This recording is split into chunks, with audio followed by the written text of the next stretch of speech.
Sorry. Hello, everyone. It's Saturday, and you know what we'll be doing this time next week?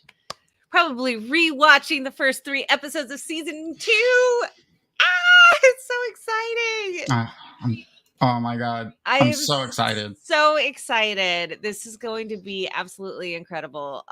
But we wanted to celebrate this last moment of just having season 1 in our lives, and wanted to join our friends and family and community to hang out and watch season 1 with us, because we can't unfortunately fit everybody in the same room.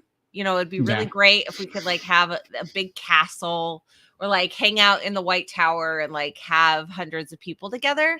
But unfortunately, that's not possible. So instead, we're going to do it this way.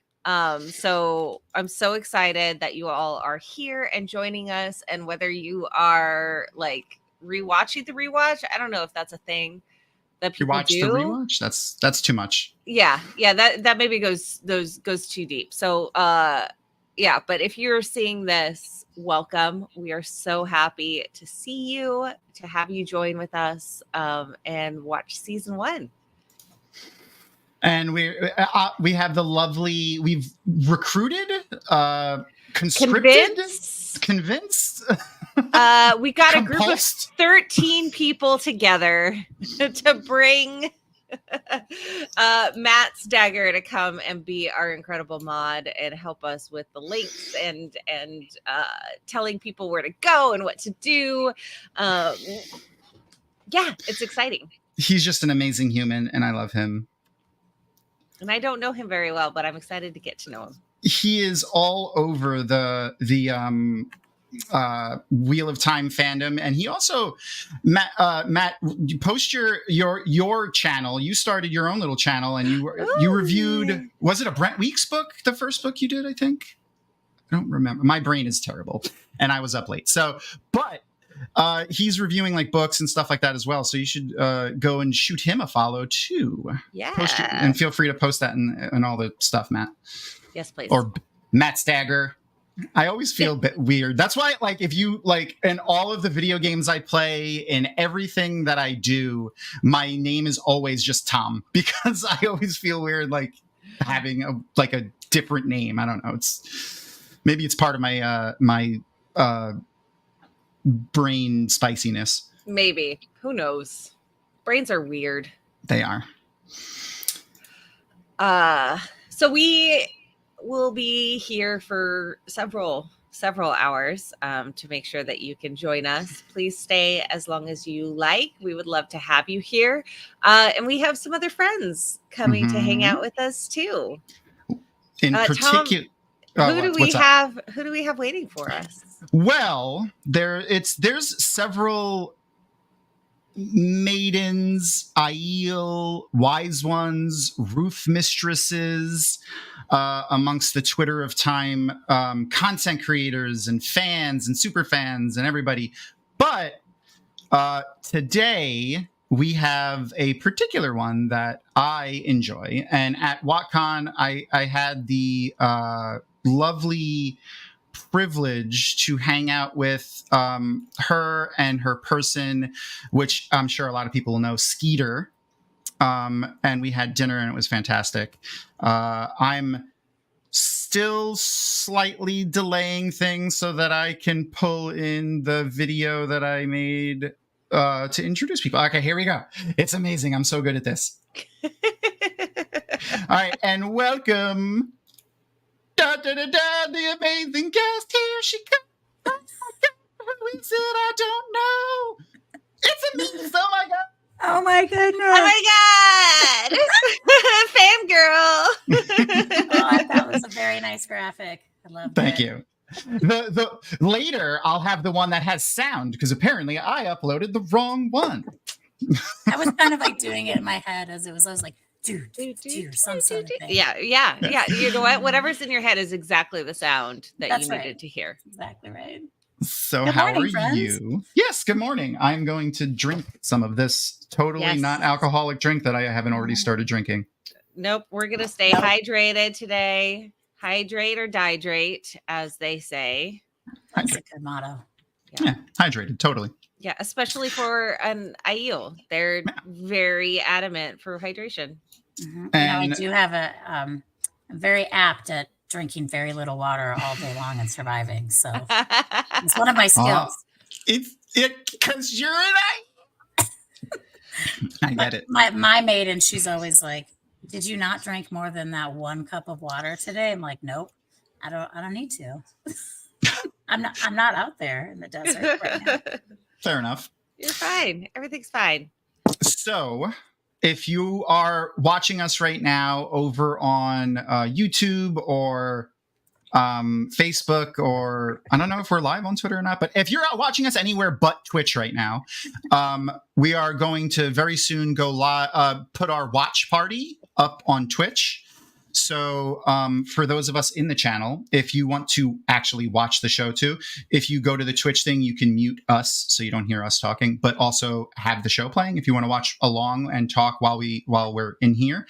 But for everyone watching, you can also join and actually watch the show that we are watching along at the same time. So we're going to start with episode 1, obviously, of the Wheel of Time. What? Whoa. We're not going backwards. I totally signed up for the wrong hour. Listen, we talked about this, Tom. I'm sorry. You are not allowed to have these spicy takes. I'm terrible. I'm terrible at that, apparently. I don't know if you knew that. I apparently don't know what hot takes are. We still love you. It's okay. I appreciate you.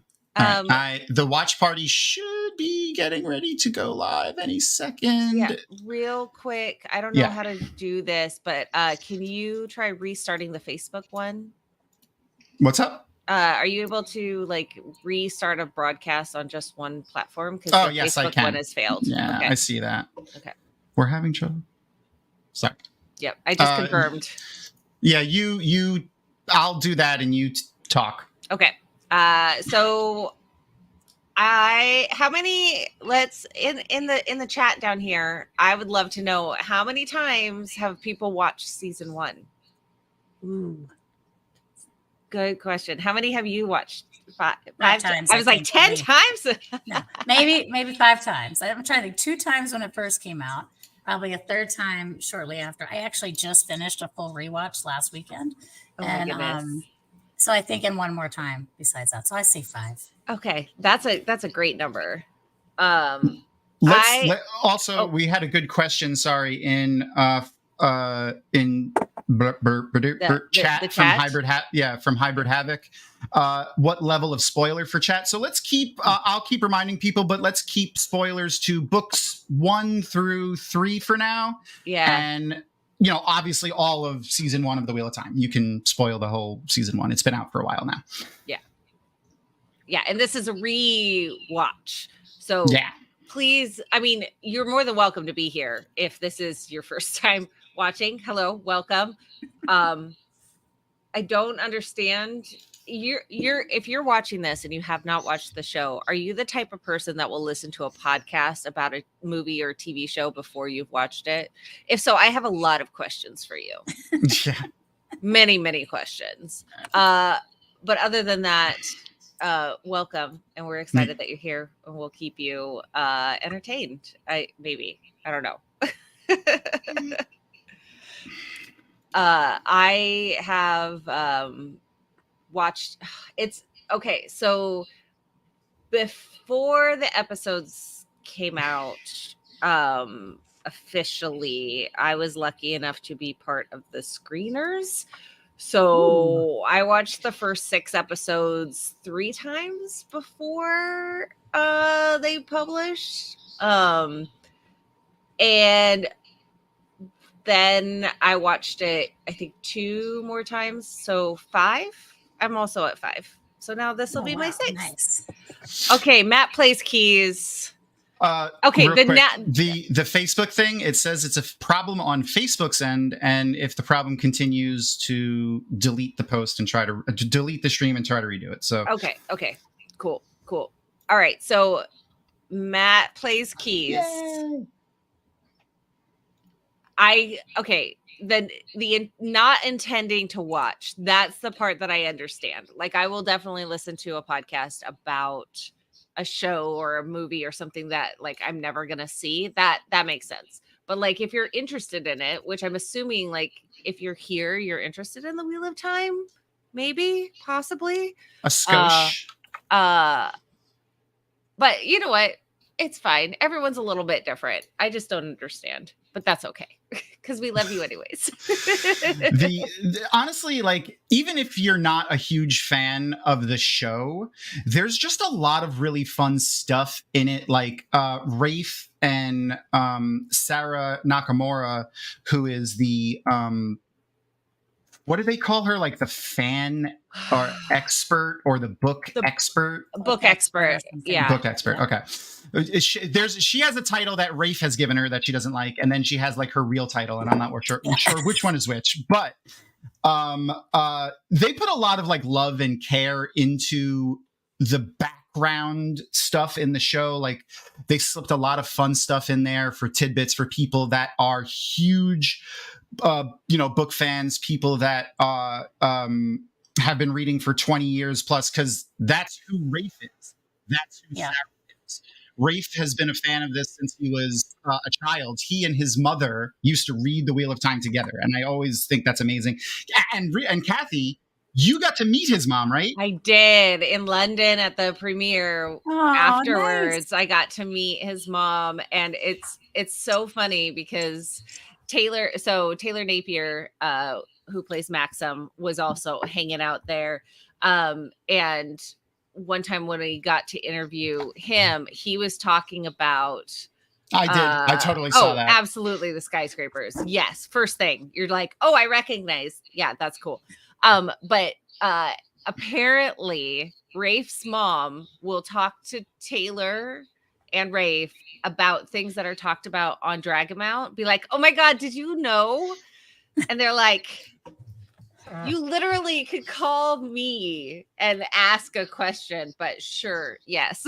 And I'm just like, that's freaking adorable. Absolutely adorable. Oh, we love her. I want to point out something about this part right now. I think this is a hot take because technically it's controversial, but I think the show, like, this is kind of an addition. Like, maybe it is something that's a backstory bit in Robert Jordan's notes. I'm not sure if that's in there, but the addition of this braiding ceremony and actually seeing it, I think adds so much depth to Nynaeve's character that it's now my headcanon for the book. So, like, in that, what she was just saying when she was braiding Egwene's hair, as everyone took a turn braiding her hair, she was like, if you're ever, scared or whatever, just touch this braid, and all of the women who have braided your hair today and all of the women who have braided all of their hair will be there with you to be, to support you.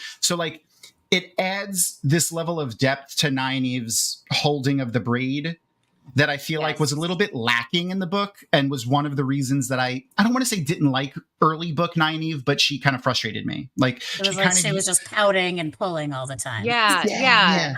That's something that I really love about the show as a whole, how much, because the writers and creators and everyone have the ability to know the entire story, they're able to pull things that Robert Jordan didn't know was going to happen, didn't know was going to be important, like, able to do, like, the whole range of character arcs and place the foundation for those growths at the beginning. Like, real quick, Joe, I did see your chat come through. I will make an announcement as they play.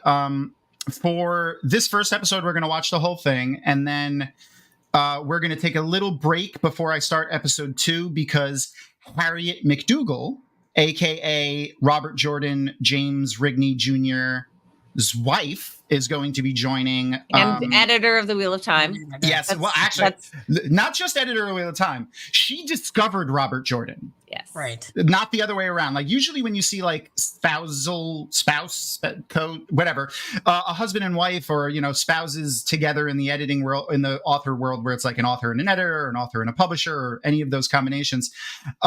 It's the other way around. Like the author got the editor into their job. Not this time. Harriet McDougal, one of the founders of Tor Books, technically, like Tom Doherty, when he started Tor Books, was like, Harriet, I need you to be my lead editor for this new book company that I'm going to do, essentially, and recruited her to work from home in like the 70s. So she was telecommuting, working in the 70s from South Carolina to New York, and then flying back and forth, helping start Tor Books. Then, when they were looking for authors for Conan, was told about this author in the Charleston area, Robert Jordan, which I think at the time he was going under. What's his other? I forget his name. His other name.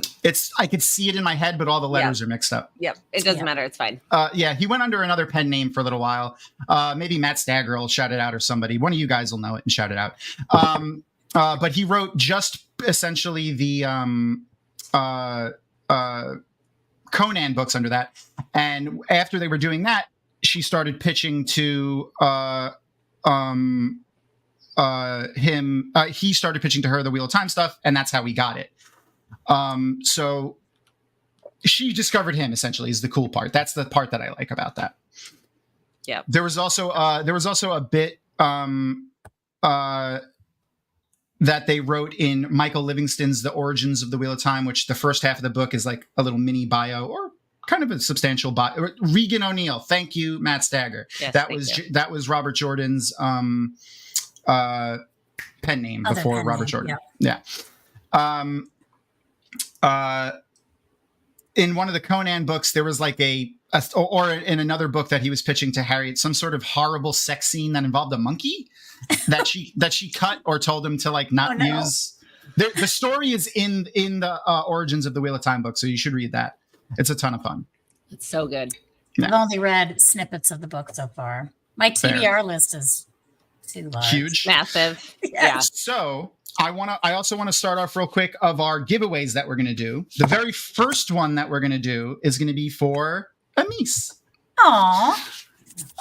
And these are going to be this type of giveaway I'm going to do all throughout the stream. It does not require you to donate to our charity that we're doing, but the charity which someone will share in chat, either Matt Stagger or the Dragonmount will share in chat, but is also, if you're watching on Twitch, it's at the bottom of the Twitch page. You can just click the link there and it'll bring you to our charity page.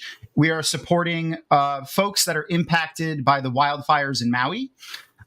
It's an earmarked fund that's being hosted by the American Red Cross.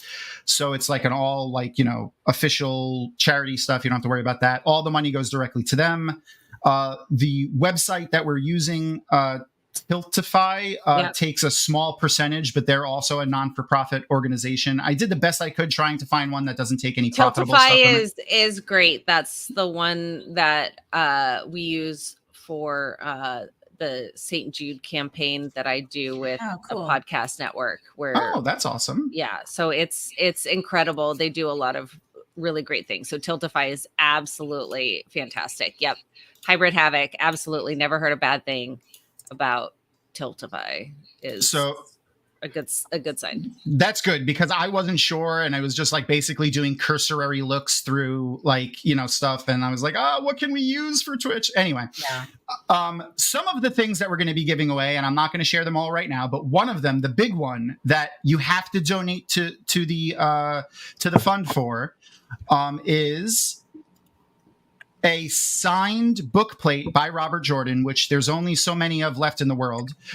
And the tie-in, The Great Hunt novel, tie-in cover art for the show of The Great Hunt. This was donated by the Robert Jordan Estate, Bandersnatch, Maria and Harriet, and someone in the stream today, which will be later in the day. I want to get as many donations as we can. We'll win this, but it's going to be random. I'm going to just put the name in a big wheel and see who wins. Then throughout the day, which requires no donation, I'm going to be flipping cards from the Wheel of Time trading card game that came out in like the 90s, I think. Yeah, the nice thing is there's not book spoilers in that. Exactly. It's just, if you haven't read the books, you'll just be like, what's a fade? Oh, that's nice. That's nice card art. And that's pretty much it. Yeah.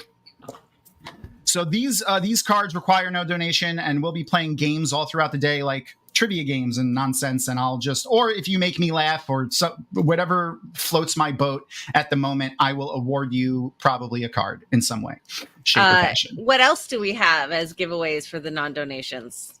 For the non-donations? Oh, yeah. Right. Kathy also has, like, what is it, from the early 2000s? I have no idea how old these babies are. Ooh. But I have 17. Oh, they're upside down. 17 of these.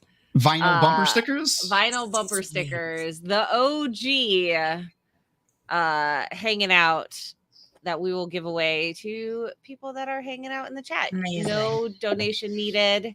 And then later on in the day, we have some other special ones. These ones are a little bit more beat up. Hold on. I got to shout out Everyday Negroes. I love your guys. Everyday Negroes. You're amazing. Freaking amazing. Thanks for coming out and hanging with us. We're so excited you're here.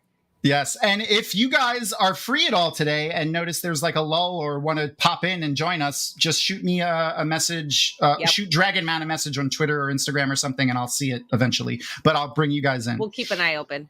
Yeah. So for Amis right now, I'm going to do some producer magic here. Watch. Whoosh, whoosh. Actually, I'm going to do the magic. Okay, yeah, you do the magic. Give me a spell. It needs sound too. I don't do spells. Okay. What do you? I just channel with my mind. Ooh. But I need semantic components. I need to be verbal. I need to hear it. All right. Swish them around. Get ready. Start to flip now. How about that? Yay! Yes. Okay. There we go. So this is my totally clean desk, and it's not just a mess out of frame of this camera. Nope. Definitely not. The mat that you see here is actually some art from Paul Bialchik, who used to be one of the official Wheel Time artists back in the day before Sony picked up all the rights for everything. Mm-hmm. You could find his stuff. I'll put a link in chat because I didn't provide it to Matt Stagger. It's Aradani Studios. Him and his brother Michael do some awesome art. And I think you could still buy this mat, or at least a print of this image on his website. Anyway, here's our... Oh, sorry. Yeah, the Bialchiks are amazing. I love them. So this is the stack of cards I have. I'm going to shuffle them again so that you can see I shuffled them. So very lightly shuffle. So I foxed them as little as possible. The trading card collectors in chat will appreciate that. You might be the only one. Yeah, I guess maybe. Just kidding. I still have... Hey, listen, I know. I still have my Pokemon cards from 4th grade in my 4th grade math binder still. Wow. Amazing. Yeah, I'm a giant nerd. Anyway, let's see what you got. All right. Ready? Drum roll, please. Healing. So yes. Yes. Here we go. This camera sucks, so I'm going to switch to my other camera. I was going to say, let's switch cameras because I can't even see what that says. Yay, I'm back. Hello, friends. So this is the card that you got. Ooh, it is a trading card game, so I'm going to read you the effects. Remove 1 point of damage from a true card or all damage from a character card. So it's it's actually like a game like Magic, but that's the card. Nice. That's Beautiful. The card art. I'm excited. So, I will if you could maybe message me on Discord your information, and I'll get that out to you. I will do that. All right. Thank you. Then, that's so exciting. Because I'm feeling generous, let's see. Let's go back to everybody so we could see all the beautiful faces and not stare at my ugly mug. What I want to give away another card.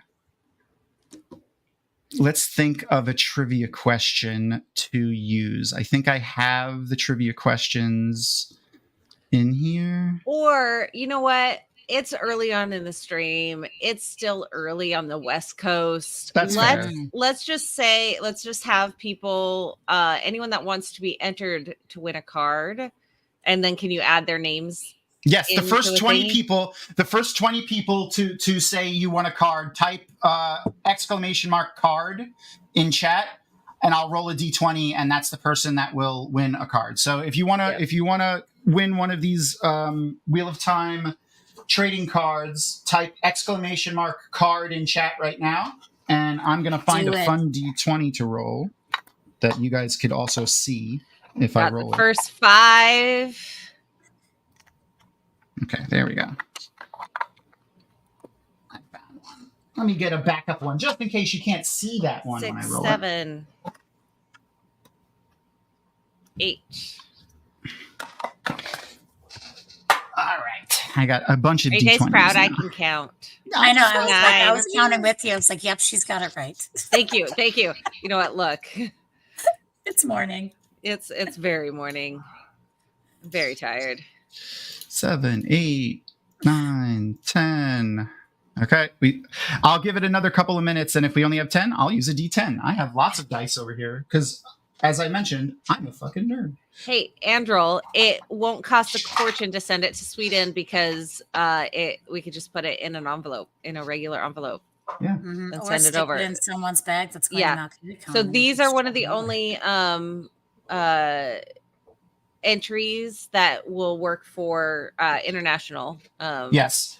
Because they can fit in a regular envelope. So that being said, though, even the big entries, as long as you have a continental United States address to use, you can win. Like, we're not limiting it to you can only win if you're in the continental United States, but we can't ship it internationally. So let's say you have a friend that lives in the United States that is willing to hold on to it for you until they see you. That's okay too. Yep. We want to. I know the it's tough for you Euro guys. All of the shit that we do is Eastern Coast, Eastern time and American time, and even Freedom time. Yeah, Freedom Time, and even like Amazon, like their the release time. Yeah, their release time stuff is all US stuff. So the best, we're gonna. I really want to try to include the Euro people in everything that we do. So that's kind of the best that we could do right now. But we are revamping our Patreon. So if you want to join our Patreon and help support us so that we can maybe ship internationally easily in the future, go ahead and go to our Patreon page and join our Patreon. Patreon.com/Dragonmount. Yes. Go ahead. Oh, I was going to say Matt Stagger will probably get us in a second. He is amazing at this, truthfully. Right now, there's a lot of stuff on there from way back when we first started the. Oh shit! Hey man, how's it going? Norway. Damn, what time is it over there? 10. Yay! There's a bunch of stuff on there from back in the day. A lot of Jason Denzel, the original founder of Dragonmount, stuff on there. But our first new stuff for the revamp that we posted are the unedited full videos of Kathy's interviews with. Who? Daniel Henney and Madeline Madden, and then also Marcus Rutherford, Kira Coveney, and Donald Finn. Yeah. And the sparkle in Donald's face when I complimented his mat just made me so happy because he is, spoiler, we've watched season 2. Yeah, I have the. Don't tell anybody. I have a block in my head so that I don't say anything. We're not going to say anything other than that. But because of that, I've seen Donald Finn's Okay. Matt. All right, so it's incredible. But so we're not talking about that. I'm ending the exclamation mark card thing for now. We have 13 people that put in exclamation mark card in chat. So I'm going to do some interesting nerdy stuff here with dice. I'm going to roll a D10. Seems like an appropriate number. Oh It- my it God. really Yes. I does. didn't even think about that. Yes, it is. Not show related because I have a feeling there's only going to be 8. Yeah, probably. But that's fine. So I will hold the dice up to the camera so that you can see it. I'm going to roll a D10 and a D6, and we'll just do, divisibles by 2 for the numbers. So if it's an odd number, it'll, we'll go 1, 2, 3. So if it's 1 or 2, it's 1. If it's 3 or 4, it's 2. If it's 5 or 6, it's 3. And that's how we'll get to 13 with 2 dice, because we're all nerds here, and I play D&D, and this is how we do things. We could, tell Siri to pick a number between 1 and 13. But No, I want to roll my shiny click clacks. Okay. But that means the first person won't be able to win. Yeah, they will. Oh, 1, 2. Okay, never mind. Go ahead. So I don't know if you could see that. I'll show it at the other camera. And something. It's an 8 and a 4. So the 4 is a 2 and the 8 is an 8. So that's 10. So let me go to my handy dandy starred chat messages and count to 10. So we have 1, 2, 3, 4, 5, 6, 7, 8, 9, 10, and it's Andrew! Andrew, the Bard of Time. Andrew, shout out a number between 1 and 5, and that's the card you're gonna get. So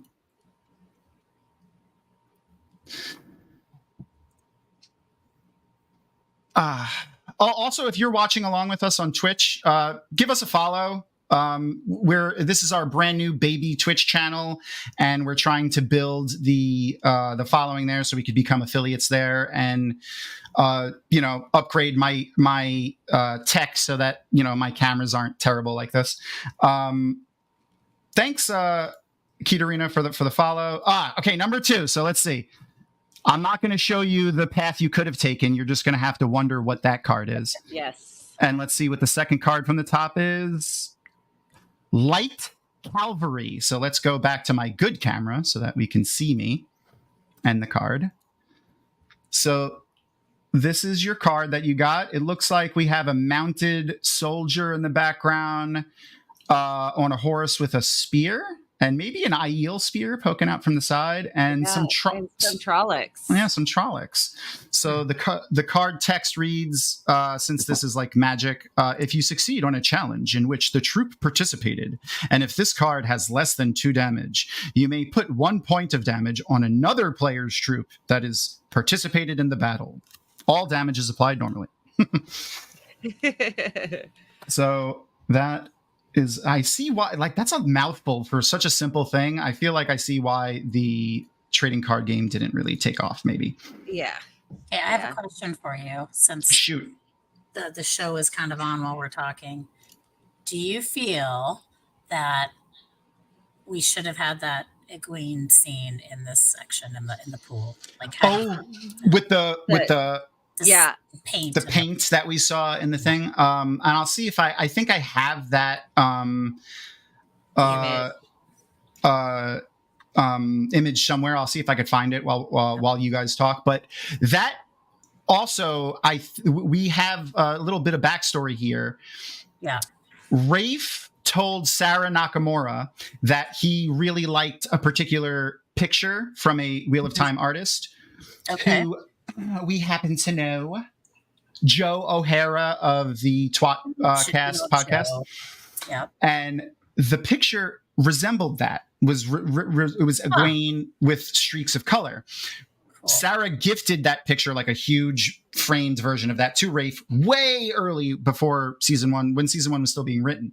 And then that scene was in the early cut of the episodes. Eventually, obviously, you see it got cut, but yep. A little Wheel of Time fun fact there for everybody. And because I said that, and I love these. Wheel of Time fun fact.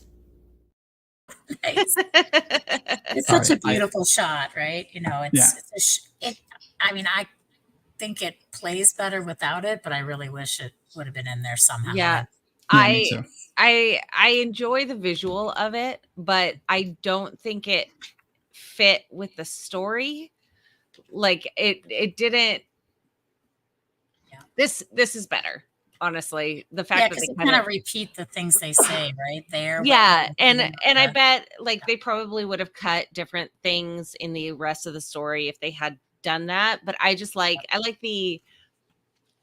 I almost think like the foreshadowing was a little too heavy of like, oh my gosh, she can channel because look at the colors. I'm not going there. She can channel Like, all of yeah, with the colors. Yeah.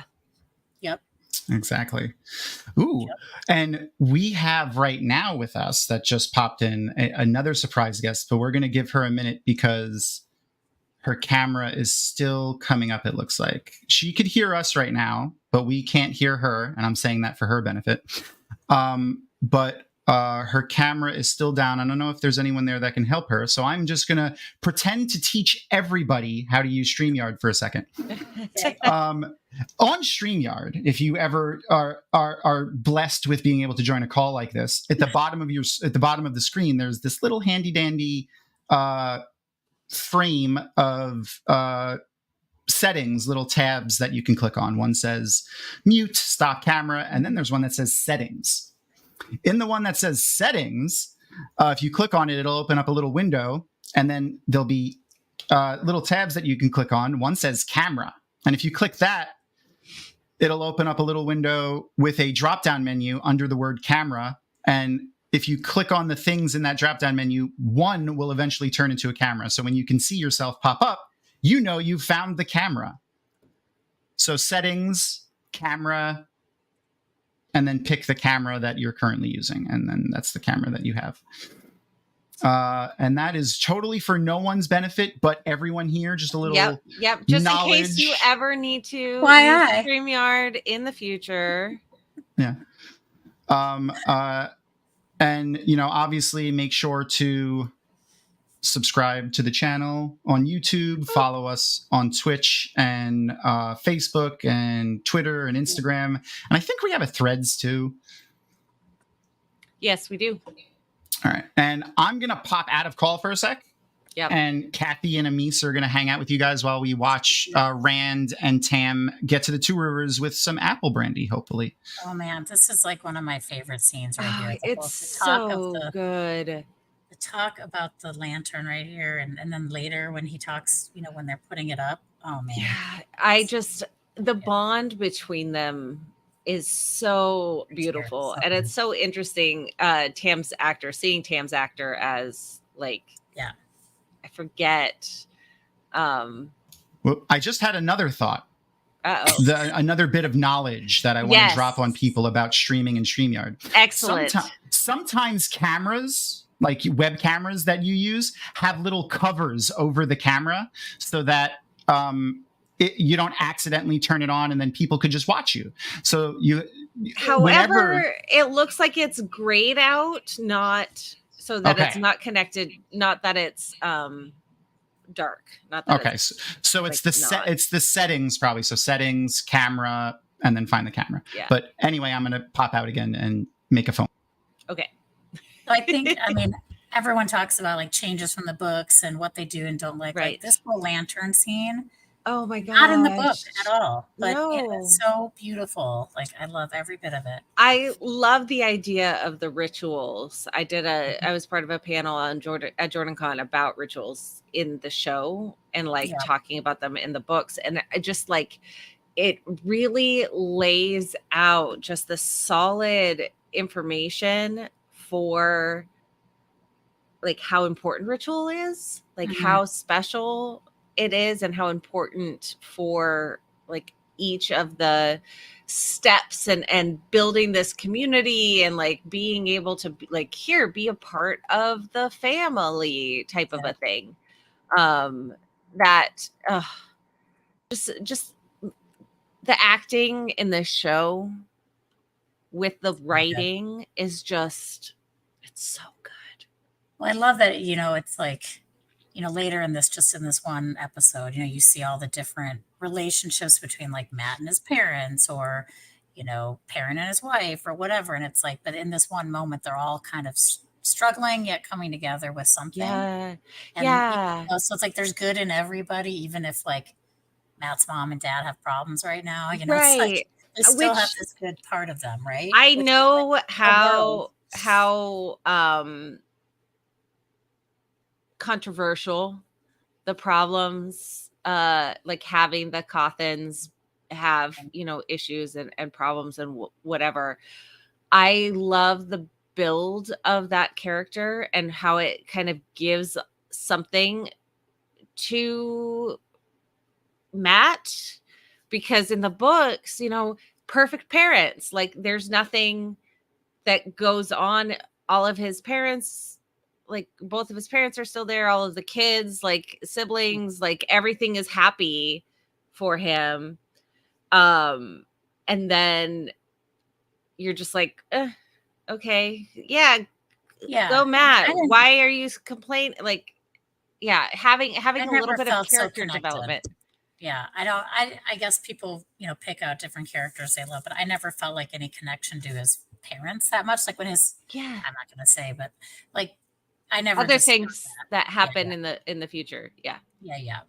I mean, I liked him fine, but like this at least gave some sort of dramatic connection to them that you think maybe will be fixed later now. Now we have like this goal that Matt Yeah. maybe can go back and like help his family. And, you know, I don't know. We don't know what they're going to do with this story. Like, so I can just hope that maybe sometime back in the Two Rivers, they're going to like, you know, get the family back together or help his parents heal or whatever it is. You know, we Yeah. don't know why they're like that. Maybe in this story, in this turning, that maybe they lost a child. Who knows? You know what I mean? And Right. maybe that drove Yeah. them to drink. You don't know. Or you know, they had a history of, you know, alcohol abuse in their family, and Sure. like there's so many different I don't know, it just makes it like, I'm not saying that in order to be an interesting person you have to have like this traumatic No. thing. That's not what this is. That's not what I'm saying. Sure. But like the idea that as a character, and when you're Okay, I want to presented try that- one more oh, thing.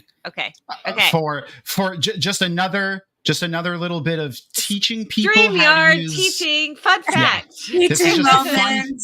a fun fact about StreamYard. If you join StreamYard as a guest and you don't know how to use it, on the right-hand side of the screen, there's like a fun little menu that says comments and private chat.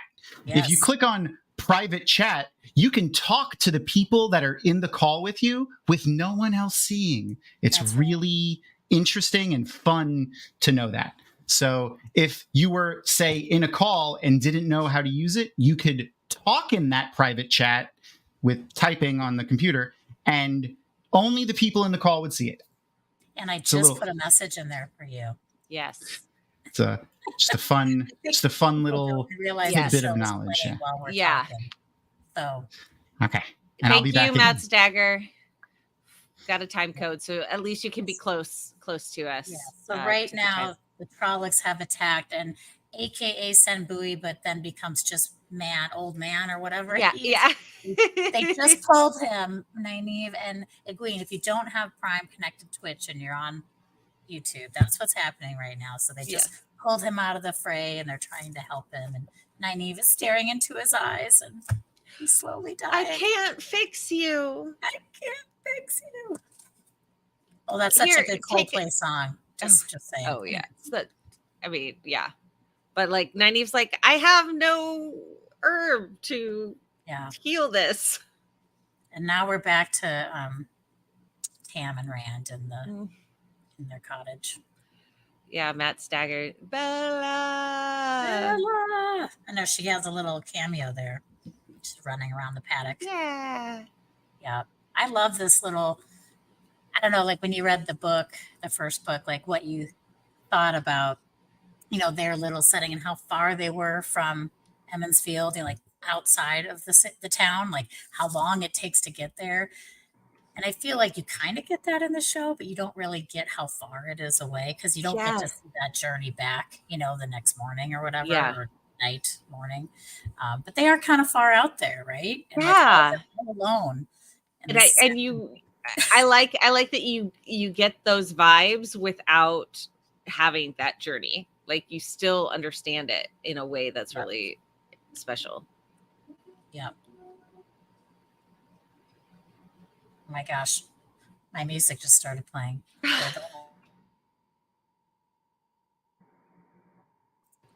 They're listening.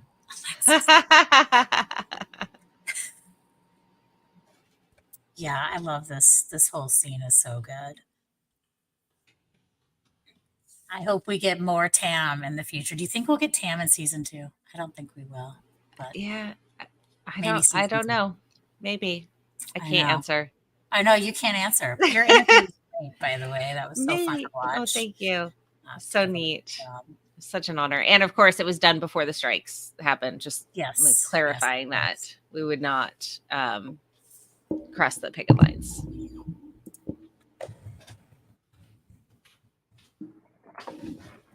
Yeah. This is one of Nynaeve's first screams, right? She goes, Yes. like that, like She- with that. That's like the first one, right? And then we Yeah. get more and more. as we go. So many screams. All the great screams from Nynaeve. Oh my gosh, I love that. I was kind of, we talked earlier about her pulling her braid in the books. The touching and of then it. there's not so much of that in the show, and I'm okay with that, but I do love the whipping of the braid. Like I do, and Yes. she does grab it in one of the later episodes after stepping. No, it's actually after that season. I guess it's the opening of season or episode 5, and she's kind of, while they're laying all the bodies, she's kind of holding on to her braid for like playing comfort. with it a little bit. Yeah, Yeah. it's like that connection with the comfort braid. The braid Yeah. scene. Yeah. I love that. Oh my gosh, I love this part. Thank you. Moraine channeling. It's like, Oh, I when we know. first really get to see it. And the connection between her and Lan in that Oh, scene man. is just It's the best. so good. And Days, gotta love Days. Yes. Yeah, same Skeeter. It's my favorite too. I love that. It's Such so a good. beautiful dance that they do. Yeah, the choreography is really well done. Oh, with the two of them. so beautifully done. And I love that it was like actually, like, obviously they practiced it, but like that was their choreography. Like they Mhm. worked through and practiced that to have that beautiful connection. Like it was very purposeful. Yeah, agreed. Oh man, I can't watch. So when you watched this, Kathy, what were you doing? Like when you first Okay. watched? Did you have a group? New Tom. plan. Yes. I am going to bring in our special guest and just see what happens. All right. Because the phone call I made did not pan out. Okay. The person I called is probably in her knitting circle right now, and I am 100% serious. That's what she said she was doing today and why she couldn't join early. Yeah, So, that makes sense. Got it. I totally uploaded the right video now for our fun little intro, so you get to hear that. And we'll see what happens when I bring her in. She's having some computer issues that we're going to figure out if she's still having them, but maybe she'll be able to talk to us when I bring her in. The cameras doesn't seem to be working still, but we'll figure it out. We got this. Technical difficulties are just part of my life. If you've ever watched any of my streams, all the time, because I'm very good at this, apparently. So great. So this is the Wheel of Time thing. It just happens. Who could this guest possibly be? Does anyone have, I don't know. Well, you know what? Let's find out. Look, here comes an awesome guest. Okay. Excellent. Oh, Harriet. Harriet, can you hear us? Yeah. Yay! Oh, yeah. I'm so glad that you could hear us. I called Maria to see if she could help us with your tech, because there seems to be some sound in the background there too. But if you want, oh, now it's gone. Yay! No, I tweaked that for her. Oh, okay. So Harriet, if you want some help with the camera and stuff, or if you just want to stick with this, on the right-hand side of the screen that you're looking at, if you could see all of us talking right now, there's a little button that says private chat. I put my phone number in that. If you want to give me a call, I can help you fix this nonsense so that it's all working. But Everyone can hear you right now, so I want to just introduce real quick for now Harriet McDougall. This is the editor extraordinaire. She's edited a ton of stuff over the years, who discovered Robert Jordan, also the wife of Robert Jordan. Every female character in the series has a little bit of Harriet's personality in them, and I love you. I haven't gotten to see you in a couple of years since COVID at Jordan Con, and we miss you so much. How are you doing today, Harriet?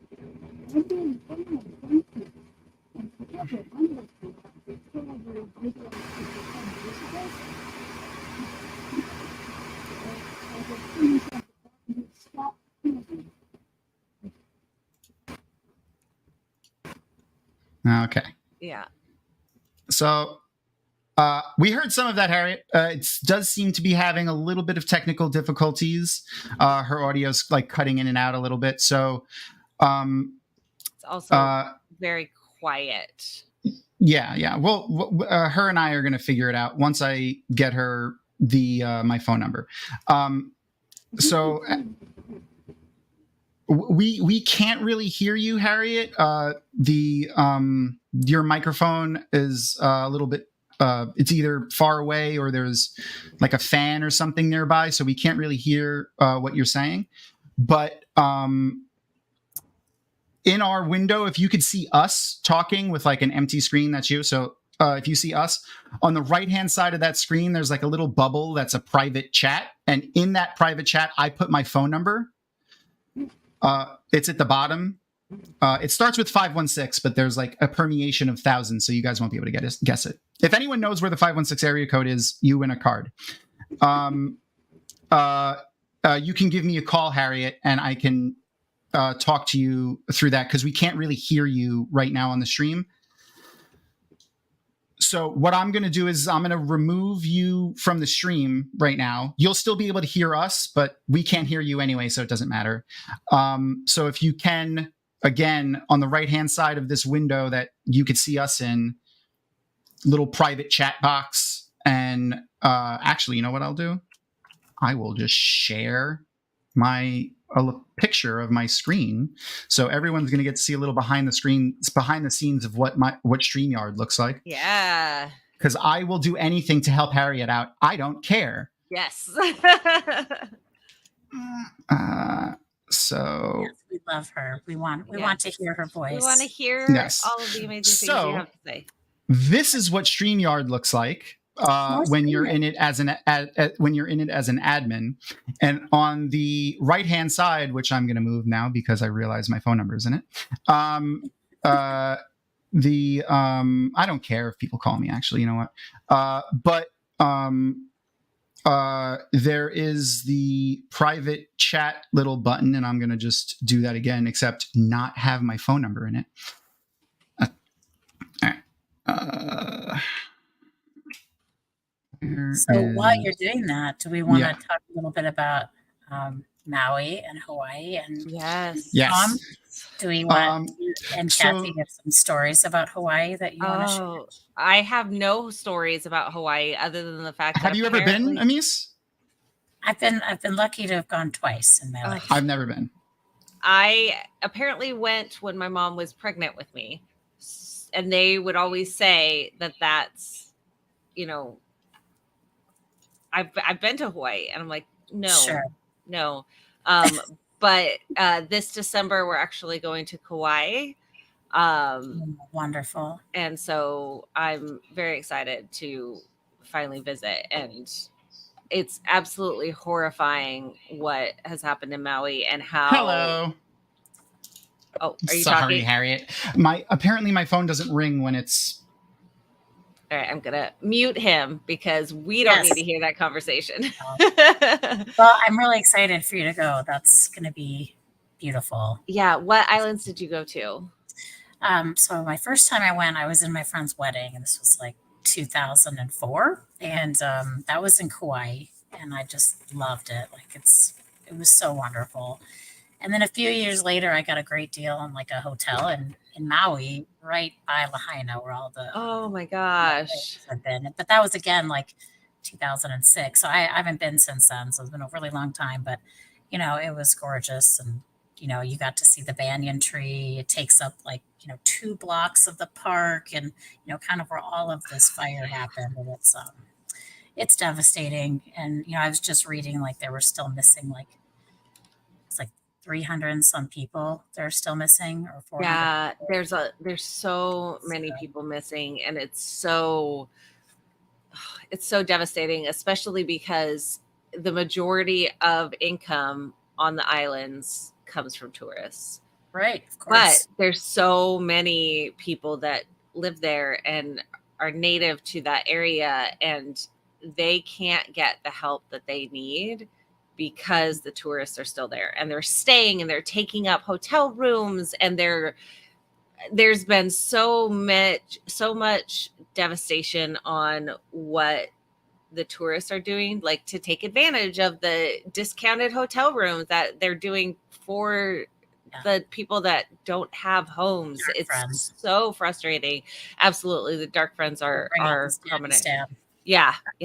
That is it's just wrong. It's so wrong. It's crazy. I live in Colorado and I lived in the community where 1,000 homes burned down within 12 hours. And we were lucky not to have more than a couple deaths, but it's just, it just goes like that, and your whole life changes. We were really lucky our home didn't burn down, but it's awful to watch. And it takes years to people still aren't back in a house, and that was a year and a half ago. Oh my gosh! And we have the ability to get people to drive in and help us. You can't just drive there. You have to fly and ship, and the amount of time it takes and extra effort. And I mean, that's why Hawaii is so expensive, because it takes so much extra work to get anything there. And that's why we're we want to donate. We want to do this fundraiser. We started with just being we want to hang out with our buddies, with our friends and the WOT community, and rewatch season 1 to get excited for season 2. But then we're let's do a fundraiser. Let's raise some money for Maui. Let's hopefully give them at least a little bit of support that we can do to help. And this see is a whole culture of people that are affected. Yeah. So donate if you can. If you yes, can't, please. Okay. Link is in the chat. Share the link around if you can't. Yes. If you hover over, are you able to get a timestamp at all? Let's see. Yes, 5041. 5041. So we're almost done with episode 1. And don't worry, we will give more of a time. We'll do a 3-2-1 count for season 2 or episode 2, not season 2, episode 2, different 2. I long for a longer version of this episode, only because this little get on the horse and leave thing was man. I mean, I know we can assume what happens in the back end, but it would have been nice for a little. I mean, to be fair, in the books, it takes 6 chapters for them to get, so the difference is very obvious, but I think for me, the one I really missed was the whole discussion between Tam and Rand about Aes Sedai, in the book. That to me was an important, I don't care about all the goodbyes and the crying and stuff like that, but that conversation between those two was, I thought, very important for the entire series of books. So that one I kind of missed. Yeah. Oh, hey, Kitty. The end of episode 2 is playing right now. Okay. The end of episode 1, you mean? No, 2. Oh. It started going into because it jumped forward. Oh no. And Tom's controlling it. We will fix the stream once Tom is done fixing Harriet's stuff. Instead, let's bring Kitty. Oh, I didn't do that. I don't have the magic button. I'm sorry. Hi, good morning. So we're gonna do woo, Kitty. I think it was like, welcome to the stream. That was something like that. Yeah, something like that. Hi, Oh, Dandelion. Oh, Yay. Yeah, we will fix the stream. Anyone, like, feel free to ignore. Hopefully Tom can do that. But instead, hi, Kitty. Thanks for joining us. Good morning. It's early. It is. You were saying you wouldn't be here for another hour, so I was so excited that you were like, "What's the link again?" Yeah, my body doesn't let me sleep in if I know I have to get up in the morning, and it's all like panic. And I was like, fine, coffee. Yeah. I know. I'm officially done with coffee now. I think I might have to move on to something else. Yeah. Whiskey? Maybe. Who knows? Usquai. That's great. right, Yes, Usquai. yes. Yep. Well, good morning. I've been kind of keeping up and then figuring out also, because this is new tech. I got a new webcam and I was so excited, but I can't get it to connect. So you just get my old laptop. That's okay, camera. because I Harriet's having. know. I felt camaraderie with her with that. I was like, Yeah. oh, cool. I get it. Yeah. I am. I keep looking down, by the way, because I'm setting up some new embroidery floss for a cross stitch, and so I'm Nice. trying to multitask. So it's not that you're not interesting. I swear. Everything's fine. I really like you. Yeah, But I want to know, now that we've gone through the first episode, did anybody have anything to say in chat about any first episode thoughts? Yeah. Do we have any, how did you feel when you first saw the first episode? Were you lucky enough to watch it in a screener like Kitty was? I did get to do that. Yeah. Not a screen. I mean, I went to one of the premieres. Oh, so yeah. That was really fun. Yeah, premiere, is what I meant, not screener. I'm Words with you. are so hard, It's you guys. so early. It is so early. So early, and brain no worky. But that's okay, because we're here together. We're hanging in together. I have a fun story about the Oh, premiere. yes. So they did one in Denver, and Lauren from Unraveling the Pattern flew out from Utah to host it, and Alyssa Powers, who we all know in the community as well. If you don't, check out her, check both of their YouTube channels out. They're great. But they flew out from Utah, and they both kind of wrote. He was up on stage hosting it, and she was helping him, and we all got to sit together, and it was so much fun. But so we're sitting in the theater, and this was the first time I'd met both of them in the flesh. Yeah. We're sitting down, and it's me and Lauren and then Alyssa, and we're watching the first episode, and Alyssa and I just go like this, and we reach out and we grab each other's hands, and we're like, oh my gosh. And Lauren's like, what do I do here? And then we started crying, and it was just like, oh my gosh. it was the cutest thing. And poor Lauren, it was like we had a seatbelt in front of him, because we just wanted to hold each other's hands because we were just so excited about it. And Lauren did a great job hosting in Denver, and it was really fun. It was really nice to watch that with somebody, even though we had just met. It was oh, we're but bonded it's now. The community is so special, even if you hadn't met people in person, you have this major connection, and you immediately find something to talk about, which is so special, and that's great. And I love that. And Matt Staggers, I love this point. There's something that I really enjoy about the fact that season 1 did have these changes. We talked about it a little bit earlier, but the changes are there for a reason. They're there to help lay the foundation for future, plot points, for future character growth, things that Robert Jordan probably would have put in if he had known. But of course he didn't know what was going to happen in the future. Yeah. Like, obviously he knew some of it, there's his notes and stuff through all of the series that talk about, plans that he had, but there's so many specifics that there's no way he could have known until the characters told him what was going to happen. And so I love how accessible the show has made the story to people that don't want to get in and read 14. That was my as well. My partner has never read the books, is never going to read the books, has gotten spoilers because me. But he loved it. And watching the show with a non-reader and seeing their joy, I wish everyone could experience that, because like we all know the story. We all knew who the dragon was, Right. But yeah. Oh yeah. Hey, I didn't name names. No, I know. But No, it's okay. it was so. It's kind of like watching somebody read it for the first time, except a lot faster. Yeah. Right. Absolutely.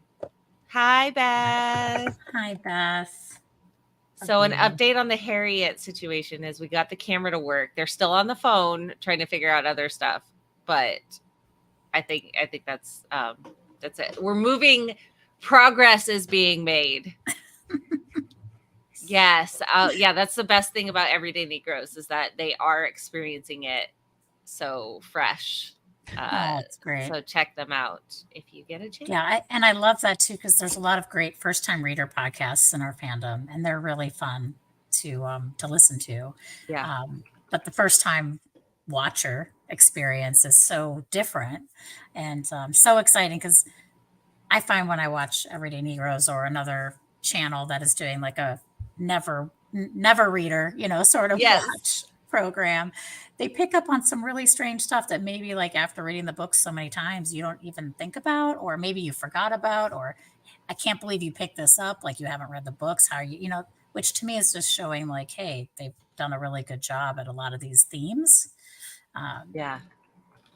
We had just watched this whole season a couple weeks ago, and even then I'm still picking up like, wow, they really did put some lore in there that maybe I glossed over the first time I watched this, or the third time, or the fourth time. They really did put some message in there, like about sort of the magic system or the world or whatever it is that maybe you didn't hear the first time that you watched it. And they really did put a lot in there. There was just so much comparison to what had in the books. It's like, this is a whole new thing, so just kind of let that go and enjoy it there. The vibes are the same, which is great.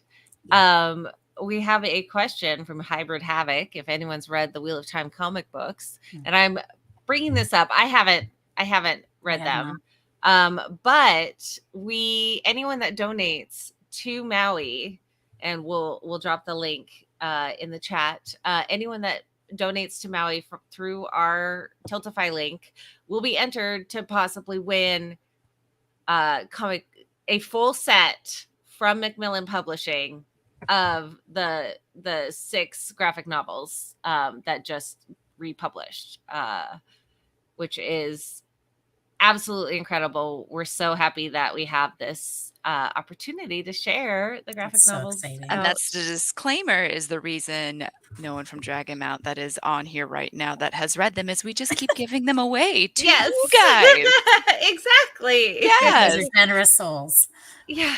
The one thing about the graphic novels, though, unfortunately, is you will need a U.S. address to receive those, or a friend in the U.S. who you trust. It doesn't have to be your address, but you need a U.S. address that they can be shipped to, because you can donate it to someone who's never read them. Yeah. No, Kitty, you are not eligible. You're not eligible.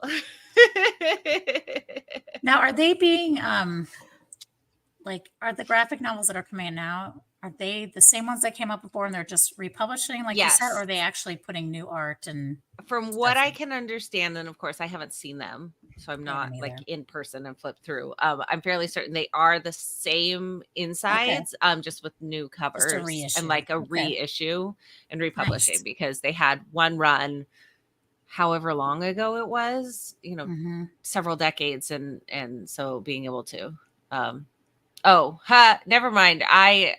So the entry for to win the graphic novels is the closet cosplay. I'm so confused. We have so many giveaways. The closet cosplay is what you can do to enter to win to get the graphic novels, the full set from Macmillan Publishing. So, what is closet cosplay, may you ask? Yes, what is it? Tell us.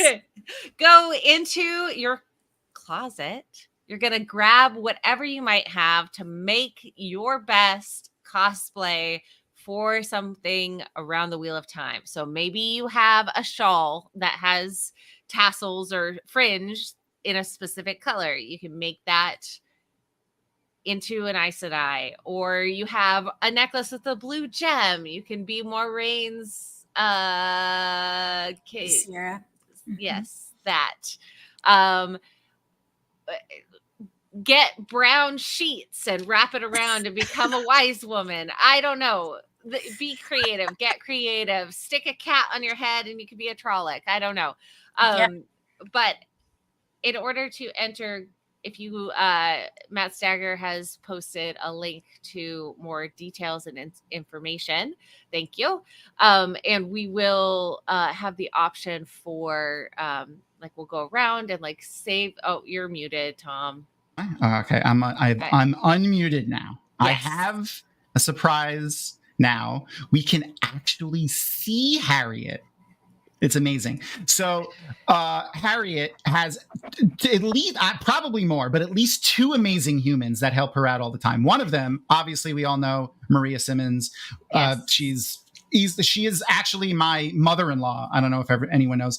She stood in for Erin's first sister ceremony that she did as her new mom. So Erin is actually Maria Simmons, my mother-in-law. It's fantastic. Anyway, the other person is Lise, and I just got off the phone with her. She helped us out with a bunch of stuff. So we're going to see if the microphone is working better. At very least, we can see Harriet's lovely face now. So here she comes. Yay! Yay, Harriet! Hi! Yay! We can hear her, and you sound beautiful. Yay! Oh my That God. was great. Yeah. Lise, we love you. That's Everyone, nice. yeah, chat. Everyone say how much you love Lise. She's amazing. We love you, Lise. We love you, Lise. Yay, thank you. Hashtag Lise is amazing. We love you. Yes, Yes. amazing. And I should say, Lisa is a painter. And if you remember the wonderful portrait of Robert Jordan that hangs in the staircase, Tom? I have it. I have a picture of that. I will Yes, bring it up in a Lise. second. Lisa is the artist who made it. Yes. Oh my gosh, amazing. So Yeah, awesome. find Yeah. that And it's the- picture. Let's I am. I'm grabbing Okay. all the pictures right now. Do it, Tom. Good. Let's see the pictures. The and correct me if I'm wrong, Harriet. If I remember correct, a lot of the art you have in your house, hanging in the house, is from local artists, right? Yeah, good deal of it. Yeah, I remember. I remember when we were there. I'm totally not stalling because the pictures are currently loading into the website right now. Not selling them. That you saying that, and particularly there's another picture. So we're going to get the Robert Jordan picture first. Let's not get the pictures of us drinking. Not yet. That'll be for later. That's the watch, the season 1 watch marathon after dark. The drinking and breast pictures. Those will be for later. Seafold pictures. Come now. Yes. Yeah, That's true. context. What was I thinking? All right, they're loading. There's a lot. There's 70 pictures that I took Oh my that day. goodness. Wow. And for please don't judge me on my terrible photo taking. This was taken in 2007 on a crappy digital camera, and before I had any idea on how to take real pictures. So please don't judge me. Actually, the first picture, Harriet, if I may, before we share the Jim's, I have a few of Jim's, so I'm not sure which one it is this lovely human. Who is this? Oh, Ugh, love that photo. yeah. That is a beautiful picture. So beautiful. I don't know if you remember who did this one of you, Harriet, but I really particularly liked that one. That's probably why I took a picture of it. Thank you. Gosh, I don't remember his name. He lived in New Orleans and went up to someplace in New England in the summer where rich people went. He followed them to do their and stopped in Charleston because he liked Charleston. Oh, that's awesome. Oh, neat. Beautiful. The only area in New Orleans that I visited was Bourbon Street. Yeah. And I don't remember it very well. All right. So is this the picture of Jim that you're talking about? No, that Okay, is wait. a that is a painting by Douglas Ballantyne, Okay. a local painter who was my son's roommate in prep school. And one of his first paintings, he's very well known now and all that stuff. What was his name, if you remember? Douglas Ballantyne. Douglas Valentine. All right. Maybe It's odd spelling. It's Balentine instead of the Valentine more usual. Oh, I got it. So we have a awesome friend of the show that helps us in chat. His name is Matt Stagger, and maybe he can do a quick Google search for Douglas Valentine to see if he has like an artist webpage or something that we could share too.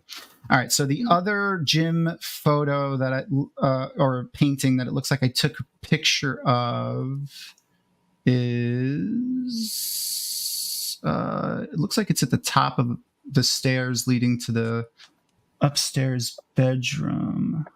These pictures are so small because there we go. Okay, is that it? Yeah, that's it. I remember that. Oh, cool. Yeah. And I will see if I can. Yeah. No, this is I'm gonna edit the picture real quick so I can make it better. But that is the picture that's the raw picture that I took 12 years ago. Don't judge me. Yeah, very good picture. I like the way you got all the lines and the angles and stuff. It's a good photograph. Yeah, it's very artistic. So one that I want to call attention to, I'm sure this next picture probably had particular meaning to Jim when he was writing the series. I'm sure that it was very important to him when he was doing it, right? It is this one. Oh, the big mouth pass. I couldn't resist. I'm looking through all these pictures and we have these awesome things. So like, I believe, and you'll be able to tell us better, the dragon throne. Yeah. That chair. Amazing. This? That's a super piece of furniture. First of all, I'm so jealous. I want it so bad. But obviously, was this made for him, or did you guys find it somewhere? Or I saw it in the window of a rather suspect antique shop. Love it. I say suspect because usually an antique shop will reflect the taste of the owner. Things are all sort of same-ish. But this one, everything was different. And I thought, I wonder if a fence. Awesome. And I have another little zoomed in picture of the. I don't know anything about it except when I saw it in the window, I said, Jim, you've got to come follow me up King Street. And it followed him home. And did you get the tail? Did I get the tail? Tail on the back. That's all the pictures I have of it. It looks like, I'm not sure. But we also have another fun surprise guest that I didn't even tell anyone about. So except for me, because I saw on the spreadsheet. It's true. Yes, Kathy does have that special spreadsheet access because she's the CEO and all. But look, here comes an awesome guest. That's quite the intro. Hey, Matt. Good morning, Matt. Oh, Matt, your cosplay as an innkeeper. This counts. You nailed it. Yeah. This counts. I mean, technically, 10 out of 10. Yes. Innkeeper Hatch is in the Dusty Wheel right now. Yes. So, I joined the cosplay contest. Yeah. Yes. Except you haven't taken a photo and shared it, tagging Okay. Dragonmount, so you're not Okay, entered. I'm sorry. I will do that. I will do that. Okay. I will do that. There's rules. You have to follow the rules. Just because you're awesome doesn't mean you can bypass the rules. I agree with that. I agree with that. Yeah. I mean, I did do the simplest cosplay I could find. So. Waking up as yourself, it's hard. For sure. Yeah. So black t-shirt and then. Yeah. So Matt, since pretty much anything you do means you're cosplaying as the Innkeeper of the Dusty Wheel, does that mean anything I do means I'm cosplaying as Bayard, the Andorran soldier? Okay, hold on. It's not anything. I don't mean like. Do you have a sign behind you that says, like you have to have some kind of connective tissue to the character. Oh wait. Hold on. I have my weapon of choice. Okay, there you go. Yeah, see, nailed if it. you're walking around with that, I think you can say, no matter how you're dressed, that's your character. Yeah. That's fair. Okay, yeah. So for those who don't know, that is actually Perrin's hammer. I lied, but maybe Perrin will lend it to Bayard. What do you think, Harriet? Would Perrin lend Bayard his Mahalanar hammer for a little while during the last battle? I think that's above my pay grade. Best answer. Harriet, some sort of faux to me. I'm not sure. We can't say Maffo or Raffo, but there's something in there. I appreciate you, Harriet. You'll never find out. Yes. Harriet, and you'll never find out. That's fantastic. So Matt, were you at the 10th Annie of Tarvalon.net in Charleston? I think you were there. I don't think so. I'm not sure. No, if it was like a separate from all the other stuff, I don't think I made a separate trip out there. No. And also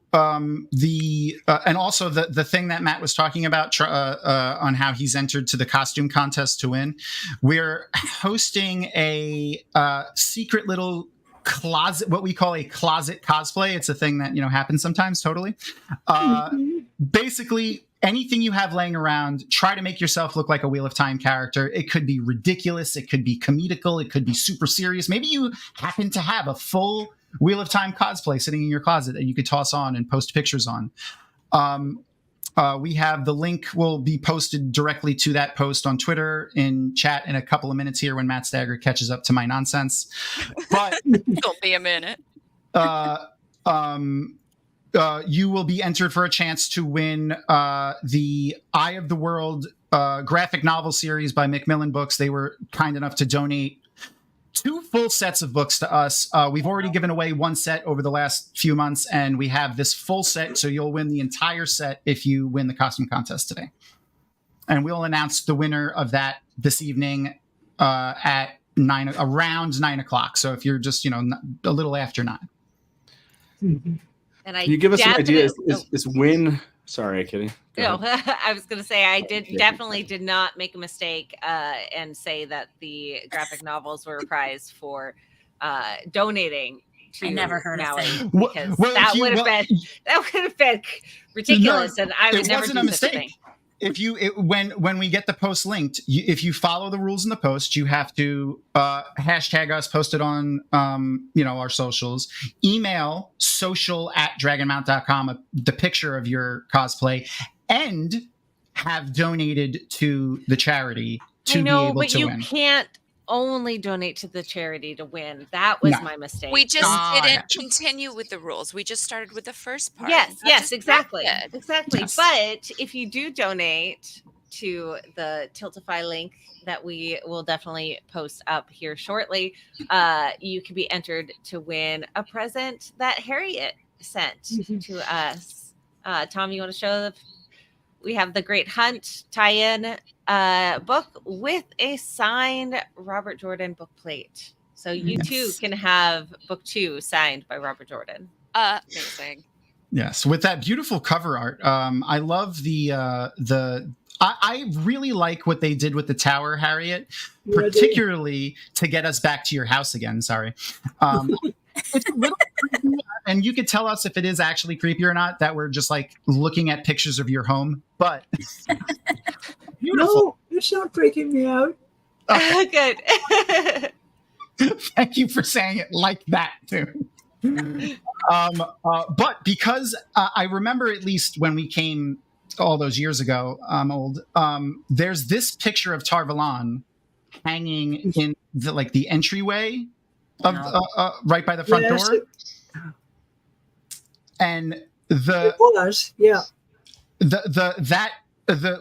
way they are depicting Tarvalon in the show really reminded me of that image, and I was like, oh, I never pictured it like that. Also, like sitting on the mountain like it is in the show really was reminiscent of this picture to me, and I always bring it up when we talk about when they do those beautiful shots of Tarvalon in the show.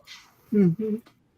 Also, to answer a question I saw scroll by in chat for the costume contest, I saw someone ask a question in the chat that's going on right now.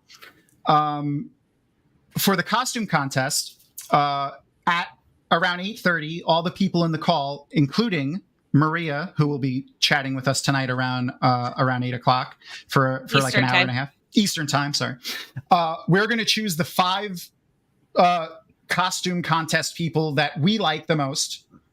No criteria whatsoever, just whatever we want, and then we're going to put it to a poll on our social media, which we'll share at the time. And you guys, the viewers, are going to pick the winner of the costume contest. Mm. So we'll do that later tonight between 8:30 and 9 o'clock this evening Eastern time, the winner of the costume contest and the issues 1 through 6 of the Eye of the World graphic novel. Now, anybody on the screen right now going to go into their closet and get on a little cosplay just for funsies? I don't know if I have anyone not me. Yeah. Besides There's you, my you're cat always in my lap. I can't get up. Yeah. And Dandelion definitely would never come back to your lap if you stood up. No, it'd be tragic. Down. Yeah. Mm-hmm. Yeah. Matt's totally ahead of the curve already with It becomes useful in these moments. I need to find a German Shepherd to bring around with me. That's my only thing. So Harriet, how much longer do we have you for? No, I don't know. How long do you need me? I need you 24 hours a day, Harriet. I want you to narrate my life because your voice is so beautiful. Oh, thank you.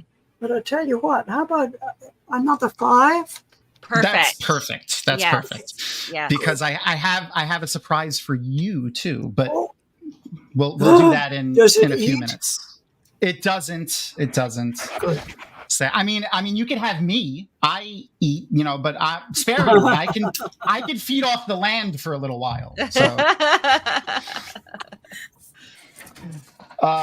I do want to tell one story that pertains to you and Wheel of Time specifically. That you got to add to this story for me like 12 years after the fact, and it was an amazing thing. So at the Knife of Dreams book tour, Jim was at a book store on Long Island, not Manhattan, somewhere out in Suffolk County. I don't remember the name of the store.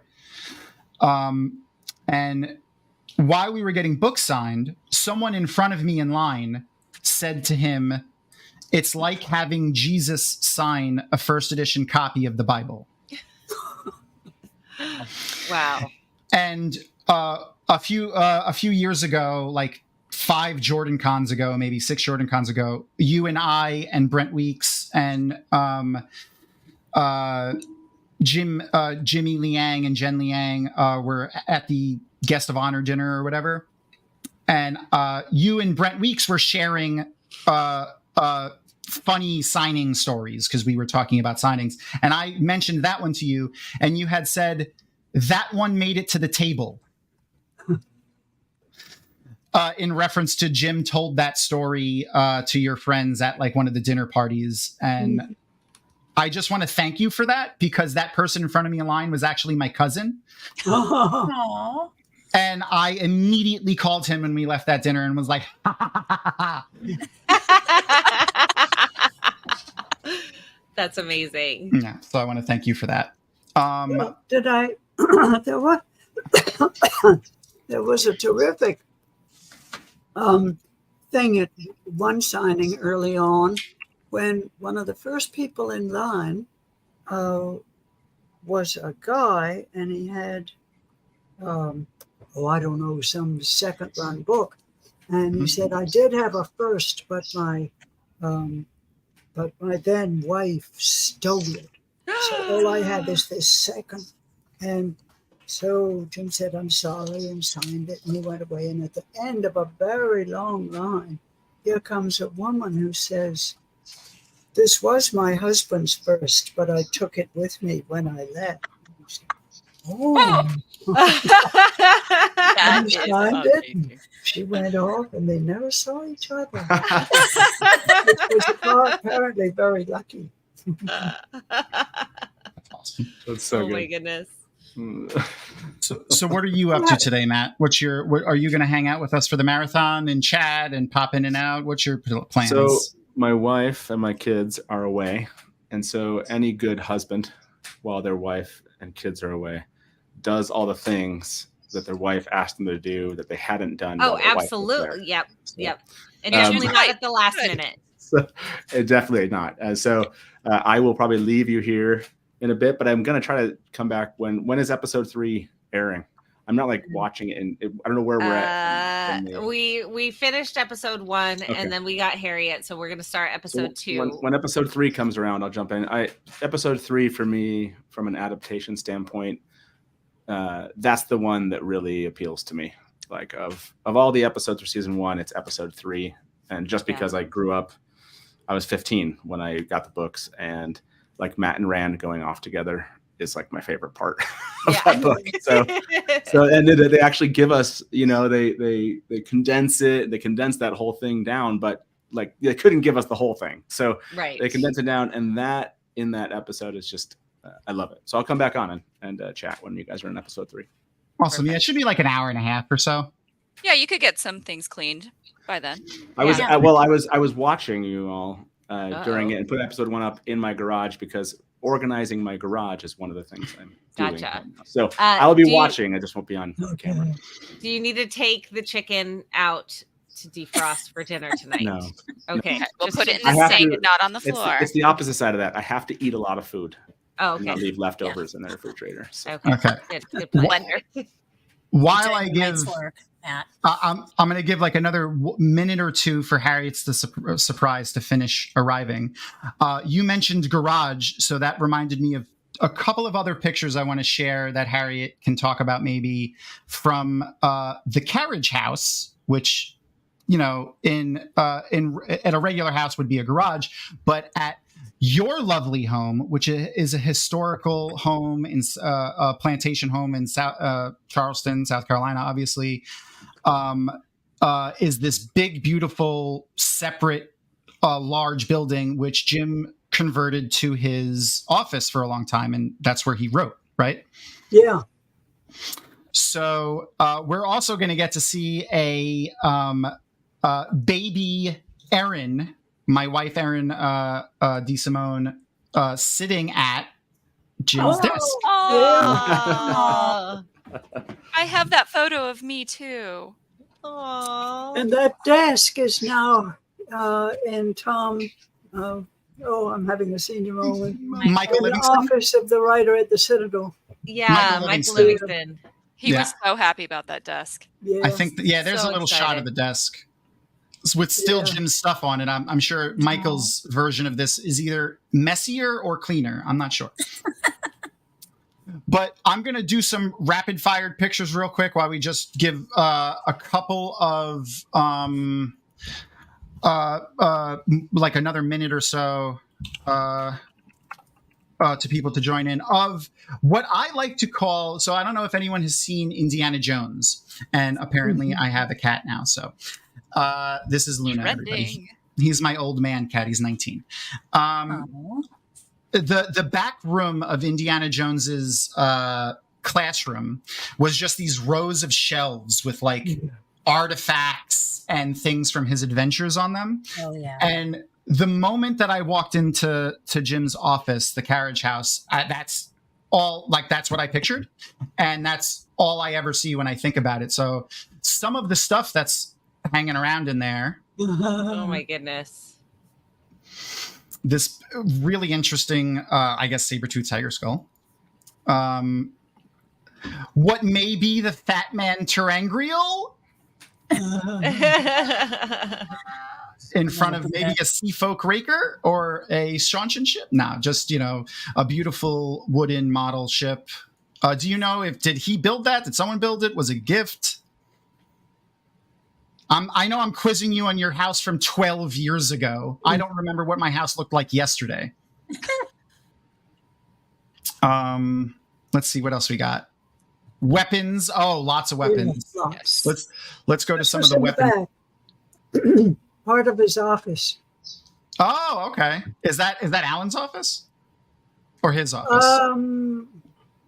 Marcia had this as an office for a while, Oh, okay. and I guess later it was Alan's. Oh, okay. Then we have more weapons Yeah. and armor and weapons, and then a couple of naughty things.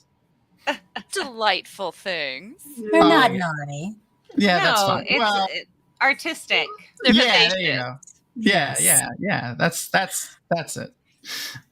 And then there was a skeleton that I believe had a name. I don't remember his name. I don't know if you do either. Again, your house 12 years ago. Pop quiz. It was plastic. Oh man. Because Jim wanted to buy a There real he one, is. and I just looked at him, and I said, "If you The helmet. buy a real skeleton and you take it home, I will bury it." He looked at me and he saw that I meant it, so he settled for the plastic one. Good Okay. man. That's at least There it's it so is. Huh? compromise. It's compromise. What marriage is all about, right? Yeah. Dear, I would like to buy a human skeleton, only if it's plastic. Okay. All right. I want to just thank you so much for hanging out with us, Harriet. Yes, thank you. And Oh, thank you for having me. always, you are welcome whenever you want to come. So if you ever want to come in the future, shameless plug, join us whenever you want. But Thank you. Always a um, pleasure to see all of you. So Me good too, to Harry. see you, Harry. So It's- good to see you. I'm so glad we got to see you because we missed you at JordanCon. And the one thing that you haven't seen, and this is what your surprise is, I'm going to bring them in as I talk, is that our community has grown in huge amounts, and these are just a bare handful of the new people that have joined the Wheel of Time fandom over the last few years as content creators, fans of the content creators, the people that do stuff like we do, the Black Tower podcast, the Way of the Leaf, Talk you. yeah, Threefold Talk, Malkier Talks, and it's all because of the Wheel of Time. It's all because of you and Jim and the world that you guys created, and we just want to say thank you and how grateful we are for this opportunity to nerd out about the Wheel of Time and find each other. Yes. Thank you So- so much. Thank you for all you do. As Yeah, the thank kids do. Say that my water glass on my desk here says, "May you always find water and shade." And then Oh. in smaller letters it says, "but also Usqua." For facts. Cheers to that, Harriet. Cheers to that. Cheers. Cheers. Cheers, Harry. And we have Thank you. Uno's eye patch had to pop out because I just sprang up on them that they were joining. But we have Tavarin Tavern and Bill / Matt Stagger X. He's the person that's been helping us mod this chat, volunteered his time to do all of this. And then here comes a couple of other people. We have Skeeter and Uno's back. Yay, hi. Hey, So Uno. like I said, we just wanted to show you how much the community continues to grow, and it's all because of you and Jim. And thank you so much. Actually, it's grown because of you. Thank you. Take care. Thank you, Harriet. Harriet. Thank you, See you Harriet. soon. Bye. Bye. That was so much fun. And you guys can stay for you can unmute yourselves now and stay for a couple minutes. And then we'll get back to our regularly scheduled marathon, get back to the show, and get back on track with the guests joining and all that. I'll be watching from my garage, and then Yes. like I said, I'll Get try to work, Matt. Let's have money do this. We'll do. Come back Yeah. with She cleaning tell you, she gloves. told you to come fix my garage too, right, Matt? I put dishes. That's not what happened. Nice try. Okay, see ya. Bye. Hi, Matt. See you, Matt. Oh, that was so much fun.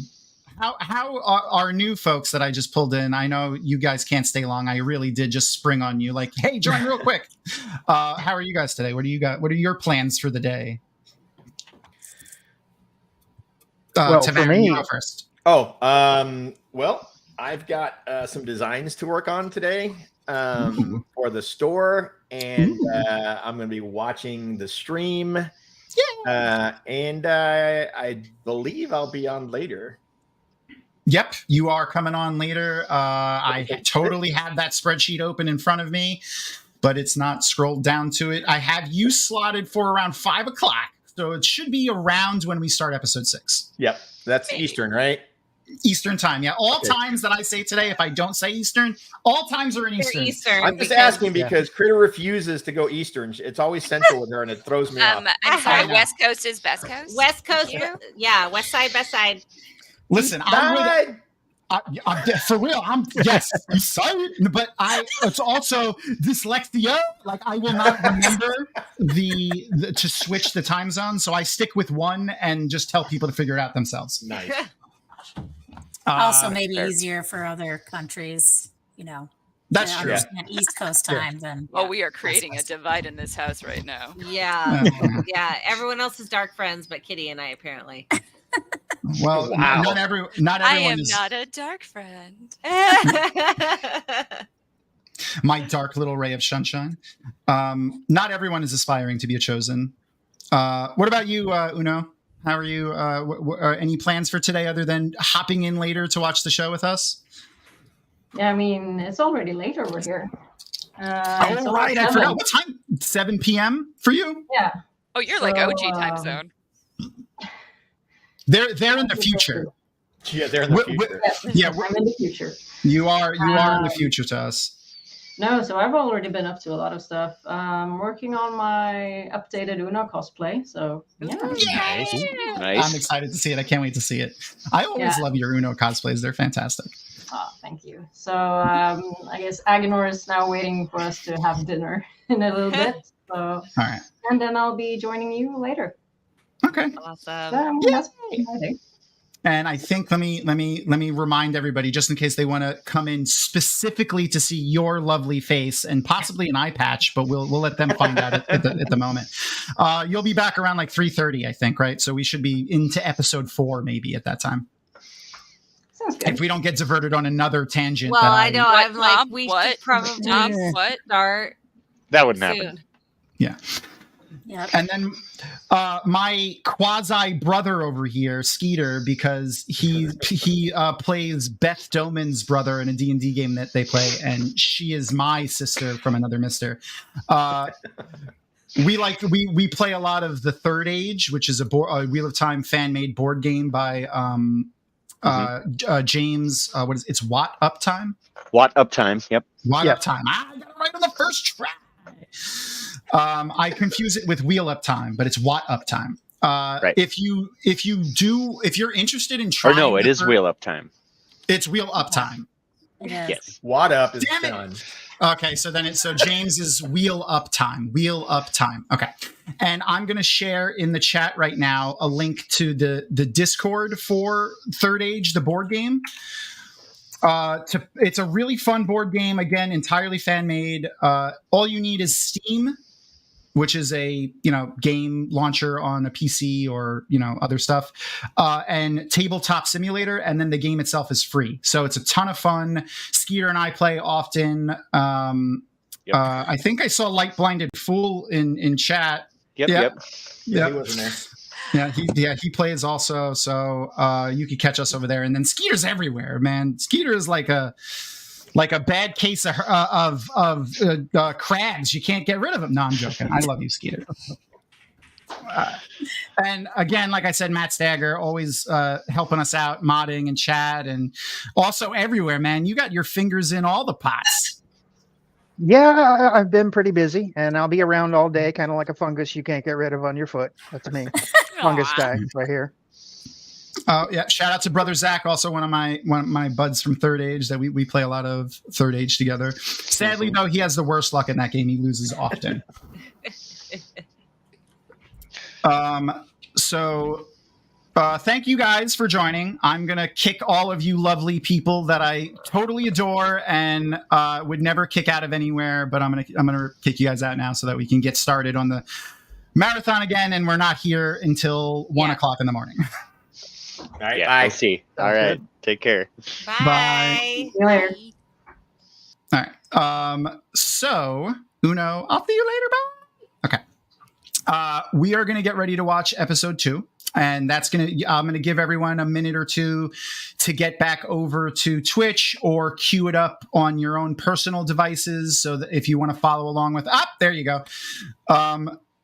We are not in. We're going to watch episode 2 from the beginning, Joe Berlin. So if you're not watching on our Twitch watch party, which if you want to follow us on Twitch, it's Dragonmount.com on Twitch. Matt Stagger is getting back to his job as our mod now. He'll post the link soon.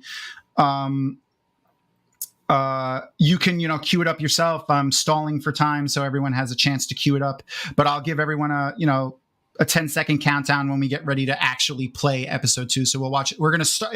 I think episode 2 played for like 3 or 4 minutes, but we'll start it over in a second here. I gotta take off, guys. Thanks for having me. Bye. I'll pop in later. Bye. It's been so fun. Have a great day.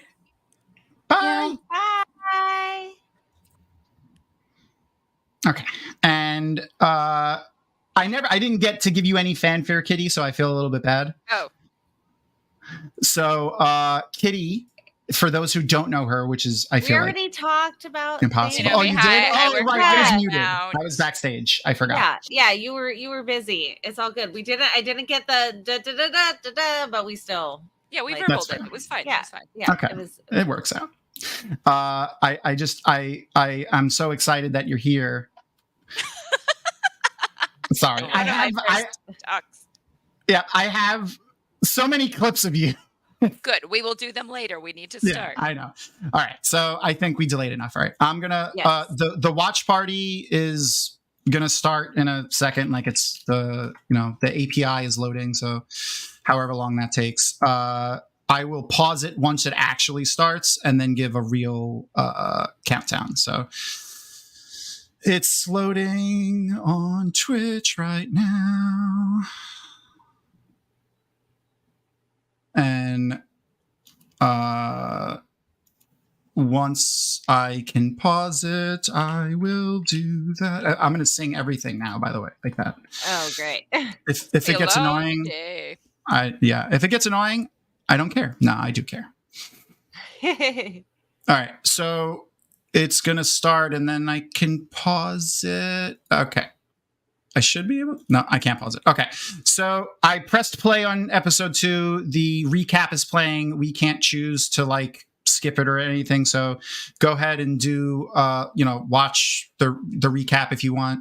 And I'll periodically post timestamps. And so will Matt Stagger. Let's verbally say it too, so that the timing with the audio is the same where we are, because the chat will be a different timing. Yeah, you guys are I about learned 10 to that 15 jumping seconds behind. Yeah. For those of you who do not have 2 monitors like me, just have a little laptop, you can mute one of the tabs. Yes. And you'll be 20 seconds or so behind. Yeah, you can mute us talking in Twitch and just watch the show and watch us on YouTube or Facebook or whatever. But in order to actually watch the show that we are actively watching, you have to do it through Twitch because copyright. Guys, Yes. this is my favorite scene coming up. Yay. There's something wrong with me. No, And there's not. Also, I mean, yes, there is, but what I haven't done yet since we started this, because I've been so distracted, is check in on the fundraiser. So we're at $450 for the fundraiser. I'm going to post the link to it in chat. The charity is technically it's just the American Red Cross, but this is a specific campaign earmarked for the wildfires that if people impacted by the wildfires that hit Maui. There's over 1,000 people missing currently. There's close to 100 people, if not over at this point, dead. Many people displaced. I think over 2,000 or 3,000 people displaced, people without power. So please, if you can donate anything, if you're not in a position to donate, share that link that I posted out to the world. If you share it to 12 people and one person donates, if everyone did that, we'll have $2,000 in no time. So please go ahead and donate. And also, like we said earlier, it'll enter you for a chance to win prizes. Okay, can we talk about how creepy? Yes. The crunching of the bones and the feet and the beak. I don't know if there's any interest out there, but I have actually made one of those little creature things out of marzipan, and we could do a DIY tutorial. If there's interest, I could do that for us. Yeah. Yes. So to just double check, what can you guys say your timestamp for the show? You tell me what your timestamp is, because I can't, because my Amazon is connected to the Dragonmount Twitch. I can't watch along because I can't add it again. Oh, right. We can't add it twice. Yeah. Right. So what are we at? So currently we're at 3 minutes and 23, 24, 25, 26 seconds. Interesting. I'm 3 seconds behind. Eamon Valda, aka Abdul Silas, or probably Silas, just drank his cup, put it down with the bloody cup. Okay. And now we're getting this lovely opening sequence, which I really like. It is beautifully done. Yeah. And even if you don't know anything about the pattern or the threads or anything, it's still a cool opening. Yeah. Oh, Beth was in chat. Sorry, I missed you, Beth. I'm pulling levers and pressing buttons backstage here. Beth Doman, everybody. If you search Beth Doman on any of the social medias, on Twitch, she is a awesome game streamer. I love her so much. Like I said, she's my sister from another mister, is what we like to say. Yeah. We stream video games all the time. She streams way more video games than I do, but go give her a follow. And she recently tore her ACL at WatCon in a squeeing injury. Hate when that happens. Yeah, she stood up from the couch and went to hug somebody and completely tore her ACL, like you do. Absolutely. Yep. Definitely. Ooh, Welsh Woman 69. Thanks for the follow. So nice. How I did that? See what I did there? Yep, I got it. I'm amazing. Thanks. No, yeah, I'm not. So good. All right, can we get one last time update? Because I think I'm okay. Close. I am. Horses are running. 507, 509, 510. Lan Butt Rock, aka Butt Rock, is talking to the Emmons Fielders, and they're writing. What this looks like the stream that Arwen made a wave come down in the Lord of the Rings and wash away the ring wraiths. Except we know that we're not in Middle Earth. Yeah. Middle Earth. I mean, to save $1, you just reuse sets. Yeah. There you go. So one thing I want to call out here, and I want to see what chat thinks, what you guys think, and I'll get a poll going in chat as well after I ask this question. We see lots of different kinds of Trollocs in these scenes here. So if you watch, you see some Trollocs on all fours. It seems like the ones on all fours aren't wearing any armor or leather or clothing at all, and don't have any weapons. And then we have varying levels of weaponry and armored Trollocs up on 2 feet. Do we think there's going to be different like species of Trolloc? Like maybe there's like the scouts, or the more like some are more animalistic than the ones that are more human? Or I mean, yes, because we've seen that. We know that they have different jobs. We know that like there's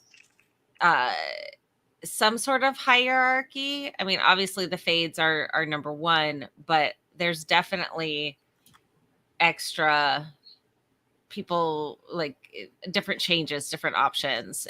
They're each personalized individual Trollocs almost. So Yes, definitely different tiers of Trollocs. Yeah. I mean, if you think about it, if it depends on, are they just going to go with the aspects of how they're born? Or they born? Be like, Yeah. okay, well, this one looks like it's built for speed. We're going to make this one a scout, or this one's really pretty. We're just going to make it talk to Rand. Right. Yeah. Or are they like, can they swap out? Because I wonder if the ones that can run on all fours can also stand on 2 feet, but only if they're the ones that are holding weapons or something. And do the ones that get weapons, is there a training camp for them? Do they just not? Like, there's a lot of questions we do not have answers for. Okay, so the poll is live on YouTube. So if you're watching on YouTube, the poll is live there. I'll get a poll going on Twitch as well if I can. I never Barbarian did it class. on Twitch. I like it. A lot of questions asked with that class. I now just want to see shots of the Trolloc training camp. Yes. Does that also mean now I'm picturing Trolloc like day camp, like summer camp for like baby Trollocs also? That would be so sweet, but I doubt it. I think they come fully formed. So I actually have a fun Trolloc actor story because I had the privilege of being able to watch episode 1 and 2 with Rafe Judkins, Uda Briesewitz, and A.K. Schumann, one of the first writers. And they talked about the Trollocs while filming and how they were the nicest guys. But because they were always on stilts, they could either just stand up or fully lie down. And it would always make anybody's day if a Trolloc walked past and just booped him on the head. Any of the crew. Like, getting a boop from a Trolloc was like... That sounds amazing. I want to get booped by a Trolloc. And then they start taking pictures of them lying down and said like, oh, that one's going to be the Mr. October. Like, I'm like, now I have this endearment towards the Trollocs in the show. I saw booped by a Trolloc. Amazing. So what I want chat to do right now, because if we could do anything, we could totally easily weaponize the Wheel of Time fandom to influence them to do stuff. So Kitty told this story when it happened, and and like she said, Mr. October, I immediately wanted a Trolloc like boudoir calendar. Oh my God. Thing, because I remember you said that they also mentioned that like like the cast and crew were taking pictures of the actors in their Trolloc costumes, laying because they couldn't sit, so they laid mattresses on the floor so that they could lay on the mattresses. So like there's these pictures that they have on their phones of Trollocs like lounging on mattresses, like eating snacks in between takes. I love it. Go harass Tweeter of Chaos until they give us a Trolloc boudoir calendar, please. When we say harass, not really harass. And when we say weaponize, that's not a we. No. Yeah. Okay. Tom's the only one that said that. That is not publicly supported by Dragonmount as a company. We do not like harassing, but ask for it. Ask for it. Nicely. Respectfully, lovingly, and kindly, but also vehemently request a Trolloc boudoir calendar, please. Thank you. Yes. Make sure to say, hey, Kitty on Dragonmount stream talked about getting booped on the heads by the Trollocs and also the lounging. So we would like to request that. I request a Trolloc boop. I'm just putting that out there in the universe. Yes. Ooh, a hippo. That would be terrifying.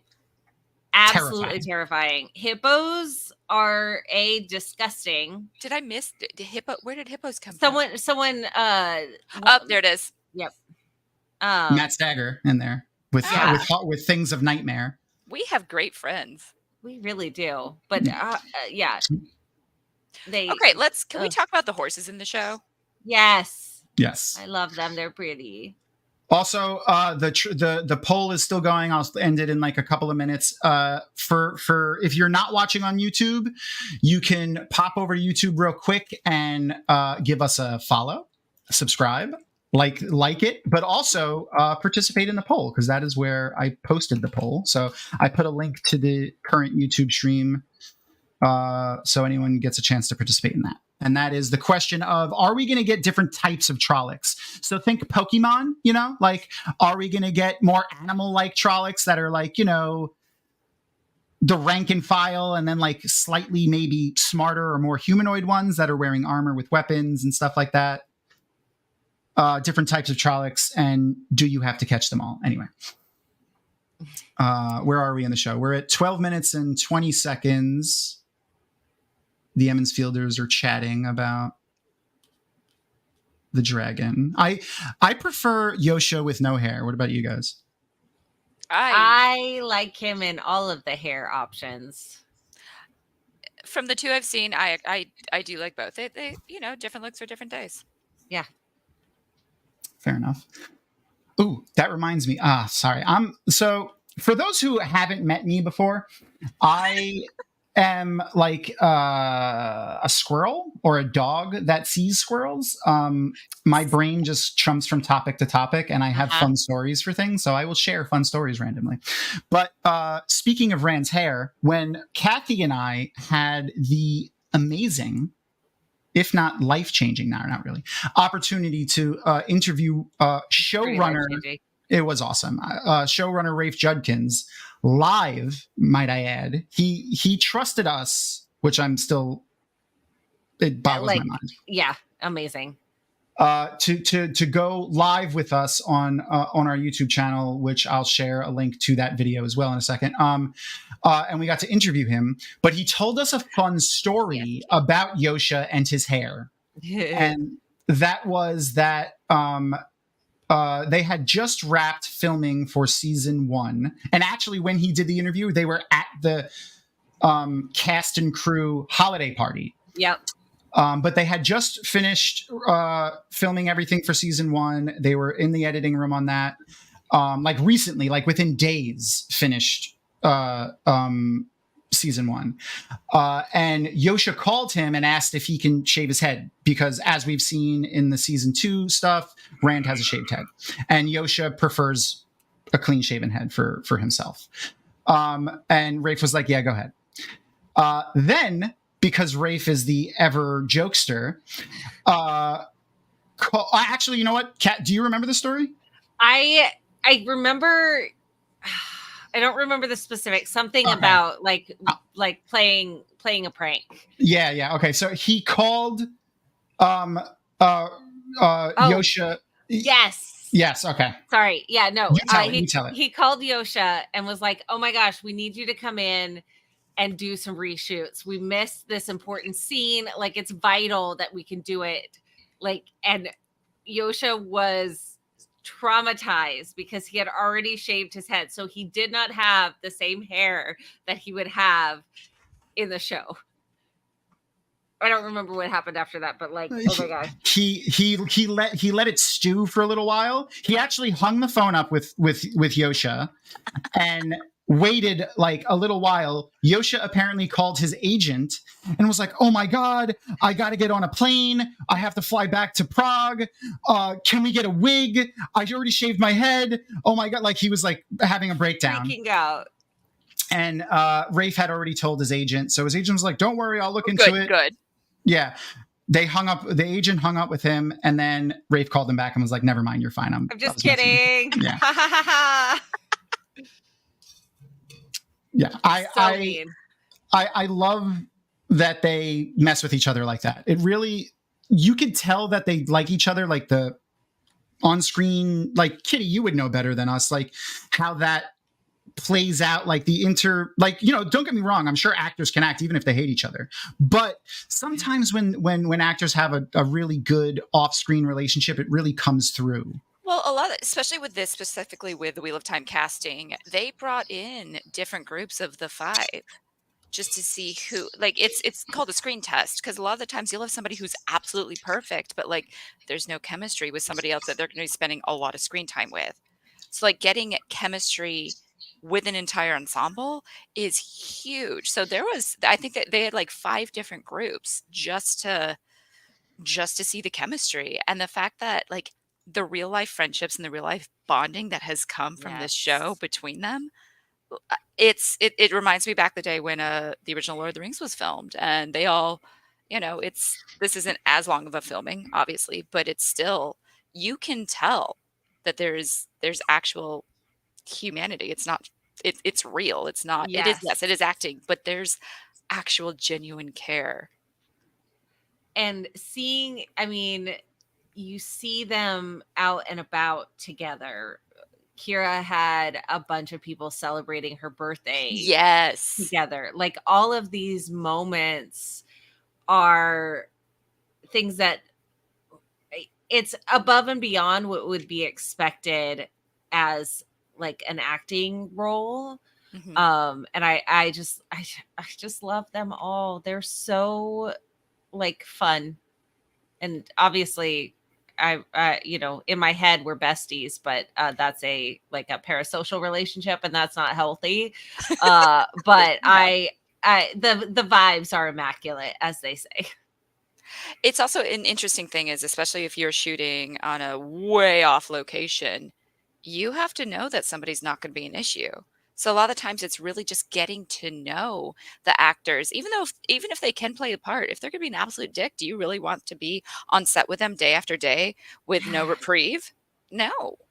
There's so many things that go into it, because this is middle of the woods. Yes, there's towns nearby, but you can't just, you're spending day in, day out getting dirty, getting grimy. And a lot of the times with the filming, you'll go hours between takes. You'll go hours between sets. So you're either by yourself or you get to know the people you're working with, cast and crew.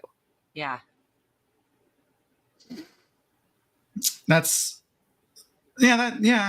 mean, I've never acted in anything, but like just working, just like I'm sure everyone in chat can relate to, just like a normal working relationship usually just is better when you actually enjoy the people that you're around. Yeah, so yes. I have a work wife. It's wonderful. Yes. I have a work, I don't know what I would call Kathy. I don't know if I would say wife. Sometimes our interactions are a little spousal. Sometimes she's like my mom, or like a camp counselor or a teacher. Yeah. A variety of relationships. Yeah. I'm not certified to unwrap all this. Yeah. Yeah. Well, you know what? I think the best way to label it would be she's my work wrangler.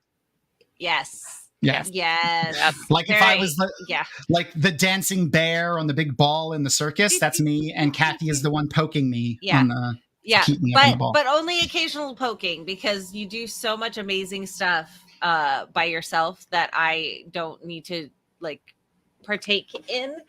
Oh, am I muted? No. No, I can hear you.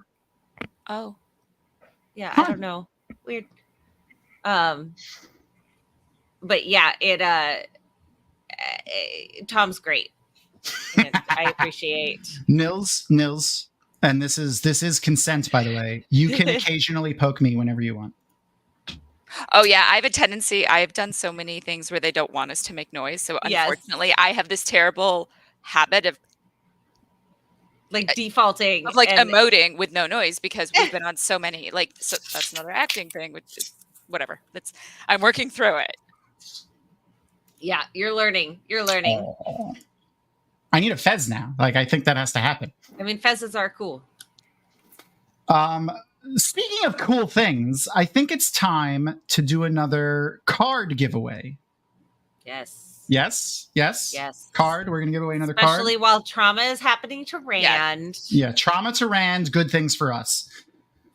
So what we'll do, the first 20 people to put !card in chat right now will get the opportunity to win one of a card drawn from this stack of circa 1990s The Wheel of Time trading card game.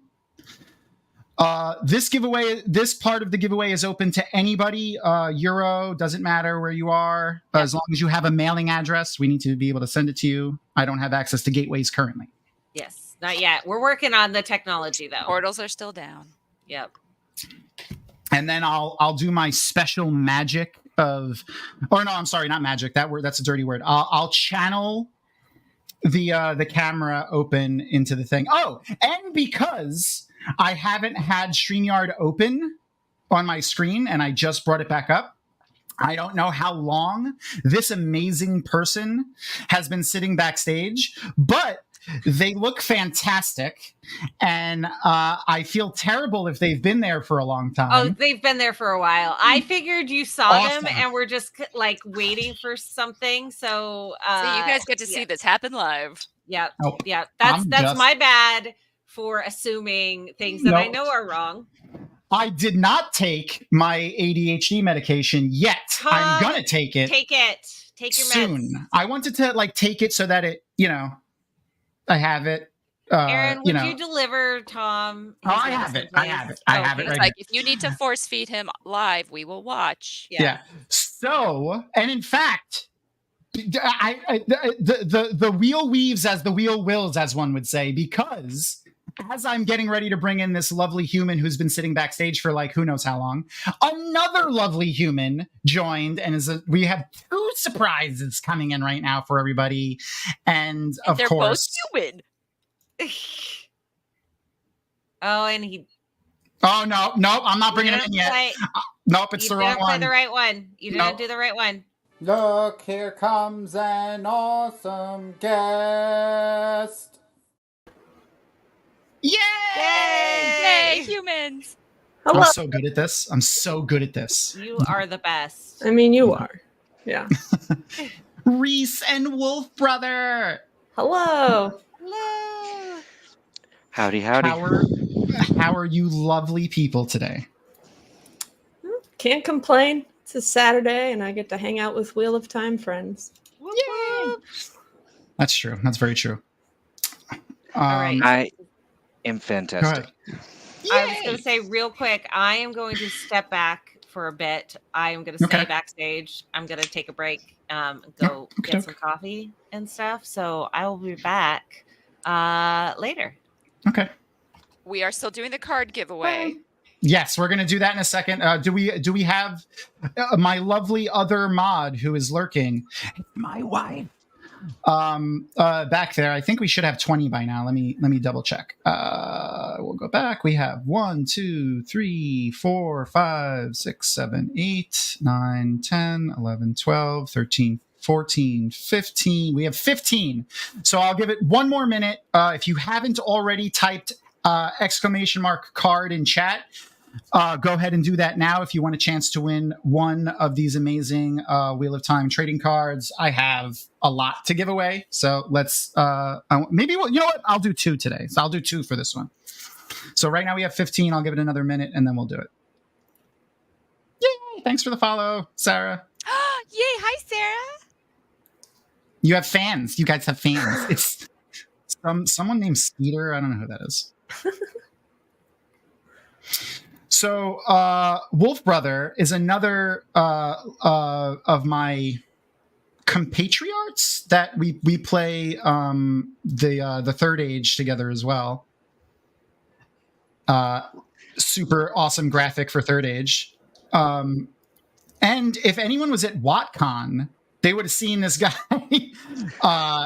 running around like a chicken with his head cut off, making that thing run like a well-oiled, or at least appear to run like a well-oiled machine. And that's all that matters, Wolf Brother. That's all that matters. We have a good team, and we always get a good set of volunteers to help that thing go. And very proud of that team. It's fun. It's just a fun time. And I try not to peer like I'm running around with my head cut off, but you know. No, you looked totally professional and like you had it all together, and that's what matters from the outside looking in.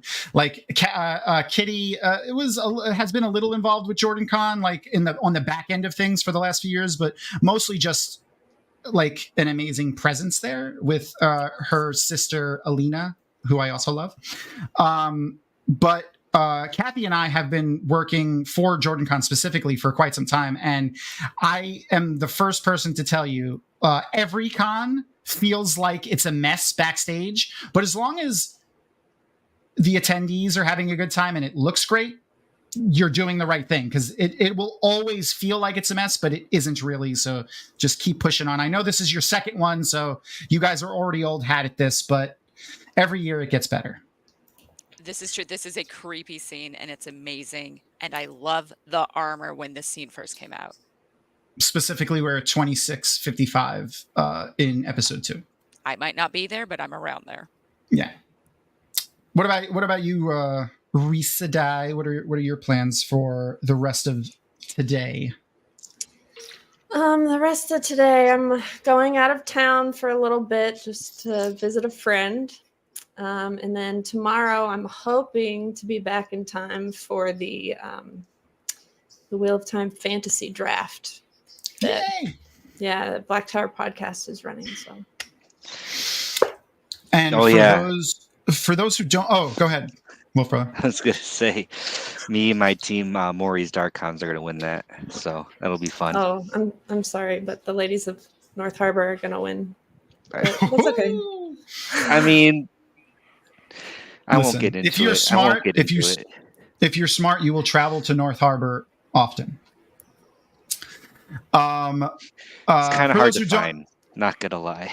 Well, maybe for a silly dog like you, but we'll send you a map. For those who don't know, the Wheel of Time Fantasy Draft that the Black Tower podcast puts on is basically like, if you've ever heard or if you know, like sport drafts, it works a lot like that. If you don't, basically y'all are going to recruit characters from the show onto your team, and then there's a list of, like, instead of like if it was a football draft, touchdowns, catches, yards that they gained, it's going to be fights that they win, channeling, quotes and stuff like that. It'll be based off of all stuff from the show. And I'm going to put the Black Tower podcast's website in chat in a second.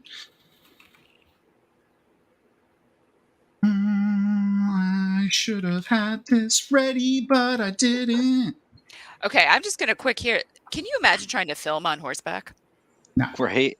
I got it on my phone. I'm watching it too. Like, how many times does that happen? Like, how many takes does that do to get it where, the horse doesn't start veering off or anything? Well, even that, like, even if this is the perfect lighting on this part of the trail, you got to do a U-turn with all of them, and go back and start to get throw in animals with anything, and that it's absolutely amazing. And yeah, and we all know these actors are vastly different heights. Did they get horses of different heights to make sure the actors could be within the same frame? These are things I think about. It's a great question. That is right. That is a good question.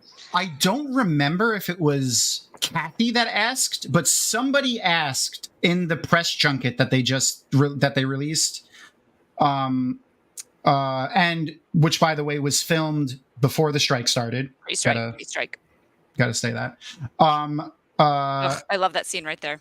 Someone asked that question, and I don't remember if it was Rosamund wasn't there. Maybe it was Daniel. They said sometimes they are just standing and walking and going like this so that they give the horses a break. So often when you see the shots of them on the horses and not the horse, it might be them just walking, going like that. All right. Yep. So we had enough time for the people to put in their chats for the card. Okay, 2 seconds. I have tried a baby wrap with him.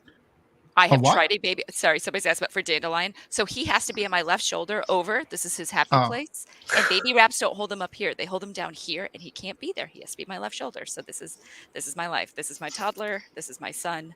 I birthed him. Anyway, continue. Okay.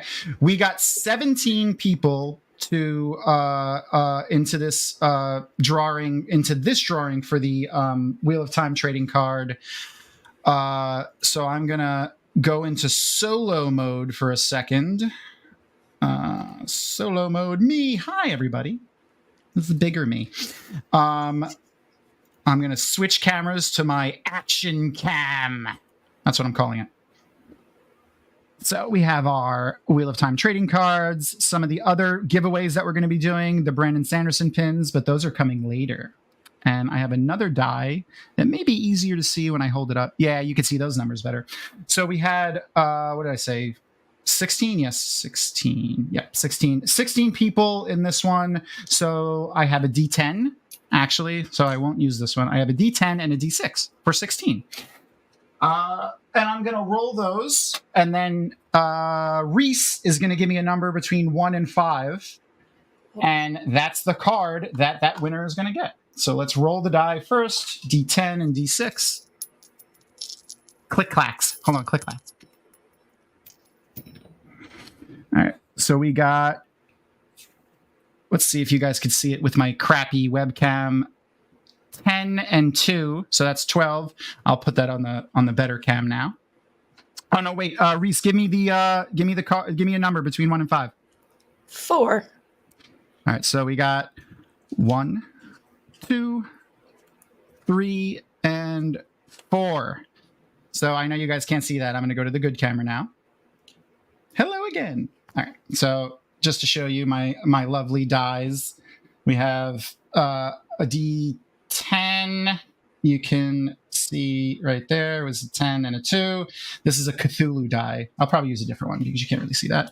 But the card, let's see the person who won, and then we'll show the card. So that was 12. Let's count. I can count to 12. 1, 2, 3, 4, 5, 6, 7, 8, 9, 10, 11, and 12. Paint Waxoli. Paint Waxoli on Twitch, who's a new name in chat. That thank you for hanging out with us. Welcome. You are the winner. If you're still here, give us a post in chat. Yay! Hi, Paint. What's up? You won the Andorran infantry card from the circa 1990s Wheel of Time CCG game. On the image there, I don't know how well you guys could see that. There's like some lines of Andorran armored soldiers walking with breastplates and helmets. And the only text on this card is multiple, because I believe this is like a character card that you could fight with, and you can have multiple of them. So cool. Paint Waxoli, if you could email social@dragonmount.com, which I'm putting in chat right now, your shipping information, we will get that card out to you soonly. And let's get back to my other friends. There we go. Hello, Kitty. Kitty, do you want to be on, or were you purposely backstage? I am back. Hi, you're back. All right, so back to the show. We're 34 minutes in. Lan and Moraine and the group are getting to their campsite for the night. Reese, as an Aes Sedai, how do you like? I know we've seen so much more since this episode came out, but what do you remember your initial feelings about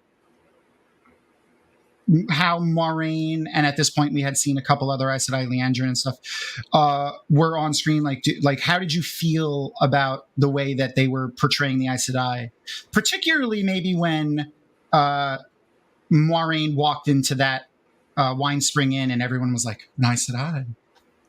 Did she do it right? Did she have the gravitas?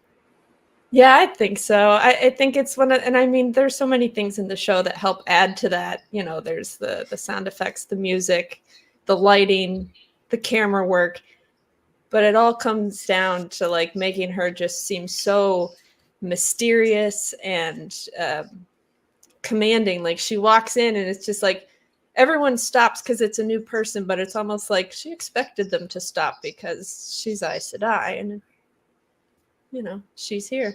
And I think a couple of the other sisters that we've seen, they tend to kind of share that presence that when they walk in, they expect to be listened to. They expect to kind of take control of the situation, but also the scene. You know, it's kind of I think they really nailed that part of making them seem like that. You know, everybody else is like, oh, an Aes Sedai. Yeah. Even just, yeah, like you said, the way they shot it, like the cammering and the lighting and the way, like they had her boots when they zoomed in on her boots and she was walking and I was like, oh. And then Wolf Brother, obviously, you know, when you made your appearance licking Perrin's leg, how was that? How does Marcus Rutherford's leg taste? Was it like, did they use like the sugar gum paste for the wound? How was that? I want more of that leg. Let's just say more of that leg. It's a good. And for those who don't know, Wolf Brother is a purebred good boy. He's a purebred good boy. Yes, he is. I'm excited to see more coming up. And I think they hinted at a lot of the wolf stuff really fun. Like, I mean, I wasn't sure how they were to, you know, how they're going to pull off wolves anyways. And so I think what they did was fine. But I want more. So, and I think from everything we've heard, we're going to get more. Yes. Awesome. And I think we had all the votes we're going to get in on that poll that I forgot about because we were dealing with Harriet. But most 86% of the people that voted yes, we're going to get multiple different types of Trollocs in the show. So we're going to have to bust out our Pokemon balls and go catch all the different types of Trollocs for our, I don't know, we need to call it something other than Pokedex, but Shadow Spawn Dex? No. Nah, we'll think of a better name. Yeah, with this, I'm also not emotionally prepared for Hopper. Fully. Yeah. Hey, Leia Powell, everybody. Master glass crafter. Yeah, she is a master stained glass artisan who comes to JordanCon every year, and a lot of the years teaches a stained glass class at the con, which is a ton of fun. And which Dragonmount is going to be doing a clip about shortly. Ooh, look at that! Because I did get the privilege to do it this year. Yay! And this for is those a who have fantastic question. Sorry, from Matt Stagger for Wolf Brother. Ooh. Yep, there we go. And I'm going to put that poll in chat too because I really want to know what people think about that. Yeah, that's a great question. I want it all the time. I want it. Like, it was weird to me when they were specifically reminded of the scene when they're in. I'm assuming everything's. I can talk about anything. We will be full spoilers for the Wheel of Time show. And right now we are spoilers through book 1 and 2. So like no further than 2. Okay. It was weird that he could see so far in the ways without his golden eyes.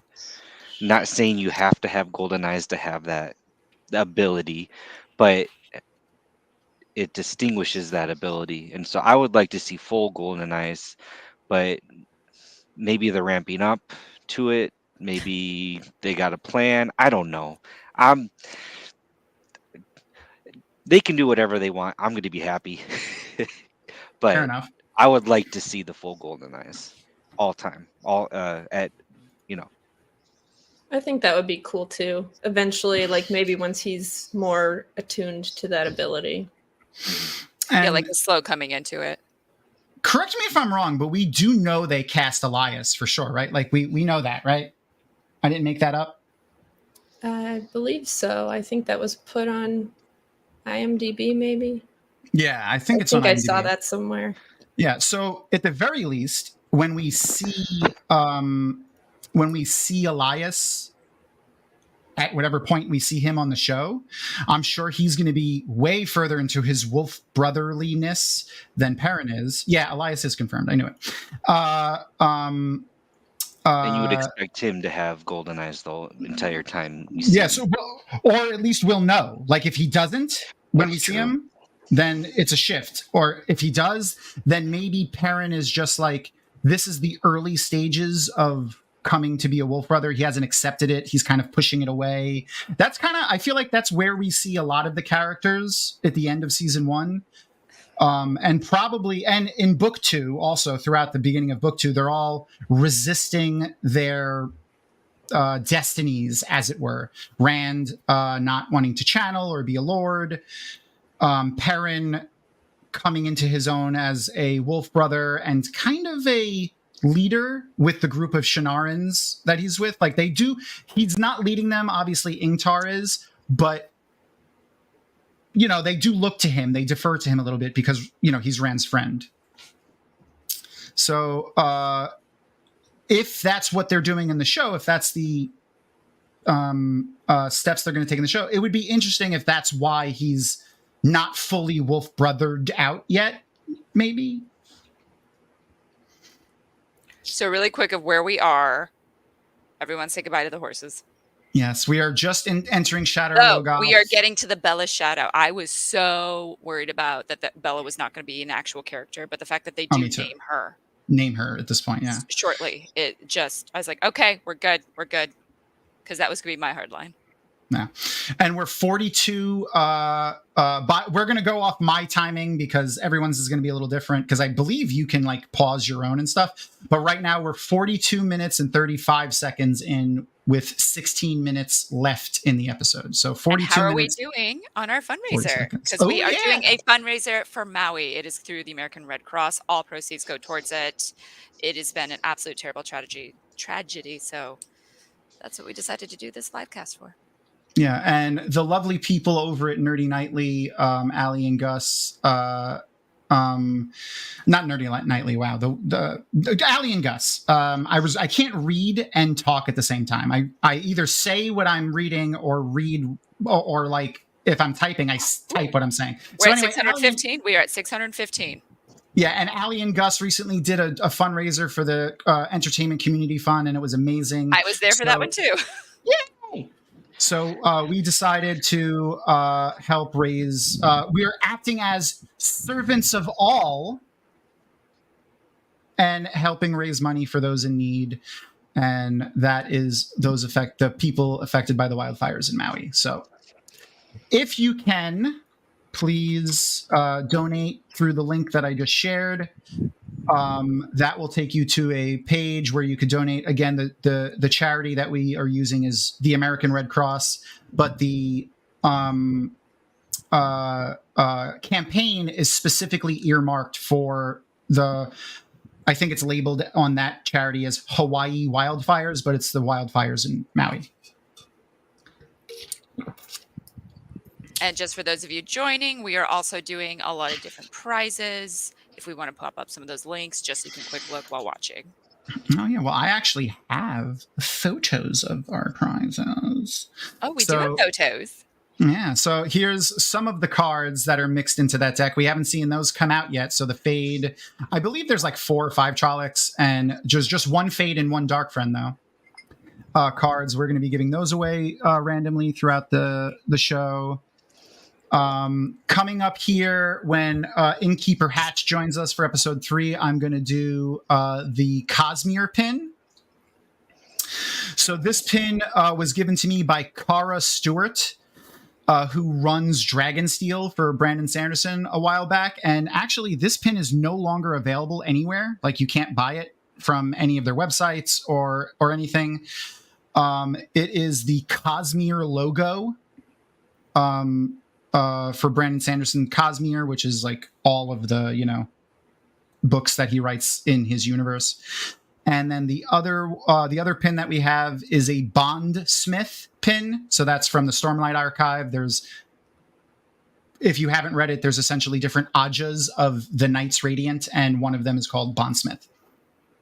And then one of the big ones, signed Robert Jordan book plate, along with the Great Hunt novel with the tie-in TV show cover art donated by Harriet McDougall, Maria Simmons, and the Jordan Estate. In order to win any of our giveaways, and there are more than those, you need to have donated to our campaign And then we will do a drawing randomly. If you're not actively in chat when we do it, I will contact you through the information provided in the donation. If not, I'll hold it aside until we can get contact with you. If by the end of the stream we haven't, I'll redo the giveaways again to make sure we get them all out to everybody. The only thing that doesn't... Oh, no. I was going to say the only thing that doesn't require a donation are the trading cards. Those I'll just be randomly giving away to people in chat throughout the event. And Kathy also has some bumper stickers that are the old school Wheel of Time 7-spoke logo with the figure 8 of the serpent biting its own tail. Yes, yes. This scene right now, I love the vulnerability and the actual emotional connection between two guys who grew up together who are absolutely best friends, brothers, and it's just, I love this scene. Absolutely. I've said it so many times. The lack of toxic masculinity in this show and the platonic male relationships, like the friendships and the emotion that they show each other is fantastic, particularly this scene. All for the humans exact have reason that you emotions. said. Yeah, it's great to see. Basically, Matt told Perrin he loves him just It's now. amazing. Like he said, your wife made me this dagger and she said to use it to protect the people I love. So here you go, Perrin. I cried so much the first time I just, this whole thing, just cried a lot. Yeah, it's definitely a heartwarming scene, even though it's very sad. It's still great to see that relationship, the two of them. Matt really opening up, because I feel like, most people wouldn't. No, Especially with his backstory. Mm-hmm. So Matt in the show is obviously vastly different from Matt in the books. But honestly, I kind of like the depth to his backstory here. I mean, like, if anyone was like a class clown or a, this type of person when you were a kid, like the Matt from the books, generally the person who's loud, outspoken, funny, always telling jokes, they're doing that to cope with something often. Like, that's not always, but often that's a like a trauma response to cope with things and try to create a world that they enjoy. So Matt having that backstory brings him down to earth a little bit that I kind of liked.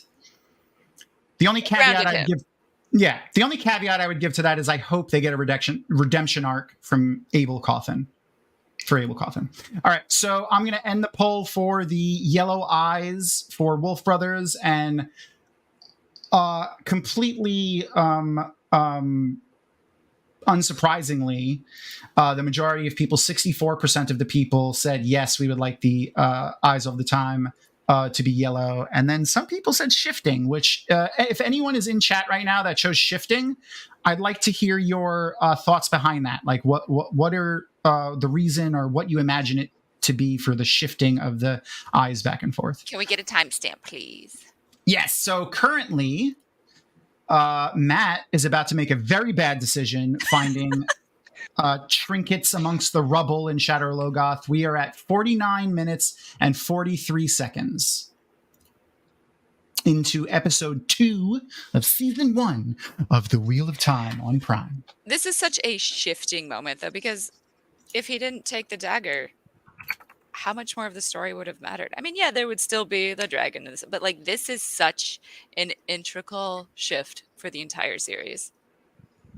And I almost wonder, like somebody mentioned in chat about him giving away the dagger, it almost seems like Shadar Logoth knew what he needed. And like, if he had given something else away, would something else have been in the box? I don't know. Ooh. It's kind of fun, like how they did that. Like he lost a dagger, he found a dagger. That's fair. Oh yeah, the ponies. All right, everyone, R.I.P. How did I not notice that? Like I wonder if Rafe did that on purpose. Like, here's a dagger. Oh, a dagger. Like that's wow. Like, that's so like. Thank you for pointing that out for me. Thank you. Yep, Bella lives. Bella always lives. It gives and somehow. Oh, go ahead. I was gonna say it gives a little bit more incentive. Like now that he's daggerless, it's like he kind of gives that little hint of, oh, it's just a dagger. He found a dagger. He lost one, right? It's like he just needs a new one. He just happens to find one, so he's gonna take it because he doesn't have one anymore. I mean, I Yeah, would it's have more taken like it. it makes it more like, oh, how convenient than like, oh, treasure.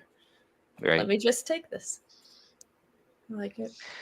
I also think that Shadar Logoth, like the whole time in Shadar Logoth is when Matt became Matt for me. And I was still waiting to see a little bit of it. Like I saw glimpses in episode 1, but like when he's in Shadar Logoth, that's when I'm like, oh, this is Matt. This was Matt for me. I really we don't know the reason. Like, there's no official reason why Barney left the show. We do know that it wasn't COVID vaccine related because that was a nasty rumor. Yeah, that was a nasty rumor, which we never perpetuated, I'd like to point out. But his agent released a statement saying, please stop saying this. It's technically defamation. This is not the reason why he didn't return to the show. They didn't say why, but they said it wasn't the reason. So I do hope, having said that, I do hope, he's okay, because I know we haven't seen him anywhere for a while. So I hope he's doing okay, because I loved him in the show. His acting was great. And he was great as Matt. I did see he was cast in something a couple weeks back. He like resurfaced. I can't remember. I think I saw it on Twitter, but he added like something new was added to his resume. So he's out there. He's alive. Yes. Ooh, we at Dragonmount Penny! can officially say he's alive. Penny. So for those who don't know, Penny, the Watt Cake Lady. If you saw Innkeeper Hatch over at the Dusty Wheel, oh, that was you. That was your. That cake? was. I'm. Penny will correct me in chat. I'm 99.9% sure that was her. She's the one that made the cake. That was fan-freaking-tastic. Also, Penny, correct me if I'm wrong, that I believe you also worked. Did you do cake decorating or baking at Disney? Yay, I got it right. See, sometimes I get things right on the first try. Someone mark it down. Matt Stagger, Nils, someone, Arosa. Mark this down. I got it right on the first try. Did you work at Disney, though, as like a... Oh, no, not Disney. Okay. Was it somewhere like that? Or I made it up. Maybe I just made it up. I make things up all the time in my head. Anyway, back to the Matt thing. Yes, there's also a chance that somebody in his family could have gotten incredibly sick. He could have gotten incredibly sick. We just don't know. And yes, we can speculate, but it's personal. And when it's something like this, that your life is made public, I can't imagine going through that.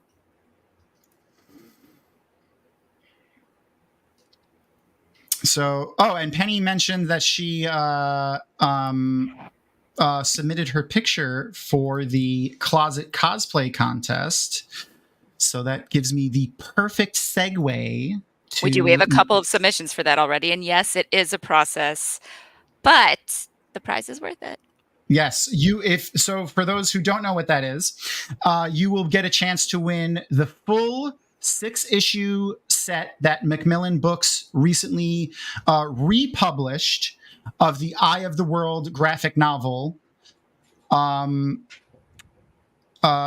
free of charge, and they will be shipped to you directly from Macmillan. So the rules for that are on the Dragonmount social medias, which we'll share links to those posts, maybe Matt Stagger in chat very soon, and on the rules to how to participate. But the too long didn't read version is you have to email social at dragonmount.com, and then send us your picture, post it on Instagram, Twitter, whatever you use, hashtag rewatch, WOTCH, REWOTCH, tag us, Dragonmount, and also have submitted a donation to our charity. So again, email socials at Dragonmount, social at dragonmount.com, post online. Tom, we got to pause it. We got to pause the show. Oh, okay. Let me pause it. Sorry. Burp. I have so many windows on my thing going. All right.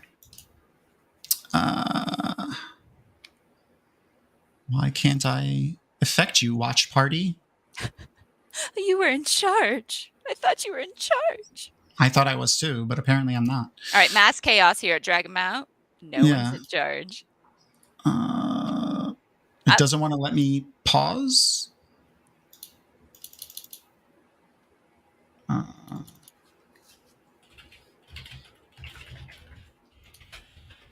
For those who don't know, we are 56 seconds into the beginning of, for some reason, episode 4. It skipped episode 3. I don't know what happened. Oh, episode 3 is the one that Matt Hatch wants to watch. And since he's probably not done cleaning the garage, we just can't watch it without him. No. Let's pull this picture down now that we're done talking about it.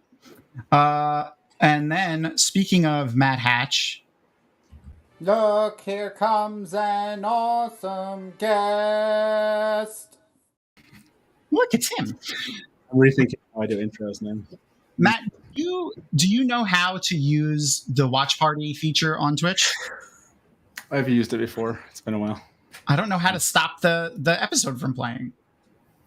I don't think I think that's the whole concept. I don't think you can. Oh, okay. Because it would stop for everyone. That's what I want. Yeah. I don't think at least that's how I remember it, but it's been like 2 years before since I've used it. Fair enough. Reese, Wolf Brother, good to see you. Hello. Howdy. Hello, friends. So I'll restart episode 3 here in a second, but welcome to how. What are you doing in your garage right now? Are you building things? Are you carpenter at the Dusty Wheel right now? Yeah, good question. So basically, we kind of put like a little bit of a gym out in our garage, and because that takes up some of the space on one of the sides for a car, we use the other space for like all the bins and everything. It's just like this big mountain of bins next to the workout area. And my wife asked me to kind of like reshuffle how we think about it. And so I'm reshuffling that room. So. Cool. So we get to see Fit Matt soon? No. Just maintaining Matt is kind of what he does. I need to maintain not eating snacks all day is what I need to do. That's right. Snackosaurus, Alana. People would start believing that I had secrets that I didn't tell them if I got too skinny. So. Have you tried tapeworms? Not yet. No. I can't say it. Follow me for more health tips. Next week, leeches. That doesn't seem healthy.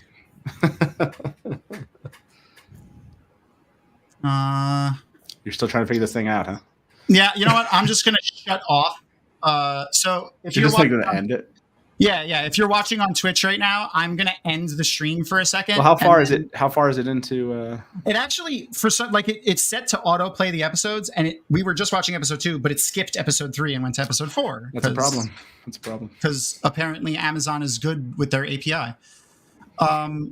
So I'm gonna just, I guess, end the stream on Twitch for a second, and then I'll restart it and hopefully that stops the freaking watch party. I don't know. This is when I call in Taylor. I don't know any of this stuff. So. I don't have a Taylor unless you want to like loan him to me. Nope. No. Okay. Get your own. I raised him. I spent a lot of time on that one. So. Ooh. I can restart the watch party now. Ooh. So maybe if I just start the watch party again, it'll get rid of the other one. So let's try awesome. It was awesome for everyone to meet the Hatch family at WatCon. That was cool. Was that the first time? A lovely family. Was that the first time in like since before COVID that you've had the majority of the family there? Yeah, I'm trying to think. I think I had all of them at JordanCon once. I don't think I've had all of them back at JordanCon again. So yeah, this is the first time definitely since COVID. But yeah, Taylor and Kate were on a what's the hot ones or Watt ones panel? Watt ones panel. Yeah, and my 16-year-old beat out everybody. She rocked it.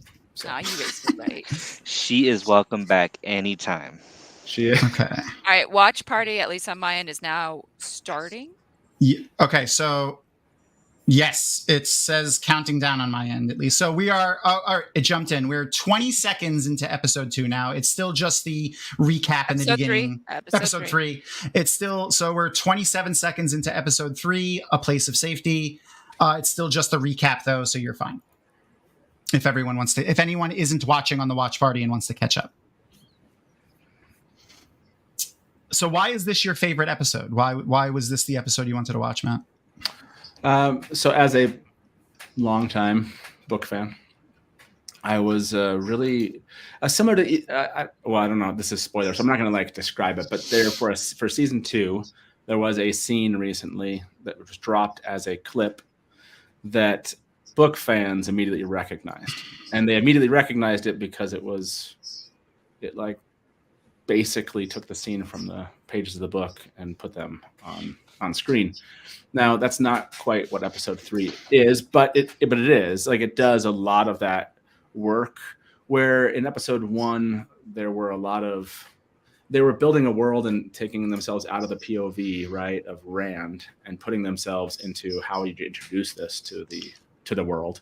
Yeah. So they were trying to like, I want to create this village idea, and I want to give it, like those, a lot of the ritual things were kind of like, oh, that's interesting take on this, but it wasn't like what I was looking for as a fan to watch the show, where I would go like the speculation theory side is interesting because it's new things, but the kind of just that comfort food moment of the show, I wanted those comfort food moments. Like, I just want to be like, cool, I know exactly what's going to happen and I'm okay with it, Yeah.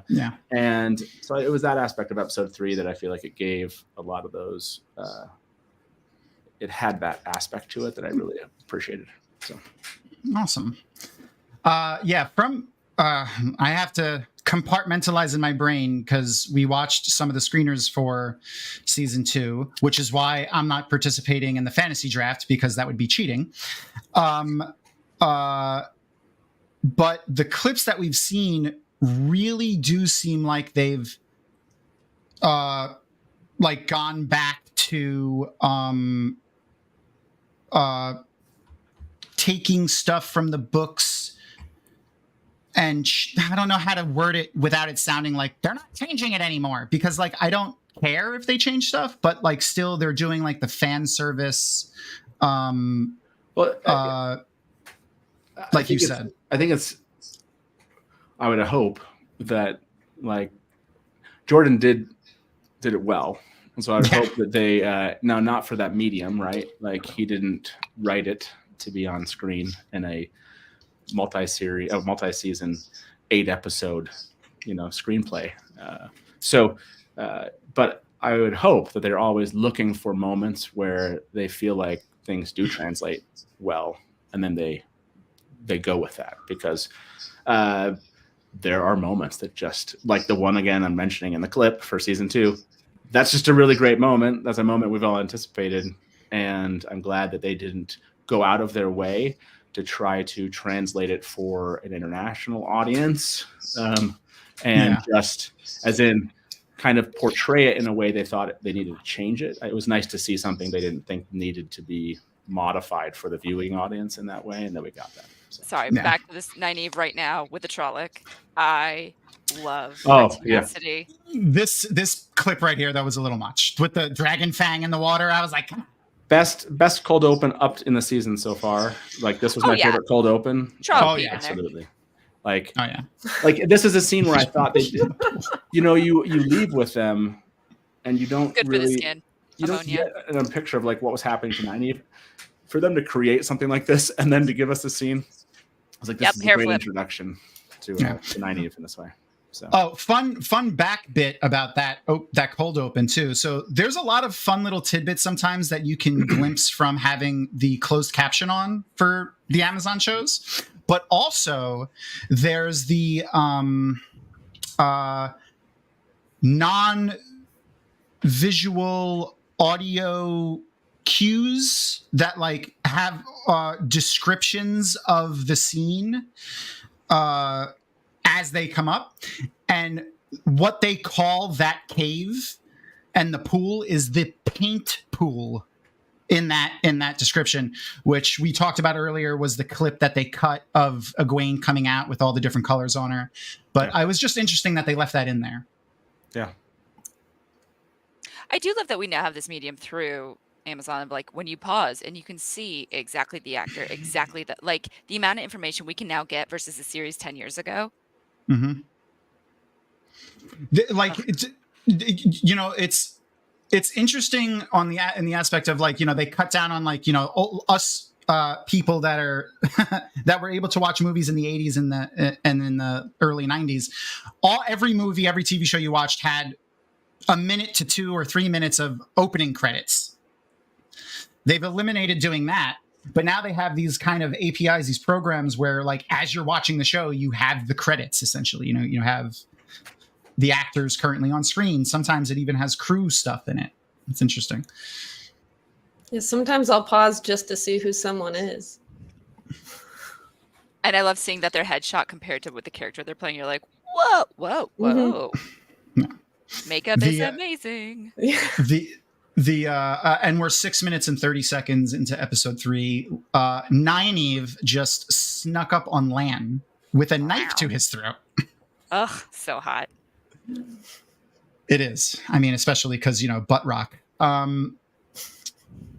Side note, I wonder if he either finds it endearing or creepy that we fawn over his butt. I mean, probably creepy. We'll find out maybe one day. I'm going to leave that to Kevin to ask. I will not be asking that question. Yeah, I won't ask that. You have my word, Kevin. I'll leave that question to you. Kevin can have that one. Yeah. Ask him if he likes being datified by the internet.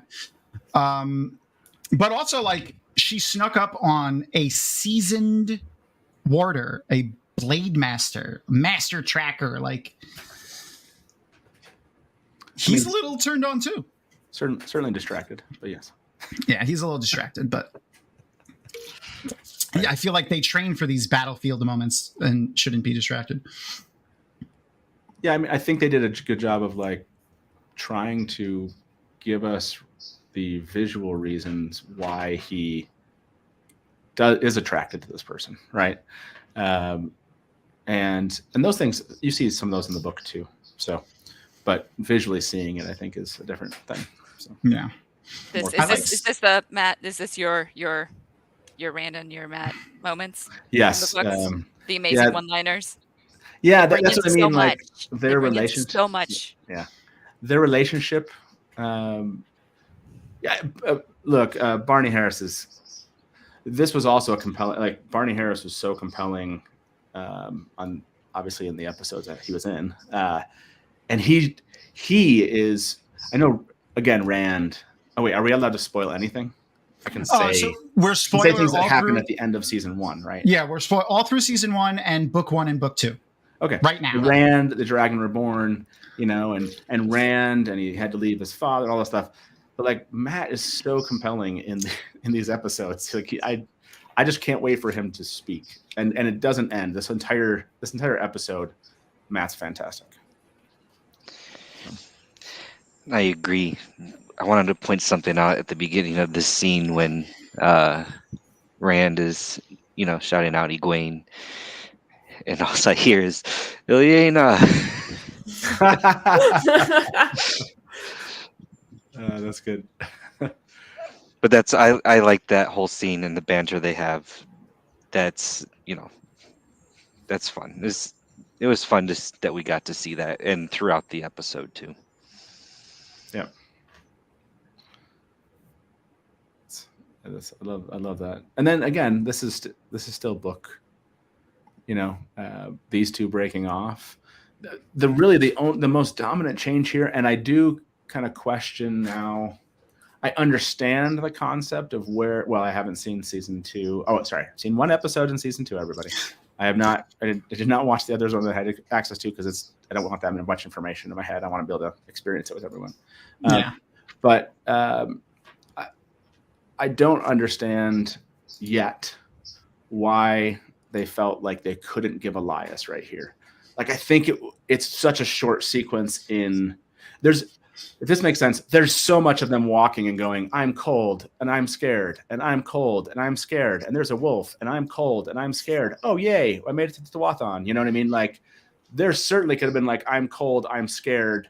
There's a wolf. Who's this? Like, there was enough time to have given us the Elias sequence here that I really questioned their choice. Like, this is the moment to really give some emphasis to something different about Perrin. And I know they wanted Perrin maybe they wanted Perrin to sit in, and when they wanted us to sit in kind of the trauma of what Perrin has been through. But I still think an Elias drop right here would have been. Again, I haven't seen how this all turns out. We know we have Elias in season 2, so I'll judge it maybe differently at the end of season 2. I totally get that, but like if you're watching this as a non-reader, adding another character right now that really, I can kind of see why he wasn't introduced if he's going to have a bigger point later on. Fair. Yeah. Yes, and that's I think that's probably what it's going to be, right, Kitty? It's probably Just my going to 2 be cents. that I it's have no like, idea. I also have not seen the future. That's probably what it's I going will to be. Quiet. But I guess my concern here is like Matt and Rand found a Tom, right? And yes, they get with the Tinkers and they walk along with them and there's conversations.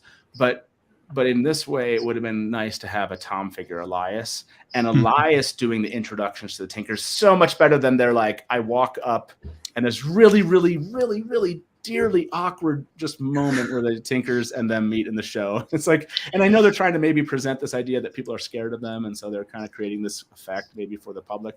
I just think an Elias moment and an Elias intro into this, and then Elias leaves. I think it would have been great.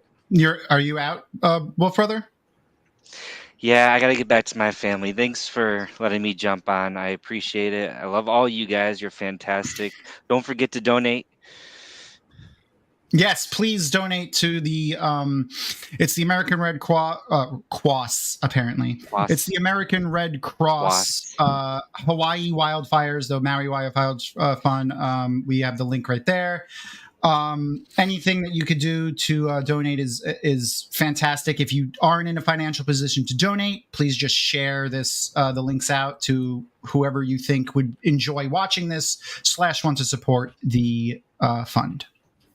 But thanks for coming, Wolf Brother. It's perfect timing because we have another lovely guest. May you know good hunting. See you, Wolf Brother.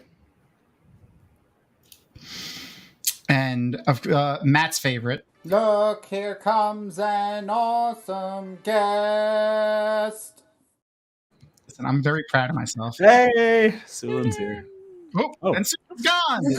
That's what you get. Hi. Hello. Joining us from all the way across the pond. Mm-hmm. Future. Yes. What time is it for you right now? 7 p.m. Dinner time. It's dinner time. Yeah.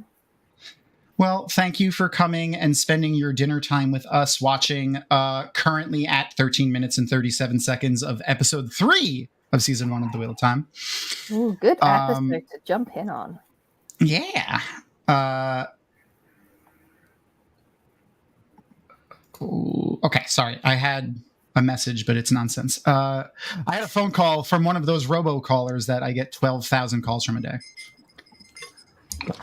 Can I make another assertion of what I think would have been a better choice here while we're watching? Absolutely.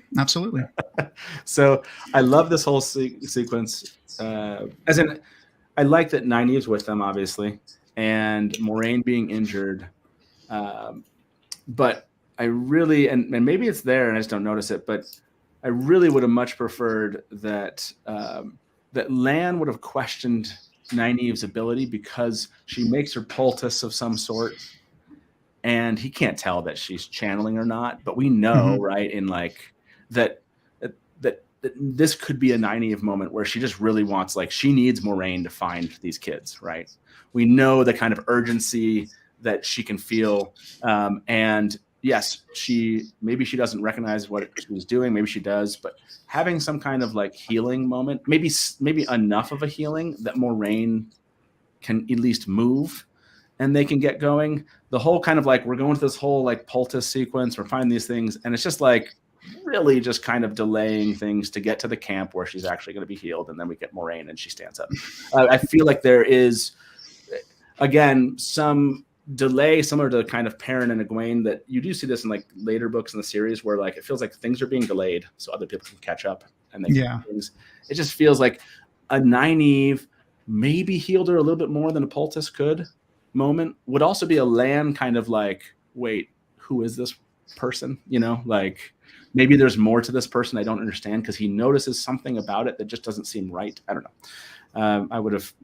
I would have preferred that as I rewatched this thing, that it would have, because there's kind of, they go through this whole thing and it's like, no, gotta go find another one. Gotta find another one. It's like, I don't know. It felt a little bit off to me. That's fair. So, Sulin, Roof Mistress actually has, her and I have a similar opinion on this, and I want to hear what you think about this. Which a lot of people probably disagree with me with, prefer show Nynaeve 100%. over early book Nynaeve. 100%. Let's do a poll. I'm going to do a poll on YouTube. Okay, so already, I don't even need to sell it to you. You already agree. Fantastic. Yeah. Why do you feel that way? Early book Nynaeve doesn't have a lot of self-awareness. She's hard work. Like, you know, she's very hard on the others without being hard on herself. She's only hard on herself when she does the whole, you know, I'm not being brave. I'm not a, you know, she does the Matt thing. I'm not a superhero, but here's me going into this difficult situation. But she's, she is really hard on the others. She doesn't necessarily take the time to appreciate their perspectives, their point of views. She's very much, I am right. And I feel like early book Nynaeve is how then later in the series, when we get introduced to, how spoilery are we? We're going through book 2 right now, so okay. I mean, to say that the character grows isn't that bad, though. Yeah. I just mean sort of like there are other characters, especially Aes Sedai, who come across as how I then see early book Nynaeve. Very, I am always right, and you see that with some of the Aes Sedai in the early books as well. And so I feel like Nynaeve grows from that, but I don't see other characters growing from that. Fair. So I have the poll for those watching. If you're not on YouTube, the poll is posted on YouTube. Going, do you prefer the early version of Nynaeve from the show or the books? To add on to what you just said, Sulin, one of the other reasons why I like her is because, like, she has the sin of pride, and which, like, all of us have to some degree. And I'm sorry to use a dogmatic version of that, but but it's to not just her own detriment. Guys, quick, we passed $1,000 as a fundraiser. So oh my God, that's a moment. We're gonna do something fun for that. We're gonna give away one of the special pins in a minute. Thank you everybody for donating. That's over $1,000 to help people out in Maui from the wildfires, and this is just showing why the Wheel of Time fandom is statistically the best fandom. Anyway. She one of the other things about her in the book is that she omits information. She leaves out events that happen if they paint her in a bad light when she's telling people things. And sometimes that's just to her own detriment. And sometimes that she leaves out information that would be vastly helpful for the people that she's talking to. And in some cases, delaying completion of goals or endangering people, and that's what really frustrated it about for me. Either of you, Reese, Kitty, Matt, Sulin, any more on book Nynaeve, early book Nynaeve versus this season 1 Nynaeve? I think it also has to do with the show aging the characters up a bit. So, like, she's Nynaeve older. in the show is the same age as Nynaeve in the books? No, she's not. She's a couple years, at least. A couple years, and I don't know if that added to any maturity level for anyone, but I fully agree with you with the Nynaeve and the. I mean, Robert Jordan was never a teenage woman, so Yeah, well, yeah, fair enough. as far I As far love as you know. show Nynaeve. I did love book Nynaeve, but this has really made her. This has made so many more of the characters more complete with more layers and gravitas for me. Yeah, I like show Nynaeve. Show Nynaeve is great. I didn't have a complaint about that. I actually liked that they, at the very least, they didn't give us Elias with Perrin. By the way, they gave us a dream with Perrin and the wolf, and that was it was a nice maybe switch there. We're 20. By the way, we're 20 minutes and 40 seconds into episode 3 right now. For those not watching on the Twitch thing, this is just good stuff right here. And yes, this whole scene with the mining, so cool. Yeah. Oh, speaking of the wolf, Matt, what do you? Since you brought it up, what do you think? My thought on the wolf in that dream particularly, because that was the one where the wolf was eating Layla, right? Yeah. So my thought on that wasn't, it could go one of two ways. It's either the wolf, like a wolf in the dream world, protecting Perrin from a manifestation of maybe Baalzamon or the Shadow or his own trauma, or it's Baalzamon creating a wolf eating his wife to make him fearful of wolves, therefore maybe push away his wolf brotherliness. Yeah, I'm not sure what I like as far as the best interpretation of that. If they were going for the push him away from wolves, I don't think that worked. You know what I mean? Like they didn't like follow up on it. Like it's not like the next time Perrin saw a wolf, he was like, run away. You know what I mean? Like, I mean, they right when they wake up, the wolves kind of chase him into the Tinkers and that's it. Like there's no kind of like follow up there.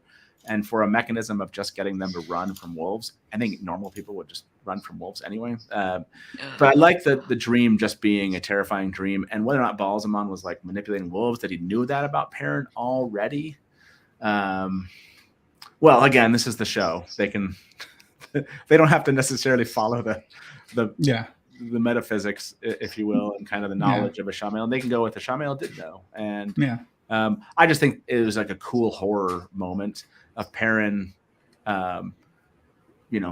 things that have to do with Perrin all converging with Baalzamon and Perrin and the Forge and Layla and the wolves, and like really well crafted as a show dream. Honestly, that was one of my favorite parts of the episode 3. So this song, I know there was divisive opinions on, there's no Gleeman's cloak and the way that they did it for the show with the patches on the inside, which I'm a fan of because nothing says attack me like bright colors in the woods. But did this song, like anyone else, like full goosebumps right away the first time? Immediately. It's fun. Yeah. It's definitely a different. Also. If you're going to change Tom, you got to do it in a way that you're going to go all in, right? And they went all in, right? This wasn't just kind of like a little bit of like light Tom, introduction. This is definitely a different, maybe just Tom at a different point in his life. I guess you could kind of play it that way. They got rid of the Santa Claus version, and that's how I vote. Like in my mind, is that jovial, like knuckling. Like it was always a little bit of a Santa Claus in my mind, which works in the books, but this gritty reality, Okay.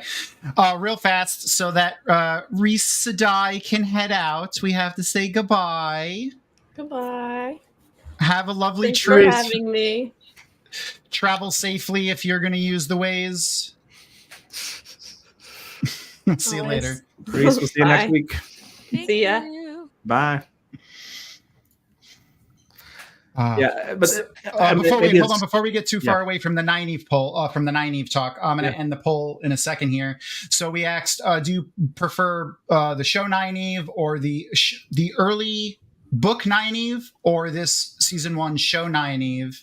And 94% of the people that voted in the poll said show Nynaeve, and only 6 people said book. So that's pretty cool. Yeah, not surprising. Like we get a great cold open here with Nynaeve and Trollocs. You learn a lot about Trollocs here. We get a great introduction of Nynaeve and Lan's relationship. We do get the Tinkers and finally with Perrin and Egwene, we get them separated off, kind of very book related and off into the world. And we get Matt and Rand who meet Tom in an inn called the Four Kings, right? Like in Brand Spring, both places where for book readers, we should have gone like, oh, this is a nice consolidation. And then Azuka Hoyle just kills it as Dana. So, like all these little pieces kind of come together in this episode. I think that's what I like about it. Similar to like season 2, where the Great Hunt, where everyone kind of breaks off into their corners and they're off doing their own groupings of things. This episode 3 felt like that. It was like an expansion of the world, a very book-centric expansion of the world, which I liked. So, specifically Dana, and we're going to see it in a couple of minutes here. Also, I'm going to pin this, so maybe one of you remember to point it out. This is the moment. Elias. Oh yeah, it would have been perfect. When Dana has Rand trapped in the room later, remind me that I want to say something. But talking about Dana and also going back to Emin Valda for a second, it looks like they're accelerating some of the storylines of things that took way longer in the books to come out. So like the idea of in episode 2, when we saw Eamon Valda torching an Aes Sedai, he talks about how I took her hands away so she can't channel. So like, the idea there is the Aes Sedai need to move their hands to channel. And something that we hear often mentioned, it's how they're taught, and that gets delved into way deeper later in the books when we meet other groups of channelers that aren't trained by the Tower. And then so they've sped that up, obviously, because this is episode 2 of season 1, and that starts coming in way later in the books. And then to go back to Dana, throughout all of the early books, I feel like the majority of Dark Friends and the Forsaken, their reasons for joining the Shadow are always just, I want to rule the world, I want power, I want to be a sociopath, whatever it is. But Dana says, I want to end this cycle of misery and fate and break the wheel, and we're bound by this and we need to free ourselves. And that's not something that we see until like the last 3 books of the thing, and that's coming from the philosopher from the Age of Legends. Like that's the type of thinking then. So what do you guys think of that? I guess Sulin, do you like that? Do you think that they're going to be able to build off of that with how much more they have to go, specifically maybe with the shadow stuff? Or did you prefer like that really slow burn in the books? No, I think it's clever. Like, also, it just makes it all a bit more nuanced, doesn't it? If you think who we got in the books, we got Pater, and we got oh gosh, who was the skinny innkeeper? You think of all the Dark Friends or the bad characters, even the not Dark Friends, right? It's all very simplistic. No, right? the Dancing Cartman, that was his in. Sorry. It was everyone's very simplistic. It's they're just bad. You don't get anything else, right? And it's very two-dimensional. It's not something that people can engage with. Whereas a character like Dana, you can see the life she has. You can see how she's grown up. You can, she tells you that she's had this whole life in this one town, and she is relatable. If you've got people who've grown up, working class, or that is it's such a relatable thing. And then to see Samuel Hake, there we go. Skeeter with the save. That was the Dancing Cartman, though, right? That was the inn, I think. We'll see if I got that right. Skeeter will tell me. So it makes it much more interesting to bring this in earlier. If you can look at lots of different like literary and film villains, and the ones that are more interesting are the ones who have motive. They are the ones who are a bit more grey. The big bad isn't nearly so scary or interesting as the big bad who's got a reason behind what they're doing, who's got an ethos of sorts. These are humanized. Yeah. Like all of us have a dark side, and whether or not we go with it or not, but everyone has the capabilities, whether or not they go with it. And that's what I love with with Dana, except that she's probably never washed her hands, and they've never seen the health department go to that pub. Bothers me. That's good. Oh, we do need to do a giveaway. We did hit already the halfway point of a fundraiser. Yes, and I'm going to increase that goal so that we can keep going, because I did not think it was going to go that quickly. But I want to remind our friends here, and Matt, I don't know if you have these, but you're welcome if you want to. I'm going to give you a card regardless. You're getting one, and if you want to donate that to somebody, you can give it away to somebody if you want. You're going to like it. Okay, so I'm going to Sulin, Matt, and I already pulled one for Wolf Brother. You guys will get cards from my stack of trading cards. But first, we're going to give away... I'm going to switch to my action cam. Nice. There, wait, hold on. It has a sound. It's... Whoosh, whoosh. See, that's amazing. It's totally not me that made that sound. All right, so the pin that we're going to be giving away is I don't know if you can see with my really crappy cam and natural lighting coming in from my window here. I'll hold it up to the good camera in a second. The Brandon Sanderson Cosmere pin. Nice. So this pin actually was given to me by Cara Stewart, who Matt also now works for Dragonsteel. I always forget that. I mean, you've been doing it for a while now, but I always forget. But Cara, who helps run Dragonsteel, if not, I think runs Dragonsteel. Matt knows better than me. Go ahead, Matt. Oh, I wasn't sure. Am I supposed to answer that question? No, yeah, please. Yeah, Kara's one of the vice presidents there. There it is, vice president. I knew she had a big, important title. Who runs Dragonsteel is Brandon and Emily. Yeah, Brandon and Emily. That's fair. She gave me a bunch of these pins a few years ago for some stuff, like for, give them away however you want. And I've given some away over the years at Jordan Con, but I saved a lot of them. You can actually not get this pin from almost anywhere. Like this, I couldn't find it on eBay. It's not on their website. This is an old pin. I think she gave it to me like 5 or 6 years ago, to be honest. So I'm sure everyone's going to do it. So I'm going to have a hell of a time starring this. If you would like a chance to win this pin, type !pin in the chat right now. By the way, there's interesting kind of... Yeah. And remember, if you do that, you have to have donated to the charity. So I'll give you time. Obviously, if I do pull you and you haven't donated to the charity, you need to donate to the charity. Joe Berlin, for the pin, you need a U.S. address. So if you have a friend in the U.S. that you can mail this to, and then they can give it to you at some other point, then you can still provide us with that address and you could still win. That's the best that we could do right now. For Tom, does it matter if we put it in Twitch or YouTube? It doesn't matter if it's in Twitch or YouTube. Just do the hash !pin and you'll be entered. But you have to have donated to the charity. Remember that. So if you haven't donated yet, go ahead. We'll get the Matt Stagger will share the link in chat for that.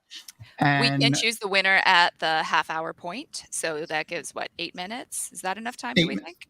Yeah, 8 minutes. So I'm gonna switch back to the regular cam. Oh yeah, this scene is wonderful. And then bring everyone back up on camera.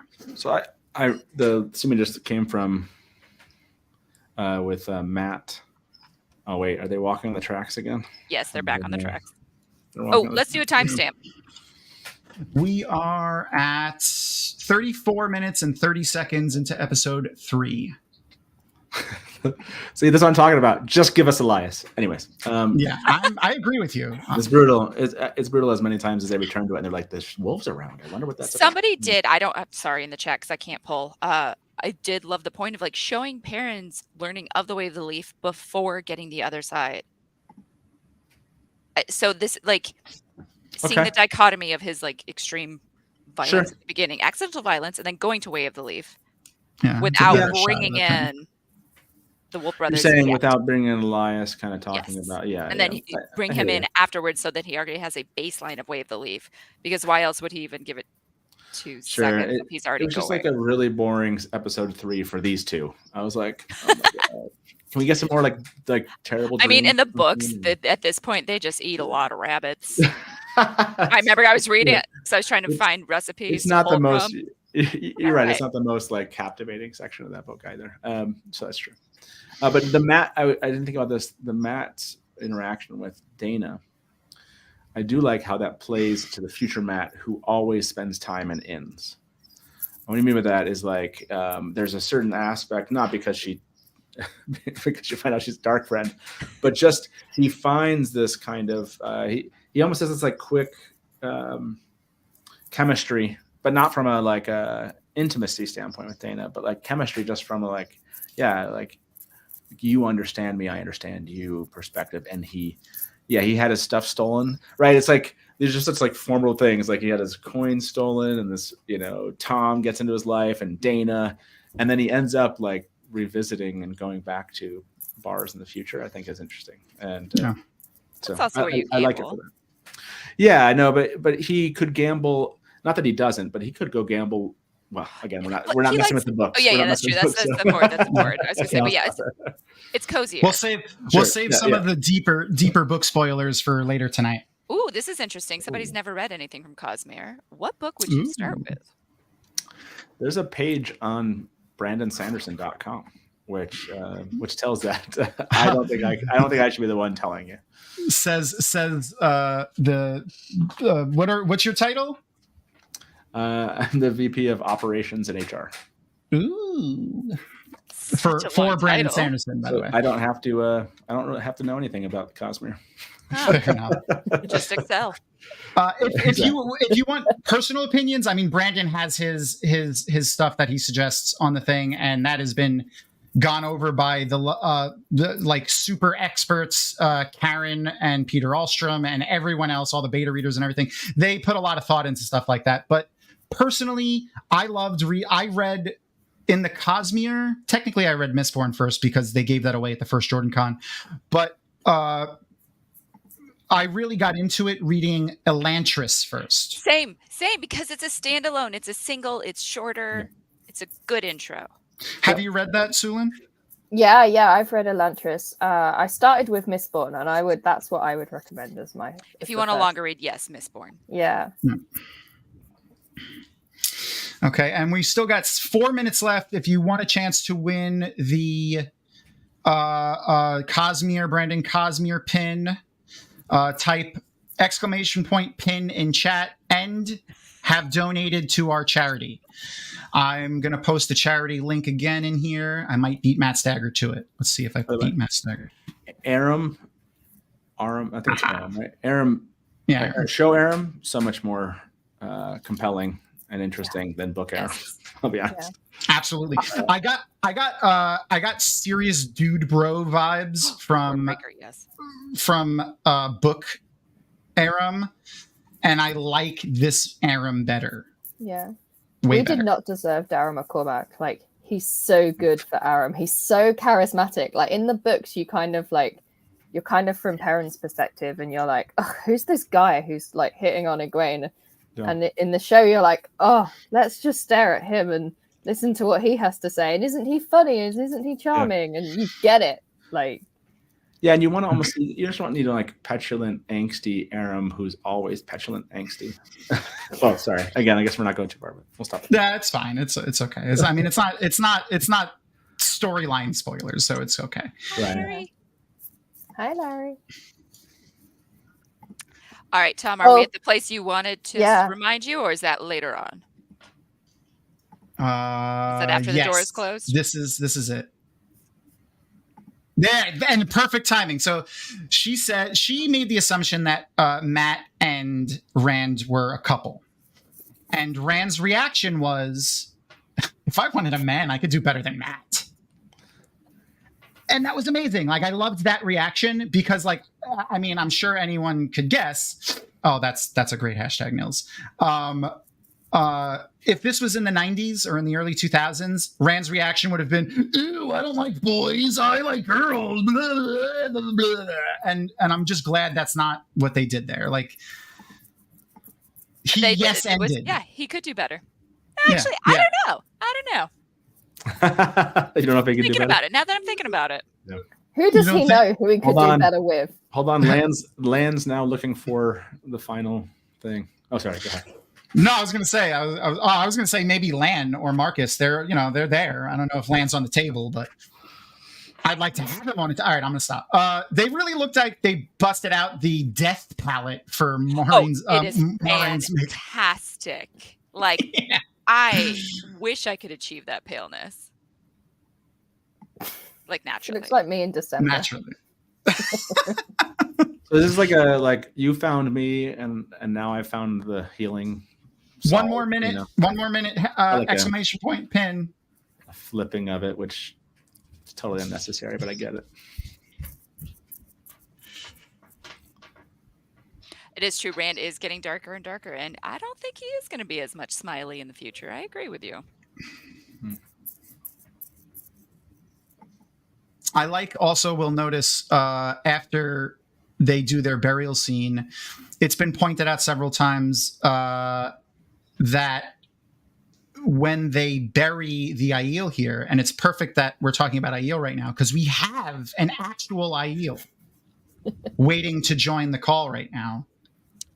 And let's see who it is. Look, here comes an awesome guest. Leia's here. Yeah. It's the roof mistress herself. See, like y'all make fun of me for that intro, but every single time I see all of you laughing when I sing like a moron. I'm not making fun of it. I know. You're muted. Oh yeah, you're muted, Leia. We can't hear you. I unmuted you. There we go. I love that the music here kind of like when Tom came in, it kind of had like an old Western sound vibe. Yes. Gunslinger. And just the way this is shot from like low up. Yeah. So when they bury the Aiel in a minute, a lot of people have pointed out, and I'm sure we all have as well, the pile of rocks that they put over his grave is small. So the idea there is maybe it looks like Tom probably knows that you have to bury an Aiel standing up. So that's the thought there. And we need to do the giveaway. Yes. So so the last person to do the pin, let me make sure I got them, will be Leia. Hi. You're the last one that got in for the pin, and everyone is eligible for the giveaways. I know we probably have some Dragonmount staff in here. The only ones that we're reserving for just our attendees are going to be the book, the signed book, and the comic books. Those are actually, if you're going to do the costume contest, that's okay too. But you actually have to put a costume on and do all that jazz. So.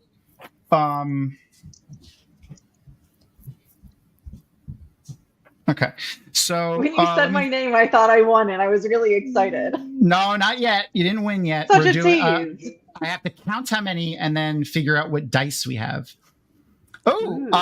Alexis, you didn't win, but hi, Lexi. She's an old friend of mine from when I used to play Star Wars: The Old Republic MMO. I miss Lexi a lot. Anyway, so this time, are we using a D20? Or I will use a D20 this time. I know there was some drama. I know. I used the D20 last time, but it's like, not a real, like it's real, but it's like hollow and metal. I'll use a regular D20 so no one gets angry. I've got all my D20. I just got done with a D&D game, so I still have all my stuff spread out everywhere. It's total chaos. Every inch of not framed camera in my room right now is also that. Nice. I'm trying to grab a clearer D20 because the ones I have are all like, fun looking, but they're a little hard to read on camera. You need a giant D20.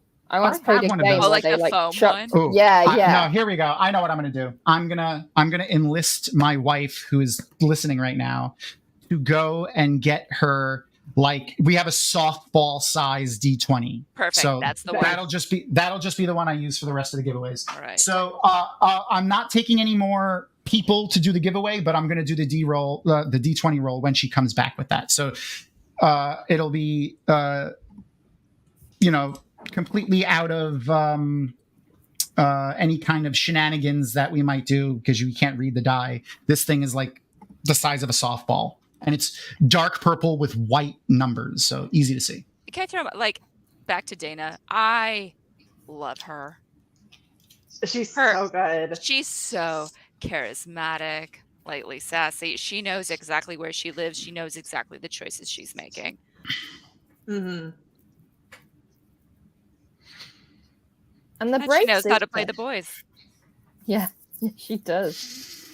Yeah, sorry, Tava. We're this is for the Brandon Sanderson Cosmere pin, but I do have also still the Bondsmith pins left, so just stay tuned for those. And if we cross the $2,000 mark, I wasn't going to give this one away because this one is actually super special, and I only have one left if I give this one away. But if we cross the $2,000 mark, I have a Doomslug pin.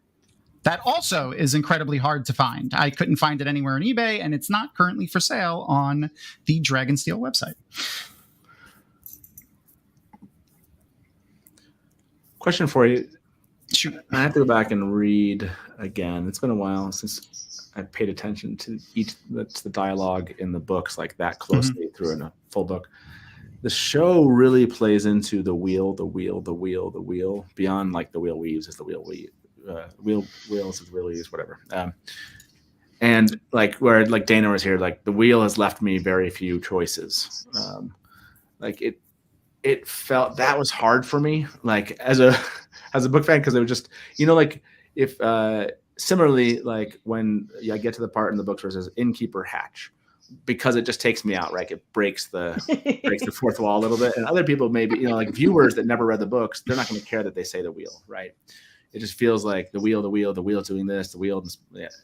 So does it, for anyone else here, is it like off-putting, or have you just been like, no, it works, I get it, and it doesn't necessarily add or compliment, or does it compliment you, the watching? I kind of like it because I feel like it does bring in the non-book readers a little bit. So we get I think a lot of the discussion of the wheel is from a third person reader perspective.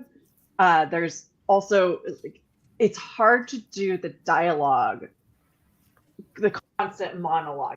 So some of that stuff is Maureen going on, or some of the Aes Sedai, or Tom goes on. And so you get these long paragraphs discussing the wheel, and then and that's why like it's a big chunk and then it's done. It's not the constant, the wheel weaves, the wheel. So I think it's a good way to do a completely different thing from the books to the show, but also bring in the people who haven't and get them to understand, like, why is this called the Wheel of Time? So it's this constant thing in the religion or the mythology, the continent culture. Lee, I don't know if you accidentally unplugged your mic or something, but you were super clear, and then it switched to a little not clear, and then you're dropping in and out. I got multiple headphones on multiple devices right now. Oh, okay. It might have switched to a different microphone. Okay. It is interesting seeing the wheel as a religion, it's not even. It's just like how we would. Oh, the devil made me do it. It's nice for them to be or like a faith or something. Like I think religion might be too strong of a word, but it's like a faith culture or it's just like their reality or something to blame. Even like I'm not in control of my actions. I'm not sure if Erin heard me, so I'm gonna give Sulin. You have the helm. Unless you don't want it, then Matt, you have the helm. I'll be back in 2 seconds when I go get the better D20. And I'm chopped liver. I know. Oh, it's obvious that I should give it to you, but I wanted to just put Sulin on the spot because I thought it was funny. Yeah, that's fine. That's fine. Just a little stepchild. What were we talking I also about? love all Oh, the the wheel. details of this storeroom, like all the stuff hanging, all the potatoes and the sacks of things. The amount of props, yes. Yeah. For this, like, it's incredible. And the amount of cuts. Tiny little room. The amount of cuts, like, that's one shot. Like, so they have to do the entire scene with one camera. Like, I mean, they probably did multiple cameras, but there's so many angles going on here. Oh, yeah. We can't get a camera in the shot. And also, don't run with swords. Yeah. Like, legitimately, every time I'm like, remember when people thought that was a horse running down the? It was really Dana. There was a whole conversation. We had so many conversations on Twitter about whether that was two people. It was a white cloak. It was Steve. It was Steve. It was Steve. I want to know how many times she had to like cut meat for the chopping scene earlier. It's all fake. Wow. All right, cut fake meat then. Because if you Still, think yeah. how many takes? Oh god. And if you actually look at the cleaver she uses, it doesn't even look like it's sharp. I mean, maybe it's just me that noticed that, but I was like, wow. Maybe she can't You afford can't enough. have their actor accidentally cutting your hand off.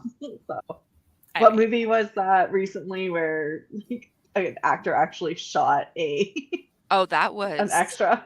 Oh, it was one of the Alex Baldwin. Yeah, that wasn't Rest.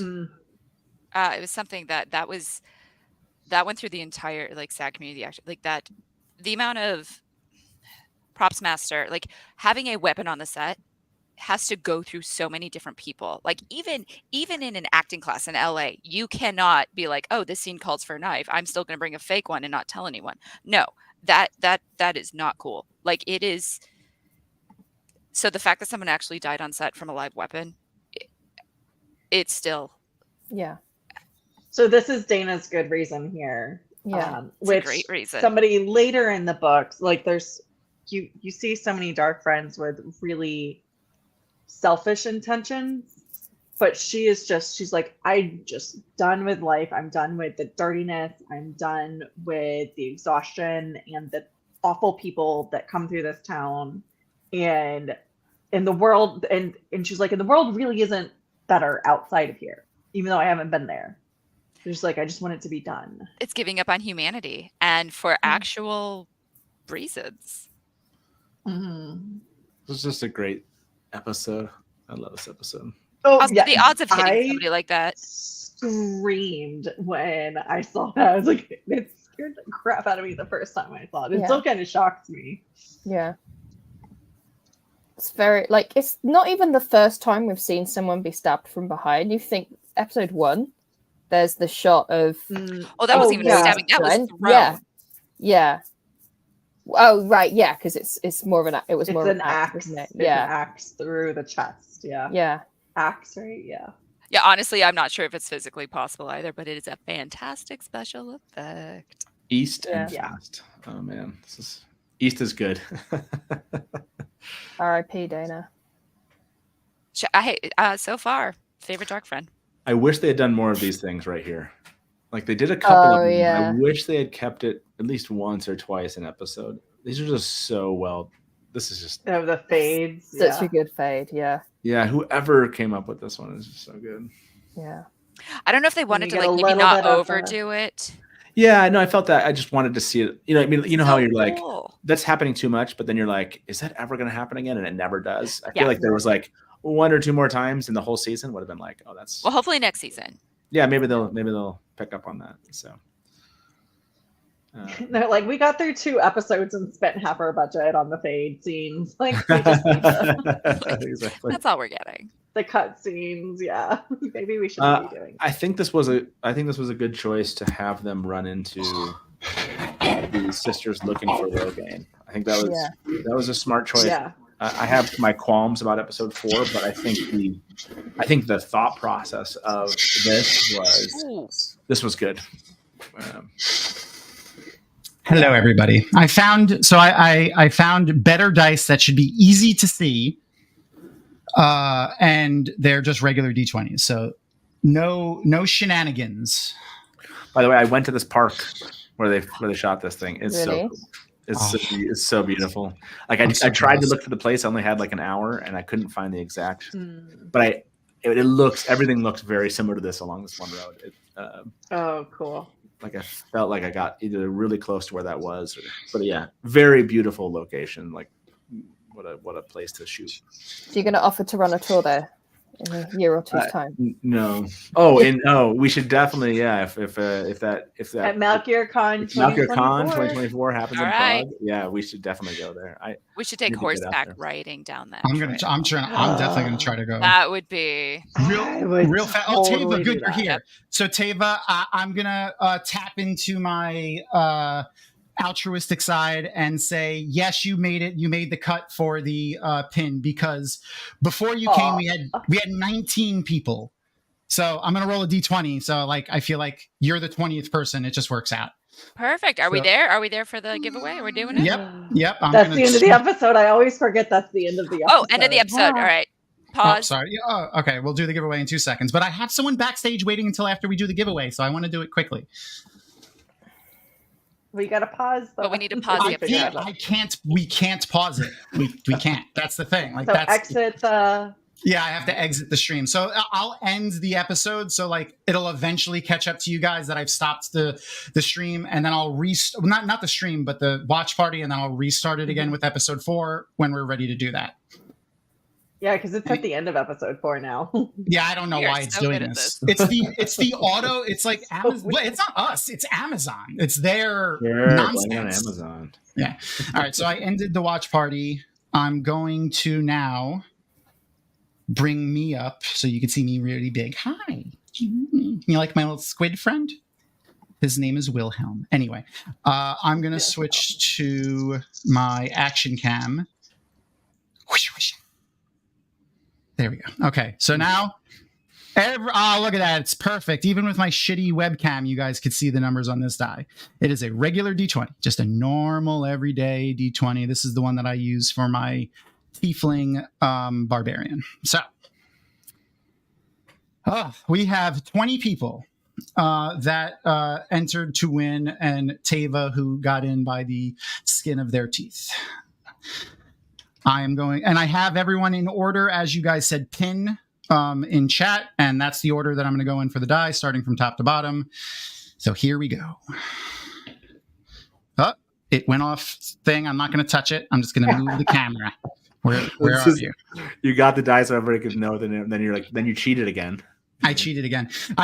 There's only me here. There's so many hands. But anyway, it's 8. We got 8. So let's see who that is. Go to the top of our list here. 1, 2, 3, 4, 5, 6, 7. Oh, Rosa!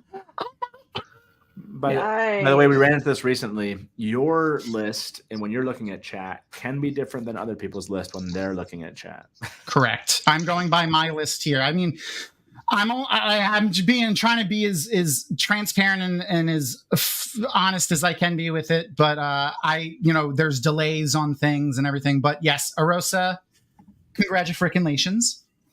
I'm gonna go back to the normal camera now. Here we go. Wait for it. I'm back. Hi, everybody. And then I'm going to bring everyone else back. Well, thank you very much for having me for episode 3. That was a lot of fun. Every time I see it, I kind of like.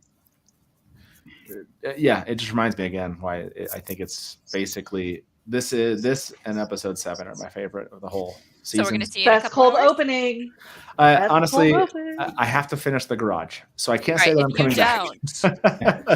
Well, we'll be going probably till like 10 or 11 tonight. So feel free to, if you want to come back, just shoot me a text message. Okay. I'll just jump in. Good to see you, man. Or just jump in. You have the link. Yeah. You all too. It was awesome to see you. Thank you for letting me pontificate about what I like and don't like about this episode 3. And always. I can't wait till next week, the premiere. I'm excited. I know. So we'll be dropping kind of what we're doing either tomorrow or just Monday morning. But yeah. Anyways. Oh, Rob's already announced. What's that? Yes, I know. Rob. Yes.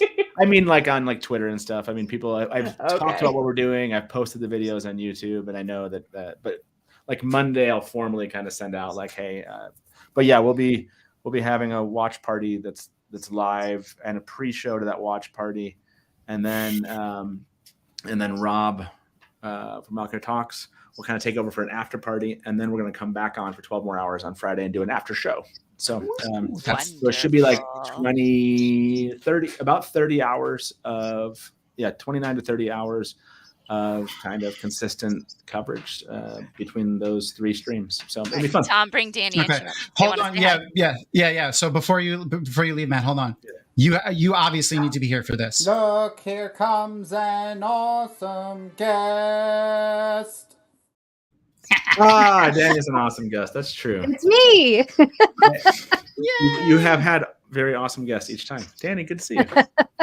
I was like, bring me in so I can say bye to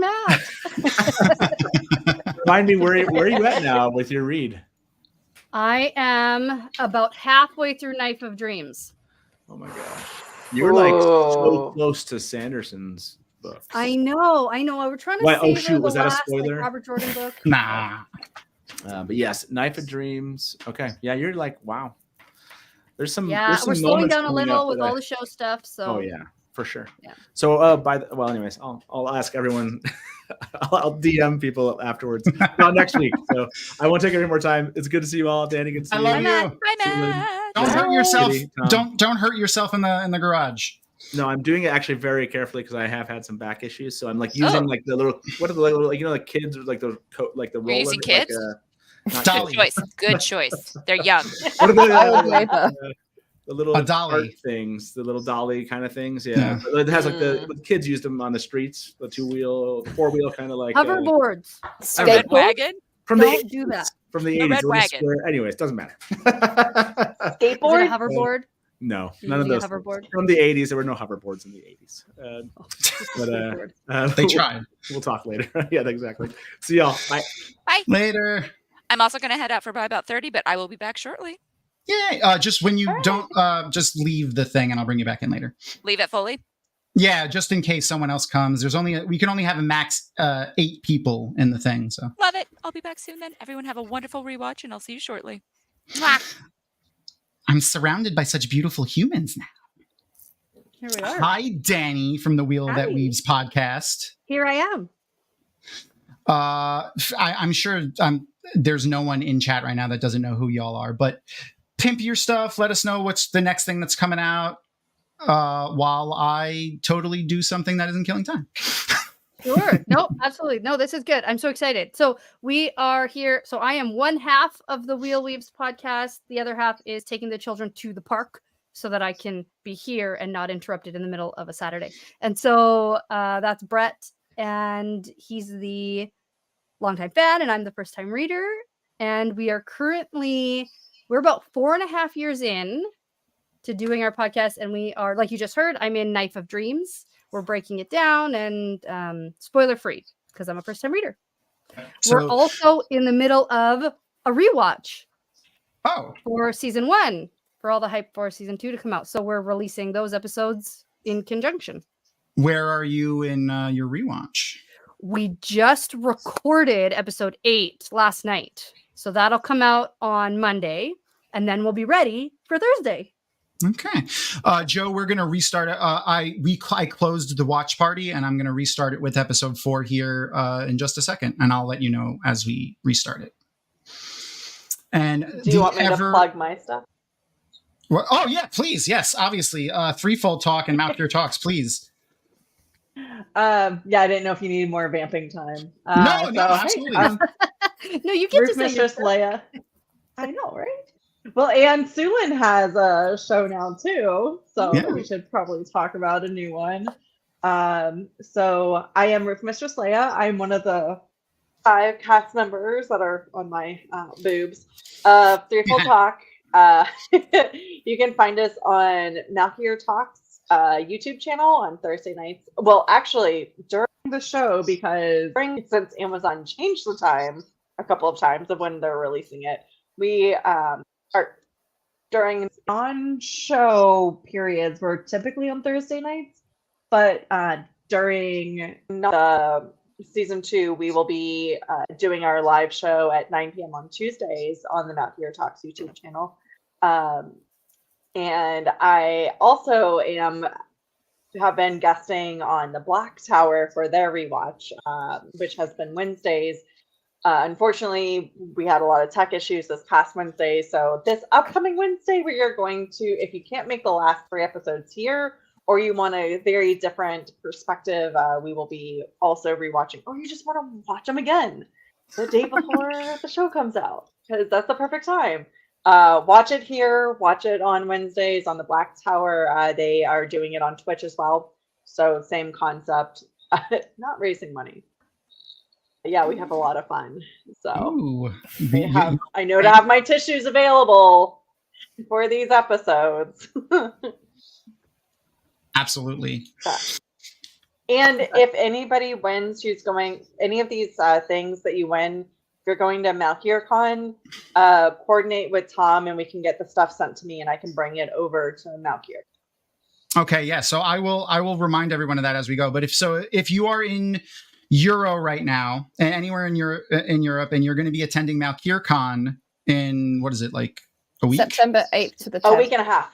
2 weeks. A week and a half. 2 weeks. So, September 8th to the 10th, MalkirCon. I will post a link to MalkirCon, which I believe the physical tickets are still available for just a... Nope, physical tickets are done, only virtual tickets.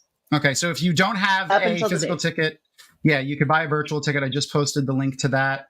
But if you're already attending and you're in Europe, if you win something, when you email social@Dragonmount, just let us know that. And if you're cool with me giving it to Roof Mistress, she will bring it on with her to Europe for you. Because we want to try to include our European friends as much as possible. I know everything is always catered to the East Coast, US, everything. So we're trying.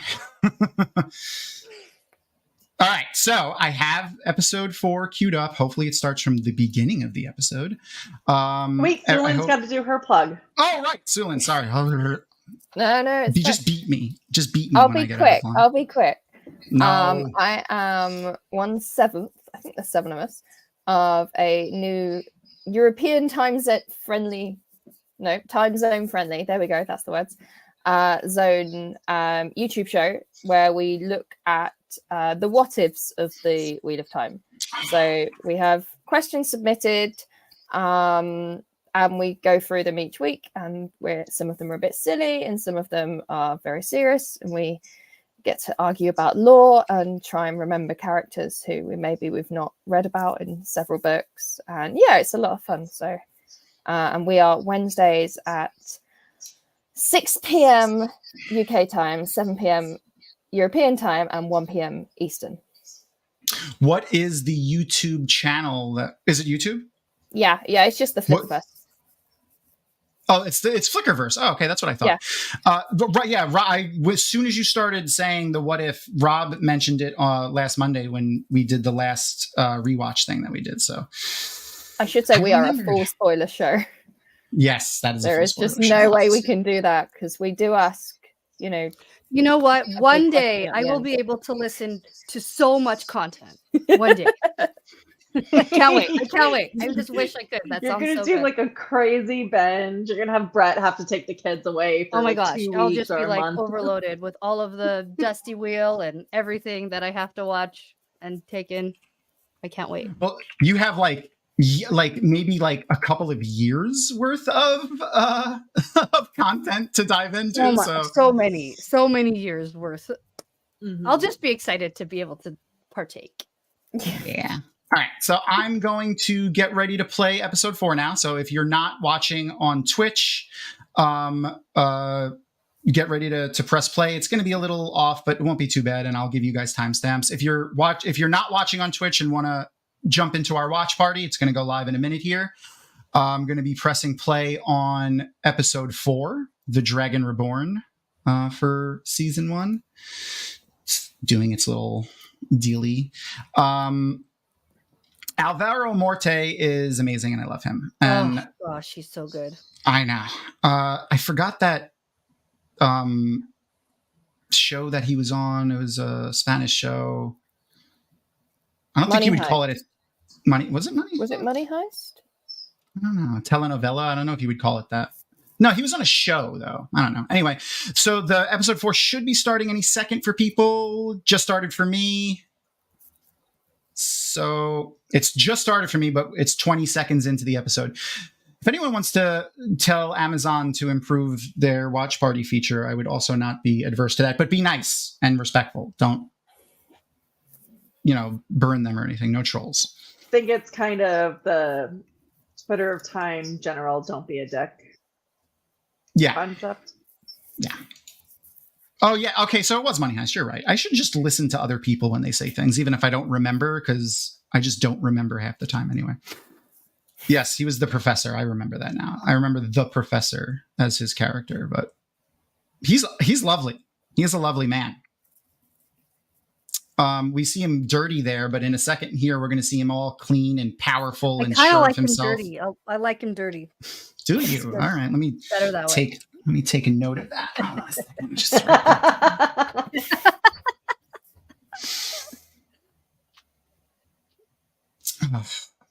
And we're getting a shot of, so forgive me if I pronounce this differently than you have in your headcanons chat, Galdon or Geldon, looks very different from every other city set or village set or anything. The architecture is very different.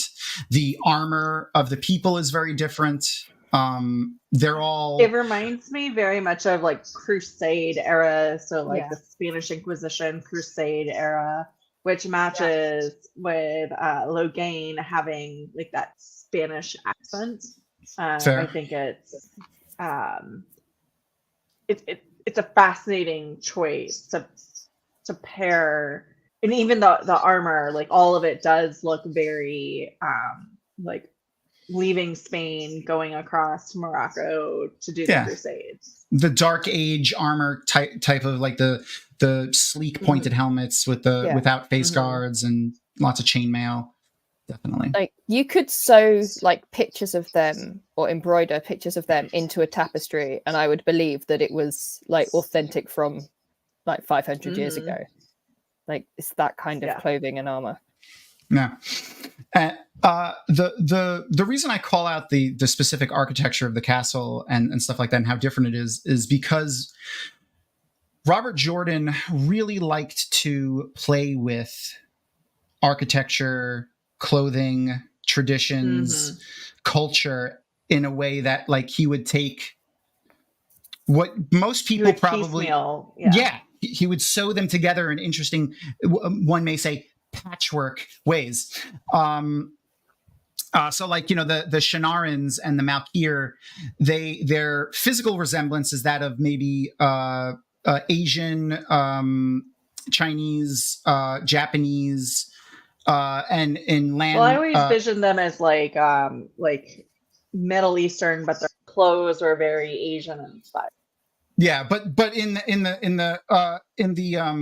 the descriptions of it, they when they describe their eyes, they're hooded and things like that, which are usually Asian themed. And then we have Daniel Henney, who is Korean himself and playing Lan, who is Malkiri. So that's interesting. But then we have very Nordic traditional type of traditions, like culture built into the Shinaran culture and the Malkiri culture, and really just the Borderlander cultures overall.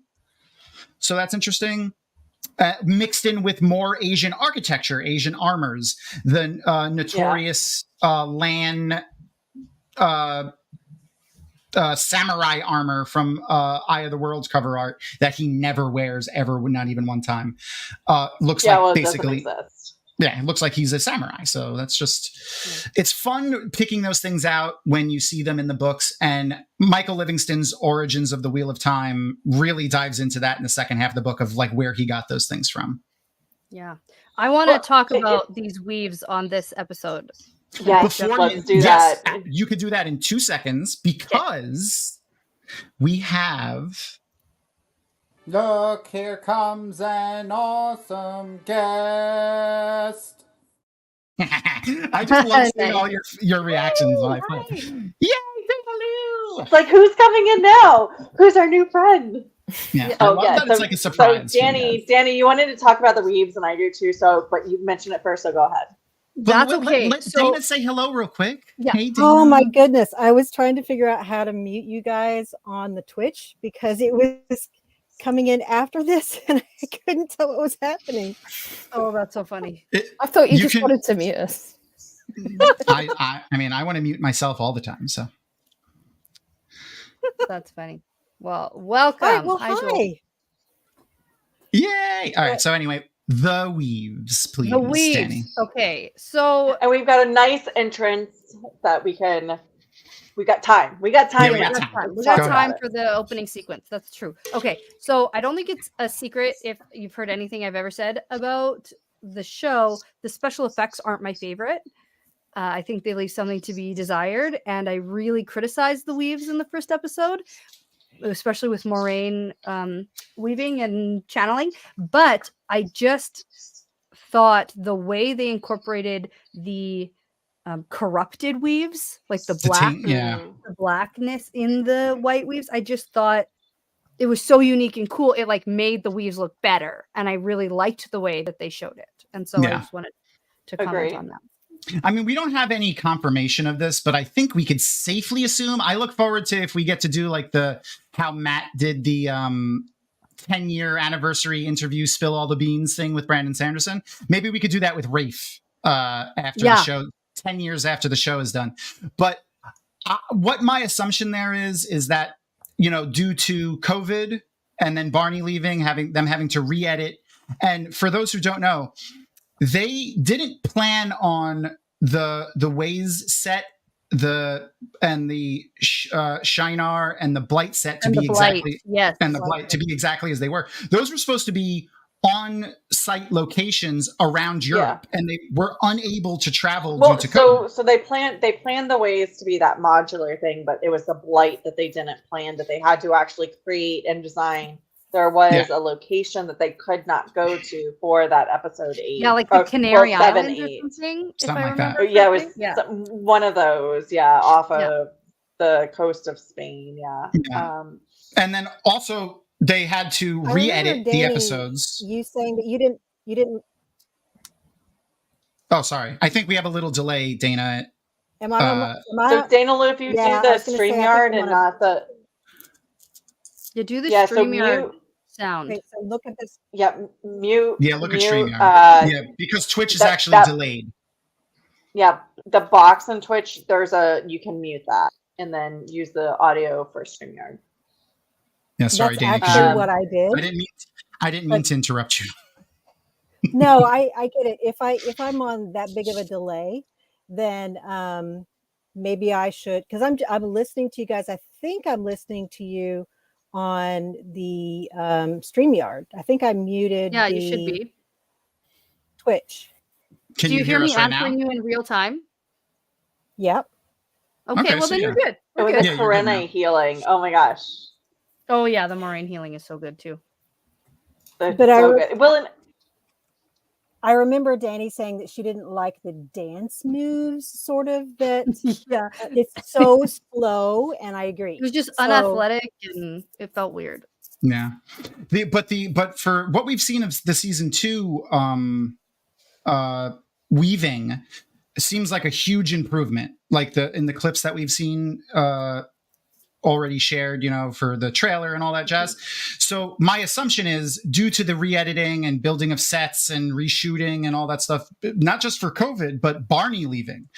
So Barney left. Well, I think it was just like a cacophony of lots of money. Events. So but it was basically what amounted to a huge bill. And at the end of that bill, probably what took a hit was the VFX for channeling itself. In season 2, what we've seen. Well, and I also think there was a timeline crunch. So they were trying to finish filming, refilm things. They had a lot of scenes. They were deciding what to rewrite what things to put on, and everything. Yeah. What to put on the studio floor, what to pick up. I think there was a lot of. Because we know that Matt was supposed to go with them, and he was like the stuff with Perrin in the room where the horn was. That was all supposed to be Matt, and they had to recut early episodes to make it make sense that it was Perrin, and they couldn't reshoot anything with Barney because he never came back after the COVID stop. So but the reasons are not non-important but to the point. It cost a lot of money. So what took a hit was the VFX. In season 2, what we've seen so far are way better looking weaves, because like the weaves that we see mostly here, and we'll see it again in a minute here, are when they're like channeling actively, they're just like wispy white, not really threaded elemental things like they're depicted in the books. But the stuff that we saw in the trailers are very So like here right now, Maureen. Yeah, but what's really cool is that clearly Alana and Leandrin are channeling right now, but we can't actively see those weaves because we're not involved in them. But then as soon as Maureen starts channeling, we see them. We see them, yeah. It like settle, like right now it's settling on. Well, and that's Logan always and- been one thing that I was wondering how they were going to do the show versus like if there's so many people actively channeling on like a field or just like how are you going to have like all of the weaves? You've got male versus female. And they're just kind of picking like, and choosing. It looks like. Well, yeah, and so it depends. That's one thing that I had, and I still have questions. How do the showrunners decide who to show channeling, and we when? do see limited stuff in the show because I think this is the major episode where there's multiple women channeling at one time. Yeah. And only women. So other episodes, it's a single person. That was weird. Channeling Sorry about for the that. most part. Maybe that's why Moraine got shielded, just so they could, save a bit of money. No. It's one less person Well- to have channeling. That's fair. But they also they needed like Maureen in the Great Hunt in book 2 is barely there. And they needed more screen time for Rosamund Pike. Yeah. So and they Tom, needed just to for an make update on spoiler, we're going up through Great Hunt only for book spoilers. correct. And I believe my lovely wife made a logo for that, but my computer is not loading that page for some reason. So we'll see. But yeah, It's we're my computer spoiling. rubbing off on your computer. I put it under my name. There it is. Erin was able to put it up. Just But, spoiler up to books 1 and 2. Okay. Yeah. Yeah. For now, we're going to go further later. Erin, if you could do it in the logo, it'll just stay up in the right-hand corner. So there we go. Oh, lovely. Okay, and I'll change mine too. So what was I going to say? We were talking about weaves. You said my brain shut off. I love this. Perspective. So switching topics, I love this discussion of their relationship. So, and one thing that I think that episode 4 does a lot is talk about the different types of relationships that Aes Sedai and Mortars have. And some of them are purely platonic, like Karene and Stefan, as well as Moraine and Lan. Whereas you have others, some of the other Green Aja, Alana. And just the caretaker. They're both trying to take care of each other. I'm not sure if you guys could hear me right now, but I think my computer might be crashing. So if I am, Dana Lou has the helm. I'm not sure if anyone can hear me. Wow. We can hear you. We can hear you. I'll be back as soon as my computer restarts. Does that mean I have to be able to let people in? Because I don't know how to do that. No. I can hear Dana Lou again. Sorry, it all just flooded in at once. Sorry, I heard all of you saying the last things that you said over the last minute at once. Nice. Go, Dana Lou. Okay, I was saying that. Well, I agree that I like the changes showing the relationship. Oh no, I meant sorry. I am going to restart my computer anyway because I don't know what's happening. No, you don't have to do anything. I was just joking. Just I'll be right back in a second and talk amongst yourselves. Cool. But one thing I really liked about this particular episode was all of the relationship building that we got. And I agreed with them moving the Aes Sedai Warder stuff forward to season 1 because we need that for there's such a major group of people going forward that we really needed to see that. And then so that, and we also get to see much more of the relationship between Lan and Nynaeve that's off page. Right. Yeah. And then at the beginning of next episode, we see that they've been traveling for a month together. So we assume that the relationship continues. Yes. Develops. Yeah. She's hanging out kind with of the like warders. in the book, how it feels like in the first book, it feels a little like out of nowhere with the Nynaeve and Lan relationship. But this is from Rand's perspective, and how much is he picking up on the romantic connection between Nynaeve and Lan, and then all the time that they spend traveling together. And Like he doesn't see it, so we don't see it, but it's there and it's happening, right? Yeah, because you really only have that little bit of the Nynaeve's perspective as she's going to rescue Aaron and Egwene. And Nynaeve's perspectives are always like wrought with her own anxiety anyway. So her insecurity, her anxiety, yes. Yeah. So, but you do get I that. wanna talk Oh, about he's cute. I know. I want to talk about the Tinkers we just saw when Perrin and Egwene are traveling with them in this episode. I think it's so great because last episode 3, really comes across as very dark and muted almost throughout the entire episode, like when everybody's traveling and everything's like the saturation was just turned way down on the episode. And so in this episode we have everybody sort of having kind of more of a purpose when they're traveling, feeling a little bit more safe, and we see that come out in the colors. And so we really see the colors of the Tinker wagons and all the hand sewn garments that the Tinkers are wearing, and it really and it's in the sunlight as opposed to being in the fog, and Yeah. Ooh, And I like point. I never thought of that. And I like the progression that we see between how, like you said, dark and dirty that is too, and then you get to see that between this episode and the next one, the progression of like not only what they're wearing and their attitudes for Perrin and Egwene, but like Egwene even starts to get some of the things in her hair. Yeah, and the like little pink. Yeah. And then like yeah. like a little metal like clipped Julie thing. And I like that we get that jump, and I'm kind of looking forward to a jump in the character arcs for season 2 as well. So I've learned my lesson to not open Adobe Premiere when I have all this other stuff running. Because it started getting wonky when I opened up Adobe Premiere and I have like OBS and all this other crap running, but apparently it doesn't like that. So I am not going to do that anymore. Okay. I like that I'm Matt's back. dad. Mortar would never do. One of my favorite lines.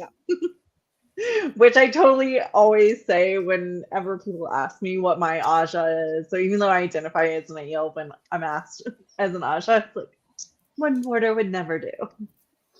And I love you for that. Battle fucking Aja. Yeah. And also, is Jenny code? Is Jenny actually a dog?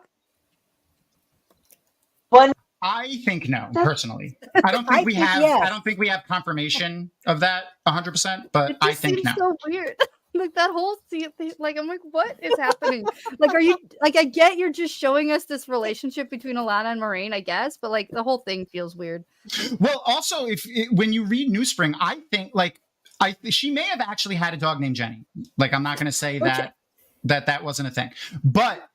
I definitely think even in the book, we do know that they were pillow friends in the book. So I think they may have also, because in that same conversation that they're having about the dog, they talk about how they spent so much time together and they were always like in each snuck other's rooms. into your bed every night. And it's like, is that a dog? You talking about a dog? All right, so first of all, I do have very specific thoughts on lowercase p pillow friends. One second. I get to play this again. Look, here comes an awesome guest. Sorry. I love that. I love that introduction. It's the worst thing in the world. But if you insist. But I don't know. I'm so ridiculous. I do have very specific opinions about lowercase p pillow friends versus capital P pillow friends. Okay. And I've said this. I've been invited on a couple of queerness panels, having gone to the Naval Academy and roomed with, like, been in this high stress, intense environment. During plebe summer, both of my roommates would, first of all, we did have to sleep with our rifles, which were filled with blood. So it's not like we were going to shoot ourselves. They were like old World War II M4s, but we had to sleep with them. So my two roommates would bring their rifles and we would crowd into this tiny, smaller than a twin bed, and with the door open, because the door had to be open, and we would just like try to talk to each other as quietly as possible. And because it was very comforting, there was no shenanigans happening, but it was that getting close and comfortable, and I think like women specifically do crave that, but I do think that like if it was socially normal for guys to do that type of behavior, they would as well. There is something very comforting when you're in this high stress environment, like just having that, like getting close and like giggling about the stupidest things that had nothing to do. Like you're not even complaining about the day. So I do think that there's a lowercase p pillow friends. I also do very much agree that there is a capital P pillow friends, wink, wink, nod, nod. So be like you. Emotional intimacy and then emotional intimacy with physicality. Yes, thank you. It's a good way to put it. Yeah. So like, and I remember reading clutch translation relationship dynamics. What? Thank you. Well, translating thought to beautifully flowered speech. Yeah, She does it when for I me all the started time. reading these books in college, and there was several of my guy friends who had been reading the books, and they're like, "Hey, wink, wink, nod, nod, pillow friends," and I was just like, "Don't you fucking dare!" Like, because, like, first of all, I wanted to protect the female characters who were my best friends in the books, and be like, "Yeah, no, they're not all fucking each other." And even if they are, though, it's not for you to like wink, wink, nudge, nudge about it. Yeah, exactly. Like, give a good reason besides like, oh, we just want all the women.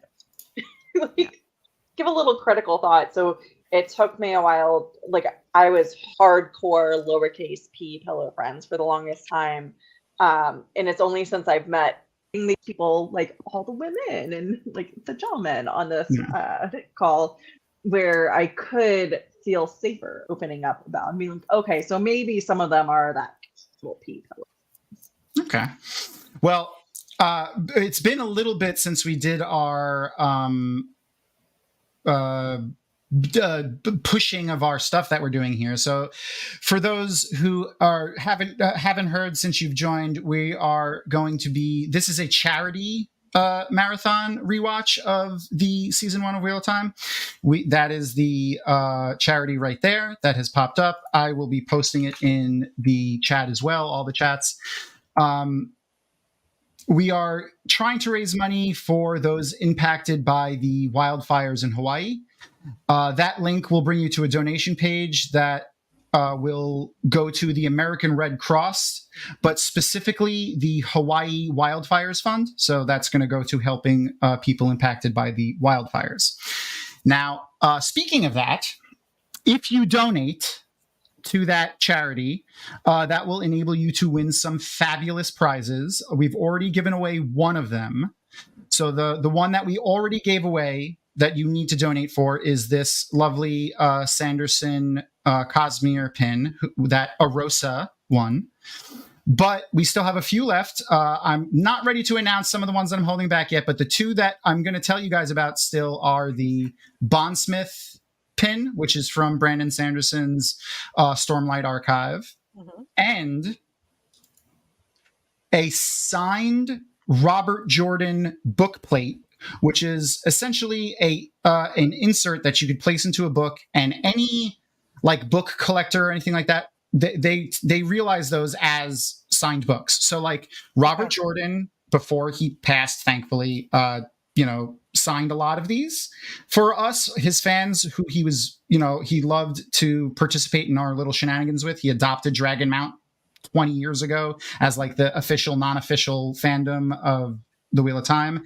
And he did a lot of stuff for us like this. So Bandersnatch and the Jordan Estate donated that book and the book plate. So that's going to be one of the gifts that you can win. But it's been a little while, and I have not done a trading card giveaway. Oh, you want to say something, Kitty?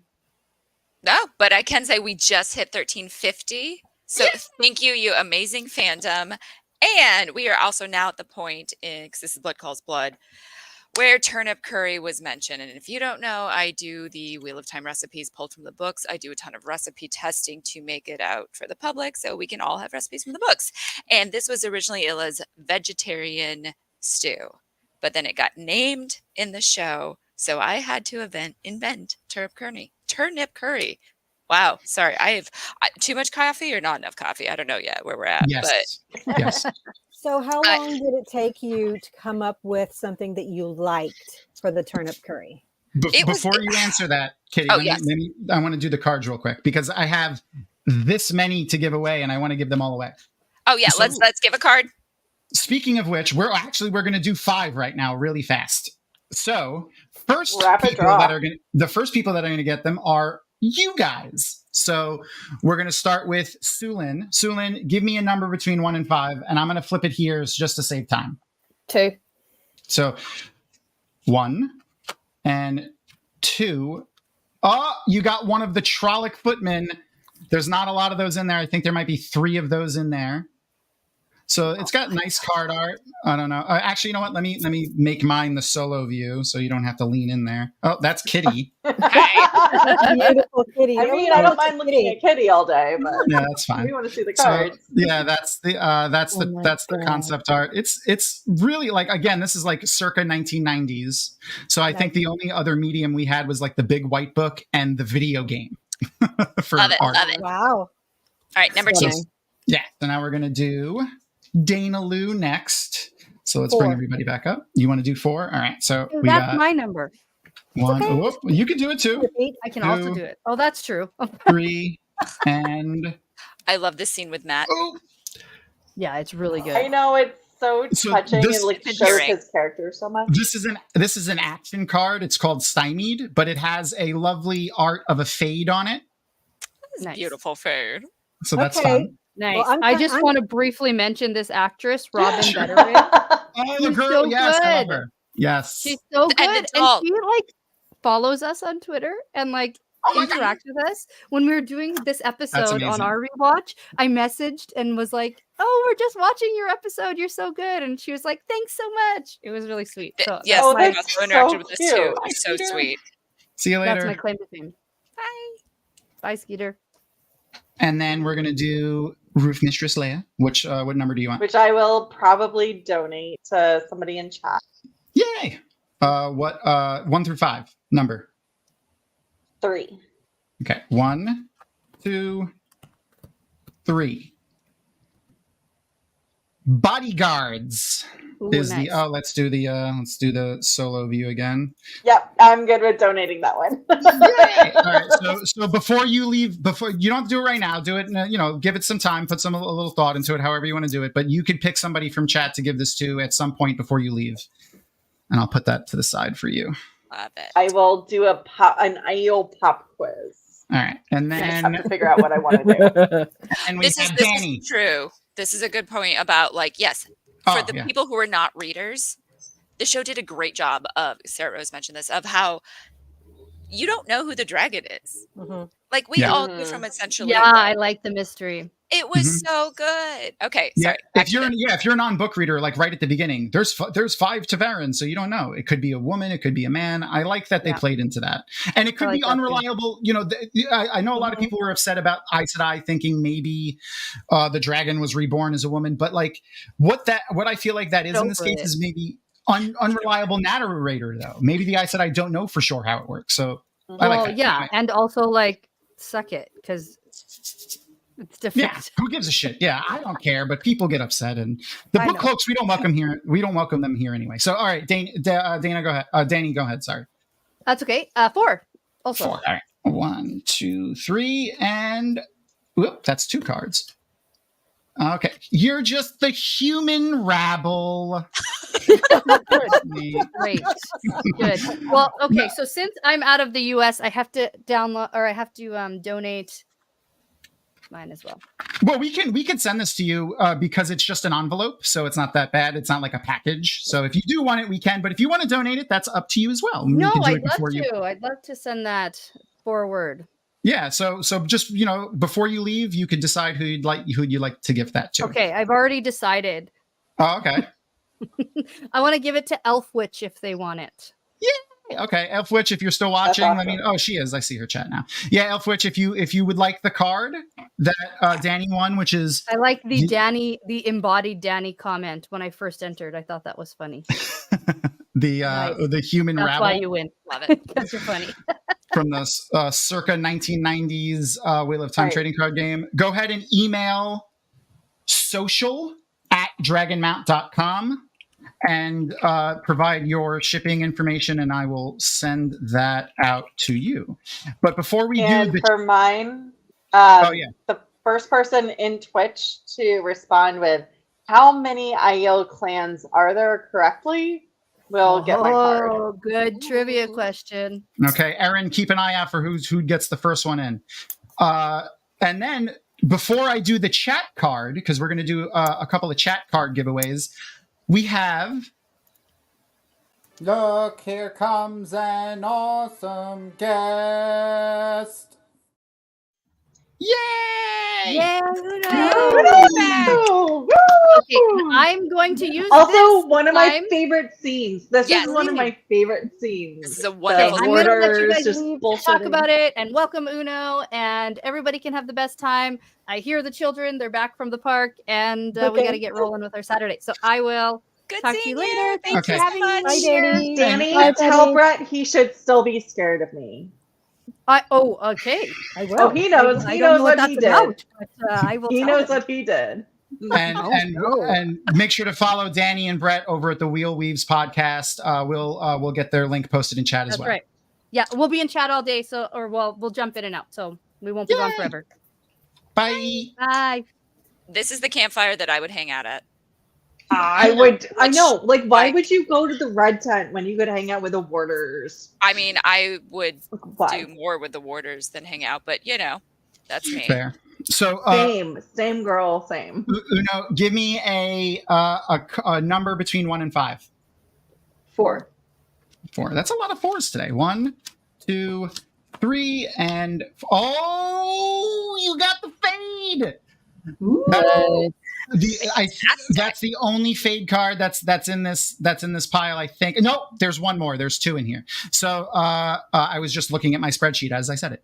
So you got one of the fade cards. The card art on this one I actually really like. So I want to bring this up so you guys can see. Bring that to them. Can we do a timestamp? I'm here. Can we do a timestamp? Yes, I'll do it when I do the card. We're at 32 minutes and 45 seconds of episode 4. So that's the card art Uno one. Fantastic.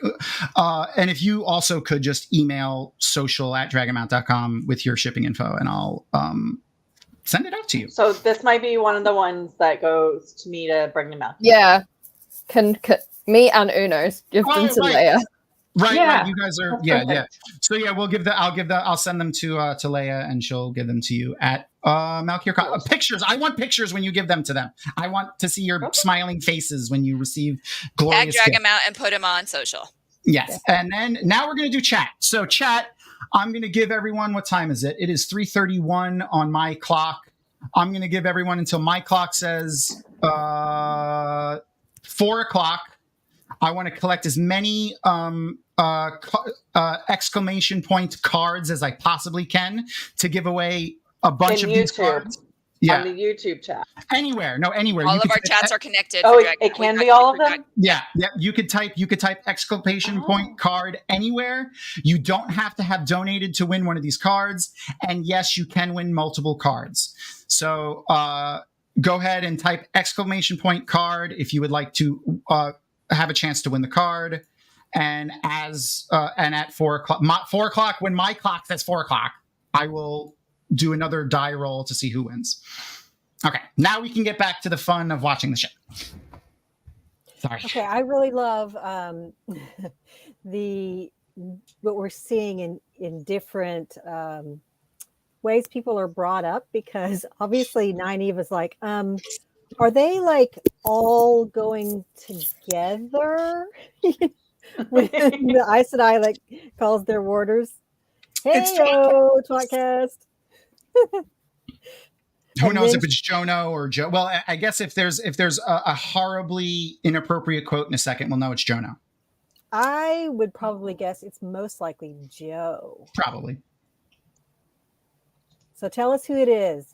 Is it Joe? But I also, I do love and this is what I was getting back talking about earlier, talking about the warder fire.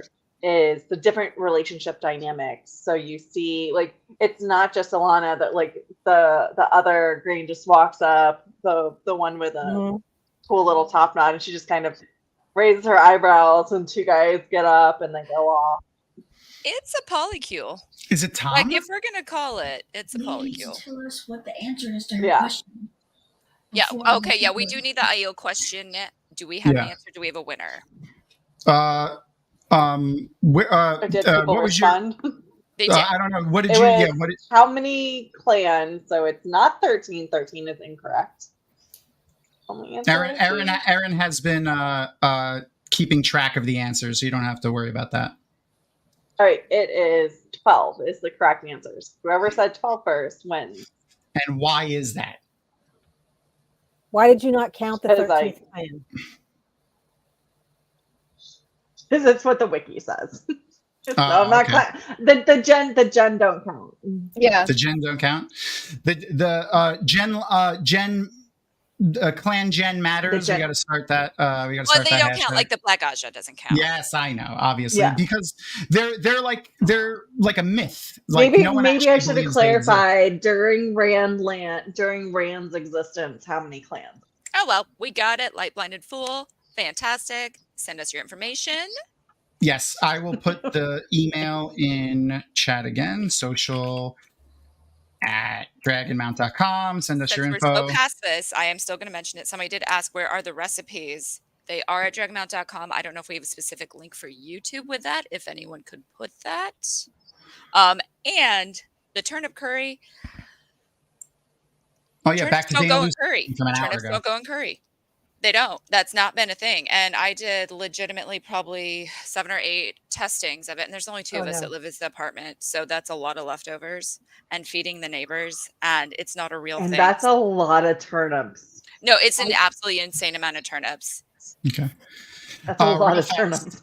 Real fast. Sadly, we need to say goodbye to our lovely Sulin. Thank you for coming and hanging out with us. You're very welcome. And I've make had a sure. blast. Yeah, I'm glad. I thank you for hanging out. I mean, I know it's like the time difference is so weird. I really, it sucks that like Amazon also, you know, and like TV in general just cater entirely to the US. But I'm always so happy when I get Euro people to join in and we can, you know, do things for you guys that you guys can participate into. So Uno, Sulin, thank you for joining us. I mean, Uno's not leaving, just Sulin's leaving, but thank you. Make sure to follow Flickerverse over on YouTube. You could, I think you can get it through the Malkier Talks website, right? No. I have no idea. It's its own thing. So they've It's got their its own own thing, So, yeah. Yeah. yeah. You can I'll find let us Uno and on Sulin Twitter talk. or Instagram, YouTube. Oh yeah, okay. No, yeah, he doesn't have Discord, a you've link. got a Discord channel. I thought he had a link to it on there, but anyway, it doesn't matter. Yeah, so if you have a link, because I can't search for it right now, but if you want to send it to me, you know, after you leave, that's fine. Oh, Matt Stagger already. Oh, Matt Stagger! Look at that, Matt Stagger. He is. Okay, so he deserves Matt- so many props. Matt's dagger is best mod. Definitely. Wonderful mod. Wonderful mod. Yeah, the other Let's part go of from this the says- master. the other part of this says worst mod, so you could be either one depending on your day, but he's always best mod. No, he's caffeinated and fed, so he's the best mod. All right, I love you, Sulin. right. Have Bye, a safe guys. trip, Bye. and we'll see you later. See you. Bye. Bye. This scene right now with Illa and this story of her background, Yeah. of like the explanation. wait. of why I So believe- hard. Hold on. Everyone put on your best behavior. Look, here comes an awesome guest. It's the skipper. Mommy's home. Mommy's home. Hi. The skipper is back on deck. I'm back. Recovered. Little more concealer under my eyes, so I look a little bit more awake. You're welcome. I did my work makeup before jumping on this. Wow. Yeah. Guys, I don't work till like 5 o'clock tonight Pacific. That's a long time to sit I there know. with that stuff all over your face. I don't have a lot of experience wearing makeup, but sometimes, like right after, like I'm a little shiny right now, but right after I shave my head, it's particularly bad. And I have makeup that does not match my skin tone that I pat on my head sometimes. If only you knew somebody that you could talk to about this. I If know, I you just get forget. good makeup, wearing it for a long time is not. Yeah, there's nothing like Translucent powder and a setting spray. You're good. Yep. All right. Yep. You're gonna have to give us, like, when I come out to LA next, which is gonna be relatively soon, hopefully, maybe we'll do like a makeup tutorial video where you can, make me look pretty. You're already pretty. Yeah. Oh, Appreciate speaking of you. pretty, sorry, that look between those two. Ooh, back for the if you show, come like to OgearCon, we could do I'll totally do your makeup. Yay! Okay, Yeah, I will get a You're gonna makeover do from. the Dial smoky eyes. yes, we talked about this. Mm-hmm. This show, Aram is so much better than the book, Aram. Because Oh my gosh. Oh yes. So good. Also, have you seen the movie that he did with Emma Thompson? I have not yet. Oh my I've seen clips. gosh. It's so flipping good. I think I watched it on Hulu, or I don't remember, and I can't remember the name. I can't remember, yeah. Oh my gosh, it's so, I just remember seeing him, like the cover art is them sitting next to each other. I was like, wait, is that fucking Aram? Yes. I don't even know what the actor's name is. I'm like, that is Aram. It's so good. All right. Yeah. Since mommy's home, we can send Tom to take a break. Ooh, and so I'll be back at 4:00 to do the drawing for all the cards. So, Yep.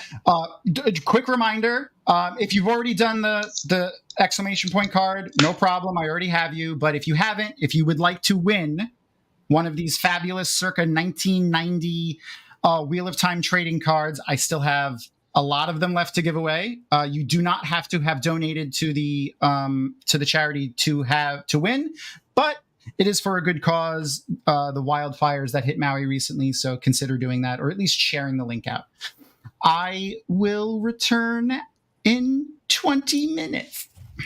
Take a break. Take a break. Bye. See you soon. Run away with us for the summer. Let's go upstate. This is true. The dreams were done so well. I don't even know what episode are we on. I can't do the rewatch because it's on 4. We are on 4. So, and I've got the timestamp of 42:51. Perfect. On mine, so we're kind of bracketing right around 5 minutes or 5 minutes. 5 minutes? 43 minutes. Perfect. Wow. Let me have a little bit more beer. Yeah, that sounds like a great idea. Man, I have to work. I can't have a drink. Oh, I just finished D&D, so I DM, so I don't drink when I DM, and then I'm gonna clean after this. So yeah, I'm gonna clean, continue to watch. Okay, so the scene we're watching right now is this scene is we're watching pure right now horror. is that Oh my gosh, this is traumatizing. So this is straight out of, like, it's not out of the books, but this is pure Robert Jordan horror. Yes, encapsulated. It's like it's so terrifying. I feel like Robert Jordan isn't lauded enough for how he writes horror, because it is so well done that you could easily gloss over it, but if you read in depth into it, you're like, that is so fucked up. Yes. And a lot of the fade scenes are like that. Like, he's just like, there's so many good ones. It won't get, because again, spoiler level, I believe, is up till the end of Hunt. Book 2. Book 2. Supposedly, that's what it says on our thing. And yes, so that's we got what to we're stick saying. by, sis. What's up there? Yes, thank you. The movie is Good Luck to You, Leo Grand. So good. Absolutely phenomenal. Highly recommend.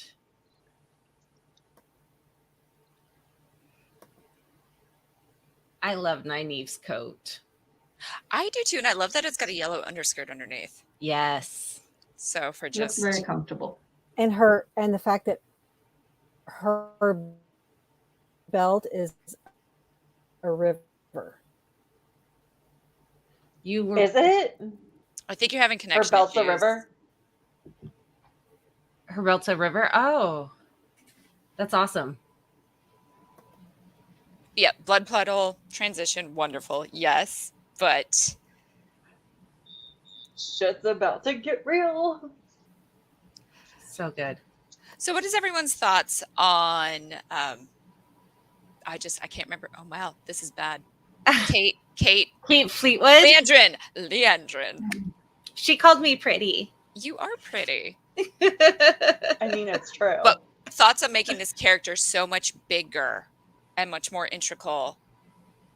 I'm a huge fan of it from the beginning with her. I love it. I love the way that they've managed to kind of increase characters that have meaning later on in the books at the beginning, instead of like, oh, we're going to do a new character. Robert Jordan's just like, oh, I need someone to do this. Let me just like add a new one. By combining some of the duplicates, it makes it so much easier for the audience to follow, but it also lets you really delve into the characters that we know and hate. I mean, well, there's the whole theme with this is like the show has given these characters more depth and more humanity, because in the books, Leandrin and her little rosebud mouth, like, this Leandrin, and her braids. That's it. Oh, I care for this character now. Like, I can see. Uno, I've talked a lot. What do you think? No, I mean, Kate Fleetwood is amazing, and we're gonna love to hate Leandrin for many seasons. I hope. I mean, yes, I agree. She's perfect. She's replaced my like previous image of how Leandrin looks. It's like, that's how I'm agree her now. I also love how they did her hair with many braids without making it dreadlocks. Yes. Because that I was worried. I was concerned with what would happen, and they did it just gorgeous. Can we get a shout out for the wig people? Oh my gosh, yes. Just the entire costuming department season one's phenomenal, and I feel like season 2 they've taken it to I don't know how they've taken it to the next level, and we haven't even seen it yet. Yeah, it's your minds will be blown. It's even more incredible. Well, and then like season this one scene right now. Season 1 walked so season 2 could run. Well, this scene right now is really brought in. Oh, man, we're not going past book number 2, but I really like that this relationship actually has been given a lot more context rather than just one look and suddenly. Yeah, love at first sight. Which yes, fine, but yet again, more depth, more maturity, more reality that you can actually connect with and understand and see versus like suddenly I'm a rock. The humanity of it, like you believe it more. It's not just obviously these two are gonna fall in love. Ew, love. And Nynaeve being vulnerable to someone. She was not that in the books at all, and she is showing this great. She's asking questions. She's asking like, what does that mean in the old tongue? That sounds familiar. Like she is being a much more well-rounded character. And I know we did the poll earlier, and it seemed like the vast majority of people enjoyed the show. Nynaeve's one of many people's favorite characters in the books, but it seems like overwhelmingly show Nynaeve is much more well received as well. Like she's probably one of most people's favorite characters. Yeah. Once again, Zoe Robbins just comes in and just absolutely nails it. I just got goosebumps thinking about it. Like it's just she's perfect. Oh, it gives you chills. Yeah. And for me, I started hair. Go ahead. Okay, and I started reading the books in 92. And so as the books came out, I aged with the books. And so I was one of those, I didn't like Nynaeve early. And as I got to know her and get that vulnerability in her mind later, which they're showing now, I began to understand her and like her. And so and they're doing a good job with so many characters who are internal, showing us externally what's going on. Yes, Yeah. which is it's a hard thing to do with TV shows and movies and stuff. You have to have the visual because you can't read their minds. Oh, my greens are coming. Sorry, I love this.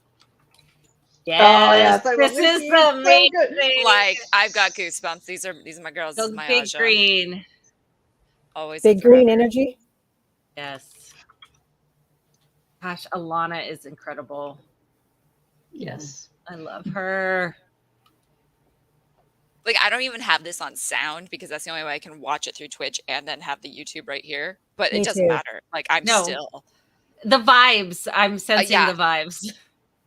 Mhm. This is why I have multiple devices. So I've got the Twitch and then the StreamYard. I have to keep I can't switching back and multitask. forth. Yeah, I have to keep switching back and forth because I just have like my little laptop. And Yeah, so I I'm have a like, laptop, but I split the screen and I have one on each, and then I muted the Twitch one, Mhm. if that helps. Get those arrows. Gosh. Oh, yeah. One thing I like about this too is they show like in action that like a red, I think it's a red gets hit and somebody comes in and heals And she's her. immediately Yeah. Like There's no- battlefield. Yeah. Mhm. It's not just the greens are battlers. No, everyone. I mean, they have their specific roles, but the Aes Sedai are still a team, even though there's bickering, even though there's divisions. It is still. We don't really see that in the books because we really only see them for the most part in the tower or I'll just say the tower. But we know that there are instances like when they went to get Loghain where multiple Aes Sedai actually in the books did die. So this is kind of all the stuff that happened off screen is now literally happening on screen. Yeah. So you're Oh, man. seeing the chaos and the turmoil that happened. Yeah. Once again, it's the humanity of these characters, the realism to it. Mhm. Yeah. And it just, Loghain. oh God, it looks so good. Yeah. This. So many trees exploding. I love this Creepy as episode. fuck. It's so good. And Moraine walks in like a boss bitch. Because she is. I got you. She's just going to have a little conversation. Mhm. I love that. Just the silhouette. He acts like he is Loghain, and just the minor, like that little tilt of a head that he did. He's so much different than the preview that we saw for season 2. When he's talking to Rand, like so incredible. And notice his carriage, his shoulders, his everything when he's in his power and he's feeling his power, as opposed to what we saw for the preview. Yeah. He's so good with all his micro expressions. Yeah. Oh, yeah. Yeah. I like this show really takes into account these little acting moments, which I think is really special. All the characters are doing it, which makes me think that it had to have been something, that was talked about beforehand of like, hey, we're going to do a lot of these close-up shots. Let's, get these micro expressions. You don't need to act like you're on stage. You are, you're here. You're human. Let's do these little bits. You can see how they're feeling and what they're thinking. Yes. And I have to think a lot of that. And that's the way that you have in it not having all of the dialogue that you see. Like you have to, you're not getting behind their heads. Like you have to have those like that one raise an eyebrow or just like the little squint or the head tilt or the posture. Like all of that is so telling. Yeah. And you get like you don't even have to notice all that, but you get the vibe that one little thing gives you. I still love the channeling. Oh yeah. Yes. I love how each of them is doing the same thing, but it's all a little bit different. Like the hand motions are just a little this part bit. kills me. Oh, I know. No. And then we're going to see Steppen. Ugh. And I have got Kleenex next to me because I know. And I believe Leandrin's emotion. when Yeah. she Oh, is fully. later reacting to this. I fully believe it. And that's where I think, oh, here we go. Whew. I know. And that's where I really like what they're Oh, I doing got with chills. the characters who are not all good, but they're also not all bad. Because nothing is black and white, even in real life. That's why this Yes. show is so No. good. So Well, this book good. and the Everybody's show, great. yeah. Mm-hmm. I think I this is love where we get the this. healing. Yeah, the Here we go. healing. It's just a quick flash. You could almost like not even notice it. Yeah, but it's so Oh, and Land knows. It's poignant. Yeah, it's well, very and poignant. how they do this. I'm not a huge fan of a lot of fight scenes because it's just, oh, let's see how loud we can get. Let's see how big things can explode and whatnot. But like, oh god, I love this. You can feel you know how the battle is going. You know what's happening. You know what's going on, and I love that it lets you follow the story, not just even while being chaotic, because the motion of the camera and like how quickly it's flashing back and forth and whatnot is just amazing. Well, and I feel like Robert Jordan was really good. Not in the first two books because you don't see a lot of battle scenes. You do see some of that, the fog of war a little bit. Yeah. But in some of the later books, he does an excellent fog of war where you're just like, the fuck is actually happening? Yeah. Because I'm really confused. And it's true. And I think this scene is very good with the fog of war and just the chaos and just flashing back. Yeah. It feels like a real battle. It's not just, oh, hey, I'm like, war, good, battle, fight, grr. It's not the fancy sword fighting. It's just chaos. Well, I don't know, like a lot of the, because Robert Jordan also had helped. There with is a lot of battle fantasy aspects, but it's normal people versus magical people, and there's still a lot of utter chaos. And there's also the little nuanced details like the healing and the warders just like bracing as Alana's channeling. Yeah. It's people working as teams. You see them, this part. like the ferocity. Oh god, yeah. This is everybody's part. Oh.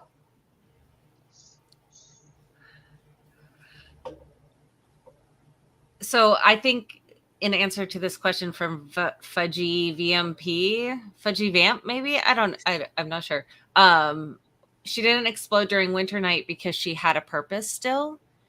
Yes, some of her, people died, but not Lan. Lan didn't die. And that connection that she has with Lan is different than she's had with anyone else. Yeah, when I think, and we were on the previous episode when she was healing Moraine, we were talking about how she was doing micro healing. And then we had the discussion of showing her doing these micro channels versus this big, like she just healed everyone in the room. Like she just exploded. And this also brings a question that in the show, are male channelers going to be able to see female channelers' weaves? Because Logain said, like the sun. Yeah, I think we've had that answered by Sarah Nakamura. Where did she answer it? Yes. Like the power and everything blowing away from her was like a shockwave. And so we could see the physicality of the channel. See the physicality of it and then see the results of all of the healing. But can't actually see the weaves. Yeah. And maybe there was light. Maybe light was one of the things that happened. Yeah, because no weaves for him though. Yeah, but the light. Ugh, the emotions. I am excited for the weaves in season 2 though. Very excited. Yes. I like how they show the power in the face when it's almost too much. Yeah. I mean, I know like in the books it's not really mentioned, but like the crispy, you're like, I like that it shows that the power is not like, because we know you can channel too much, but like it's an actual visual for the show.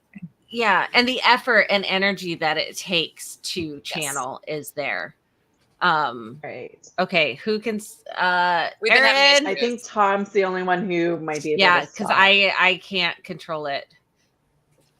Well, we'll see. Well, you got 2 minutes. I mean, we might go on to the next one. We'll just let it play through the credits. If not, for those of you who just joined, hello, we are Dragonmount. We've got a host of guests. We've got a lot of different prizes. We are raising money. We're doing a fundraiser for Hawaii, for Maui, for the fires. All proceeds go to that. This is a priority of us. Like, we want to help those because that's the whole I Said I thing. Servant of all. Donate if you can. If you can't, no worries. Please just share anything you can on your socials. Any share is a way to help and a way to spread the word. Yes. Did it stop? I saw Erin go to her desk. Nope, it didn't. Okay. Someone suggested it's like at the deep end of the credits. Said, pause for it on your episode screen and Tom will 5. restart. Yeah. For whatever reason. It's at the end of episode. Yay, technology. Oh. We're going to Tom's take, let's back. say, a 5-minute break before we start the next episode. So if you need to get snacks, if you need to go to the bathroom, Yep, if you need let's to all wash your cat. stretch. I'm gonna back. move around. Hi, Tom. 7-minute stretch. and he's got a shirt And change. actually, I will dip out for episode 5 because suicide stuff is kind of triggering. So. That's fine. We fully Love understand. you guys. Thank you for joining us. Thank you So for good to see coming. you. Bye. I was about to try to. I'm quitting on the wrong thing. Bye. And remember to go and follow Threefold Talk over on YouTube. And I have my links, my list of links. I have It's to remember. on the Malkier Talks channel. Yes, it's on the Malkier Talks channel, but you can also find it through Rob's website, Malkier Talks. So Yay. there we go. And, we've gotten a lot of amazing cosplay. ooh, I'm excited. Tell us can't about wait. this cosplay contest. Tell us, I know. Kathy. Wouldn't you like to know about the cosplay contest? We are doing a closet cosplay right now for a chance to win all six of the new released graphic novels. These are the original graphic novels, but they're remastered, resold, new covers, all of it. They're incredible. Super excited. So all you have to do is create a cosplay with stuff that you have in the corner in your closet, anything like that. Send it over to social@dragonmount.com, as well as the information on the list, tinyurl.com/rewatch cosplay. Will take you to all of the rules and conditions and everything that you need to do. I'm going to say that no, you cannot use a photo from a previous cosplay because that's not the game. We want to see what you have. Yep. Yeah, and the criteria to win is nothing. We're gonna pick the other than what's listed. Obviously we'd like the cosplay to be right now. So it could be absolutely terrible in the sense of accuracy or detail, but hilarious. If you make me laugh, there's a good chance I'm gonna pick you for whatever. You're gonna love. There's two already that I have just. The laughed. dumber, the better. Yeah, it's great. It does It's not creative, need to be it's not screen accurate. Any of that. We want to see your creativity. But then, so we're gonna when we actually decide to do it, which will be later on when Maria is in call around 7:00. We're gonna pick our top 5, and then at 8:30 p.m. around 8:30, between 8:30 and 9, we're going Eastern time. We're going to take those top 5 and do a poll. And you guys are going to pick the winner of the Closet Cosplay Contest. So we will choose our top 5, and you guys will pick the winner. So, submit the Closet Cosplay. The contest details are where Matt Stagger is sharing right now, and get those in, and make sure to donate to our charity. Let's give it an update of where we're at on the charity before I. Last I heard it was $13.50. I'm pretty sure we're above that now. I hope. And where are you going to be doing this poll? I will see then because I want to try to do it in like somewhere where everyone can see, not just the people on YouTube. So Yeah, because most polls only like polls on Twitter, I think, and YouTube only have 4 options. 4 options. Okay, that's good to know. Yeah. Maybe and I'll Instagram only has 4. So maybe top 3 so top. Well, we'll do top 4. Why not just top 4? or top 4. Yeah, we'll do top 4. So we'll do the top 4 then. Sorry, and we'll do it on one of those polls or all of, and we'll put them together. Put the numbers together at some point. Okay, so we are at 1370 for the donations.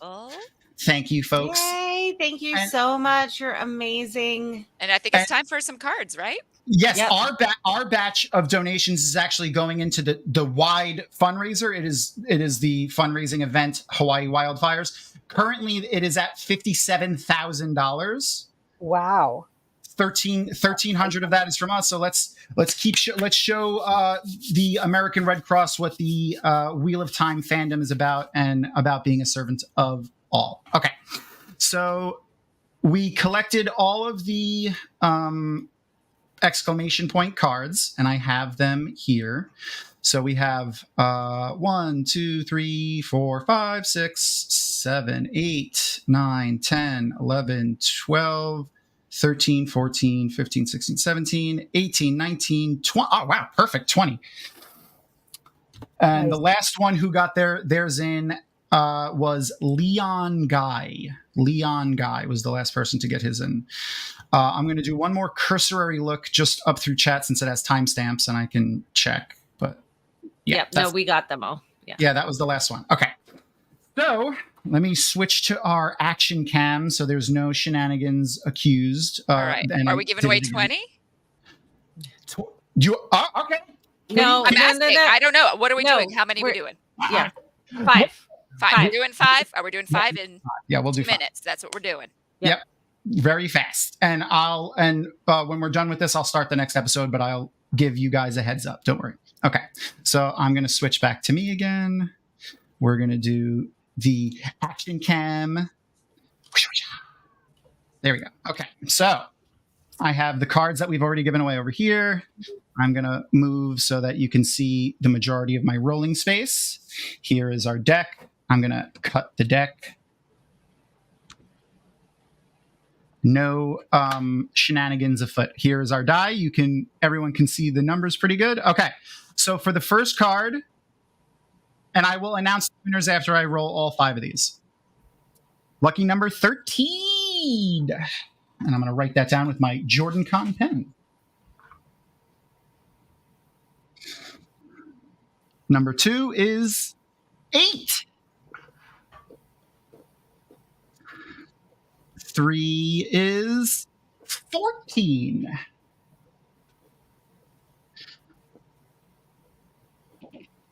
8 again. Wow. Okay. I'm going to do a quick switch of dies just so that there's no accusations here and we can see these numbers pretty good too. 12. And that is number 5. So that is all the numbers we got. Nope. We need to do one more because you rolled 8 twice. Oh, yeah, right. We don't want to give 2 cards away to 8. So that 12 is number 4. We're not giving 8 2 cards. Let me do that back on camera. And it was 12 again anyway. 4. Okay, perfect. So that is 5 separate numbers.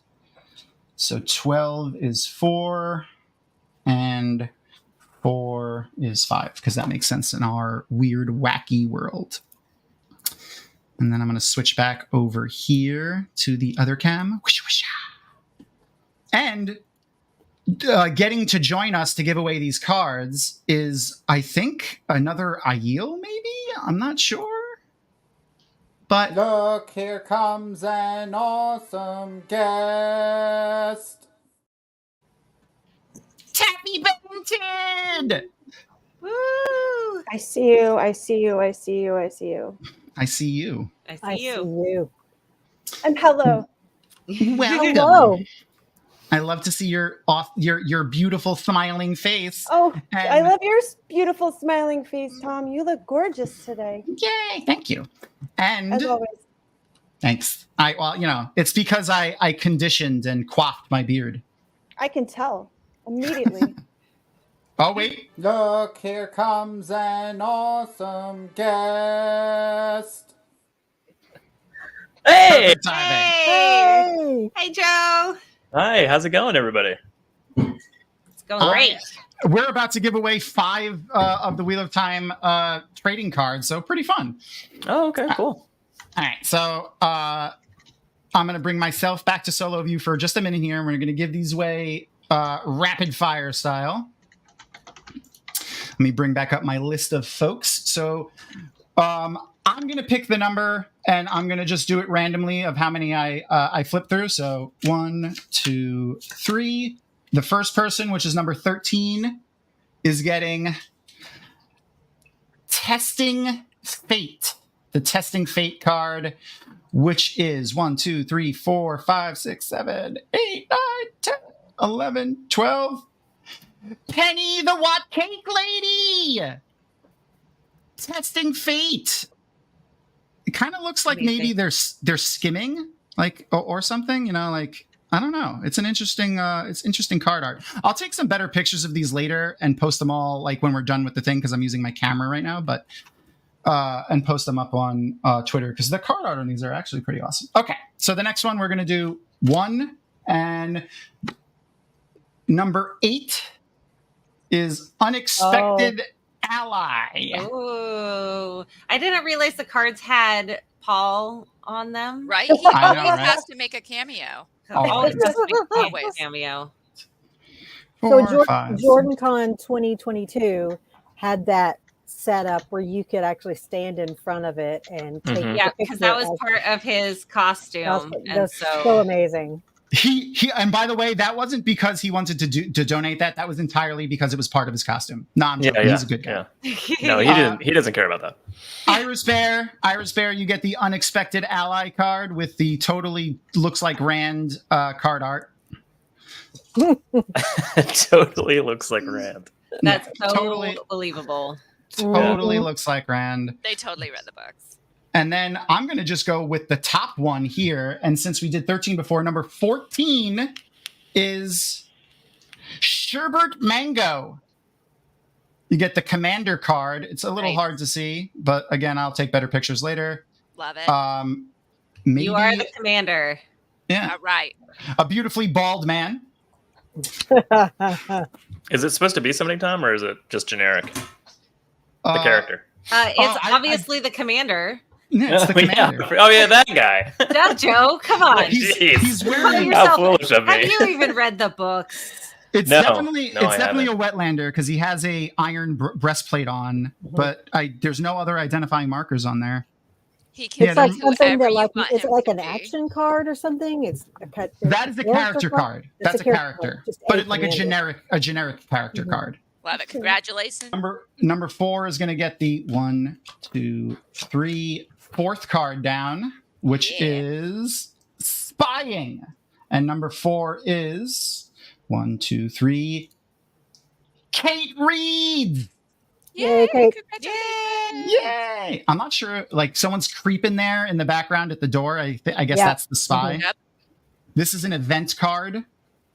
Look at a player's hand. That's fun. That is fun. And then the final card is number 2. Oh, I'm so happy you won something. So here, I'm gonna dig deep in this deck for you. So let's just go through to the middle of the deck. Hopefully, it's something good for you, brother Zach. Brother Zach. Brother Zach's totally a dog friend. I You saw it knew here it. first, folks. You saw it here first. He does look Yes. very sneaky. Yeah. Brother Zach, awesome. I will put the email address again in chat in a second here for you all to reach out and email. There you go. Perfect timing. Email social@dragonmount.com with your shipping information if you want a card, and we will get it over to you. For the cards, international shipping is available. So if you are Euro, you can still win them. Spies and dark friends. Oh, whoa. That's a great shirt. I It's a think great we're shirt. saying goodbye to one of us right Yes. now. Yes, hold on. We have to say bye to Uno. Thank you for Bye, joining Uno. us. Thank you so much. Thank you so much for having me. It's been fun. Always. And where can the folks in chat right now find you when you're not gracing us with your lovely presence?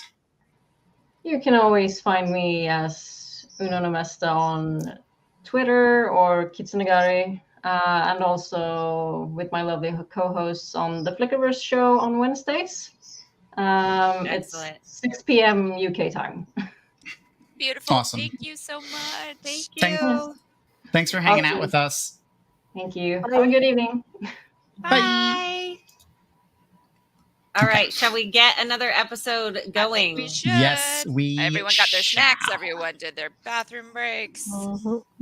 Everyone's So, stretched. Yeah, get ready to We're cue. halfway through. Yes, We're we so are. close. halfway through.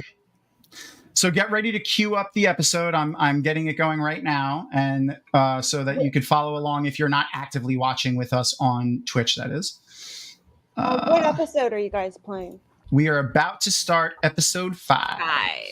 Okay. And I said this in chat, but I absolutely love the opportunity to be on screen with all of you lovely people. Some of you, I've never been on screen with you before and talked to you personally. I've just seen you, so this is lovely. It is I love lovely, the Dana. community. All these I people. just, so I'll have you know, I forgot Joe was here for a second. And when I heard his voice, I get excited. Sorry. And then you got sad because it was Joe. I guess Yeah. If it was Jono, he would have gotten hard. Always. Jono gets me excited every time I see his beautifully gingered head. Dana Lou, we love you, and I'm so glad you got to join us and hang out with us. Not that you're leaving right now, but I'm always glad when we get to pull people that contribute so much just of their own personal time just because they love this community like you do. You mod so many Discord channels and you help out in chat all the time. You're so active. I've been being really honest with collecting people over the last couple of years that I love their vibes, and you're totally one of those people. Love you. I love you. All right. Where is the damn thing? Why aren't you playing? So we're getting there. We will be on episode 5 for everyone that is out there. Again, Amazon's API is not the greatest API in the world We for are this thing. attempting episode 5, but with how things have been going, it might start with 7. Yeah, I know, right? I figured out why that is while I was on my little walkabout. Kathy, since this is hooked to the Amazon account that is hooked to our Dragonmount account, when it plays the episode, it is playing wherever it is currently saved on that episode. So, since you have access to that Amazon account, if you could open up another page and just go through the rest of the episodes and rewind them back to the beginning of the episode, that would be They are. wunderbar. Perfect. Okay, cool. So, if you're not watching on Twitch at Dragonmount.com, make sure to give us a follow at least, but I'm going to press play here right now. I've pressed play.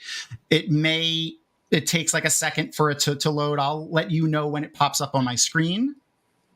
And we'll do some time code games. All right, it's doing a 10-second countdown on my end. Yay. I'm so happy when it actually works. And you guys should be seeing the episode. We're at 8, 9, 10. Will you say when you get to 46? Sure. Okay. All right, cool. So I think everyone's good now. I see the episode playing. Do you guys see the episode playing? The recap, yes. Okay, cool. Perfect. That I think that might have been the smoothest I've done that. We're doing it wrong. We're watching it on VHS. That's our problem. Yeah. That's it. Oh, dang it. I knew it. I knew I was doing something. All right. Have we hit 46 yet? We are at 39, 43, 44, 45, 46. Okay. Thank you. Okay. Oh, It's a yeah. secret- VHS rewinder. Nice. I don't even know what the 46 means. That was just, no. So my. Oh, it was just for you. Oh, okay. Yeah, it was just for me. Just for me. Oh, okay. Because I couldn't get to the beginning because there was an ad for another Amazon show. Ah. And so it kept the timing was wrong. But oh no, This land shot- dive. all of the landscaping in this, the landscaping. Wow, landscape. Good. Stunning. It's beautiful. Yeah, it's awesome. I agree. So I gorgeous. still might cry, even though I have it on mute. Yeah, I was about to say that the same sentiment. This music is just awesome. Lorne, I don't know how to pronounce his last name correctly. Balfe. Okay, Balfe. Lorne Balfe is amazing. Just genius. Every piece of music in this has been fantastic. It's so poignant. Mm-hmm. I've been listening to it a lot lately, just kind of getting in that mood. Yeah. Ugh. For season 2, Dana? For season 2, yes. Oh, for season 2, yeah. I like when we see the Aes Sedai here, there are so many different variations in clothing style that you really get the feel of different cultures, and I like that. Yeah, that was something that's always so strong in the books, is how different. You can identify someone's culture by what they wear and how their hair is and all of that. And they're not told what to wear. Like it's not. I mean, it's a cult, but it's not.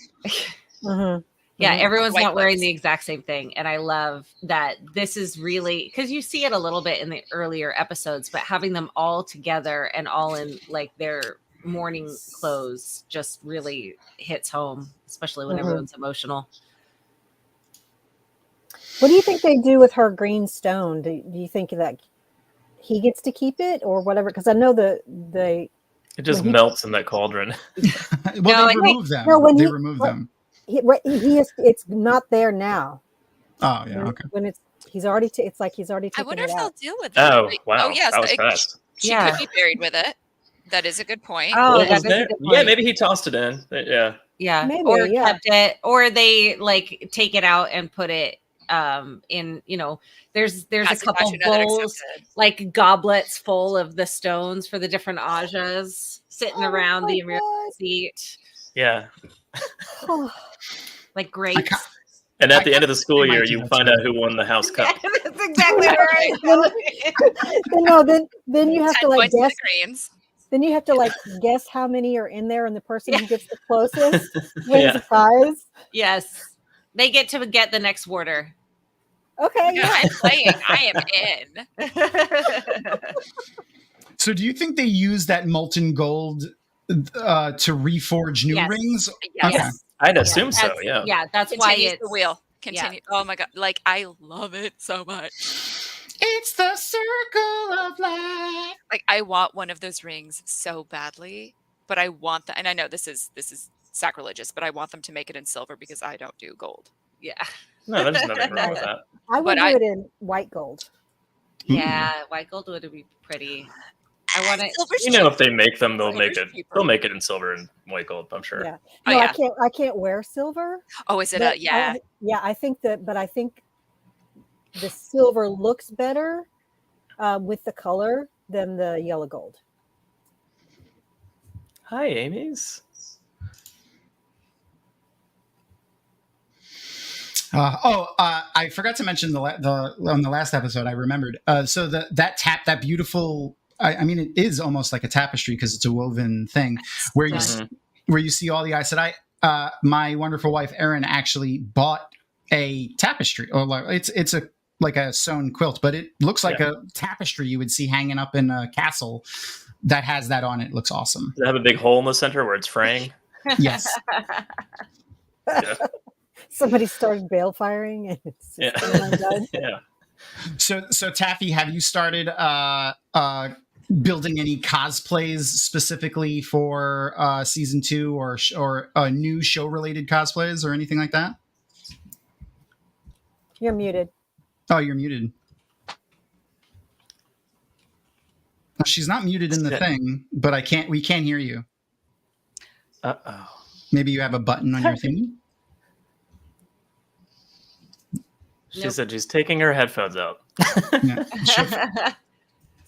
Well, this is a good question about, like, do you think they'll keep this same title sequence? I hope they do a new one because it's so cool, but I also love this one so much. Yeah. I mean, maybe they'll add to it or change parts of it and keep the whole thing mostly the same. But I would be fine if it was the same, honestly. I think that deserves another poll. So I'm going to put another poll up. I'll put another poll up in Giggity in Twitter. Do we get a new opening theme, or should we keep it the same? Well, here's the question. Are we asking what people want or what they think will happen? Because those are two very different polls. What they want. Do you want?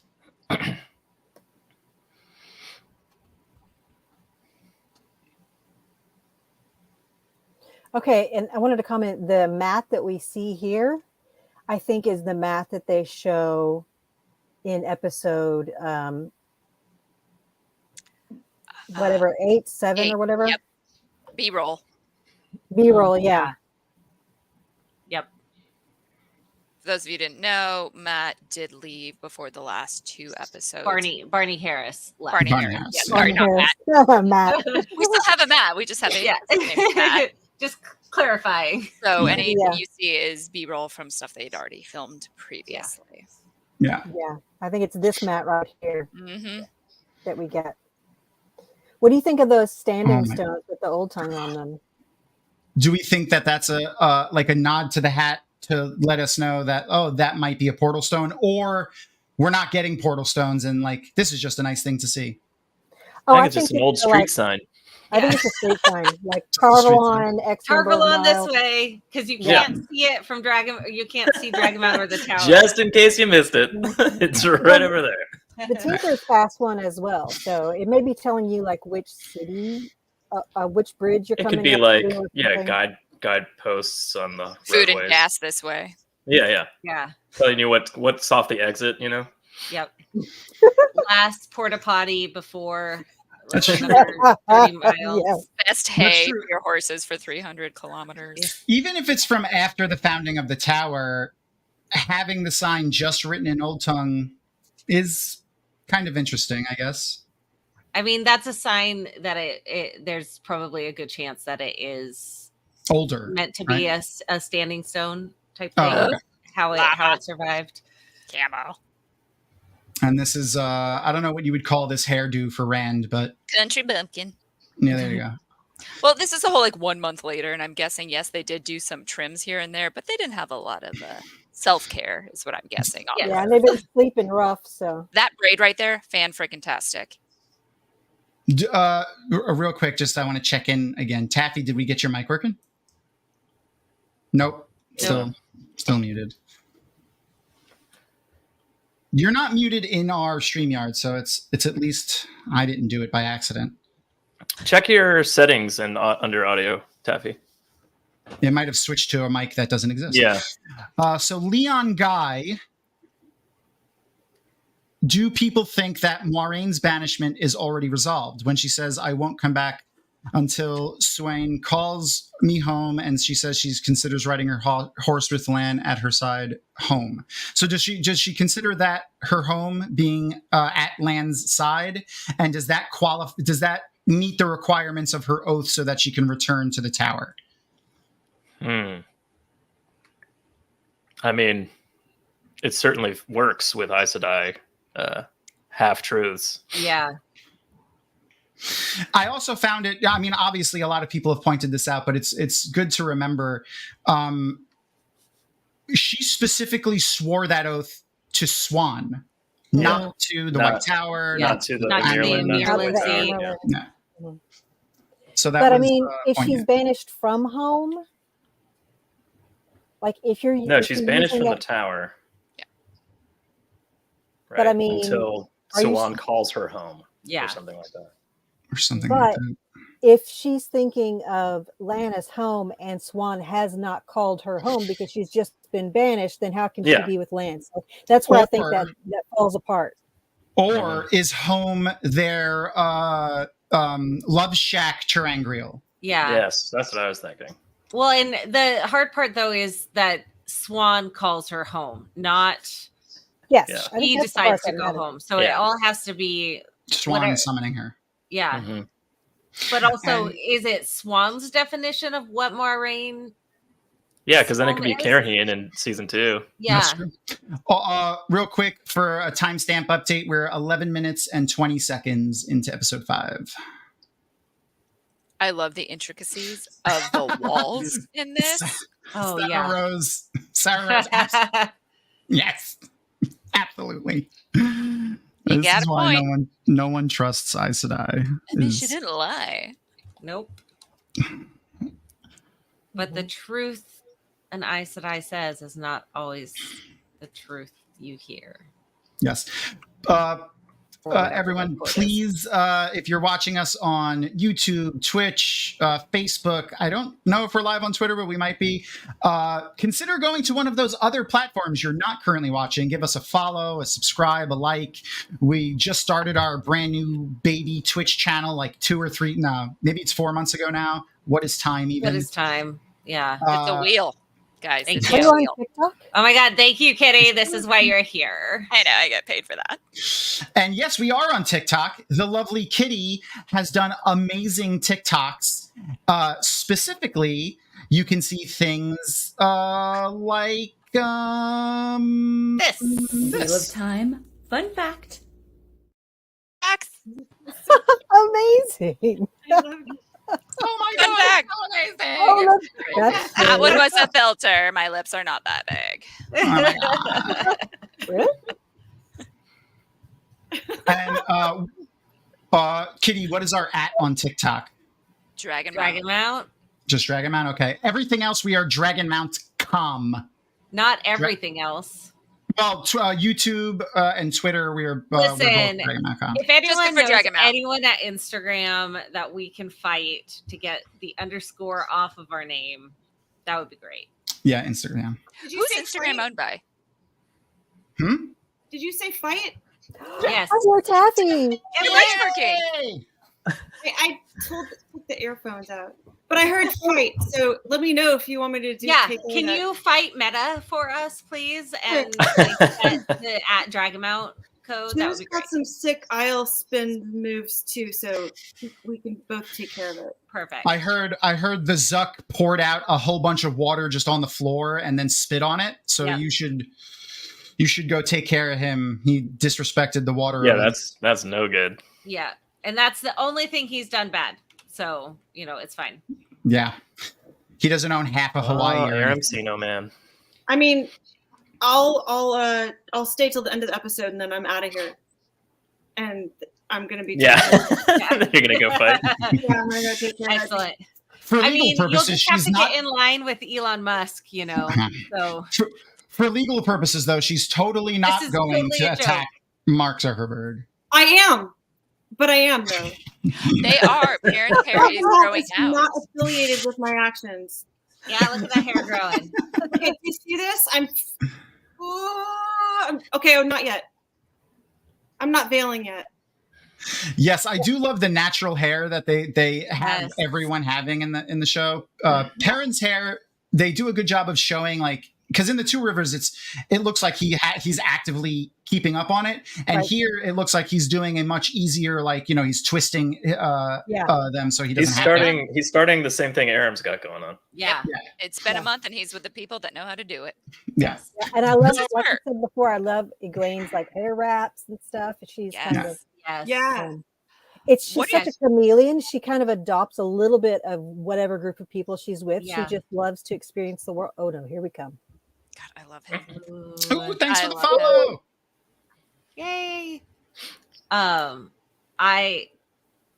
So fun fact, when I was in London for the premiere, already did it. Marcus Rutherford's hairstylist actually did my hair for a thing too. And so it was really What? fun to talk to her. That's awesome. Yeah, she was absolutely incredible. So nice. And so that's part of why his hair looks so good. That's really cool. That's awesome. God, Luke Helen, he's so perfectly evil. Mhm. Ugh, I mean, Yeah, so he's great. often I like to explain, like, talk about how not all of the like the humanity of these bad guys.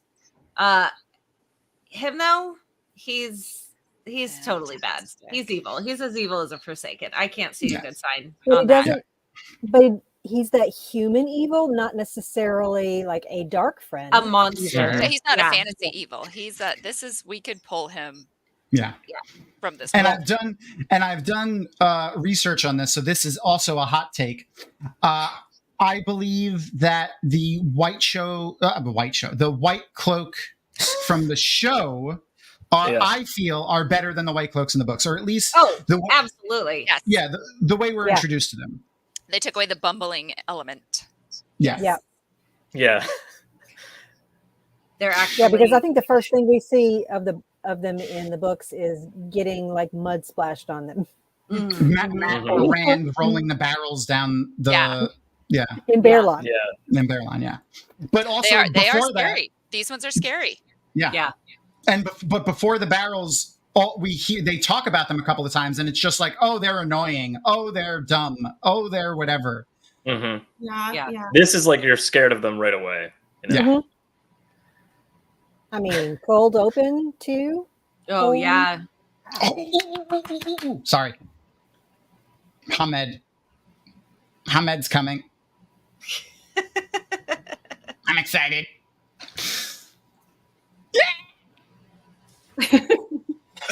Koreathon cycle. I love it. He does the voice so well. Yeah, he really does. He's great. He just doesn't care about that sword at all. No, he doesn't. And we have it's a stick. 2 amazing characters entering to 2 separate screens right now, independently of each other.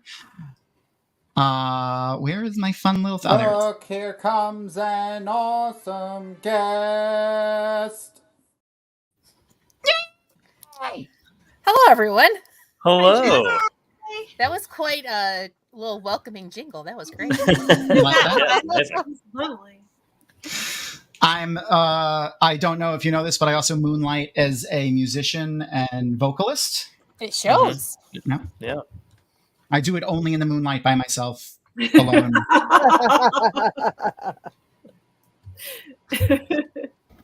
right, there. Now my skin looks a little bit. No, it doesn't. My lighting is weird. I look like I'm jaundiced. Yay! I think it's We just have- Hi, everybody. Hi, Jess. So I was a little worried when we, because we had, they talked about how they were, Loyal was going to be a little different and da-da-da-da-da for the show. And I was honestly a little worried because Loyal is one of my favorite characters. But when I heard his voice, yeah, I was like, oh, never mind. I just want I want him to read me to sleep. Well, and I feel like the way that Hamad plays him gives him like a personality. In the book, he didn't really have that much of a personality, but in the show, like just the way he delivered the line, that is very odd. I like oddities. Like I was like, that was it. I all in. Like he's best friend material. He is now best friend for everyone. 100%. Yeah. He also does the like. He's obviously, I mean, for human standards, he's old and he's had a lot of time to learn things. So he's very educated in that sense. But he also has this innocence to him because technically he's a child. Yeah, like sense of wonder. Yeah. Yeah. So he's like, oh, an Aiel with a sword. And then Rand's like, I'm not an Aiel. And instead of like listening to the way he's talking, he's like still this innocence, I know, kind of way of thinking. He's like, an Aiel who doesn't know he's an Aiel. And it's just. He's book smart. He's just not street smart yet. Yeah. Exactly. He's positive that Rand has no idea what he's talking about. Right? He's loyal. He knows. Loyal knows. And somebody better heal him fast. That's all I've got to say. Yeah. We're not there yet, but you know what I mean. Well, and thank God we saw in like the preview images that he's fine, because I was like, okay, whoa, wait, just hold on a second. What just happened? Not cool, guys. Yeah. Must protect best boy Loyal at all costs.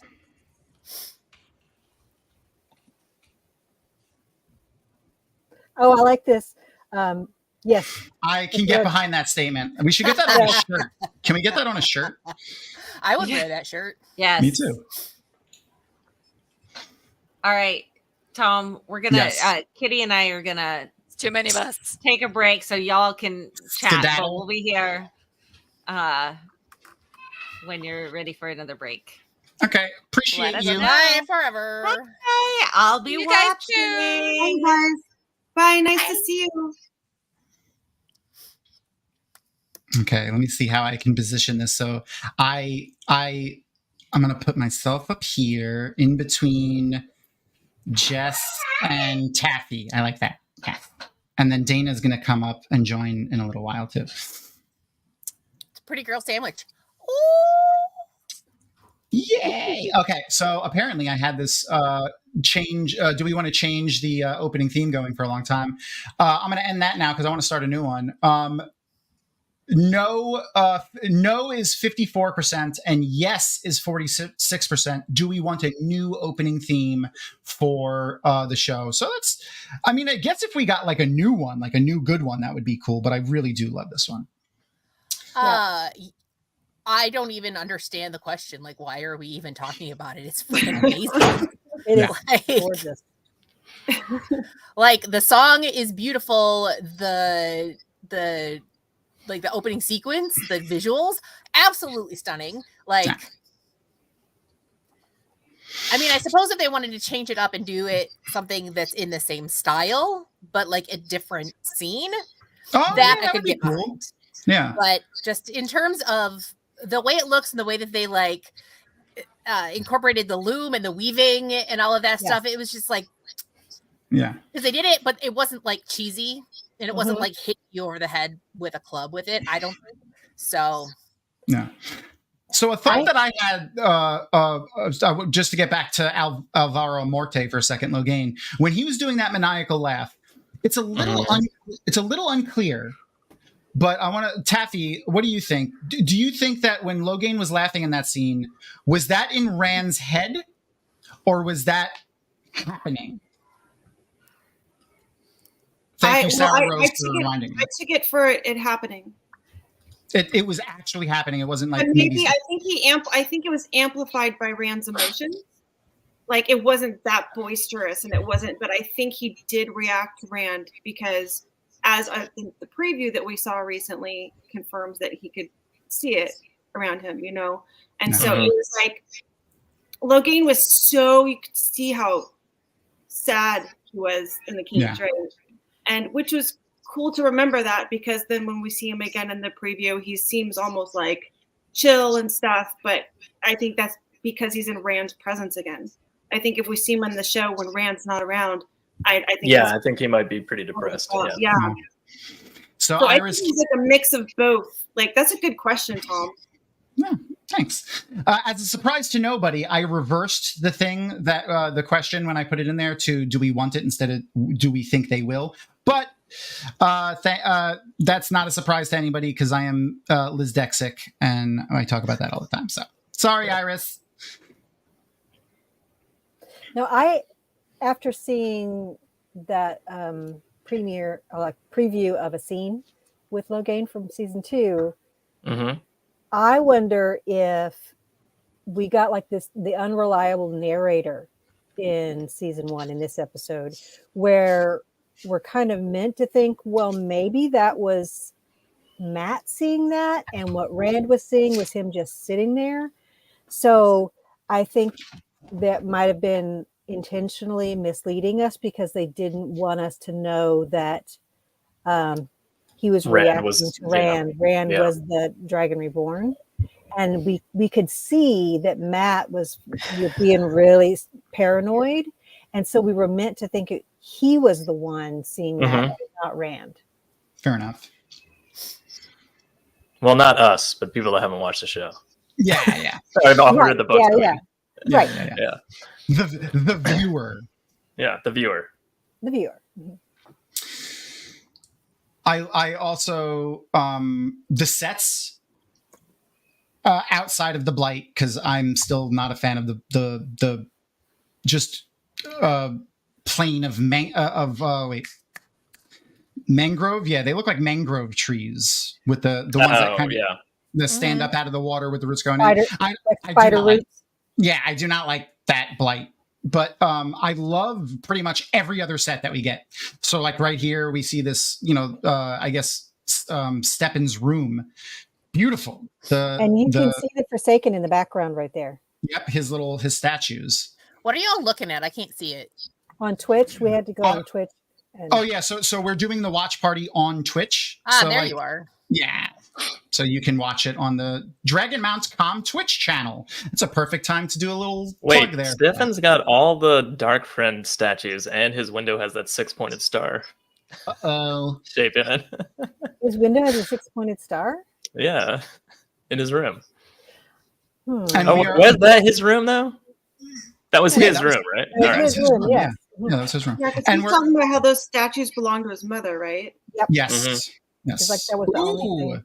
I'm not Maybe- listening. I can't hear anything, but I remember that from like the last time I watched this. I have my volume down because I'm watching separately because I couldn't figure out how to hook up with you guys on Twitch. So thanks for the call out on the timestamp of where you were on the video because I was able to sync up with you guys. Yay! And speaking of, we are currently at 27 minutes and 15, 16, 17. Oh my god, I'm like 3 seconds off. That's so cool. Okay. Yay! I'm like 3 seconds ahead of you guys. You're in the future, I am. Hello from the past. both in Hello. mind, body, and soul. Like, I know that there are a lot of people who talk shit about Stepin's storyline. I like it. But I like it a lot. Yeah. I think that, like, there are people who say that it was it was unnecessary. And I'm like, no, it is absolutely necessary because we need to understand what the bond between a warder and an Aes Sedai actually means. And they did a spectacular job of it, I think. So, because it's a TV show, you have to show, you can't tell. You don't have pages of narrative to explain it. And not only is the Stepin storyline... This is masterful acting. Oh, yeah. Not only is Stepin's storyline like a great view into Stepin and his relationship with Karine, but we get to see a side of Lan that is only glimpsed in the early books through the description of what Moiraine feels in her bond. Because Lan's outward reactions to everything up until way later in the books is just stoicism carved from stone, blah, blah, blah, blah, blah. But we can't get that in the show, so they need to show some of it. So they put him in a environment where it's safe for him to emote. He's not in public. He's not, whatever. He's in this room with only his fellow warders and Aes Sedai, and he is showing that he has this whole other depth to himself, and I love it. Yeah, I've heard a lot of people say that they didn't like that part either, and it's like, if you don't think that Lan felt things, you were not paying attention to what you were reading, because he feels deeply. Yeah, and he shows it through his actions constantly. Yeah. Constantly. And like I said, when Moiraine describes what she's feeling in her bond, it's completely inverse to what Lan is displaying. So I would also like to just back up really quickly to what we just watched, where the White Cloaks were like scrubbing Egwene down. Yeah. And just like how amazing Maddie's performance was in that, in just the way, like the clinical way that they were handling her. It was so dehumanizing. It was like they were grooming a dog. Yeah. And it was just like, that's exactly what it was. It's really uncomfortable, but just amazingly done. Yeah. So for anyone who's ever experienced being arrested and or booked anywhere, that is a very similar experience to doing that. One of the first things they do when they bring you out of like holding area to put you in like a jail, or not like a drunk tank or something like that, but going into like an actual jail, is they strip you down. They dehumanize you, to demoralize you and break you down, and they wash you like that. Often in places they just spray you with a hose. So like that is very reminiscent to that. And that's right in line with the White Cloaks being like the KKK or authoritarian, or the realistic depiction of the Knights of Templar from the Crusades in the Dark Ages. It's also similar to what she's going to be going through this season too. Mhm. So Like honestly, yeah. if you think about all of the shit that Egwene goes through in this story, like she goes through shit that would break a weaker person. She's made of iron. Like that's one of the reasons why she's like my favorite character, is just because all of the shit she goes through, and she's like, not saying she doesn't come out traumatized, but she comes out on the other side of it and she uses it. Oh yeah, and I know your sentiment is to be that Egwene is strong, but I only want to amend that slightly because it's such a strong theme throughout the Wheel of Time that you don't want to be hard. You want to be strong, and especially the wise ones talk about that. Taffy would know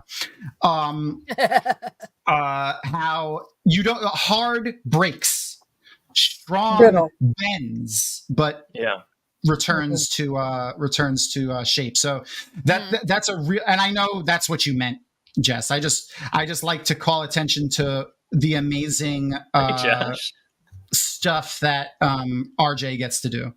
Yeah. Well, and you see it over and over again with the way that she takes her training with the wise ones, the way that she takes control of the Rebelized Die. We're book 1 and 2, just book 1 and 2 right now. Oh, sorry. You're good. I didn't say anything. No, I didn't hear anything. I didn't hear anything either, Jess. We're gonna upgrade that, and this is episode 4 or 5. So we'll upgrade that at episode 7 to through books like 5, and then by the end of this the night after all the episodes are over, we'll do full spoilers and we'll talk and stuff like that. Oh, cool. So I can't remember the name of the guy who plays the guy that I can't remember. Why can't I remember his name? Eamon Valda. Yes, Valda. I kept thinking Valen, and I'm like, that's not right. Abdul Silas. That's valid. Yeah.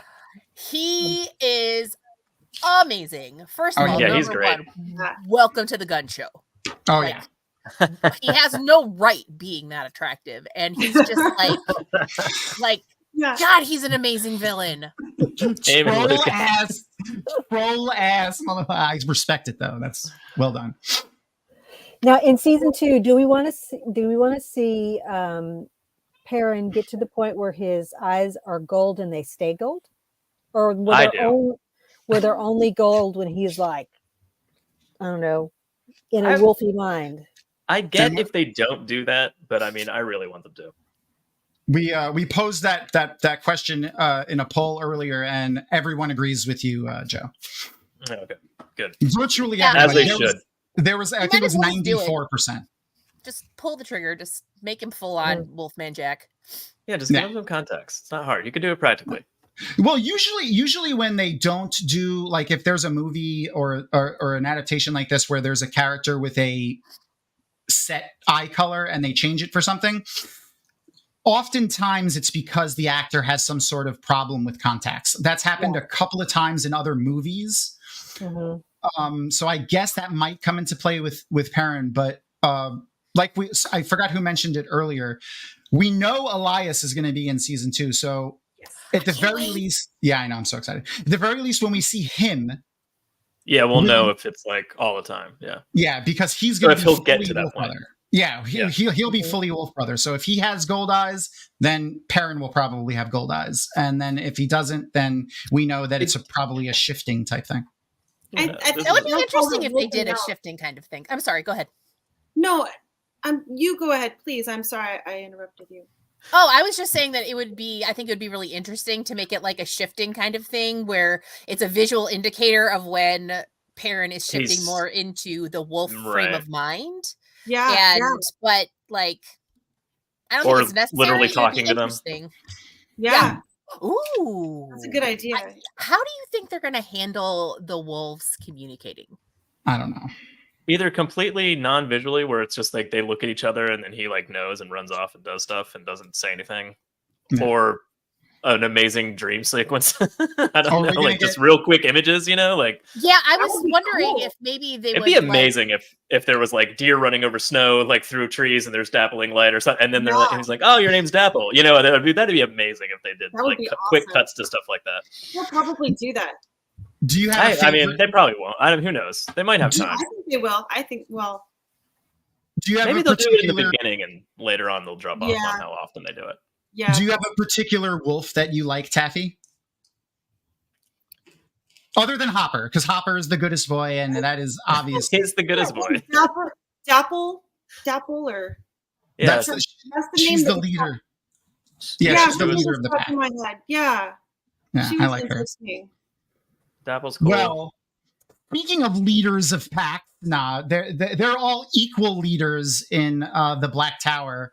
We have a fabulous person that is gonna pop in here in a second. Look, here comes an awesome guest. And such a good singer. Hi, You Daniel. are a great Dan. singer, Daniel. Tom. Thanks for having me. Hello. Always, buddy. I'm going to pop down here now, and I'm going to get sandwiched in between Dana, Lou, and Joe. This is quite the sandwich. And you get to go and hang out with Jess and Taffy. Hi, guys. Lucky you. Hi. Hi. Indeed.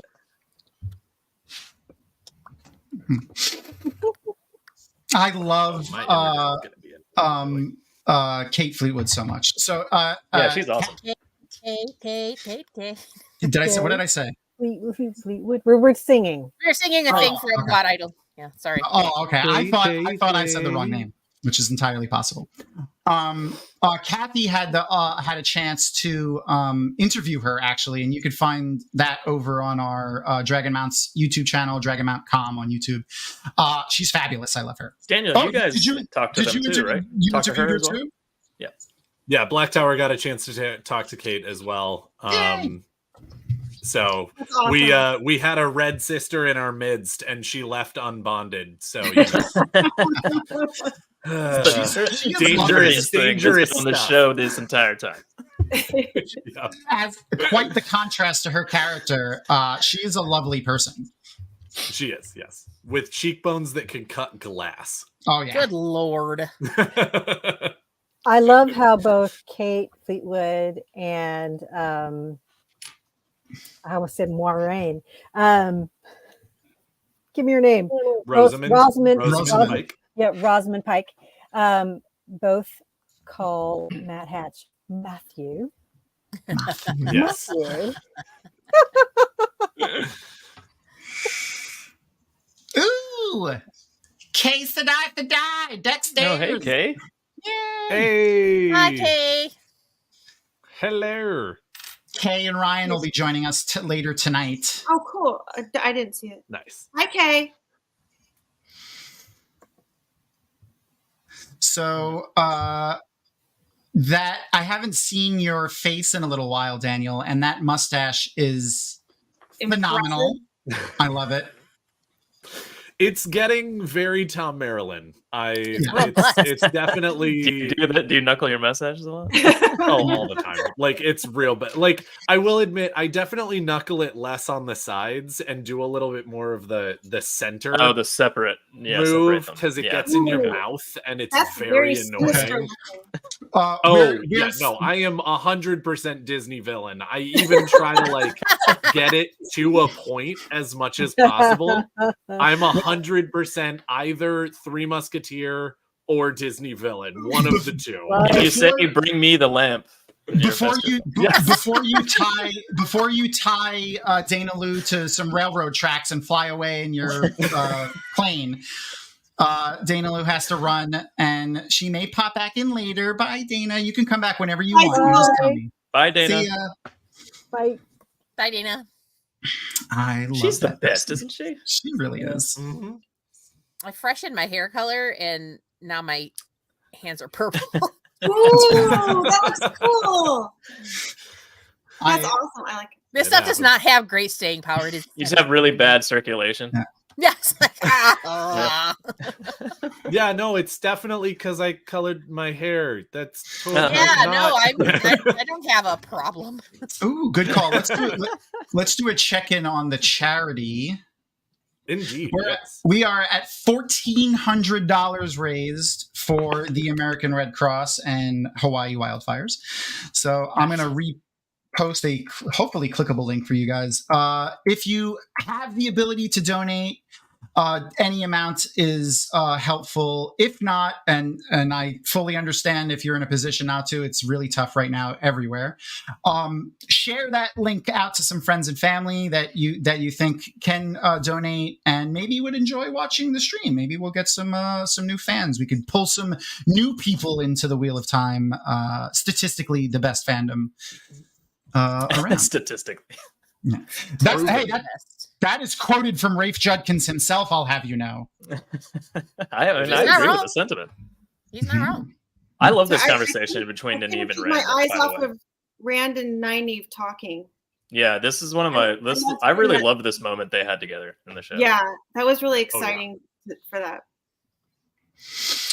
And oh my God, we're just getting stacked. Look, here comes an awesome guest. Hey, Tavern. Hello. Howdy. Hi, everybody. Hello. Hey, what is up, Jess? Hello. What time stamp are we on now? We are currently at 42:25. Okay, good. I thought that I was like way behind, and I was like, nope. And I get to be in a man-witch now. Man-witch. Yeah. Oh, man-witch. I haven't had that in a really long time. I mean, They're so good. technically, you had that opportunity to do that a moment ago, and you That's chose true. not to. That's you true. decided to put a man in the Jess That's and true. Taffy Witch. That's true. That's true. Yeah. But right now I'm kind of like, Or if really, this- it was a Daniel sandwich on Taffy and Jess bread. You're kind of that's how topping my sad. sandwich like a Yeah. like you're the accoutrement on top or whatever it is. Yeah. There you go. And Taffy has the spear that'll hold it all together when it gets too big. Mm-hmm. Yeah. Zool was just on here, and I missed Zool. That's fine. Yeah. Yes. Well, you hopping on messed up her internet. Wait. Apparently. That's normal. That's normal. That happens during our D&D games too. No. It's that makes sense. It's the beautiful bald head. It just pulls so much bandwidth. I feel that too. Don't worry. I actually have to shave my head. It's getting Me kinda too. crazy. Me too. It's a Time to little. shave. So this when Egwene and Perrin are here and they're being held captive and stuff, like when I read this, I always pictured it being like so much darker and like, but seeing this brightly lit and stuff is like scarier somehow than when you're reading, even though you know, like, and I know there's visuals and there's, it's a little different, but like, having it being a bright, like kind of like brightly lit horror movies are way freakier sometimes than like dark ones. Oh my. By the way, you guys, it's also. Go ahead. When you said horror movie, Abdul Silas's face was on screen and he was smiling in it. That's gonna haunt my nightmares for the rest of the time. So. Well, ahead. I also love how, like, in the books, like, I also felt very much the same way, that it was like darker and things like that. But in the books, they're also being held by different people. I mean, Valda isn't even remotely close to this particular area. It's 100% Dane and Bornhold, Jarrett and Joffrey Bornhold. Yeah. And so I feel like those people would definitely be more likely to use less candles and use less torchlight and whatnot, and just sort of keep them in sort of a darker place. Honestly, partially just out of like a use of resources, like frame of mind, more pragmatic. But Valda very much feels like that arrogant asshole who doesn't really worry about resources, because the White Cloaks are the children of the light and they do everything in the light. So why wouldn't I use more torches and candles and whatnot and light up the darkness, because we are the White Cloaks? And you're like, cool, great, get the fuck out of here. Like, well, exactly. and I also think that it maybe kind of represents the idea that he 100% thinks that he is doing the right thing. Yeah. Like, Yeah. this isn't him being sneaky. This isn't him being evil. This isn't him trying to pull shit where nobody's looking. He believes that doing the things that he is doing in this interrogation is 100% the right thing. Mm-hmm. Because yeah, he's phenomenal. Because these are dark friends and they deserve it. Yeah. Yeah, exactly. I have to put on my work hat for 1 second. I want to remind everybody of the closet cosplay that has been running all day today. We will share in chat and on screen in a minute the details on how to participate. But the short version is email social@dragonmount.com a picture of your cosplay and post it on the social medias with tagging us, and also have donated to our current charity, which is the charity that we will also post in chat in a second. The winner of which will get the comic books that are displayed right there. It is the Eye of the World comic books from Macmillan Books. They were generous enough to donate us 2 full sets of those comics, one of which we've already given away to lucky people that won them. This time, though, one person will win all 6 of those books. We're going to do that drawing tonight between 8:30 and 9 p.m. Eastern Time. Hopefully after the shows are over. I say between 8:30 and 9 because, the show is, we're starting at different times. So I want to do it after all the episodes are over. And the way we're going to do that is, let's come back to our beautiful faces. And so we don't stare at this graphic right now. Whoever's in call with us at that time, which will include Maria Simmons, hopefully, depending on the timing, we will choose our top 4 favorite cosplays, which we're basing off nothing but what we feel like in the moment. nothing but vibes. Exactly. So there's no way to game it for you guys. You do the cosplay to your heart's content, and whatever you want to do is what you'll send us. And then we're going to take those top 4 and put them in a poll, and you guys that are watching right now will get to choose the winner. We'll put the information for the poll when we post it and all that. I'm still working that out as we go because I want to make sure as many people can participate in that poll as possible. But yes, please go and donate. Go and follow that tiny URL to do the cosplay. And I think that's my work hat for now. That was well done. Great job. Yeah, good job. That was really well said. Very informative and interesting. Daniel has his hand up. What's up? Sorry, 3 clarifying questions that are all relatively short. Number 1, are participants allowed to participate? Yes. Excellent. Number 2, given that it is a closet cosplay, if you have a cosplay in your closet that you have worked on that you've brought to JordanCon, does that count as a closet cosplay? It's in your closet. Right. As long as you put it on now and take pictures and send them to us, not like send us pictures from JordanCon. Yeah. Yeah. Fair. And there was a 3rd. I will think of it. Sorry. No problem. Go back to your thing. So as good as I hope I did putting my work hat on, the person that I'm going to bring into the call now is usually the one that handles all of that and makes sure that I stay on track with that because she is the uber professional at that. So look, here comes an awesome guest. Kitty. I'm back. It's Kitty. Gotta keep this thing rolling. Yay. I want to go in the middle between everybody. No. Yay. That's what you get, or that's what you have that's what you get when you have admin privileges. Mm-hmm. Yeah. I do love coming back in the scene where the snacking is happening. The amount of snacks that Alana has, her dress has pockets. Yeah, full of snacks. So She's got, that's like, apparently bags of like goldfish crackers in there. She does. She does not. her warders carry. That is true. Actually, I call my warders in my pocket. pocket. The line of Fair enough, Kitty. Fair enough. For Warders, Purse, and Emmons, yes. The she makes them carry all the heavy stuff, like the fruit, That's whole fair. sandwiches, all of that. She just keeps like the Whole little suckling pig. snack, like Whole fruit snacks and crackers and stuff like that. That's where I get my fruits from, is the mouths of the suckling pigs that have Yeah, been there's usually a nice little poached apple in there. See? By the way, There's we've talked about secrets. this on our show, but is it weird that Moraine has the frame inside of her rooms in the tower, and presumably so does Sawan, and then they leave and go somewhere for privacy? Like, wouldn't it make sense for her to take her frame with her, so when she's like, and just tack it onto a tree when they're gone? Just be like, and now it's useful. I mean, like, you could just sneak down the hallway. Come on.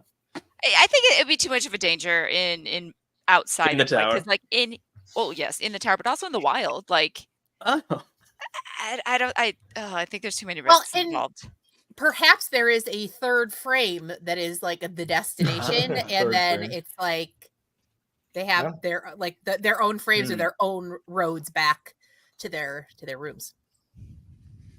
We don't know everything about how this works. That is No, we don't. Also, we don't Maybe it know needs to be whether it stationary. works outside of the tower. Like, what are the rules on this Terangreal? That's true. That Maybe seems it weighs really like specific. 50 pounds.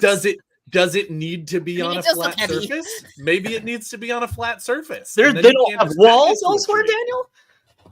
But you just They said built a tack it to tower a around tree. them. That's not Yes, flat. I was being slightly If it's a ridiculous. big enough But tree. they have ends. Yeah. I was gone. Do we have an update on the amount of money we've done for the fundraiser for Maui? $3 million. Yeah. No, it's not it. I wish. We are currently at $1,420. Oh, it's wonderful! That is amazing. Good job, And very everyone. The overall fund is up to $57,876. That's cool. amazing. Nice. Love it. So, Thank have we you, talked Crystal. about what everybody's going to be doing for the premiere? I'm going to be watching it. Yeah. From like where, with who? Like, what's everybody doing? I will be sitting right here since they said September 1st, 3 a.m. and that killed everybody's plans. And then they switched it back to August 31st at 8 p.m. And by that time, anybody that I was going to watch it with has already been like, What's the official time now? It's 8 p.m. on 8 p.m. 31st. Eastern. Yeah. Eastern? Yeah. On the 31st, yeah. Yeah. Which is So what day is the 31st? It's That's midnight Thursday. UTC. Thursday. Kitty, Yes. are you in LA? Yeah. Okay, me too. So I'm trying to get my dude to come home early, by 5. So he probably won't be home by 5. So I'll just be like, everyone around the world is watching right now. I have to wait till that dude gets home from Thursday. Thursday. What's that? Thursday. Yeah, Thursday. Yeah. But yeah, I'll be sitting here. It's like 5 o'clock on Thursday, the 31st, next Thursday. I'm so upset to be finding out that there are all of these Wheel of Time people in LA now that I am no longer in LA. It was personal. It was personal. Yeah, nobody likes you.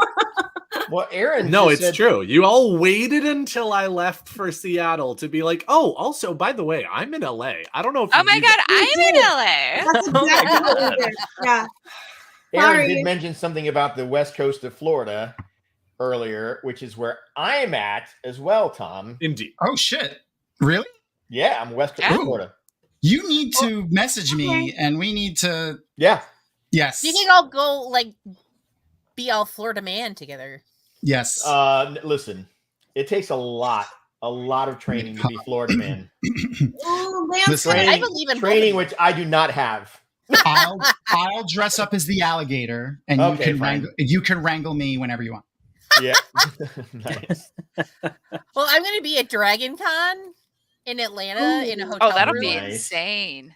Yeah, they're having an early screening, but I'm not going to go because we're going to be getting ready for an 80s prom party. So Yeah. Nice. Yeah. That'll be fun. That'd be ridiculous. Aaron, you don't want him to dox himself on a live. He can message us later. I have a question about What's up? what's happening on the screen right now, which is That at is 55 minutes 32 seconds. is that the same region of the body where Karini got stabbed by the source? Oh, It It's a is good not. question. I thought she got hit right here, right in the Right. below So the she solar actually plexus. does not. She actually does not get hit by anything. She breaks her neck on the wall. Yeah, I was gonna say I think the issue happened when she Yeah. got slammed up against the wall. Because That's she true. actually throws herself in front of Right. a blast, but it doesn't have anything. Like it doesn't have any of the pieces Oh. of Stepan's axe. Hold on. Sarah Rose called for a moment of silence. Moment of silence for Stepan. My favorite scene ever. Okay, that's good. Moment of silence for Stepan. Yeah, but absurd. I thought that he had shaped. I mean, because we know clearly from the new shots that we've seen from season 2 that you can shape it into a point. Yeah. And I thought that she got hit by a point of the source and then thrown into the wall. It's been a while since think I've she was seen just it, but I blown thought back that it by was the more of explosion, like like Daniel said. a wall. where kind of were like you on the- episode 1? Like 4 hours ago. I was taking a nap. Listen, so much has happened in between when we watched that episode less than like This is 2 or true. 3 hours ago. I don't even twice. remember it right now. So don't That blame is true. yourself. The way is true. that I remember it. Wait, is hold on. that Go ahead, it Taffy. was- Wait, Taffy, No, you go. I'm sorry. No, you go. I think I remember her getting impaled, and then you think Mhm. she's okay, and then she Yeah. gets wasted. Yep. Thrown. All right. I don't remember. Is that right? I don't know. That's what I I remember. haven't seen it Yeah. for a while either. Yeah. We'll go back and look later too. Let's just keep talking until this very sad part is over. Yeah, Oh my this God. scene though is absolutely like This is so intense. I love it. Though. It's so good. I can't even imagine having to film this scene more than once. Can you? My Can favorite you, scene, my favorite character. Are you kidding me? This, Sorry. you know, I don't know if anyone's asked this before. And next time we get it, if we ever get another chance, if we're ever lucky enough to get another chance to talk to Daniel Henney, I want to ask him about filming this scene because, like, you know, I doubt this was the case, but often in these types of scenes, it's difficult to get into the motion of this emotionality, like, you know, to feel it. And I really can feel that here, sitting here. I wonder what it felt like actually there on the set. He was kneeling on tack strips. Did you Also, how okay. big was the bruise on his chest? Oh yeah. my God, yeah. Just smashing There's it no in. bruise. Like, Those that was pecs are like- made of steel. And that is not like a jokey question. That is a Yeah. full Yeah. respect. He was beating the shit Yeah. out of himself. Yeah. Like, Oh yeah, there was nothing held back in that scene. yeah, no, he all in. I love the bookend of that scene with the burying of Karini, because I remember in one of the, I believe it was one of the interviews where they were saying they took the keening, and they had Alana do the keening for Karini's death, and then they paired it with this, which is at the end, or they bookended it, which is very traditional, where all of the anguish that everybody's feeling is given to one person to let out. That's why nobody else was screaming or yelling. It's I want to say it's traditional, but I can't remember where it's at. Somebody did mention Korean. Yeah, I think it is Korean. Yeah, I think I've heard that. Yeah, and so I thought it was really cool that the loudest sound that I want to say a woman can make with the keening of the range that they can reach was with Alana, and the deepest was right before Lan started screaming was that Tibetan throat stuff that was happening in the scene right before that, and I just love the way they did that. It was just beautiful. Yeah. The other bit that ties into the traditional Korean stuff was, and I've been wondering this since we saw it, and Daniel Henney on a different interview, I don't remember exactly where, confirmed it, that what he called a prayer, like in the interview, because it is a prayer for the Korean tradition, but it was the meditation that Lan was doing in the episode, like 2 episodes ago or whatever, when Nynaeve walks up to him with like the bowl and stuff when he cleans the sword. That is also a Korean tradition. Oh, child, small child. There you go. I see a baby Trolloc. Hi, Violet. Hey, baby. Hi, Violet. Violet, what'd you do today? Did you go with your mom somewhere? Uh-huh. What's your mom doing? I want to show them my later dress. Oh my gosh, you do? Okay. Well, that'll be 5 minutes. Go ahead. I have a present to show you. Yeah, cool. Right. Nice. That's Can't wait to see it. Laugh That again, is puppets. the best artist for Watctionary that there is. Watctionary, best artist, hands down. Yeah. So then after V comes back, and it feels weird having to do this, but we can only have 8 people in here, and we have 2 other people coming in soon. I'll dip out. No, well, but before you guys go, I got to give you your prizes. Okay, And but if we you- need to and do if- it quickly. Yes, if you don't want them, you could donate them to someone in chat.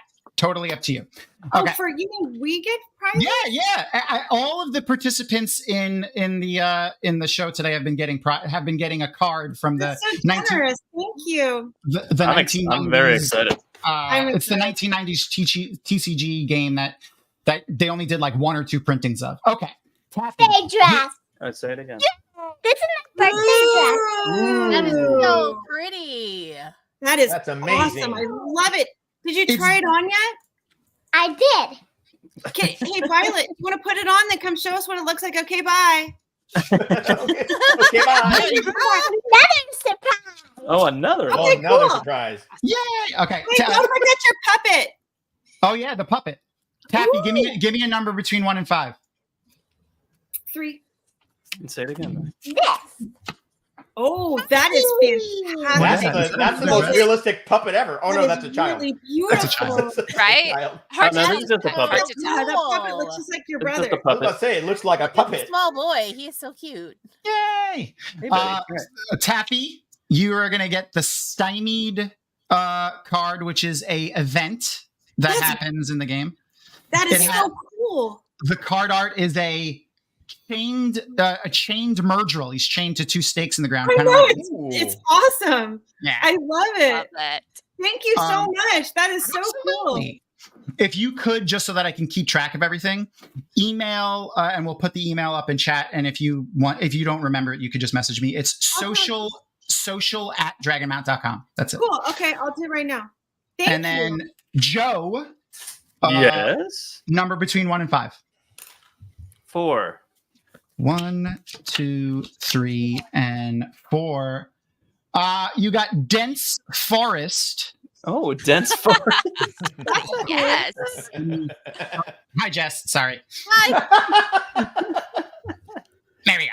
So I'll pull it up so you can see it here. It looks like a woodsman, maybe a Valkyrie, because he does kind of have on what looks like could be a red bandana or her door. That's Maybe Tannis half elven. Yeah. Everybody knows who that is. That's very, very cool, Tom. Thank That's you. really cool looking Beautiful. card. and you just text me your address and I'll send it to you. Look at me. Beautiful. Yeah, baby. Amazing. That dress Oh, is awesome. Red Sister. I love it. Oh, and it looks even better when you hug your brother. Do you You're want to so choose a number, honey, between 1 and 5? Oh, but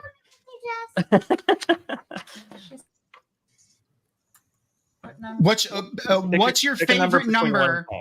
1, 2, 3, or 5? 1, 2, 3, or 5.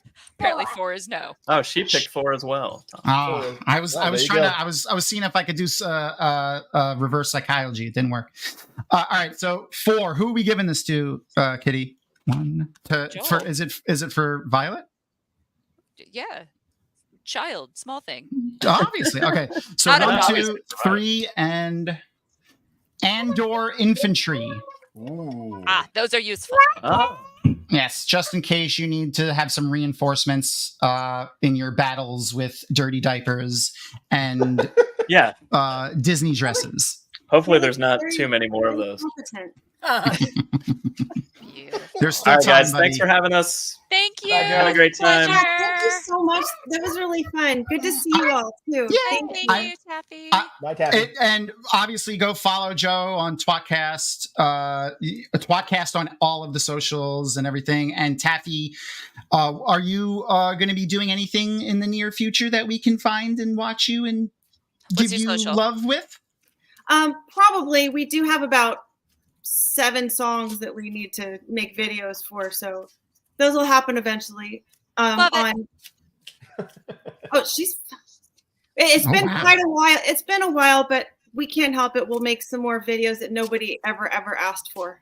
Dagger is posting all of his links in the chat. Donates her so- time to best. all the time. I've seen some of those videos and they're fantastic, I will say. All right. Well, thank That's you so both. cool. Thank you guys. Have fun. Bye. Bye. Bye. Blue Wait, Dragon. everyone say bye to V. Bye, V. Bye, V. Bye, Violet. Love you, honey. Bye. It's just staring at the camera. Yay! All right. Before we bring in other people, I do want to answer a question real quick. I just went back and watched the very end / partway through episode 4. Yes. To actually answer the question. Before you answer the question real quick, I'm going to start queuing up episode 6. So I'll play after he's done with his question. All right, go. Perfect. So the answer, or the question was, are the wounds that Stepan gives himself identical to the ones Karene is inflicted? I said close, not identical, but yes.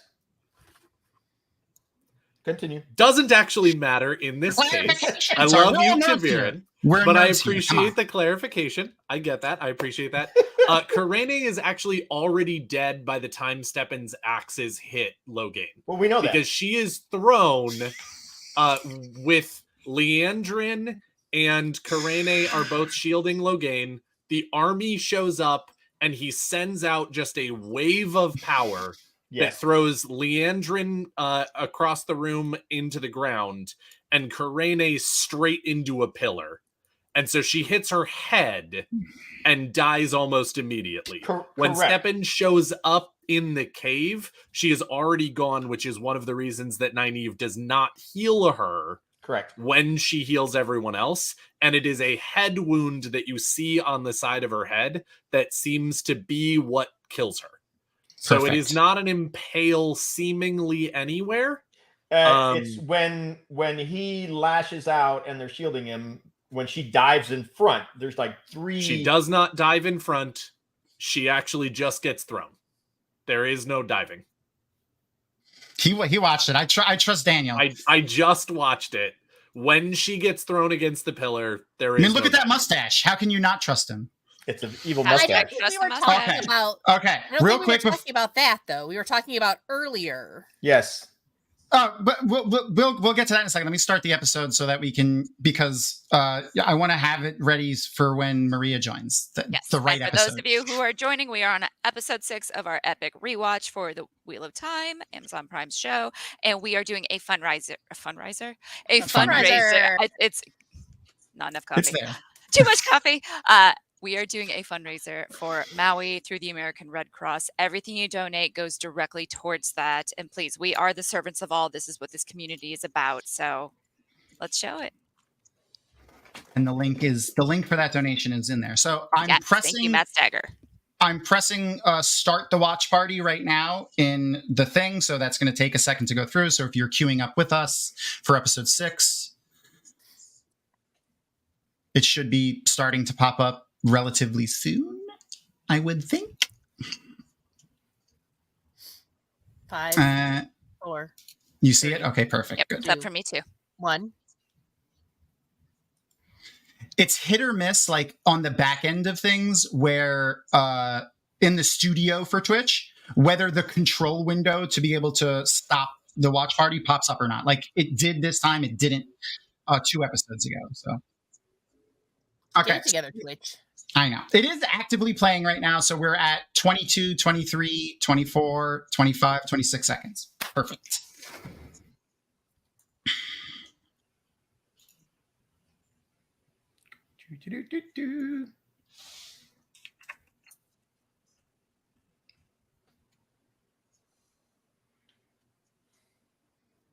I love that laugh.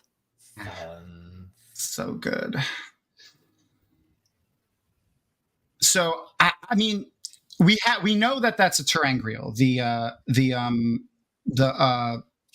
Love Shack terangrial, and I want to I mentioned that because I want to shout out to whoever did the X-ray things for the Wheel of Time.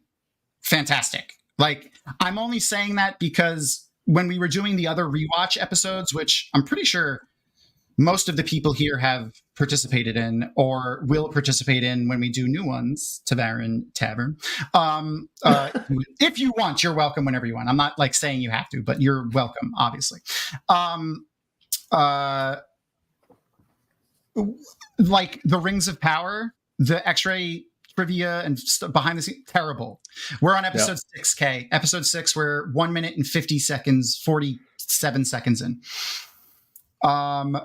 They were terrible. So like the trivia stuff for the Lord of the Rings was literally, if you go back, look at any episode, other than maybe 2 or 3 instances, them just citing where they got the information that's currently going on in the episode from. So it's like, we got, it's like, Isildur does this in chapter 3 of the, not the Silmarillion, the Hobbit of the thing in this one flashback. And that's it. And like, that's the trivia for every episode. And that's it. And it's terrible. But the Wheel of Time one is fantastic. Let's talk about Tyrion tattoos. They're awesome. Thank you. And the fact that they show them that they get them young. Yeah. Baby Swan is the cutest. I love her. I would die for her. Oh, fully. Speaking of getting them young, though, look, here comes an awesome guest. That was a great segue. Yeah, I was like, I don't know where this is going to go. Young, huh? Thank you. It was terrible, but that's why I did it. Somebody's echoing. It's Ryan. Come on, Ryan. Get together. Ryan. First time. He'll fix it. He never. It changes things all the time on him. He has like a professional setup there, but it's always changing shit on him. So yeah, back to the tattoos. Do we think we're gonna see her add to her collection, like to continue? Is that like, do you think like maybe in the Polynesian tradition, like that's the story of her life or her family or ancestors?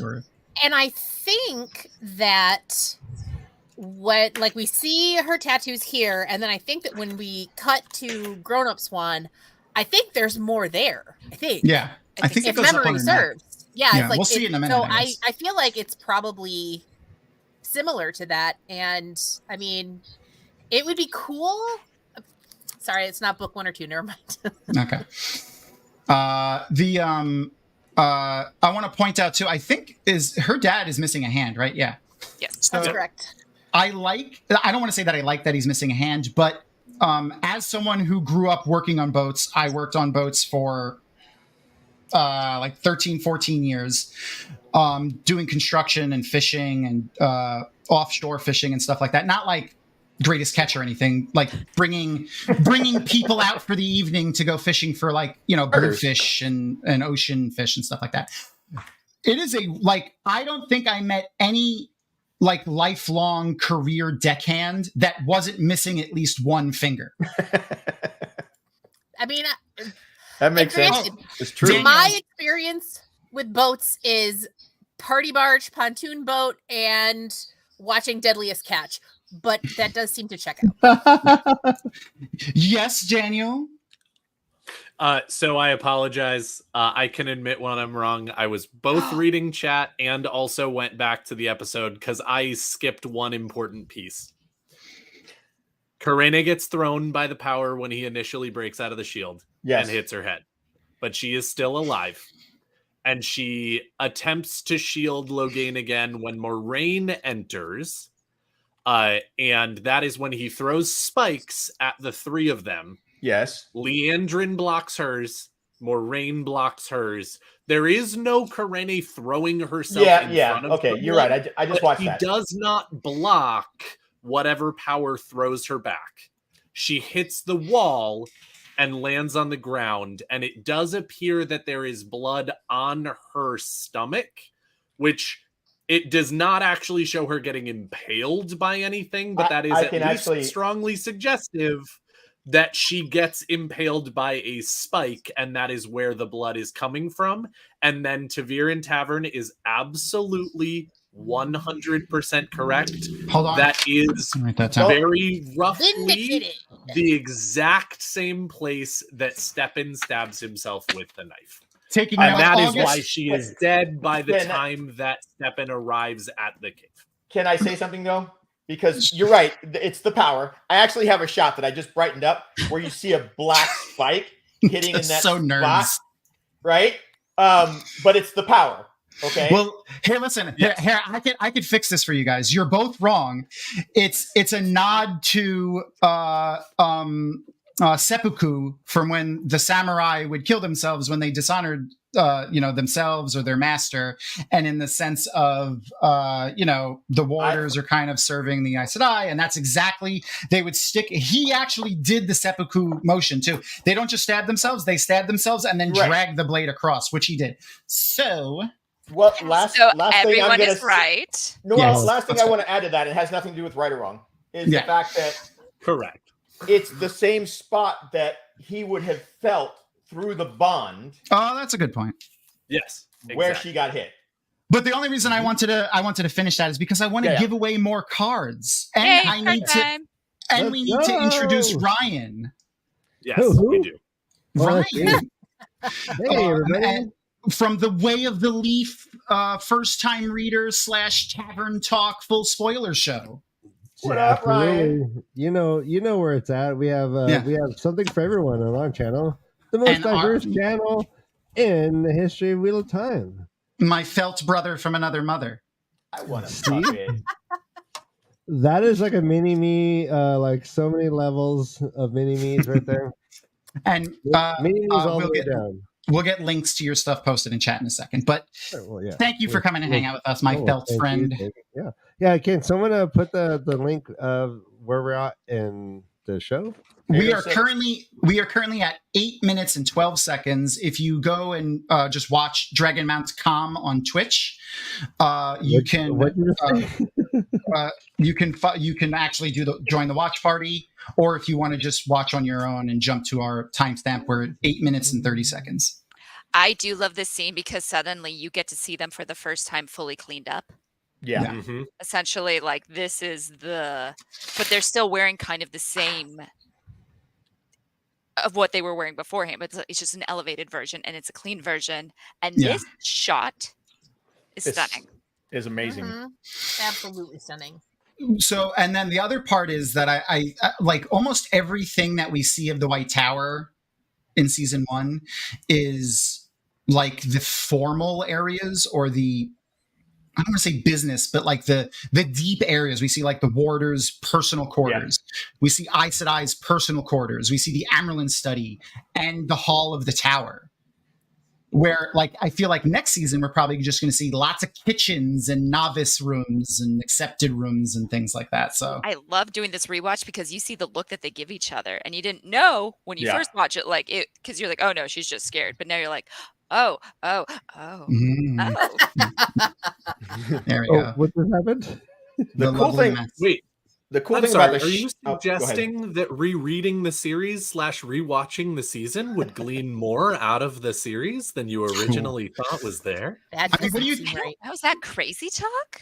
That's crazy talk. What do you think this is? The Wheel of Time? Yeah. Did you call me a right?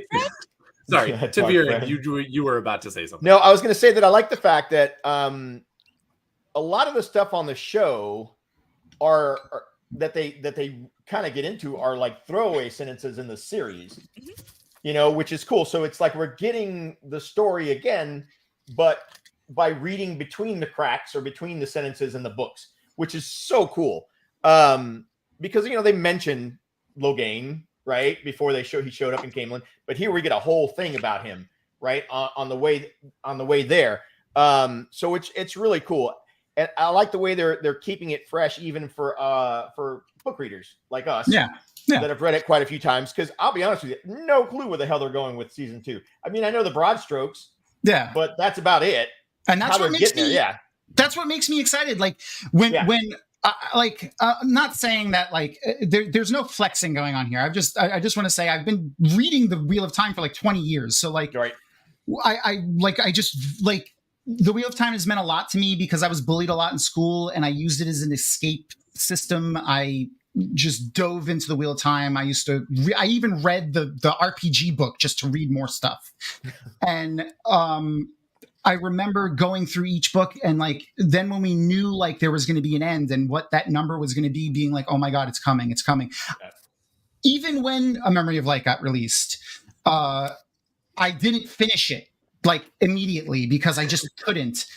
And being able to experience new Wheel of Time content where maybe we know broad strokes where it's going to end. Yeah. We still get to be surprised by stuff that's so exciting for me.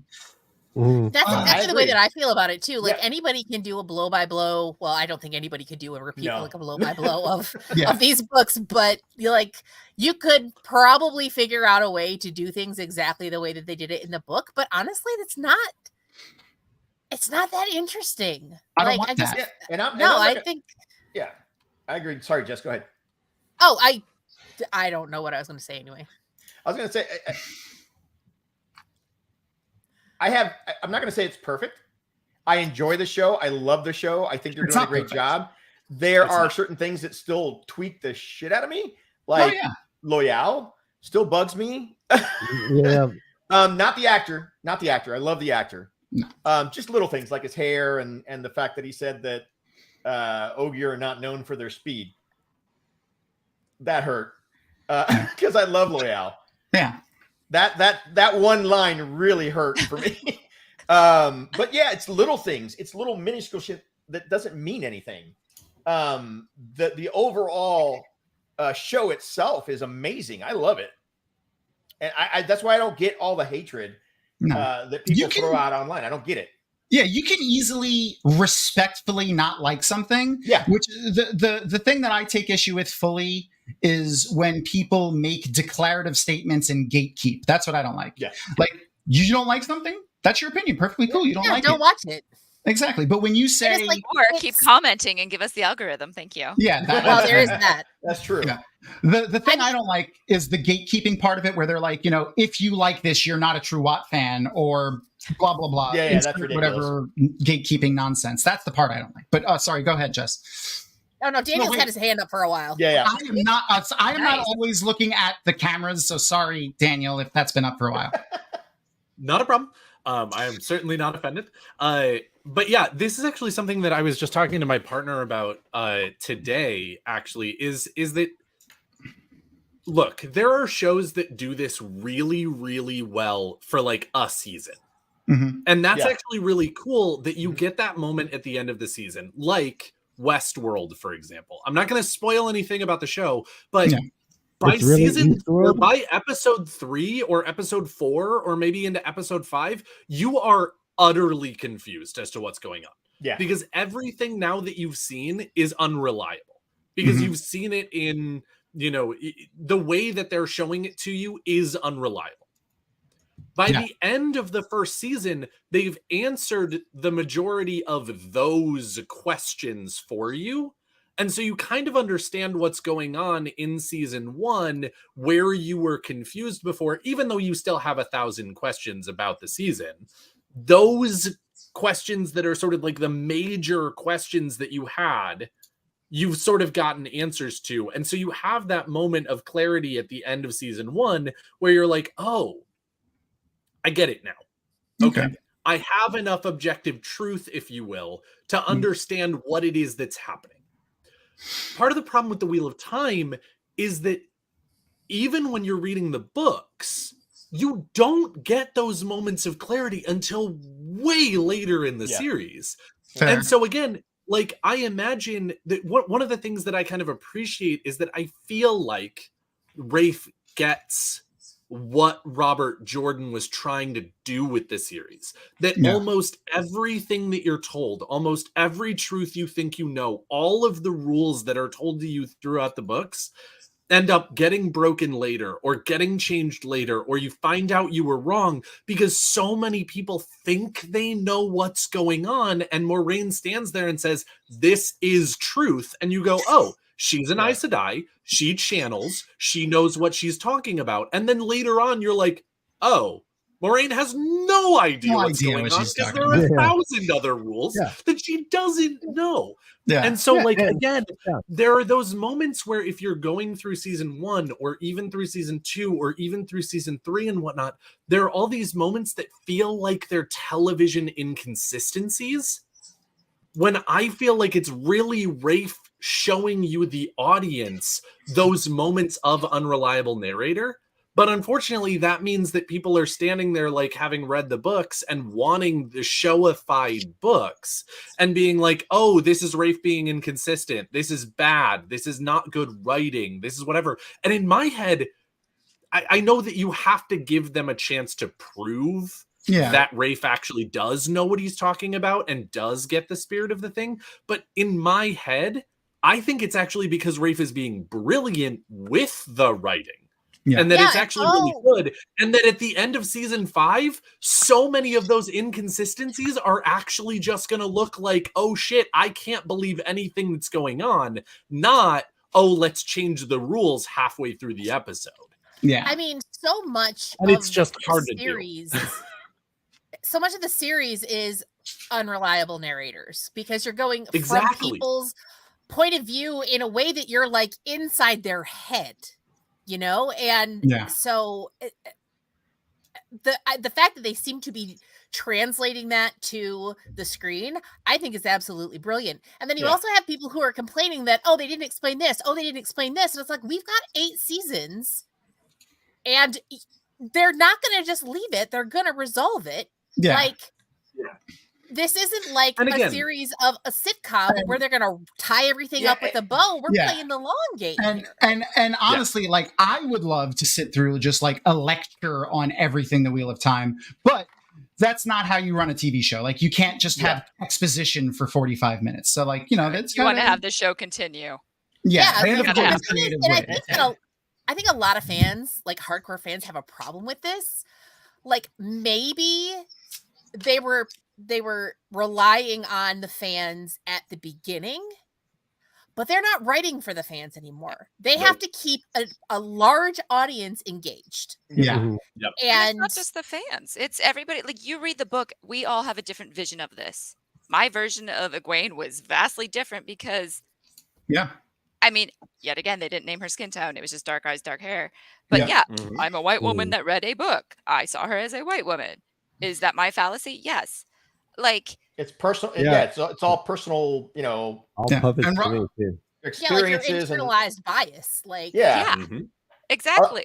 Like Moraine, I love Moraine on the show. I mean, I love Moraine in the books, but I love Moraine in the show because right from the get-go, she goes, I don't know. We're working off 3,000-year-old prophecies. We're not sure. Yeah. We have no freaking clue.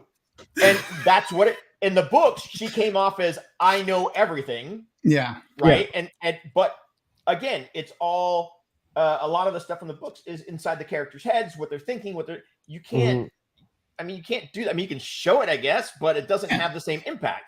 So the fact that she is kind of lost, Again, Robert Jordan is such a brilliant writer in so many ways because whose perspectives are you getting through the first book? You actually don't get a Moraine perspective the entire first book. And so you don't ever get that inner monologue of, I don't know what I'm doing here. This is working off of 3,000 years of prophecy that are completely a blur to anyone anymore. It's Rand standing there being like, oh, she's saying things like she knows them. Yeah. It's Matt sitting there saying, oh, she's saying things like she knows them. And those people are going to gloss over those moments where Moraine is unself-assured because she has so many more moments of I'm self-assured. So even if you get like a sentence of Moraine not quite being that, you're still going to lose that. You're going to still lose those trees and keep the forest of, oh, Moraine's Aes Sedai. She must know what she's talking about. Believe everything she says as truth because you're a country bumpkin trying to figure out the world you live in. To quote Matt, my lady can toss fireballs. Hold on. I need Ryan. I have a question for you, but first, I need to see those shorts again. Can you model for us? Oh my god. Let's isolate this. All right, so look at me. Unforgettable. Oh, you look so beautiful. Oh my god. on vacation. In every way. He's like ready for party all over. I mean, he's got the tux on. He's got the Unforgettable.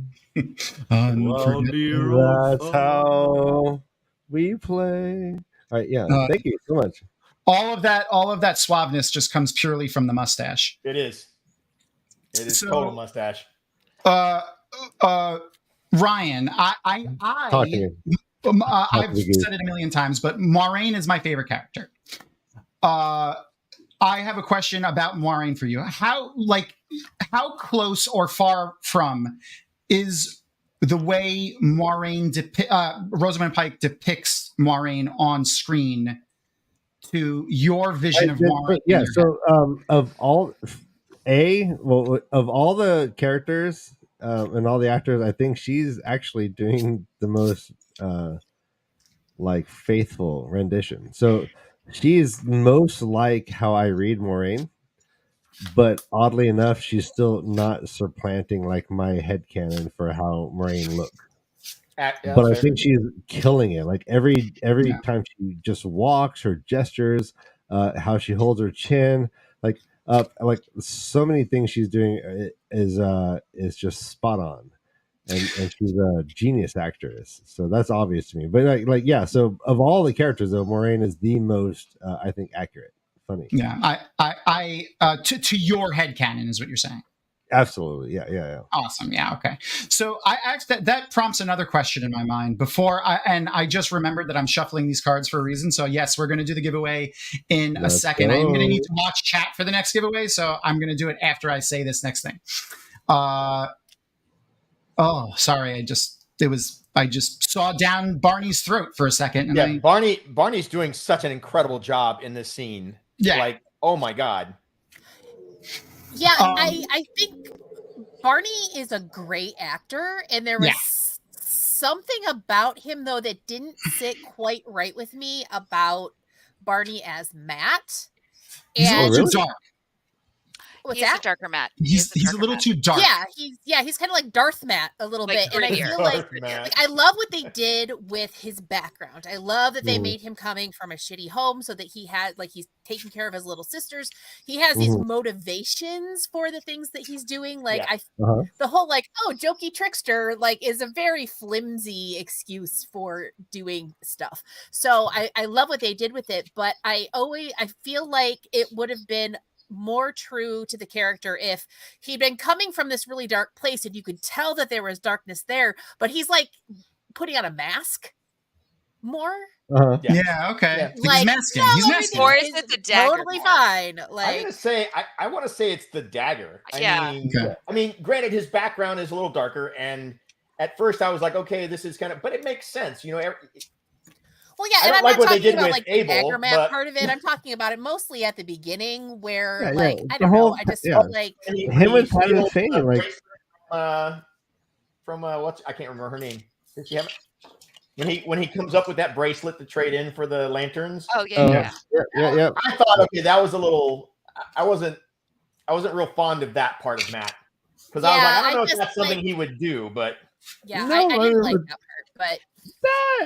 See, I actually love that. I loved how they contextualized Matt. Like he was already knee deep into this, and that's why it makes more sense for Moiraine to be like, "Look, we can't trust this guy. He's very close to the dark side, right?" Yeah. Because we saw that, him and Patton Fane, like duking it out, bartering and shit. That was very intense. So we're at about 25 minutes for the timestamp. Okay, and I want to do the giveaway now. So. The way we'll do this is, and I'm gonna preempt this with, I'm gonna go by the way I see this pop up in chat. So the internet is different for everybody. Sometimes depends on your lag. I actually have 3 active chats going through my stream, so I could see it coming from 3 different sources. So I just want to preempt this because it's going to be rapid fire here. All right, I need the first 5 people to correctly spell the Old Tongue name of the World of Dreams, which I'm not going to say out loud for the moment, gets one of these 1990s official Wheel of Time TCG games. So the first 5 people to correctly spell the old tongue name of the World of Dreams. All right, we already got a couple different options. One of them might be right. One of them might not be right. I'm gonna let it keep going until we get 5 correctly spelled. Oh, Noman Garden's here! Yay, Noman Garden! You didn't win yet. I'm just happy to see you. You might win. I don't know, but I'm just happy to see you. Narg does spell good. Narg did very well for it. Tom, even if they get it correct, just let it go because you want the algorithm to be happy. That's the algorithm. It's they're hanging chads. It's fine. I had to learn how to spell this for. Yeah, we're looking at spelling too. That's correct. That's a throwback. Yeah, I wouldn't. It's not a good memory. No, that's fair. I would not be able to spell this correctly on the spot. I can't spell most words correctly though, so that's not even a thing. I had to learn. I had to learn it. I had to do a shirt design, Telerenriat and Chill in the Netflix colors, and I had to learn how to spell it because I hated trying to figure that out. Okay. Telerenriat and Chill. We definitely got 5 correct spellings. So let me put the correct spelling up in on the screen. Oh, Randy. That one's good. That one's good. That's good. I want to give you like you'll get a that is the correct spelling directly from and I double checked it's because I have a PDF version of it, the compendium of the Wheel of Time. So let's go to my star chat to find out who the first 5 were that got it right.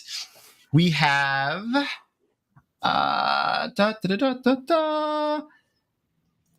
Zool44 on Twitch, which I think is probably Dana Lou's Twitch because I think she just made it. We'll double check though. So Zool44 is going to win a card, and then you get a card. And you get a card. Yeah, I feel like Oprah. You get a card. Elfwitch. I'm your hype man. Yeah. I'm your hype brother. You get a card, Elfwitch. You get a card. Let's go. There's so many. No, I was hoping they all got the answer wrong. I was like, if maybe you that's the wrong win a answer. prize today, email us social@dragonmount.com with your screen name and your address. And this can be international for the cards. What is that on your body, and is it going to burp up? hold on. You might do a little bomb. Tom, take me off the list. Get it to somebody else. Okay. All right. So Tavarin Tavern got his card, but we will go to the next one. Who is Noman Garden? I'm so happy, buddy. Noman Garden. I can't. Is that a dog or a sloth? It is a cat, and he is my baby, and he likes to be spanked. Are you kidding me? That's a cat? I don't know. Can you see? Can you see there now? it is. Okay, that's okay. I got really confused. Okay, wow. And then number 5 is Iris Bear. So thank you, friends. So we love Iris Bear. Congratulations to everybody who won. Go ahead and you could just preemptively send an email with your information over to social@dragonmount.com, which is up on the screen right now. And I will do your drawings now as well. So we'll do that. I'm going to do it a little quickly just so that we can keep it going. I have so many cards to give away and I want to get back to everyone talking. I want to hear all these beautiful people's voices. I don't get to see them often enough. Okay, so let's go. Actually, before we jump back in again, I actually have to go. I have a bunch of stuff I need to do tonight. But it was so Bye, Jazz. not here with you guys. Yeah, sad day. Bye, Jazz. See you later. Bye. Your background's amazing. Your glasses are amazing. I hope your show. I hope your show just like gets 1,000 subscribers when season 2 comes out. We are on episode 6. And we are about 30 minutes, 3 seconds. Speaking of where she left. Where can we what is Jess's link Let's for go, her moderators? show? There we go. Thank you, Matt Stagger. There they are. We are on Matt Stagger. She does the TikTok, hostess with the she mostest. does the YouTubes. She does all of the stuffs. All right, and we'll do the drawings for the cards in a second when Erin. She has her own link tree, guys. She has her own link tree. You know what that means, everyone. She's professional. She's gonna have a spicy page. Either that or she got tired of typing all the stuff out. She's an which is accountant. Pretty much why we all had Linktree. Yeah. Accountants can be Hey, spicy. there's a whole thing about sexy accountants. You never know. Okay, so here we go. We have, and we're going to do this rapid fire. So, Ryan, give me a number between 1 and 5. 4. 1, 2, 3, and 4. Dana, I'm pretty sure, or Zool44, you get a second chance. That is the card that you won. That's a Matt card, isn't it? Yeah. Second chance. So, I mean, turning fate, second chance makes sense. It's a and the dice actually have really good detail on them, so you can't see it on this tiny little picture. But no, you can't. So you go next. I play your screen, buddy. All right, so then we have. Oh yeah, let me highlight my screen. Sorry. Yeah, you can do that. I want to see that shit. Kitty, give me a number between 1 and 5. Okay, 1, and this is for the Elf Witch. You're human rabble, Elf Witch. I like that. Oh my god, I felt like that for the last week. Yeah, human rabble, like we can all relate. Wow, I did think that this was a farmer for a second, but this is actually like a soldier. He's holding a helmet, and that's a halberd. So someone's got to do it. Thank you. Daniel, give me the number for Gnomon Garden. 1. 1. Okay, right off the top. That was very decisive of you. And those are some decisive tactics for Gnomon Garden. Ooh, wow. That's impressive. The card art there is a Trolloc and a unknown soldier of a couple of soldiers of some kind. Can't really tell who. It looks like they might be fighting in the Blight though, so that's pretty cool.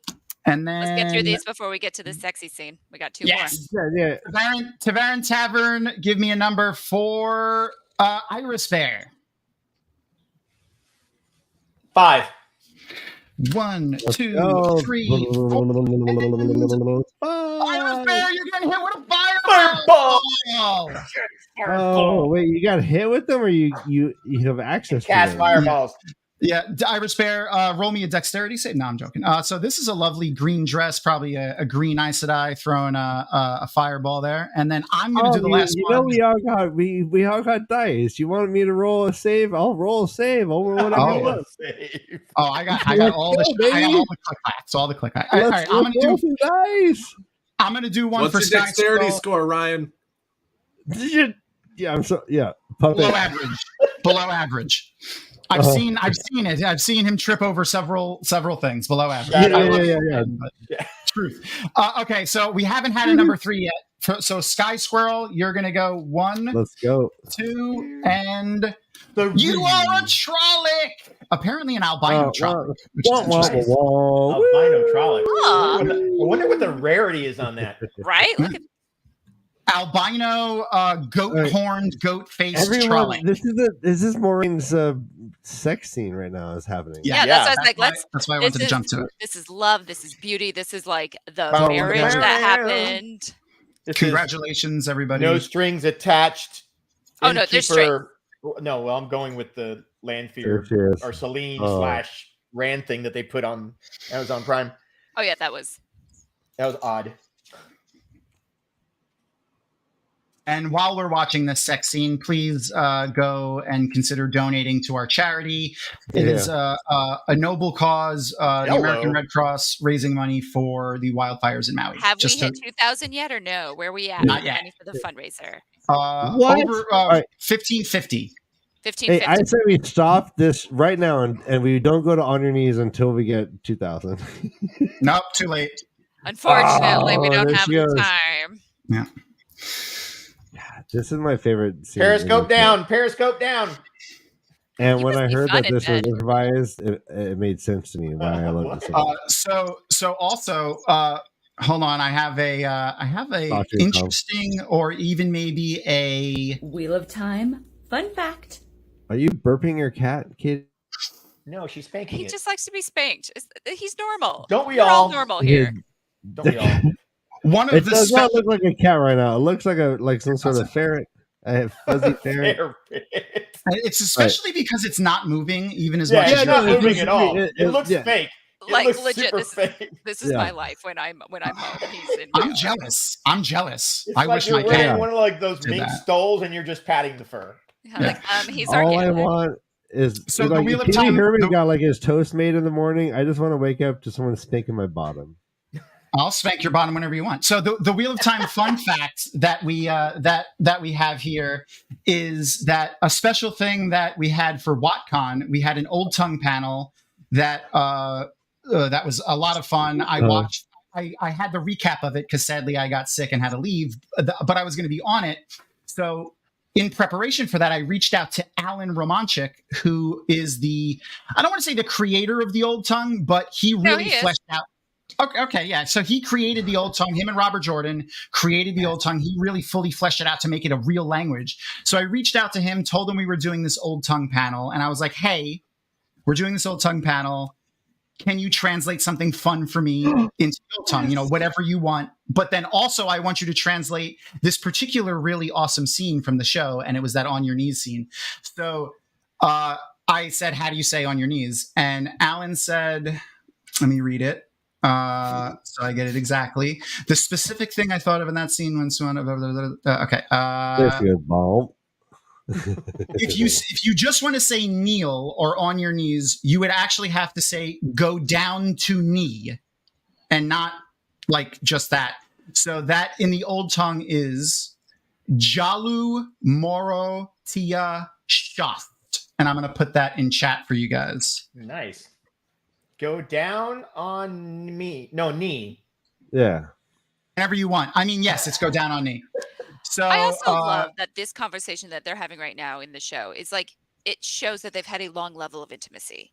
Yes. Oh yeah. Like Yeah. you don't just normally, hang around. Yeah. Well, but That's Yeah, it's funny because it's not Long not term. just this scene. It's No. like Yeah. like when we saw Alana and Moraine in the bed and they were Yeah. talking, right? They go way Or back. whenever you see the Aes Sedai interacting with each other, you can tell that they go way back. Just in their conversations and their manner, it's amazing. Yeah, body So hold manners. on. Yeah, One of our amazing backstage crew, Erin, my wife, reminded me that Elfwitch, this is the second card she won, which is perfectly fine. You can win more than one card. We already said that. But she already won a human rabble. So I'm going to put the human rabble at the bottom of the deck. Oh, that's not Oh, look cool. at that. Yeah. And I'm going to give her the top card, and hopefully it's not another human rabble, obviously. Human rabble. Oh, It is a... it is. It's similar. No, it's not. It's just similar ideals. That's the name of this Similar card. ideals. All right. It's an event card, and it looks like we have like. Honestly, it looks like Inigo Montoya bowing, and maybe a queen sitting on a thing. So it could be an Aes Sedai in her warder, but similar ideals. I would is the bond card that you got. Montoya. I was gonna say, I feel like that's actually just two people, Inigo Montoya and a ruler who are both into revenge. The like six-fingered similar man? ideals. Was it the six-fingered man? Hello, my name is Gawain Trakand. You killed my mother. Prepare to die. Oh wait, but you didn't kill my. Oh wait. Listen. Let's All right, not wait, paint. let's back to the Please, scene. let's like, not paint Inigo Montoya with Gowan. so All right? really Let's quick, not like, do that. look, like we have one of the most intimate, emotional scenes in the show happening, and we're like analyzing it in the Old Tongue. Yes. Guys, Yes, we're walking in our own trap. we're geeks. That's fine. Come We're on, let's giant get into our nerds. We're feelings. giant Let's talk nerds, about what? our feelings. Let's demonstrate like mature discussions of what this feels like. No, I did not wrap sign my up for feelings. Yeah, I wrap my feelings in just deep nerddom. I So- know. I'm trying. I'm going to tell you right now, my feelings were episodes 4 and 5. All the PTSD issues that happened in those two episodes, right here. Bring it, yeah, Right yeah, fucking yeah, there. just So- all over you, yeah. I mean, Uh, I can't get any more feely than that. I got feely in all the episodes. Oh yeah, true. But there was Oh some yeah, that hit I harder. cried every episode. Literally every episode, like I trying to ended think up if there's one crying I like a didn't, but weirdo. I sobbed. I got snotty. Yeah, Kitty, and I'm imagining it's going to just- keep happening. Kitty, just in case you weren't paying attention to the time, I want to make sure. I am. I know. I'm still good. Yeah. I do have to work tonight, unfortunately. Okay. I do have to go. She's short furiously break. patting that like ferret on her shoulder. I don't know.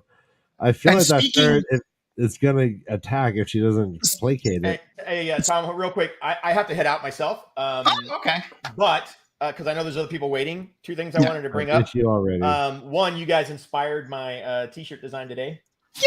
So we have a Trollocs Fitness Club t-shirt that's out now. And then two, thank you so much for having me on the show. You guys are amazing. Always. So much fun. And yeah, we need to. I don't know how close you are to the Tampa area, but Very. I live in it. oh, so do I. I'm out in Gibsonton, so I'm in like near Wesley San Antonio. yeah. So you're north of me. Yeah, that's not All right, bad. so you guys are going to have a play date. Yes, we are. Not And we're only going to am put it I on social familiar media. with the Tampa area, I'm inside it. I'm inside of it right Tampa. now. Thank you for having me. You guys are all beautiful. I love you all. Have a great day. Love you, Bye, buddy. chat. Oh, I'm looking at the wrong thing. Bye. Bye.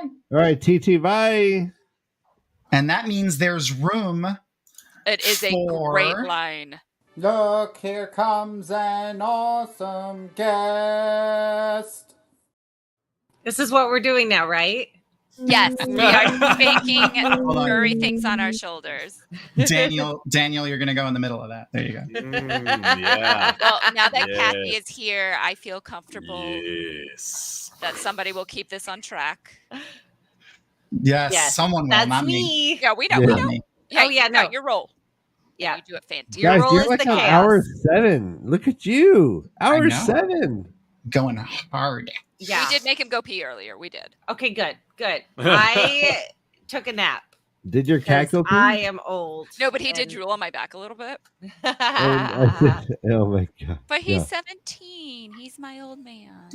I love it. I love it. Oh, you're giving a hip massage. Yeah. Yeah. There you go. Exactly. All right. Well, then No since you're here, I am gonna. Unfortunately, I do have to go to work, but I'm so glad I got to join and meet. I haven't worked with some of you guys, but this is wonderful. This was so much fun. Yeah. Agreed. And if you guys, if any of the content creators that are still watching, or anyone is on TikTok, really, Kitty is the one that does the like 99% of our TikTok stuff. So Yeah, she's amazing. Kitty, Yeah, what she's is the- already prepping because it's almost September, which means God, I it's wanna almost think about October, which means October is coming. Oh, October almost Teach killed me me last year. your ways, Kitty. Yeah. I want a Teach monster me mash your TikTok. I need ways. to spank a cat for a while. Yes. I mean, okay, fair. Take a Live. cat. I need to find a cat. It is Daniel, a monster Daniel, cat. step A monster one, cat. step one, be born beautiful. That's step one. Oh, like that beautiful orange pussy? On that note, Jono's pleasure. not even here. Love you Jono's all. not even here. We love you. I See you didn't later. know. No, I'm talking about Bye, Dave. guys. Bye, Kitty. And bye, Dandelion. Jono's not even here. I want come to on. follow Dandelion on Instagram. Do they have their own account? Dandelion doesn't have an account; just shows up on Kitties. That's sometimes. amazing. Yeah. Often. So yeah. let's give an update to the timestamp. We're currently at 44 minutes and 0 seconds exactly. 44 minutes, 0 Right seconds. there. She's sitting. I am somehow like 7 or 8 seconds behind, which is fine because I don't feel Yeah. like I'm actually off enough to miss anything. But Which it is episode are annoying we on? every time you say- We Yeah, are on as long as you're behind, there's no spoilers, Daniel. You're doing great. That is fair. episode 6. Episode 6, 44:22. Episode 6, 44. All right, everyone. 22. Case Nice is going to join me next to me soon when she gets her Nice. everything put together. You know how it is. Yeah. All I got to do I mean, is put on my tuxedo shirt with no pants. she's I'm a- good.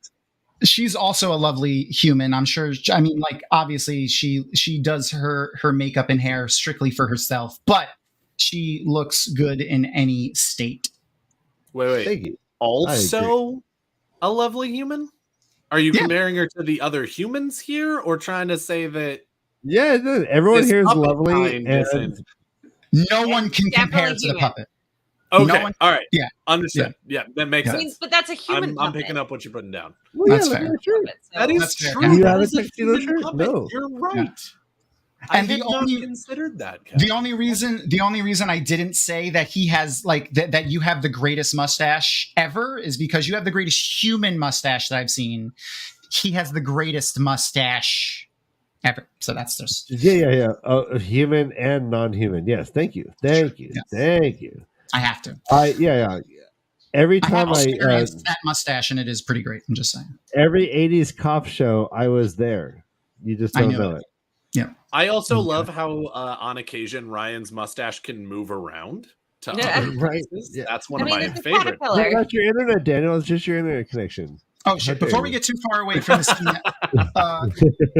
before we get too far away from that scene with Suan talking to the girls, I totally think it was a calculated measure that Suan wore just like plain like house clothes. Yes. Yeah, like wool. In fact, I'm pretty sure that it was woolen that she was wearing. Yeah. Well, it makes sense because Swan is very much a like down home. Country This is girl. her. She will put on her, stole to be. I know, Ryan. Ridiculous. Sophie is beautiful. Sophie is beautiful. Well, Yes. is this slow motion? I'm a little confused right now. We have an important question.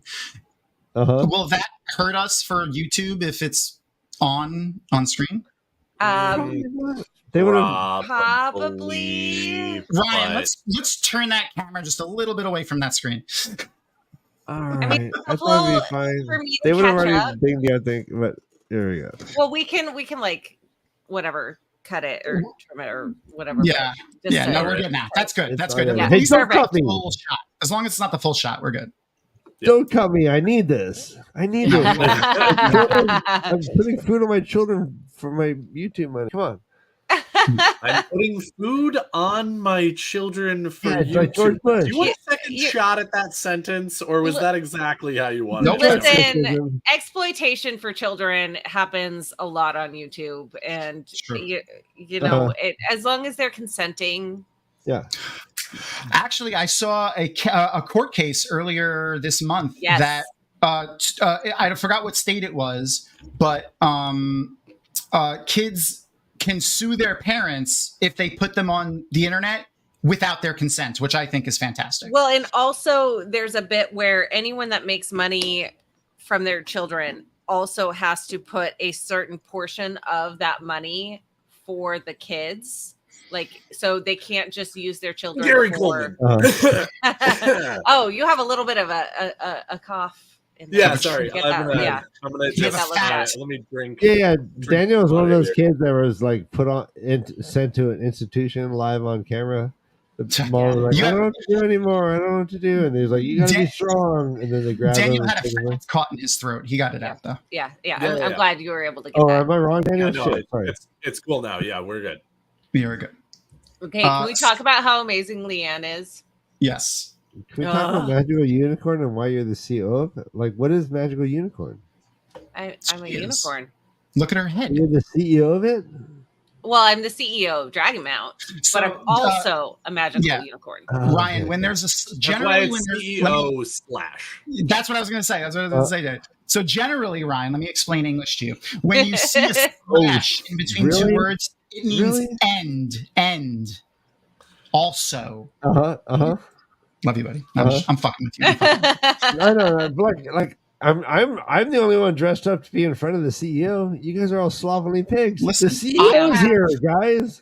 I have my snake riding a unicycle shirt on, so I don't know. Hey Ryan. Hey Ryan. Yes. I can Okay. absolutely stand in front of the CEO.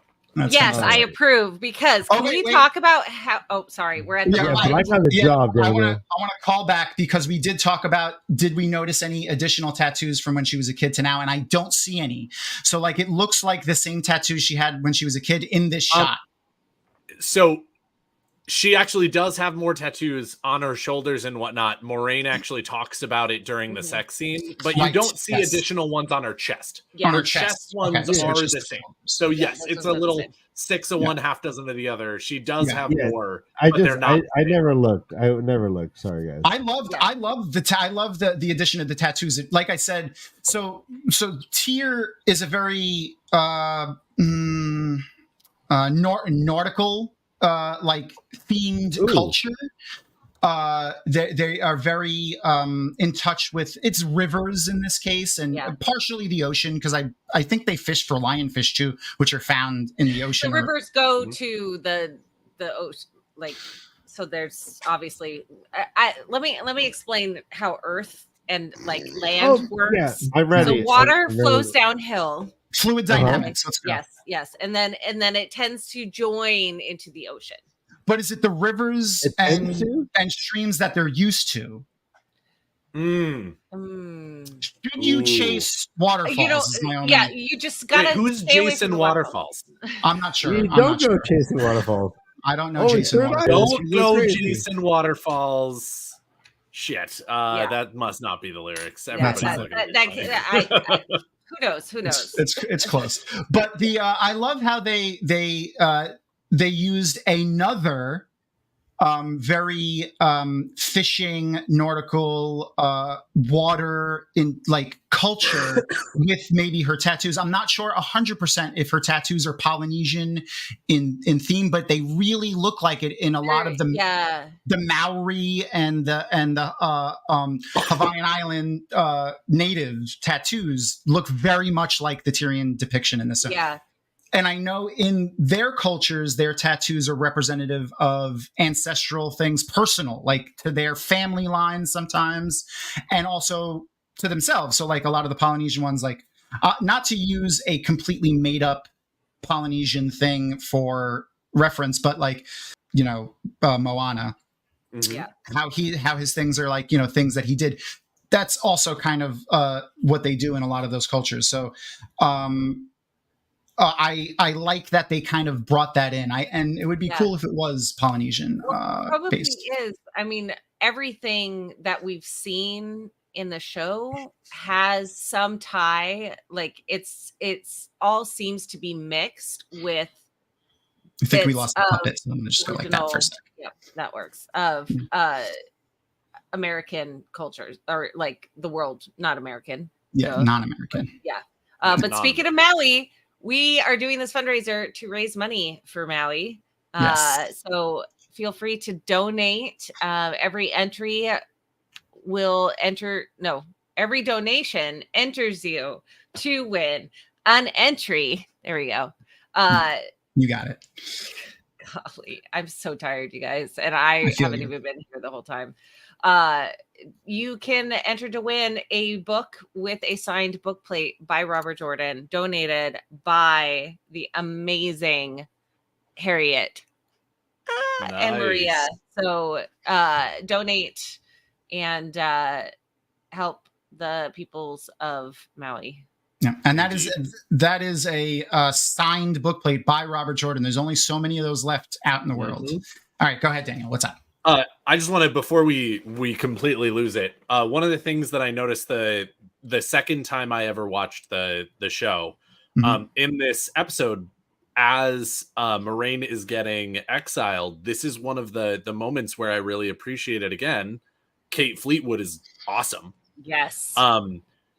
She does not ostensibly like what Moraine is doing.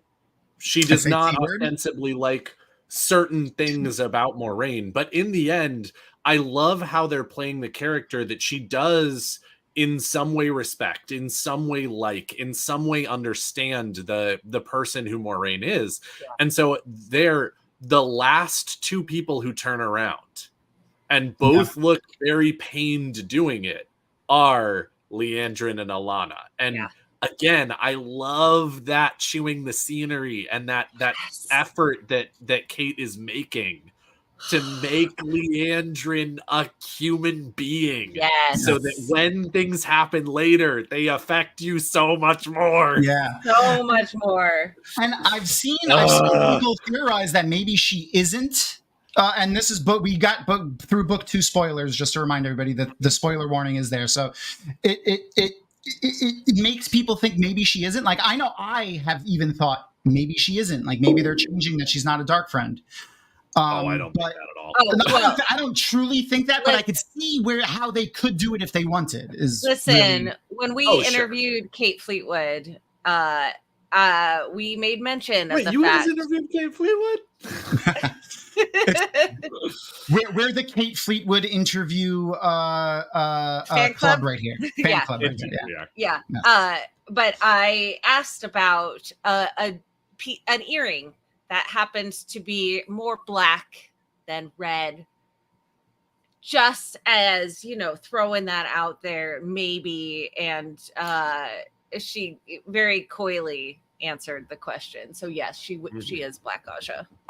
Okay, so I want to call out. She someone in also chat said real that quick. my dress was green. That is a later book spoiler that and if you hadn't said anything, no one would have known it was a spoiler. By the way, it's hair. Also, just a spoiler alert. Not a hood. For those who have been following, that is correct. It is the hair hood. Yeah. So I want to call someone out. Yeah, me too.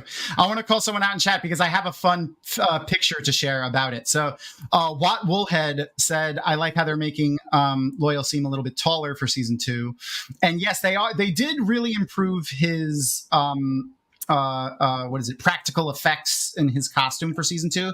But I wonder if maybe this has anything to do with making him taller. What are those?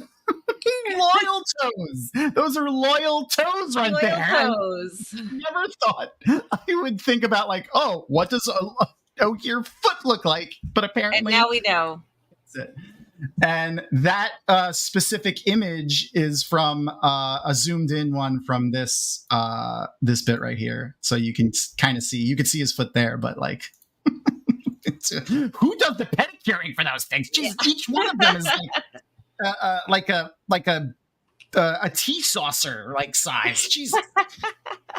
You need a heron marked nail file to oh my gosh, break those things out. All right. Anyway, it looks like my felt brother is back. Hey, nice. All right, thank you so much. Did I count? Are we all counting 4 toes? Yes. Yeah. Like a middle school drawing of a human? Okay. Yeah. 1, 2, 3, 4. Yeah. Wow. Yeah. Only 4 toes. I mean, it could be. There could be a 5th, like the pinky toe is tucked around. Maybe. Like Zool says, it does look like an elephant foot. Mm-hmm. It does. That was my first It does. thought. I'm all elephant. Yeah. Yeah. It's I'm also sure possible that it's actually just it's got like the thumb around the back. Oh yeah. And that's actually it's Animalistic. just Yep. Anything is it possible. stabilizes the back. Anything is possible. For the full spicy foot shots, go to onlytrees.com and follow Loyal's. But don't Yeah, do that it was fast. gratuitous. Don't You know be what? I hasty. don't know why. It's not necessary. It doesn't add to the story. Why you got to show all that? You know what I'm saying? Why not? Yeah. I wanted to know what Ogier toes look like. All right, I want to pose another chat to everybody. I want to pose another question to everybody, and I want to put a poll in chat about this. Let's go chat. What do you think of not the combination of or lack thereof of waygates and portal stones that may exist, but the way in which the characters open the waygates in the show versus the book? So, Kathy, do you recall on how that works in the book? And Mm-hmm. you want to explain? Yeah. I mean, for the waygates, there's a trefoil leaf. Trefoil? Trefoil. I don't know. Trefoil. A fancy like leaf that is on carved walls. And you take it off and the gate opens. And then you put it on and the gate closes. And if you take that leaf and put it on the other side, it locks it. But if you take the leaf away, it locks it forever. Yeah, Which always made me, I did always wonder, does that mean like each leaf is specific to each gate? Or could you have like one leaf that works for all gates? We do see them in the book take a leaf from a gate and use it on another gate. Okay. So.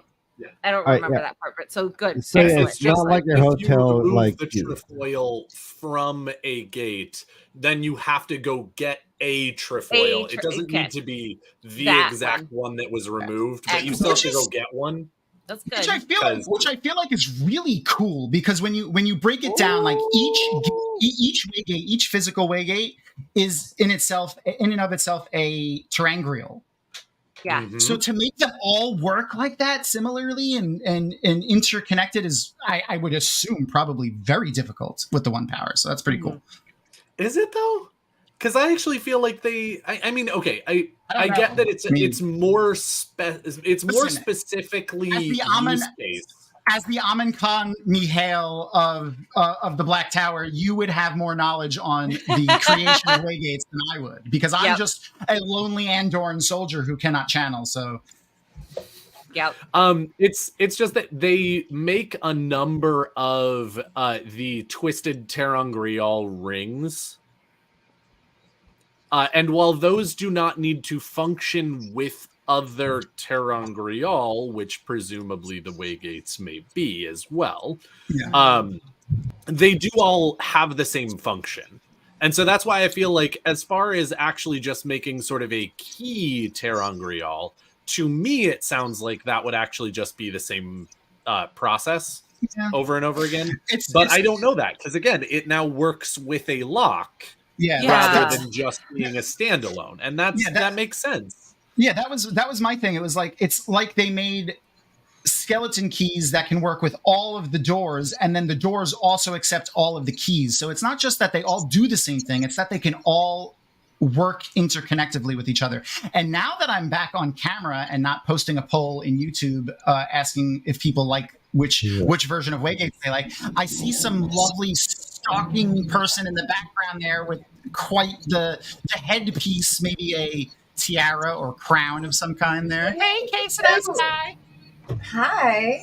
You talking to me? What? Hi. Oh my God. Oh, no. It's right off because I don't have it pinned in, but it is right. Matt Stagger's beautiful wife made this for me. Let's solo her up. She has the most amazing Etsy shop.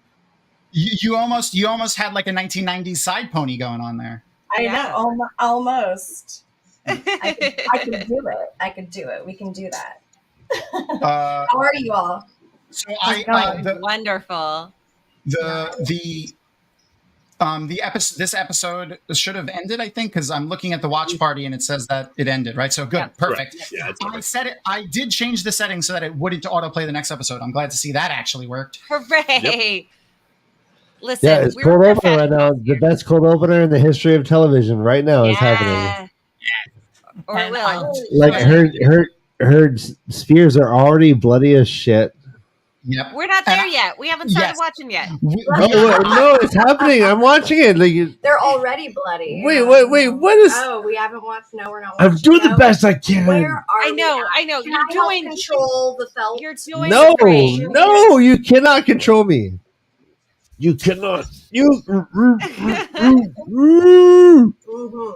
Okay, so just in case, because I did get a couple of pings from people saying that some people are still seeing the show, some people aren't. I did completely end it through the thing, so it may just take a second for it to catch up for you guys. Yes. Yeah. Now we're back to. Yeah, we're good. Perfect. Now I see just us. want to make a quick announcement. I am not going to start episode 7 until Maria joins, which should be any time in the next half an hour. She said that she would be here sometime between 6:30 and 7. So when Maria said she would like to be here for that cold open specifically, so I want to wait for her to join for that. To answer a question from chat, Ian, you have to go over to our Twitch account because since Amazon owns Twitch, we can actually host watch parties there that people can join.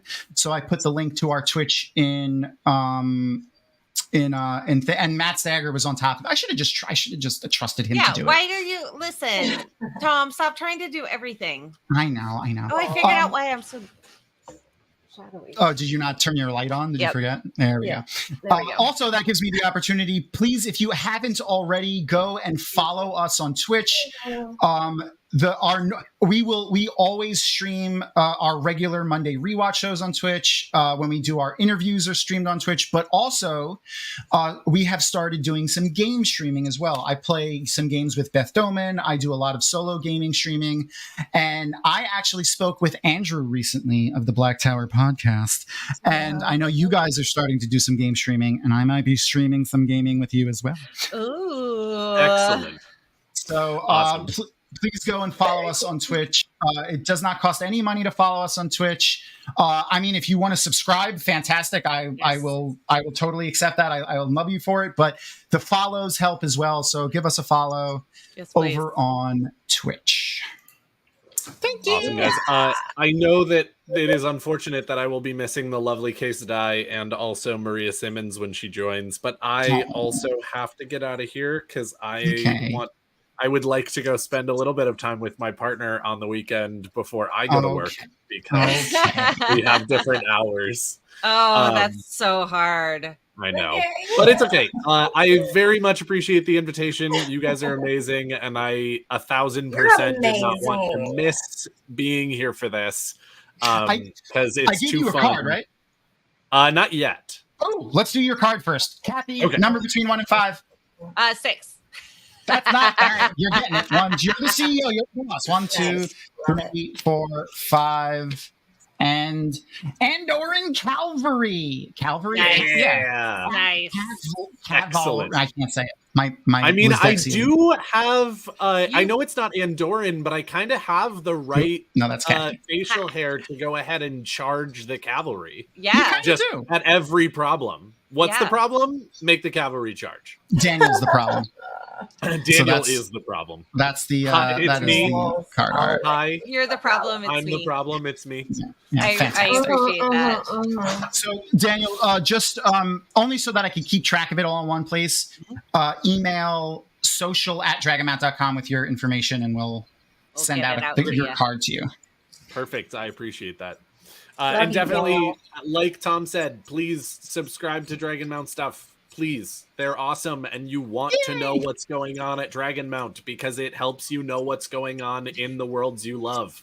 Subscribe to Dragonmount. Those Do it. cards are incredible. They honestly. are. Also subscribe to the Black Tower, which I just posted, because you guys have the Gathering Madness coming up in October. Yes, we do. It's going to be a lot of fun in Ogden, Utah at Evermore Park. It's fantastic. Come on Amazing. down and see what's going on. All right. But I love you, buddy. Again, thank you guys so much. Have a Thanks for lovely rest of coming. the stream. I can almost guarantee you will hit your goal by the end of it. Let's hope so. And definitely see you all a little later. Bye. You're amazing. Bye, Daniel. It's good to see you. That's provocative. I wanted to tell him to thank his significant other for lending us his mustache for a little while, but I forgot. That's okay. All right, so while we wait for Maria, let's give away some more stuff. Yeah. When I took my sabbatical before, I found some more things to give away. Have we given away any of these? Nope, I want to do that too. We're gonna rapid fire. So you have 17 of those. Yes. Oh, I have... what is that? A sticker? Is that a good sticker? Yes, these are vintage. Huge and beautiful. Yes, vintage bumper stickers from forever ago that I found in my closet. You're welcome. Ready to give? Yeah, thank you. Yeah. Oh my gosh, I want one. Yes. How do we win them? How do we win them? So you already won one by just being here and being yourself. So you will get a card and/or a bumper sticker, your choice. Do you want a card or a bumper sticker? Oh my gosh, a decision? Are you fucking kidding me? You A have time. card You have time. or a You can decide. You can. Okay. You don't have to decide on the spot. You have time. And Watt Cake Lady, Penny, yes, you can win more than one of the smaller prizes. Yeah. You just obviously, if you happen to win the cosplay contest, which I'm gonna go back into in a second here, you can't also win the book. So one of the big prizes, the comic books or the signed book, but for the smaller stuff, yes, you can win more than one. So Absolutely. So I'm gonna switch over real quick to my action cam. Action cam. Pew pew pew. Oh, is Can that you enter if you already kitties? won? Wish wisha. Yes, you can enter if you've already won. So I'm in my action cam now. All right. So some of the other fun things that I found. So Kathy, as Kathy mentioned, vintage bumper stickers. I have here now currently defunct, not for any reason of their own, but because Sony picked up the rights for everything. Tavarin Tees, and I'll get better pictures of these. Tavarin Tees pin. So Tavarin Tees was a company that pretty much the only company that did Wheel of Time t-shirts for a long time. On this is an axe, a heron-marked blade, a horn, and it says there are neither beginnings nor endings. And that is the Tavarin Tees logo across the middle there. It says Tavarin Tees. Nice. And that is not available anywhere anymore. I, because I've been attending JordanCon forever, I just have a few of them, and I was like, you know what? I don't need 5 of these things. So I'm sorry. What is that mat that you have these displayed on as well? Ooh. Like, Yeah, you introduced it at the beginning, but not. We have new friends with us. Yes, I will post a link to that person's stuff. Or you know what, Matt Stagger. I'm going to trust Matt Stagger. He's on top of it. Matt Stagger will post a link to this. Matt was created by Paul Bialchik, who is a lovely man and wonderful artist. Paul Bialchik used to be one of the official Wheel of Time artists, again, before Sony picked up the rights for everything. No hate on them. I mean, I get it. They have to go their own way, but that ended his run as a Wheel of Time artist. This, I believe he still has this image on prints. I think the only way to get the this is like a Magic the Gathering playmat. It's basically a mouse pad, rubber, neoprene. like it's like D&D. For Wheel of Time. Like rolling dice. Really But cool. the only way you can get that is if you go to one of his booths that he does at like Ren Fairs or JordanCon, where he always is, and currently DragonCon. So if you look for Aridani Studios, that is his looking for right now. Okay. That is his website, and at all of the Ren Fairs and DragonCon and WotCon and JordanCon that he does, it's Aridani Studios. Can you explain why there would be blood coming out from there, like Kathy and Tom? Because stuff happens. There's trauma. There's trauma in the Wheel of Time, and that's representative. But also, this Matt, he created this art the year that it was the darkest timeline. Or, beautiful. I absolutely love this. I think this is like when is the this in the books? tattoo that I would get if I was No, to get honey, I I don't want to look at that all Are day. you freaking kidding me? I want That's amazing. I want Care Bears. And no, you got to get gummy bears. I want gummy bears. I want gummy bears. I want happy gummy bears. This art specifically is from the Darkest Timeline JordanCon. So the way we did that was like basically the shadow version of everything. So this was an original art piece that Paul made for that. He actually made this in pin form, which is really nice too. What does that? What does that mean? Pin form? Pin form? Like in a pin. In a pin. Oh, really? My wife is actually. You have this pin? My wife is already preemptively running in with that pin right now. Yeah. So that is it. Oh my God, I want that pin. Yeah. Okay. This is what he's actually giving away. Ryan, could you step a little bit back from the mic because I you're will. so like Yes. Thank you. mumbly. Yes. Okay, so I want to give this stuff away. Not this pin. This is my pin, and I love you. You guys can buy this from Paul on Aridani Studios. This is mine. I want to do that. But I want to give away the rest of this stuff to you guys. So we have the Tavarin Tees pin while we wait for Maria to join. And then we have 2 also vintage. I got these at 10th Annie, which is the 10th anniversary of Tarvalon.net. This is one of their logos that they use. So this was Tarvalon.net, 10th Annie. As you can see, it's the ancient symbol of the Aes Sedai surrounded by the colors of the Ajas. Beautiful. I love that so much. And the way we're going to do that is... I want it bigger than a pin. I want like a full canvas. Yeah. They have that. They definitely have that. I think Paul has a version, not this exact art, but a version of that on his website. What? How should we give these away, Kathy? We have to get that link. We need a full canvas of that, like background style. I want to like pattern. You know those they're hexagon shaped like lights. Oh that we just got for background Yeah. lighting, and I would love to position them in like that type of. Oh, that's a great situation idea. And have like a without- circle in the middle. Yeah, that could totally work. Yeah, that would be amazing. So cool. How do you So want to do good. this giveaway, Kathy? How should we do it? Let's have anyone in our stream do !pin, and you will be entered to possibly win. So PIN. Yes, you will still get entered if you do PEN, but Hybrid Havoc is on top of yeah, you. yeah. Nice. And I will, however many we get in the next couple of minutes, I will roll a d20, and these 3 pins will do for that. Ooh, I want. This is so amazing. Yay! I love Ooh, we got a lot coming through. Look at huh? all of these. Yeah. So good. Excellent. So And I'll exciting. take as you guys are typing this exclamation point pin, I want to take this opportunity again to post the link for the donation to the charity that we're raising money for. If we reach our goal before we finish episode 8, so if we hit $2,000 before we hit episode 8, let me see what we're at right now. I'm going to refresh just to make sure. We're currently at 1,570. I will also give away this Doom Slug pin, which I challenge you guys to go find. I could not find it on eBay. I could not find it on anything, anywhere. I can find it in a box over here. Oh, you meant on the internet? Yeah. That's because you're special.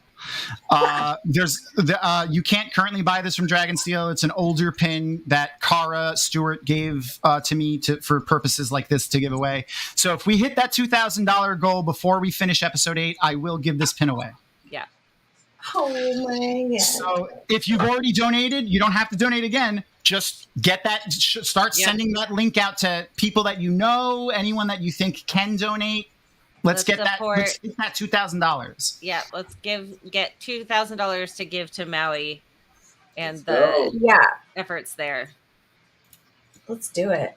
Let's get them Okay, some help. I think we're good for Yeah, I think we have the pin. 20. Okay.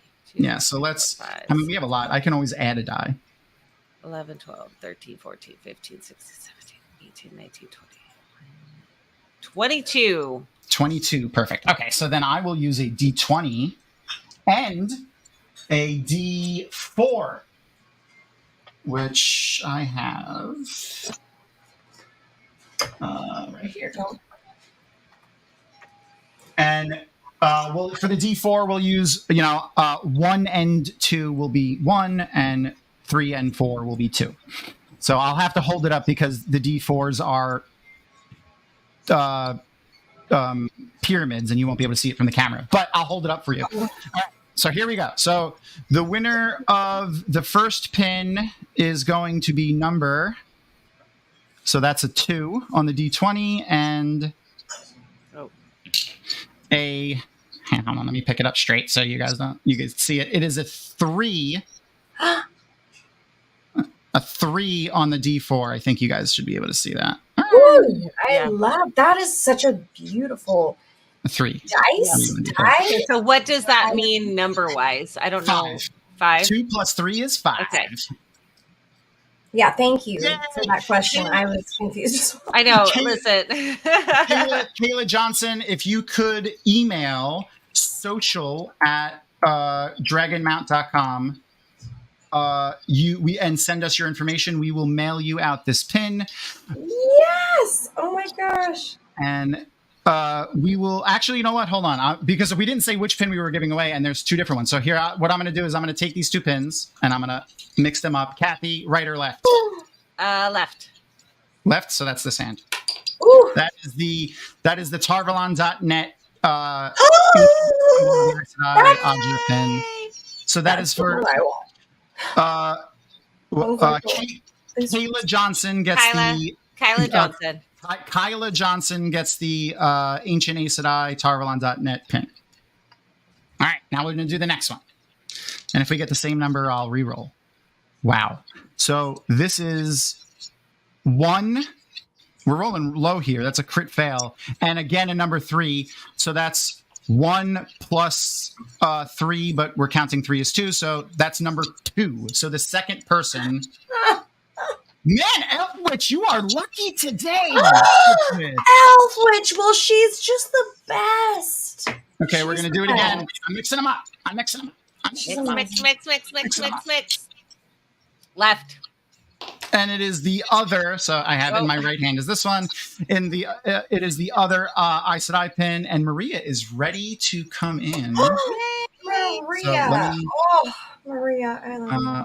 I'm going to resend her the link because I think she might have the wrong link. Nobody's dun like Maria.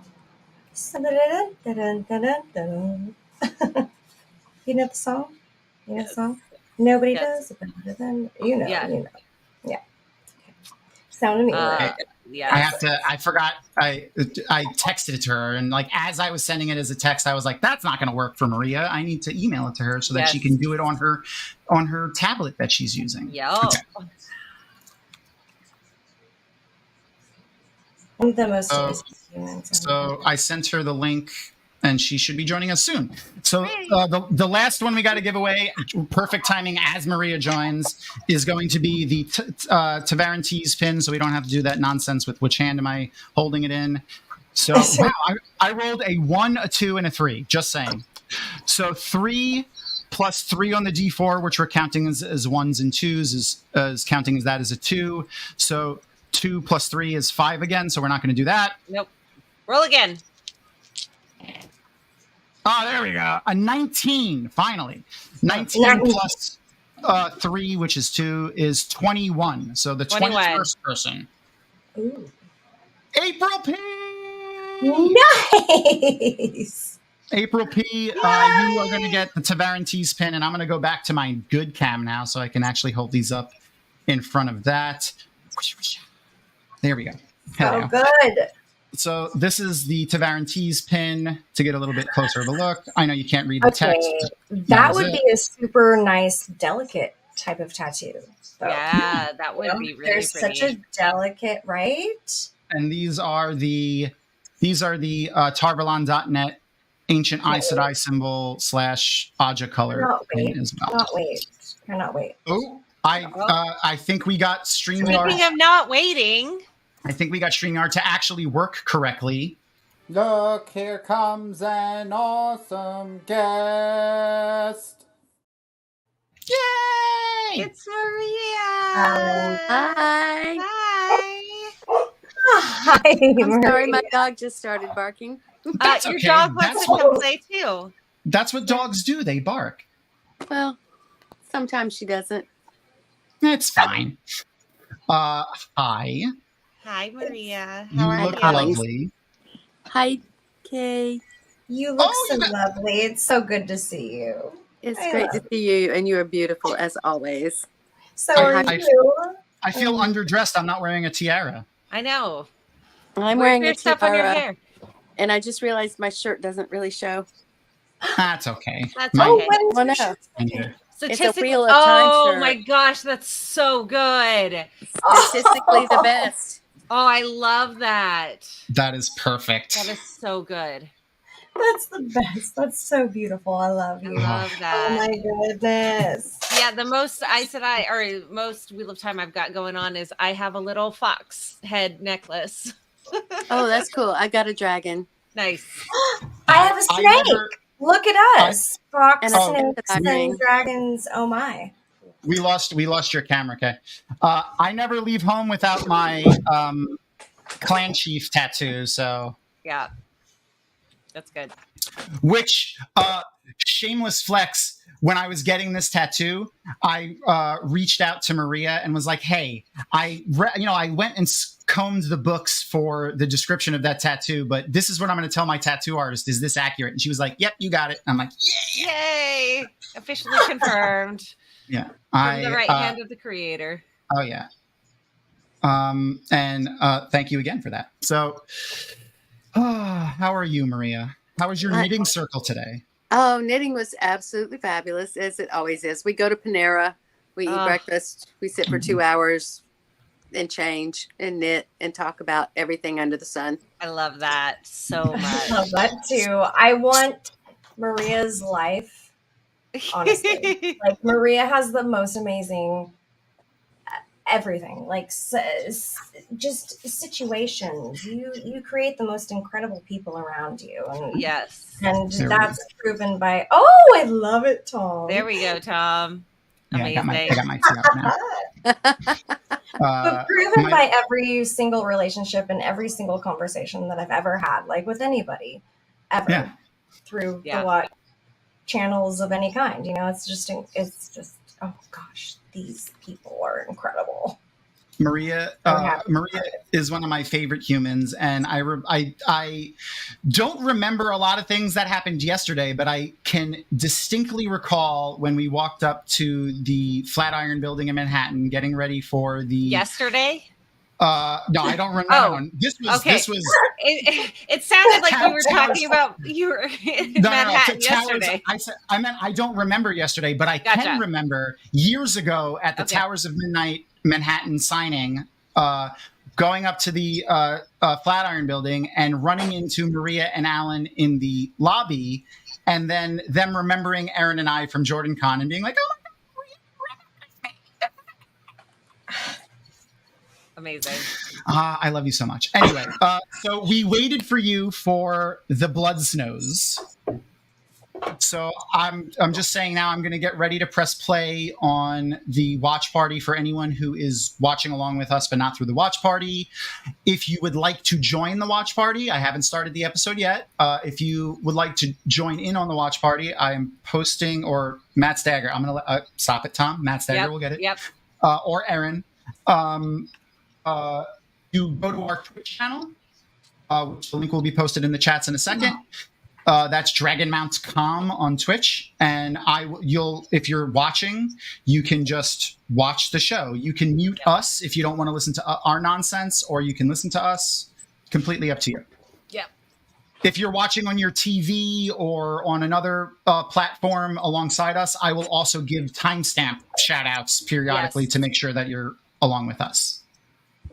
So I have it. Will you tell Tom? Will you tell me when we start at 22, or when we get to 22 seconds? 22 seconds. So if I'm in the episode by then, sometimes it takes a second for me to load in. It's already playing. So yeah. Okay. Well, I can go further then too. Okay. Yeah. Go to like 1 minute. Yeah, which is right when it goes to black before Blood Snows. Nice. So okay. That's perfect. For everyone following along, I'm pressing play now, but I don't know if it's actually going to start playing immediately. So okay, we'll get updates every so often. Yeah, so we can make sure that you're following at least close enough. Yeah. So we're assuming that this is a rewatch. Yeah. So and the countdown.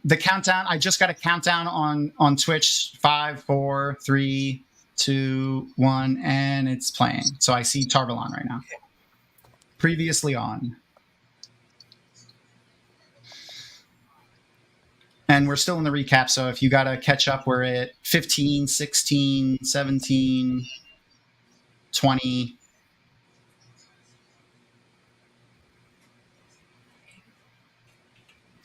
Oh, Zool, is my audio breaking up for you? It was just for a little bit there. It might have been when I pressed play, like there was too much stuff going through my internet at once. Yeah. All right, we're at 40 seconds. We're at 40 seconds on the episode. We're still in the recap. 45. I think we're good. Maria, are you good? Are you all synced up with us, or? I am having issues as usual. No problem. Okay, now I can't recap. So. Okay, cool. We're at 1 minute and 2 seconds, 1 minute and 4 seconds, 1 minute and 5 seconds, and now I can see Shail's feet. Okay. All right. So I love this cold open. It might be one of my favorite scenes in any show I've ever seen. Yeah. That I agree. It's so epic. I also love how, like, so for us book readers, we know that she isn't and we are actually, I'm going to update the graphic to be through the shadow rising in a second. So I'm going to take this graphic down because it's inaccurate. And the lovely Erin, she's already done it. So that says full score. Book 4 is shadow rising, right? Yeah. Okay, perfect. So now we are going to be spoilers through book 5 now. So if you don't want to hear any spoilers through book 5, leave. We will still try to keep it to minimal spoilers, but we might This spoil scene in things particular has some important information. Gosh, that's so cool. She's so good, especially in labor. Listen, Yeah, I cannot imagine. Oh, Yeah, I don't even understand. Like, this is such a woman's moment of like, what? Yeah. How is she bearing all of this? Yeah, At and the same time? particularly at this moment in our current climate, the whole idea of pregnancy and childbirth and her handling it like this is amazing. Like, It's unbelievable. Women should have access to healthcare. That's all I'm saying. Yeah. Right. That's a hot one, Tom. I want that for her. Yes. Nice. We got the 9 Bs of Ilian. Yep. There we go. Ilian's coming. Maria's camera and went going. away. Uh-oh. That's okay. It's okay. I got issues. Can hear her. Oh, okay, no problem. We remember this from yesterday. If Maria switches to a different app, it takes her camera away sometimes. Yeah. But as long as we can hear her lovely voice. I did split screen and it said not supported. I've been doing split screen all day. It doesn't like that at all, unfortunately. It's another reason I don't like Apple stuff. Listen, we're not going into that conversation. Oh, I don't even want to go there because I will get on a rampage. I have all Apple stuff right now, and I'm not super happy. So, what is good? Yeah. What? Huh? Anyways, no, I mean they're good with connectivity.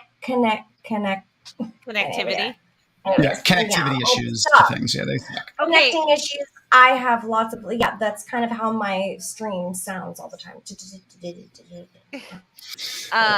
The fact that she got stabbed in the back and the baby didn't get stabbed is always like. Listen, Kathy. I'm so glad. Kathy, the wheel weaves as the wheel wills. Oh, I know. Yeah, let's give birth on a cloak. Oh my gosh, Yep. I can't This. I mean, obviously, this is a little bit of a graphic scene. So, but I like how she was just like, okay, it's time. Sit down, rip open her cat and sore. She knows. Yep. So I actually have a question, Maria. How do you like the? And I'm not asking for comparison. I'm just feeling. How do you like the armor that these guys are wearing of the Ilians, the 7 Bs of Ilian? Like, I really enjoy it. I love the way the overlapping plates are, and it's very unique. Like, out of all the armors we've seen up to this point, completely unique, I think. Nice. Can I say I really didn't pay that much attention to the armor? I think that shows my testosterone looking at the weaponry maybe a little bit. Yeah. No, it's kind of interesting because when I first started going to conventions, people wanted to be on costume panels and judge costume contests. I didn't really care that much about costumes. I mean, it was like, I think they're beautiful. Whatever you do, you worked on it, it's good. I had never looked at whether or not it was accurate to the books. It's just, I like the characters more than anything, and what they wear is not that important. So, Oh, I get it. That makes I sense. love that. Yeah, the character development is incredible throughout the entire series. I was just talking to a new Wheel of Time friend recently that was talking about how incredible Matt Coffin is in the character development, and I totally agree. And it's just incredible. Like, the costume doesn't actually matter in the whole realm of things, right? But it is pretty fun to see them all do. I love the costume contest that you guys have it going on too. So it's pretty. There's cool. some great cosplay going on. Yeah. We're going to get a quick announcement. This is a little bit of a big announcement. And we will make I have my lovely wife, Erin, on top of making a social post. But I told Maria yesterday that before she leaves today, I want to give away the book that the Robert Jordan Estate donated. And to remind everybody what that book is, it is this right here. It is the tie-in cover art for the show, for The Great Hunt. So you get that book and that little piece of memorabilia there sticking up out of the top, which is a signed Robert Jordan book plate. Yes. It's there, like there's only so many of those left in existence, and someone who has donated to the stream will be able to win that before Maria leaves tonight. We will give that away. Wow. I'm going to donate so much to try to win that. I wish I had brought it home so I could wave it around, but it's in my office. Yeah, that's okay. Actually, hold on a second. Just so everyone doesn't see my my pajama house shorts, I'll be right back. He's just the best. Oh my gosh, Tom. So genuine. I love that about him. Yes. This is the most incredible. And I'm back. Okay, so I have a Robert Jordan book plate, but I didn't put it in a book because I couldn't bring myself to do it. So I made a little frame and put the Wheel of Time map behind it, and that is what the book plate looks like. So if you win the book plate, this is what it will look like. Not the frame and everything, but just the book plate. Yep. Right there. That's so beautiful. Look at that signature. That's artwork. That it's almost like signature he signed that things a lot. Oh God! Almost. not to talk about the Tower of Midnight signing again, but we watched Brandon sign. I mean, I guess everyone that's watched any of his things where he's signing the books, you could see him just like a freaking machine. But I was in the room when they were they just had all the Towers of Midnight. It was like a assembly line. They had open books all lined up along the table. Brandon was going down signing, and then they had them in pallets because it was in a Barnes and Noble in Manhattan. So big store, and those books that he was signing, they weren't even giving away or selling at the signing. Those were going into the store. I think he signed a few thousand books before the signing even started. Yeah. And then he signed a few thousand more. When we did A Memory of Light in Provo, Harriet, Brandon, and I were both down there in the basement just for hours. Signing oh my gosh. And Does your hand hurt when you think about it? Huh? Does your hand hurt when you think about signings? You get a phantom cramp? The carpal tunnel. No, really. We made sure to have big fat pins. That helps a lot. Oh yeah. That makes a lot of sense. Little things you learn, right? I'd have like a pen strapped to every part of my arm, like just one on the wrist, one here, one here. You look like those auto pen machines. You look like the auto pen machines that they used to sign things and as the president for the president. Yeah. Yeah, but done by a human. Wouldn't that be a fun video as well? No. So Maria, amazing. I know that you and Harriet and were you there with Brandon when you in Prague, or was that two separate trips? No, Brandon was not there. It was me and Harriet and her son Will. Okay. So we're currently, and just before I ask this question, we are currently at 10 minutes and 52, 53, 54, 55 seconds into the episode. Loyal is reading the broken way marker in the Ways. And speaking of the Ways, which is a beautiful set, I mean, I get it. They were constrained on money, so they pretty much, you can notice how they just kind of walk through a piece of the set, then they cut, kind of move the camera back to the walk beginning, through it, walk yeah. through the same thing. Yeah, which is fine. But what we do see, I really do like, honestly. But Maria, I think I remember correctly, and correct me if I'm wrong, you guys got to be in the Two Rivers, right? We went to the Two Rivers. So what was it like to stand in the Two Rivers? I mean, like you've been working on this world at that point well more than 20 years, but like you're physically standing in the Two Rivers. How did that feel? It was very strange. Okay. We I can't remember. It was Saturday night and we had flown all night, got to our hotel. Our rooms weren't ready. We had no sleep. So we are tired, and they told us, don't wear good shoes. It's muddy. And we got there, and they're in the middle of filming the attack of the Trollocs. Like when I'm watching episode 1 and Days is yelling at the Trolloc, it just thrills me because I was there. I was watching that. It was so freaking cool. Oh my gosh, amazing. That is so cool. And then we got to meet Rosamund and Daniel, and I got to meet a couple of Trollocs, and it was just kind of surreal, and I was just so tired. I'm sure that added to the surrealism. Yeah, and it was great. And we, got back to our hotel, and we were all so tired, and then the next day it was like, that was really cool. And then we got to go to the studios a couple of days later, and that was very cool too. So fair amazing. Enough. Sorry, go ahead. And then we had a birthday party. It was Robert Jordan's birthday on I think the last day we were there, a Thursday. And Harriet bought cupcakes for the entire cast and crew. And we had a party. That's so neat. I love that. That's also so like southern like hostess of her almost a little bit. Like not that she was the hostess of but kind of like they're in the Two Rivers. She is Marin Alvear. She is like that is her talent. Yeah, she is all of the women, right? Correctly. That is all of the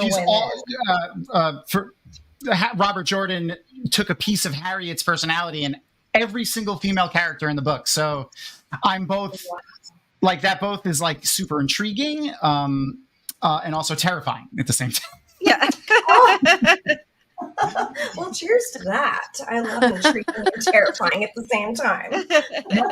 So Maria, if you got to meet a couple of Trollocs, did you get to meet this guy at all? I wish I could remember. I think I did, but I'm not entirely sure. They were. Hold on, I think I have the ones I actually talked to were not in full makeup. So. Okay. I was going to say I actually have a version of that mask that isn't. They don't have any makeup on. It's just there it is. Here we go. Hold on. There you go. That's what it looks like with no CG and no makeup, without an artist in it. Amazing. Wow. Wow. Well, and I love that the horns and like the pieces can be interchanged to like add to the number of variations of Trollocs, which is just such a smart thing to do. Yeah. And what a great use of money, really. Yeah. Oh, we got Machin Shin is attacking, which I guess is another opportunity to give a timestamp again, 1508. Yep. Pretty close. Inner demon of us all. Yeah. The that was so those images were from the Terror of the Trolloc video. I just pulled like 200 stills from that. Oh, such a deep, like the terror of it. It's a little bit. I find it interesting how Machin Shin is like individualized in this way in the show, instead of just like death, fire, blah blah blah. Like really going hard on what is individually terrifying to the person. And here comes our girl. Yeah, Nynaeve. Yeah. Go Nynaeve. She's whipping her hair back and forth. I have mixed feelings. Zoe is amazing. She's amazing. I love her. I love Zoe so much. Zoe is incredible. I can't even. Perfection. That reminds me, that brings me back to a thing that I thought of earlier and then forgot when Taverin was talking about how he has his own headcanon and these people are kind of adjacent to it. I wanted to see, because I know in our nerddom, there's a lot of also spicy neuro people. Hold on a second. What? Hello. Spicy Kay, is Ryan's headphones close to his microphone right now? They might be. I'm sorry. Let me fix It's okay. Okay, there we go. Oh my goodness. Okay, there we go. Sorry, I could hear myself talking through her mic. All right, so when I read, and my visualization, I'm not a visual person in my head. I don't see pictures. So like even when I was reading the characters, I basically just saw vague humanoid shapes. And I could not to all right, the book series that shall not be named because the author is a horrible turf, I used to like a lot, and I didn't have a visual representation of the characters in my head per se, just kind of vague humanoid shapes and slight things. When I saw the movies, pop, now I have it, and then forever on, that's the character. And it was the same thing with the Wheel of Time, even though, Maureen is, much shorter described in the books. Rosamund was boom. She embodied the character so well that it was just like, I see her in my head all the time. Yeah. I just was wondering if anyone else is like that. Does anyone else, when they visualize the characters in their head, do you actually see the pictures, or is anybody like me and you need that representation? I don't even see the pictures now that there's a show. I still don't see the pictures when I read. Okay. It's more of the essence, like the vibes of the character is what I see. So it's not even shapes. It's just, oh, this is Moraine. So seeing the show just kind of adds an extra layer of the vibes and the energy of that person. Yeah. Yeah. This will get to all of our I forgot the word for book lover, but to all of our hearts here as book lovers, the thing that was in Loyal's head when Machin Shin was attacking was, you want to fold the corners of the pages. Okay, that's adorable. Dog ear the pages, Loyal. Dog ear the pages. That's so cute. Traumatizing. I know there's a lot of criticism about the lack of costume change on some of the characters in the show, but the variety... I feel like they always have a line of the same outfit. Yeah. They choose their Aja. They have a wardrobe full. Speaking of wardrobe, this freaking bird. Yeah, the bird. Yeah. Epic, epic, epic.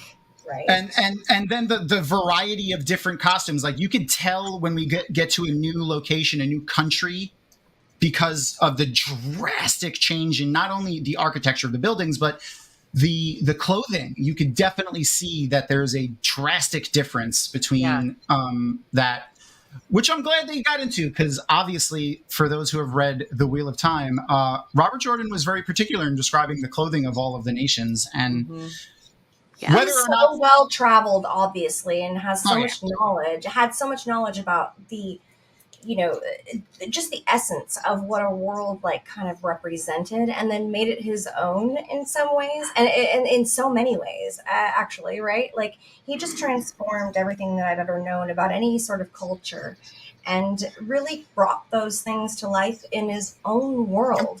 That's such an incredible thing to do. Yeah. So, Erin put some of our cosplay contestants into the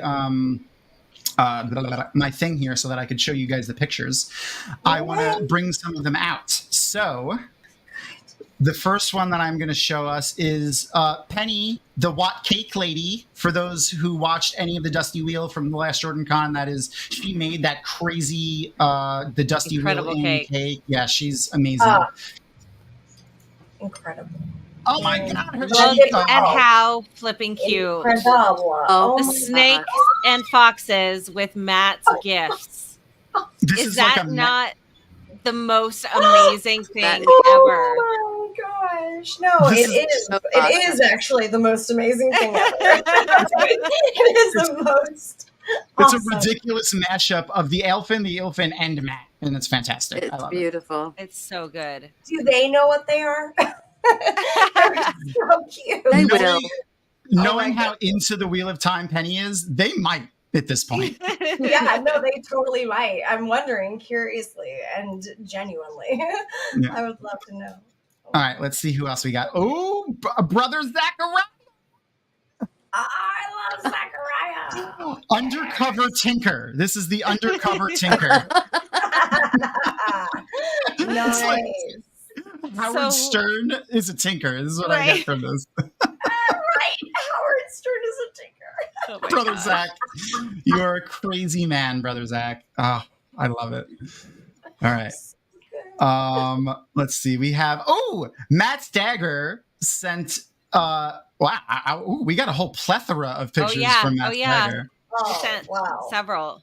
Yeah, so let's start at the beginning here. We have Matt. So this one is titled Matt Stagger Cosplay Nynaeve 1. Oh my! Yes, lovely. Listen, it's not just the costume. It's not. It's the embodiment of Nynaeve's character in the stance and everything. The disappointed face. This just purely says stubborn to me, right? I think he wears it pretty well, and the purple is close to the purple in your hair, Maria. Yes, indeed. And then let's see number 2. Oh, he's a little frisky here. Ooh, Lan must have just walked in. Oh yeah, right. Oh. Listen, if Daniel Henney walked in, that's how I would look too. Yeah, I would look like that on the floor because I would have fainted. And he's tugging the braid. Oh, fantastic. Nice. So good. I know his wife made that braid like she crafts these gorgeous crowns. So if you have a link to her Etsy, hands down to Dawn. Yeah, if you have a link to her Etsy, send it my way so we could post it. Yes, please. I need to do that. Yeah. Matt Stagger's got it. Matt Stagger's yeah, obviously he has it. Matt, post the link to your wife's Etsy. Yeah. Post the link, Matt. I don't know, Matt. Do you have permissions to be able to post things? I don't know. And then the last one that we have at the moment for the closet cosplay is from the Light Blinded Fool, who is Perrin. And that's I run with the wolves. I love it. I love this so much, and the confused face with the hammer is especially particular for It's a very beautiful. Good It's probably coincidence, but there is also, I know it's an owl, but like there's a bird over his shoulder. So, Yeah, I love the wall hanging. It is beautiful. It's really nice. Good job, Light Blinded Fool. I think you got early Perrin. I don't know what the hell I'm doing. Why did I leave the Two Rivers face? You embodied that perfectly, buddy. Yep. Sure. All right. So to give the timestamp again, we are at 24 and 50 seconds. And Perrin and Rand are drinking and chatting. Drinking, chatting, drinking. You know. Speaking of drinking, my drink is broken. Oh no! I shouldn't have said that. Now Aaron is gonna get me a drink, and I'm gonna feel bad. It's so last night I was at a Viking beer festival, and they gave out these little shot glasses, and you get drink tickets, and you can try a bunch of beers and things. And I was talking to a couple people, and I was like, "Oh no, your drinks are broken," and they're like. They were so confused because they had never heard that before. And I was like, no, the glasses are fine. But like it's empty. Let's refill it for you. So also before Maria leaves, we're going to play a little game, and I'm going to get how we're going to play that soon in a second. It's just going to be like a fun little thing that we'll do amongst ourselves, and chat can participate. And we're going to pick 3 winners from that game when we say what it is. And those 3 winners are going to get a gift that the Black Tower podcast donated. Andrew from the Black Tower podcast was going to join us, and Daniel. So I had planned to give away the shot glasses when Andrew was here. And since he was unable to join because his AC is out and it's like 100 degrees literally 100 degrees in his house. So been there this summer. So yeah. Gosh. So I actually forgot. Yeah, I feel for him badly, and I'm sure Noman Garden in chat, who recently got his AC fix, also feels for him. But the Black Tower podcast donated 2 shot glasses and one of their frosty mugs to us to give away. So when we do the giveaway, they have we will post I'm going to post a link to the website where you can find that stuff. They actually have 4 available shot glasses, and you could choose from any of them which one you want, or the frosty mug. So 1 frosty mug and the 2 shot glasses. It's going to be first come, first serve. So when we announce the winners, we're going to pick them 1, 2, 3, and those are the orders. So the first person will have their choice, the second person will choose between 2, and the last person gets either the shot glass or the frosty mug, whatever is left over. Okay. Anyway, back to the episode. Do you see who's hanging out in our backstage? Ooh, is it a possibly? Look, here comes an awesome guest. Hey! No. I knew Maria was going to be excited to see that face. Hi. Hi, darling. I just came on to see you. That's all I'm here for. Screw the show. It's all Maria. I love you guys, but I'm here for Maria. Honestly, nobody cares about anybody on the screen but Maria. Okay? This is true. In fact, let's just make this correct. There you go, Maria. There we go. Exactly. I won't do that That's to you. the way the show should I won't be. do that. I won't do that to you. But yes, she's loveliest human. Thank you for coming back, Joe. With your I mean, I can't not come back. That's true. And you have beautifully. Your children are absolutely beautiful. I enjoyed seeing them so much earlier. Oh, beautiful dresses. We so rarely get to see number 2. Yeah, no, he's usually well asleep by the time I'm doing anything. But, And might I say, your hair is coiffed beautifully this evening. So you gotta get that. You gotta get that going. No, I don't think I could do that with my beard. You kind of can. Yes, you can. Yeah. Yes, you can. Yeah, it needs almost like you need to like get some gel in there, and then it might work. The right product. You go. Yeah. You guys know better than I do. We'll work on the finger twirl. On the twirl, yeah. Yep. We got to braid it. Oh, you can do that too. Yeah, it's always any. George had a great grade at WatCon in his beard. Oh yeah, he did. True. George, aka Tavern Tavern. Yes. Yeah. He did. He really did. I forgot who he said did it. He went all out. He had multiple braids, I believe. Impressive. It was fabulously done, and beads in the braids. Yeah, his pieces of flair, if you will. Yeah, Leandrin beard. Yes. So much flair. You know, flair is important. Yes. Especially in our. I have so many computer screens going at once. It's crazy. I don't even know how you're doing this, Tom. You're absolutely. I just TV. I'm like, oh my gosh, what am I missing? What am I missing? I know. There's so much going on. The answer is I'm not doing it. It's just whatever's happening is happening. It's all happening. It's all happening. It's all happening. Oh my gosh, I love that movie too. I'm glad we only had the one burp or hiccup with my computer before it restarted itself almost, and then didn't, and then did. Huh. Yep.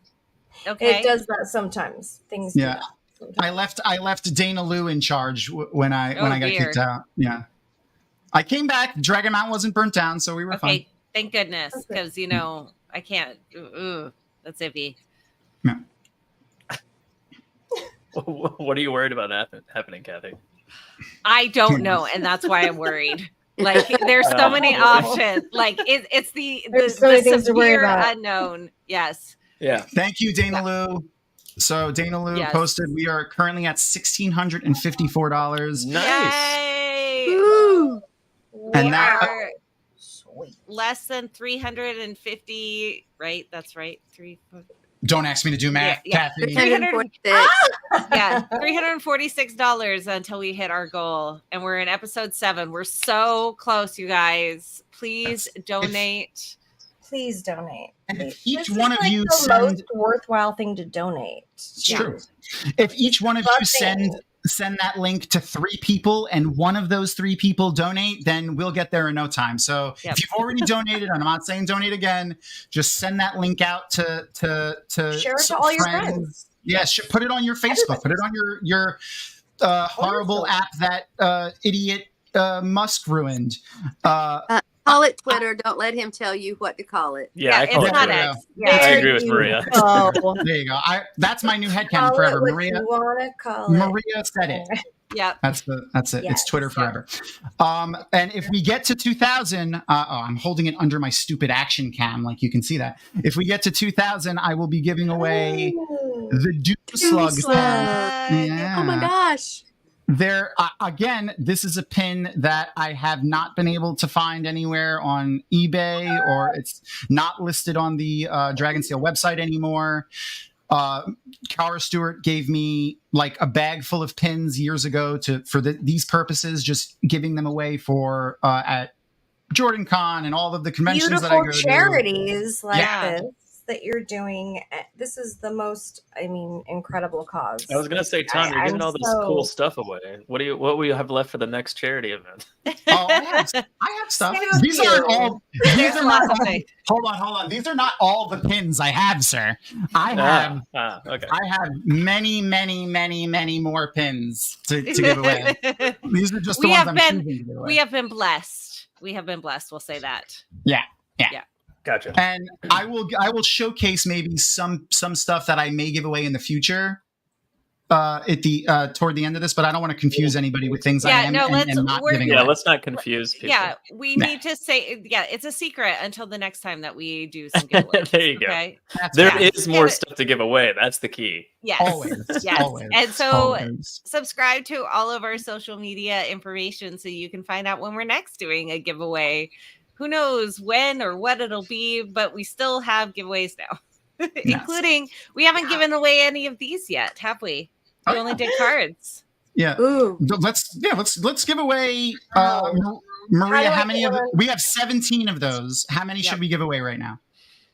How do we get one, Kathy? We're We going got to to figure out how many we're giving away first. Okay. How many? 17. Okay. Why don't we give away 5? Five. Okay, we're gonna give away 5 of those right now. And 2. I'm gonna come up with a fun way for you guys to do that, because I like seeing how quick y'all can type. So what your Guam is, for those who took typing class in the early 2000s or late 90s. Mavis Beacon teaches typing. It's a very specific, select joke for like 5 people. Oh yay! So we have another little surprise here. Look, here comes an awesome guest. It's Joe Locke. It's another Joe. Hi, other Joe. Hello, other Joe. I'm other Joe. You're just Joe. You are fellow Joe. We have Joe and Joe exclamation point. Hold on. Joe and Joe. Apparently. Yes. Yeah. Lumen just got done tanning in Tanchico, so he took a break and came and hung out with us here. Absolutely. For our marathon. Yes. I was going to go tinker some pots, but I figured this should be a better use of my time. That's good. You know, I've seen tinkers tinkering pots. Sometimes they tinker 2 pots, but sometimes they do it when they're hot, and that's not a good thing. They shouldn't tinker 2 pots while 2 pots are hot. Correct. That's a bad thing for tinkers to do. Probably not. Wow. Exactly. That's what I thought too. That's what I thought. Wow. We done got. My lovely wife brought me my unbroken drink. Yay! Go, Aaron. I have the best daughter. All right, Tom. How are we doing? How are we giving these away? I'm pulling that up right now. I never thought I'd sit just idly by when I saw my wife get smacked as hard as someone possibly could in Erin's face, but I did. Yep. It was with consent. Yeah, it was. It was the first sister ceremony from the Wheel of Time, for those who are unaware of what we were doing there. And I was the mother. Of course. And yeah, she stood in for their mom because obviously neither of their moms were there. But it was my Aes Sedai from Tarvalon.net, Janala Sedai, or Jenna, who is my family more so than some of my actual family. And Erin joined by First Sisters. And it was fantastic. Okay. So what we're going to do is I'm trying to think of how to word the trivia question because it wasn't, I thought I wrote it down, but I didn't. It's one of those instances where I had an idea, thought I wrote it down and didn't. But I definitely don't know what that's like. Yeah, there's a particular... me either. Oh, I know how to ask it. I know how to ask it without giving it away. Okay. If anyone watches and plug for Way of the Leaf Tavern Talk, and Jansen, who is a gifted Wheel of Time trivia brain in and of himself, he can, like, if you were like, what chapter did this happen in? He could tell you the chapter and sometimes even the page that it happened on, which is a chapter and verse. Talent. Yeah, it's a special talent. But that's incredible. Yeah, they had like a standing challenge kind of on Tavern Talk, like, you know, that Jansen couldn't be stumped by a trivia question. So of course I had to take a swing at that. Of course. And I asked him how many different types of shadow spawn there were, aka how many shadow spawn that Agenor created. And a lot of people forget this one shadow spawn, and that is the shadow spawn that Demandred sees in his POV as he's entering Sheol Ghul.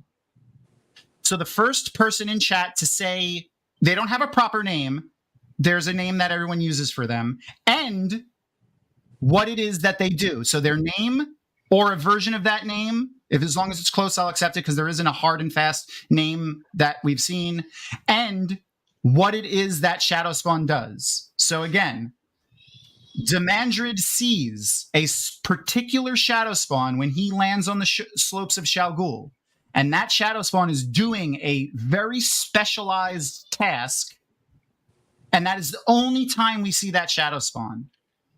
And I have not seen the correct thing pop up in chat yet, so I'll give that. I will go back over the question again in a minute. And just to give people a hint if they don't get it. And again, you have to say the name and what it is that they do in one message, their name and what it is that they do. Light Blinded Fool. You got it. So Light Blinded Fool was the first one. Let's see. Did anyone get it after him? Of course. I see Skeeterish also at the same time. Skeeter. Oh, yep, right above it. Yep. So Skeeterish, Light Blinded Fool. You two are getting stickers. Nice. So that's two. So there's two that we've given away. So Skeeterish, Light Blinded Fool, go ahead and email. If you've already sent an email it again. social@dragonmount.com. Let us know what you want it for. Erin, it's being tracked just for posterity's sake. Maria, did you know the answer to that? I did not. I know I know where it is, but I wasn't going to get up and go get a book. I only knew what they were doing. I didn't know what it was. Yeah, I don't remember at all. I'm sorry, didn't know I'm anything. distracted. There's Lan on the TV. I was going to say a Daniel. I know. Yeah, You're we're distracted. Yeah. Only slightly distracting. I don't know. Maria, not to put you on the spot, but am I right? Is there a proper name for them, or is it really just we refer to them as the Forgers the whole time, pretty much, right? I have no clue. No, I don't remember anything really about the Forgers. I mean, that's almost all we ever see of them. I feel like that's so accurate though. I don't remember anything about the Forgers, and I'm only on book 7. So like, I just started 8. So I see a lot of new names popping up in chat. So I just want to give a full recap of what we're doing here. And then we have 3 more bumper stickers to give away. And then I'm also going to give away some more trading cards. I have a lot to give away, and I want to get rid of all of these before we end the stream. I have a question. Have you given away a Grendel yet? The Grendel card? A Grendel card, yeah. Nope. I think the most closest to like a named thing that we've given away was Dark Friend and Fade. Yep. Okay. Yeah. Grendel was interesting. Grendel's amazing. The card art? The card art was interesting, yeah. If we don't get everyone to be it- quiet. Daniel's taking off his shirt. Yeah. Oh, sorry. Very important. I'm sorry, Kevin, but this is better than Trolloc nipples. It's land nipples. Focus. I don't think he's going to agree with you. He won't. You know what? That's fine. He can be wrong. It's true. We can't all be right all the time. Except land for me. pulls. Oh my God, reverse BLT. Oh, reverse BLT is here. Oh. Land pulls. But it's still no butt rock. Oh yeah. Well, always with the butt rock. I can't. No, I need to get that. I'm going to make a GIF of that and just have it on call whenever I need it. Whenever I need to see it. If I'm feeling down, butt rock. Yep. Feeling happy, butt rock. For no reason, butt rock. Anyway. Okay, so we gave away 2 of the stickers. So I'm going to do a full recap now of what we're doing because we have a lot of new names in chat, and then we're going to give away the other 3 stickers and the cards. So obviously we are doing a marathon rewatch of the season 1 of the Wheel of Time, but that is just an ancillary reason why we are here. The real reason we are here is to show how the Wheel of Time community and the Wheel of Time fandom, which is Maria. Can we see your shirt for a second? Oh my gosh. Oh, sorry, you had your drink. My bad. Statistically, the best fandom. Statistically, the best. A quote directly from the mouth of Rafe Judkins himself. And we knew we were the best, but it's backed up statistically. Yeah, now. by math. There's math. Yeah. If there's one thing I don't understand, it's math. And as Matt Stagger posted in the chat, and I will post to he posted in Twitch, but I'll send it to all of them. The charity that we are raising things for is specifically the American Red Cross, but it is a specific campaign earmarked for the Hawaii wildfires. The wildfires that hit Maui a couple of weeks ago caused a ton of damage. There are over 1,000 missing people, hundreds dead, and they really need our help. So let's show how we are servants of all Aes Sedai and get up to that $2,000 so that I can give away this Doomslug pin to somebody. Yes. Yeah. That's the most incredible pin ever, too. I love Tom, maybe like recap the history of that real quick for anybody. Doomslug is from the Skyward series that Brandon Sanderson did, which is not part of the Cosmere, and it is a fantastic series. It is like a soft sci-fi series. The main character, the main protagonist, is a young teenage girl, and I love every point of view from her. She's a fantastic character. The theme of that story is like maybe it's almost kind of like what's Tom Cruise jet planes? Top Gun. Top Gun on an alien planet, kind of, because there's a lot of dogfighting. Now calling and it ships and stuff. Tom Cruise. Tom Jet Cruise Planes. Jet Planes is the new name of that movie. Yep. Welcome to my brain. That's how it works. So yes, please go and donate if you've already donated, or if you can't donate. I know this is a tough time for everybody financially. If you're not in a position to donate, just share that link out to as many people as you could share it to. I want to get up to that $2,000 mark so we can give away everything that we have. So we have that pin, but within the next hour or so before Maria leaves, we're also going to give away a lovely gift that her and Harriet, aka the Jordan Estate, donated, which is mind-blowing. the Great Hunt novel, which has the cover art from the TV show. Lovely Tarvalon. I really love the White Tower. And most importantly, the signed Robert Jordan book plate. You could see it pretty well in this picture, but I also was lucky enough to get one of these at some point. So I will show you a close-up version of that. Let me make myself big so that you can actually see it. This is what the book plate looks like. These you won't get the beautiful frame. I did that, but this is what the book plate looks like. It has the awesome Wheel of Time logo there on the bottom, and Robert Jordan on the top, his signature. It is lovely. It's maybe a half again the size of a standard like baseball card. Easy way to think of it. Okay. And currently we are at 1654 in donations, by the way. Yeah. All right.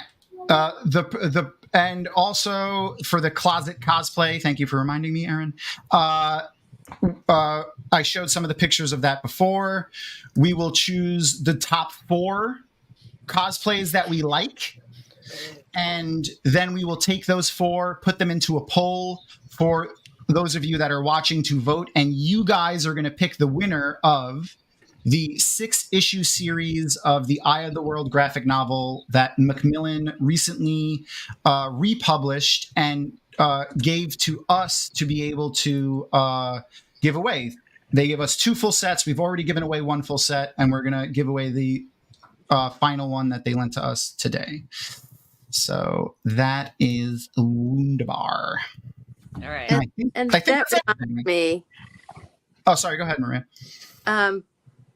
the Great Hunt comic is coming. Oh, yes. I was waiting for you to come so that we can talk about that. I love that That's all amazing. of like the 3 of us were like these tiny little seal claps. Like, Yeah. I don't want to like make a lot of noise. I know, right? They announced it day before yesterday. I've been working on it since before Jordan Con. I went to Jordan Con. I went to Oh my WatCon. I couldn't gosh. talk about it at all. So I can talk about it. Yay! That's awesome. I love it. It's a lot of fun to work on. I just Our writer is fabulous, and I think our artist is fabulous, and I think our letterer is fabulous. It's wonderful. It's so cool. Not to get away from the Wheel of Time topic, but I did post the link to the article where they announce it. It has some examples of the art. I want to ask you kind of a little bit of a crunchy nerd question, but I don't care. I want to know the answer to this. So you've worked in a lot of different kind of like on the litmus paper of authorship, like you've done. For those who don't know, some of the more spicy novels that one may read. You've done the Wheel of Time. You've assisted in editing and continuity and stuff like that. What was it like working on a comic book? Like was there any distinct differences? Was there anything that you brought with you from your experiences working on the books to the comic book that helped or didn't help? Anything like that?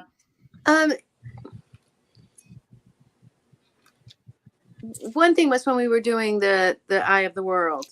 Mm-hmm. At that point, especially because I was working so hard with the Wheel of Time and reading it all the time, when I looked at the script or the lettering, if something was out of place, it just jumped right out at me because I was so familiar with it. If there was a letter missing, and I'm not daily into the Wheel of Time like I was then. I mean, when we were working on those last 3 books, I don't know how many times I reread the Wheel of Time. Not necessarily in order, but I was reading it all constantly. But sometimes, what was drawn did not match my head canon, and I had to work that out. And then I at some point it I don't know, it just like, yeah, that works. It's a lot of fun. It's different. It's much better than editing pornography. Excuse me.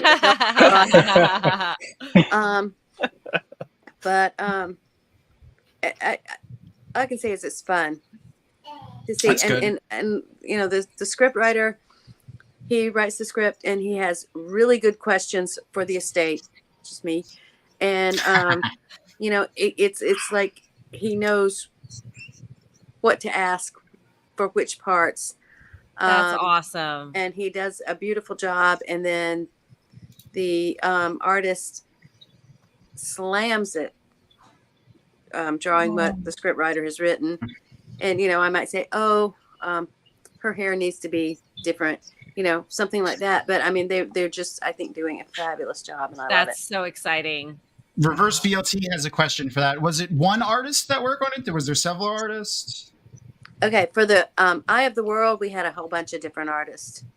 But so far on The Great Hunt, we're still on one. Cover artists, we have more than one cover artist, but the actual meat and potatoes, the story is the one sequential art part is one artist. That's awesome. That's going to live on in infamy. Yep. Get that on a shirt. The Wheel of Time. It's much better than editing pornography. Incredible comparison ever, because I mean, Tom, you know, on our first time reader show, on the way of belief, we're like constantly, you know, paying attention to how Robert Jordan's describing, you know, the hands and the fingering. Yes, there's quite a lot of fingering that goes on. So much bosom placement as well. I feel like, you know, obviously is essential to the ultimate outcome of the story. Yes, exactly. to successful completion of the story. Yes. Yeah. And Exactly. here's a big, Katie, no better words have been spoken. a big difference between editing with the Wheel of Time and editing the adult erotic fiction was with the adult erotic fiction, we used Sharpies. Yeah, you're like, this is out. So This is out. It doesn't even matter what words are underneath it with anymore. editing the Wheel of Time, oh, you needed a fine tip pen because most of it was already right anyway. That's a good example. That's Good example. amazing. Yeah, if there's one thing my felt form and my felt brothers love, it is out of context innuendo quotes, and we have drinking obligations whenever we can find them, and it's pretty fun.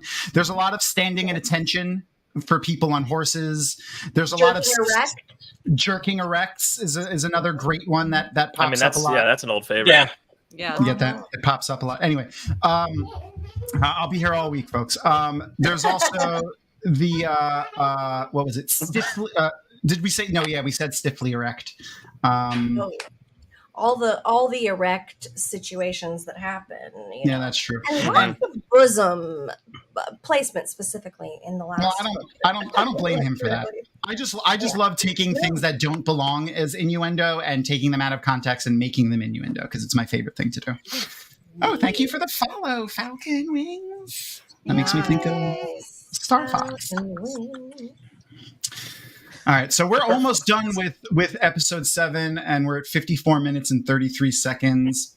Just to check in with Maria, how much longer do we have you? So I know how long we have until we have to give away the book. I'm good for a while. Yay! Okay, Fantastic. So you'll just have to. Actually, I'm going to step up because my glass is broken. Oh no! Oh no! I'll go fix that. Right back. Yeah, I will. You don't have to worry. I will. When you sit back down, I'll see you and I'll bring you back in. Okay. I'm also going to go, Maria, bye. I love you.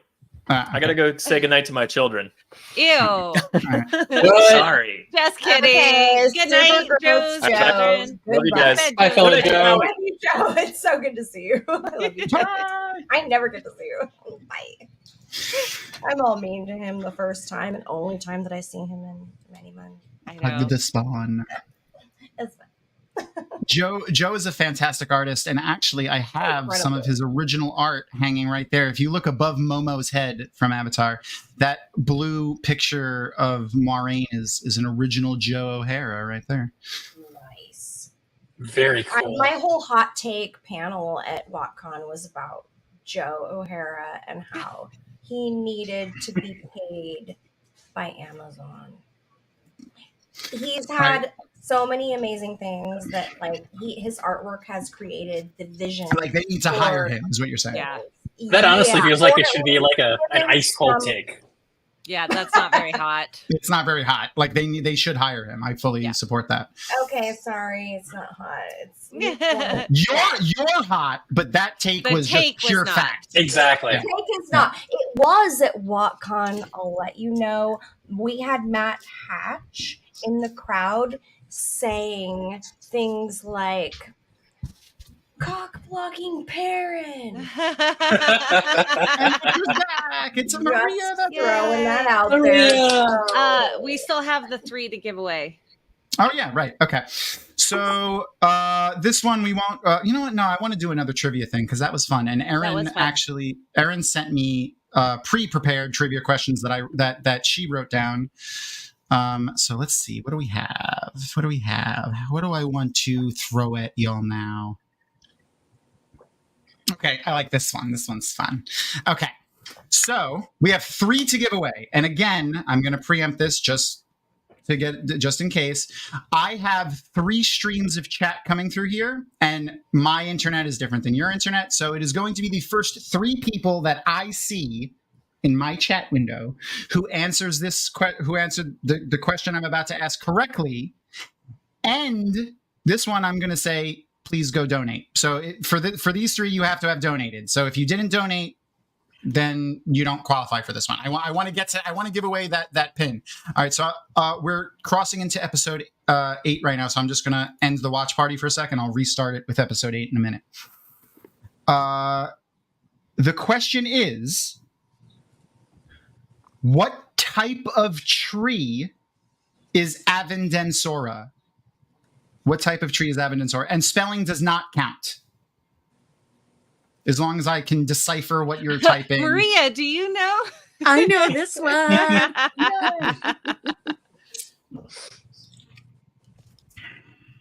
Ooh, that was fast. And we got 3. Oh, wow, that was really fast. So we got Dana Lou, Noman Garden, and Matt Dagger. 3 right off the bat.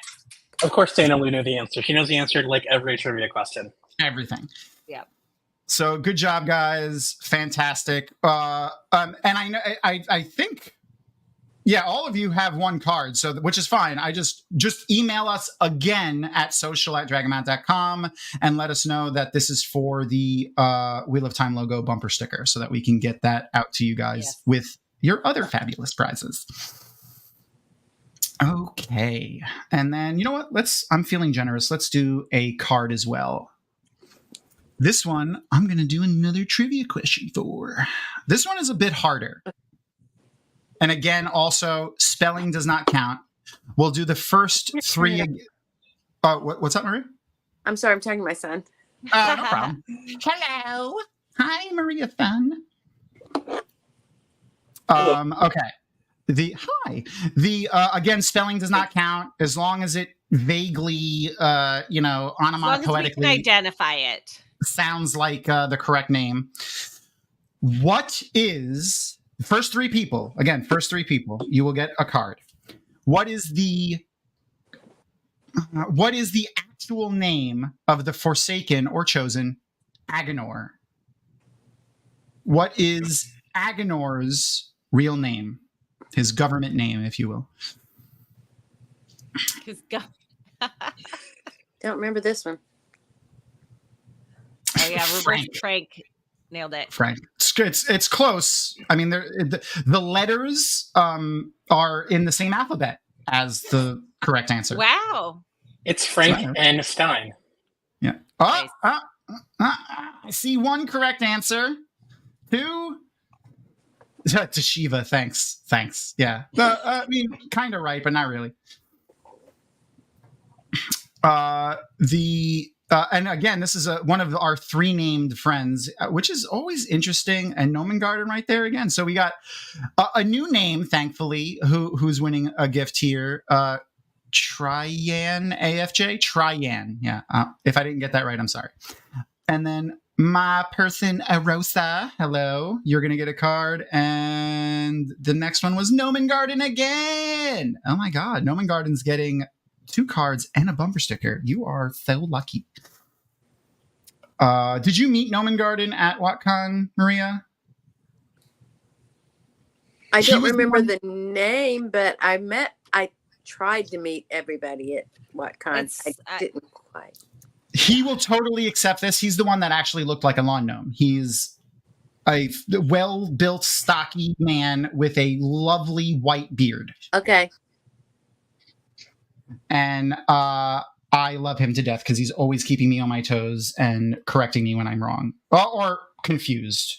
And I mean that in the best way. I'm not actually mad about that. I like when people point out when I make mistakes. Anyway, so for the cards we have, again, let me go back and get the people that got the 3 first. That is Tryan AFJ. You're going to get Joe. Give me a number between 1 and 5. 3. 1, 2, and Andorran Infantry. The infantry comes. Yeah, I don't know. Tally ho! I don't know what the Andorran army is going to do with out their army because we've been giving away their army all day I know. today. You know what? It's fine. They don't need to fight. That's fair. Their city is already burned. Fair enough. Maria, number from 1 to 5. This is for Arosa. 5. 5. Okay, so here we go. We got 1, 2, 3, 4, and ooh, this one's cool. Seasoned Warrior. And I actually want to make this one bigger because we haven't seen this card yet, and it is pretty awesome. It is an Aiel. Yep, an Aiel. And you can see they got the spear there. There's some cacti in the background there. Nice. Pretty awesome. This is not is it a character? Yeah, it's a character card. That's pretty cool. All right. So good job. Those are the most incredible Marissa. cards. Who did the artwork on these cards? I have no idea. These are from the 90s. Maria, do you remember? I remember when they were coming in and we were looking at them and Jim was making comments about Grendel. And well, I might tell you before I leave about the comment, but I don't remember who it was. We got to have your son fix your glass a couple more times and then you'll tell us. Oh no, my son didn't fix my glass. He was fixing my TV. Oh, well, I appreciate it. Where I'm sitting, I can't make anything happen with the remote. Fair enough. All right. So the person I want to pick the next number is someone who snuck in backstage. Look, here comes an awesome guest. It's hello. Hi everyone. Hi. I don't know how great my connection is up here, but I hope that it's coming through great. It's doing great. Yeah. You sound good. Yeah, Good. You don't need your megaphone. Yeah. Yeah. Speaking of nipples and land pulls. That's me. Yeah. Here. Yes. This is just for you, buddy. We discussed Trolloc nipples and you show up. This is just for you, buddy. I know, it's like my calling card. Yeah. Wow. Oh, Just for yeah, you. that's the one. Yeah, that's the good one. Oh yeah, that's the one. Where That's you the can good see stuff. no nipples at all. Just nice and hairy for you, just the way you like it. Okay, give me a number between 1 and 5. And this one is going to be for. Let me get the thing pulled back up again. This is for. We did Tryon, Arosa. No, did we do Tryon? No, we didn't do Tryon. So Tryon AFJ. So give me a number between 1 and 5. Okay. What is it? 1 and 5. I'll go with 2. 2. So 1, and your card is plots. Not two plots. Not two plots like the Yiddish word, like you're gonna I'm gonna plot. It's mostly like a plot. All right. Yeah, the great game. Yeah, the great game. So these Days people Demar, are all, of course. Yeah, I mean the art is a good. I have to show you this because these people are creepy looking. So like the art is nice, but like the people are all very creepy looking. Like, Yeah. their faces are kind of distorted and very sinister. Yeah. Love it. Well, creepy. Little creepsters there. All right. And those are the 3 cards that we're going to give away. So again, we'll go real quick. We had Arosa got Andorran. Was it? Yeah, Arosa got the Andorran Cavalry or Andorran Infantry. right? Yeah. No, yeah. And then Noman Garden got Seasoned Warrior, and Tryan got Plots. Okay. Yep. For Erin, who is taking the notes for that because she's amazing. We really appreciate. Okay, are we ready for episode 8? Yes. Yeah, let's do it.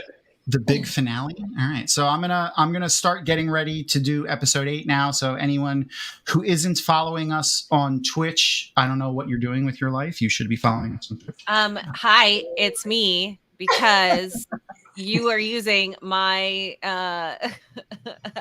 Prime Video account, so I can't. I'm totally following you on Twitch, and I still can't make it work. Yeah. Hey, listen, I saw the Suleiman follow come through, so I think Dragonmount can confidently say we are the only channel on Twitch that Maria follows. So, like, for now, I'm sure that might that's change. pretty great. In the future, but That's why you should follow us too. Exactly. I will wear that badge of honor as long as I possibly can. Yep. I think you should. That's all I got. That's all I got. Yeah. Well, it's a good one. Just milk it like it's a Trolloc. Badge of honor. Okay. Yeah. That was the perfect thing for Kevin to say right as he dropped. Milk it like it's a Trolloc. I'm writing that down. That needs to go on a t-shirt. Just milk it like it's a Trolloc. Like it's a Trolloc. See, so for those who may be neurospicy like me, I need to write stuff down on this Post-it like I am, and I'm going to stick it directly to this monitor that I stare at so that I can remember it or I will forget it immediately. So that is what just happened. Oh my God. That is freaking hilarious. Just milk it like it's a Trolloc. So good. All right. I think that should be enough time for people to have episode 8, the finale, queued up, right? Yeah. Yes. So now I'm going to give it like 2 more minutes because I did say that if we don't hit $2,000 by the end of episode 8, this lovely Doomslug pin is going back into the mix for the next giveaway that we do. Okay. So get your asses in there and donate. Okay. To the people of Maui. To get to 2,000, that's all we need. We are at 1664. Oh, we're getting How many closer. people are on stream right now, Tom? 78 currently. 78. If you all put in $1, I don't We'll do be math. halfway there. So We'll be halfway there if somebody- everyone puts in $1. Okay, we'll be halfway there. If y'all put in $2. Or get a friend to put in $1. Yeah. 1/3 of the way there. We'll be Share 1/3 of the way it. there. Share it out. Let's do this. Get 2 friends. Oh my goodness. The, There are so okay. many people that love this. That And you then don't again, even the know. charity is for American Red Cross, Hawaii wildfires. It's the people that were impacted by the wildfires in Maui. So Yeah. I am clicking It's just play about- on the episode 8 right now. It's going to take a couple of seconds for. Yep. What I'm going to ask is let us know when it hits past the recap and does the 3,000 years ago Okay. bit. Good stuff. And it's still loading on my screen, so we'll see. I All right. like Katie so much. I jumped into the episode at 11 seconds, so we're still in the recap. Yeah. So Maria, I don't want to know accuracy or comparisons. I just and we can wait to you could wait to answer to what they're actually speaking on screen, but the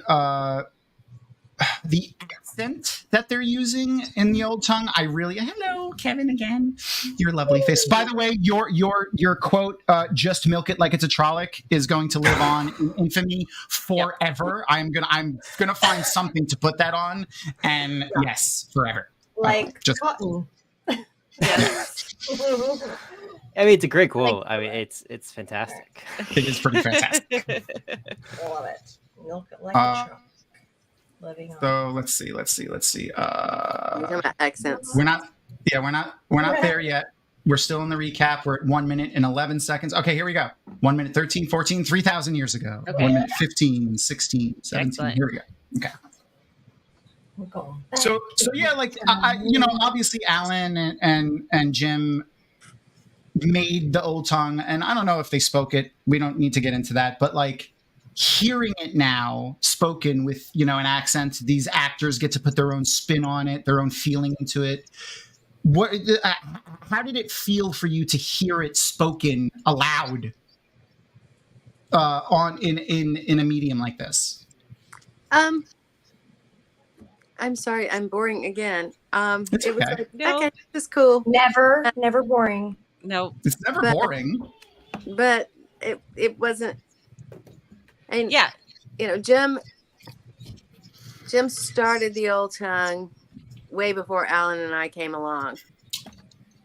And at one point, I think I started it. There was supposedly 6,000, 3,000 or 6,000. There was a certain number of words you needed to be able to communicate anything. And I mean, the list was in English, and Jim asked me to put it together and see which ones we had words for in the Old Tongue at that point. And it was pretty sparse at that point. And about that time, Alan came on board, and I was like, can I pass this to Alan?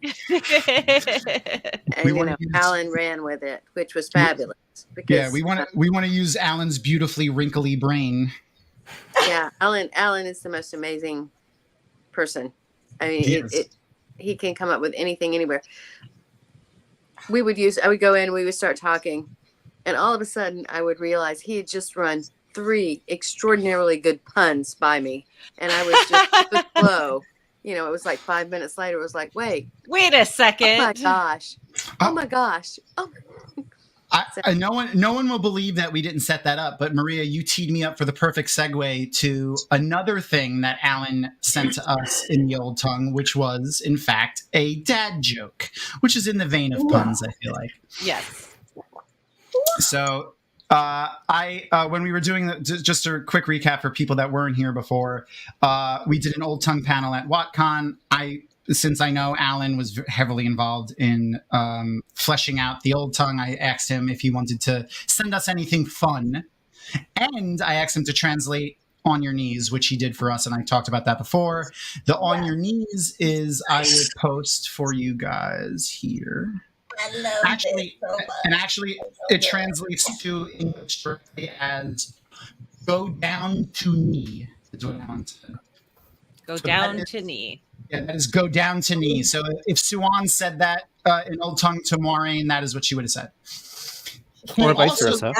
Yeah, or vice versa. Go down to me. I liked how Matt Stagger brought in a little go down to me is also accurate. Yeah. And then unprompted, the thing I asked him to send was just like, send us something fun. I've known Alan for a long time. I'm blessed to be able to know this human being for that long, because him and his wife, I can't mention Alan without mentioning Amy. 2 of my favorite people that I've had the pleasure of meeting through Tarvalon and Dragonmount and Jordan Con and all of this. So he also sent me this. So I think you can probably decipher some of the language there. Rand e Perrin Sati Vaten Condon Mat Moro Jalu, which translates to Rand and Perrin walk into a bar, Matt ducks.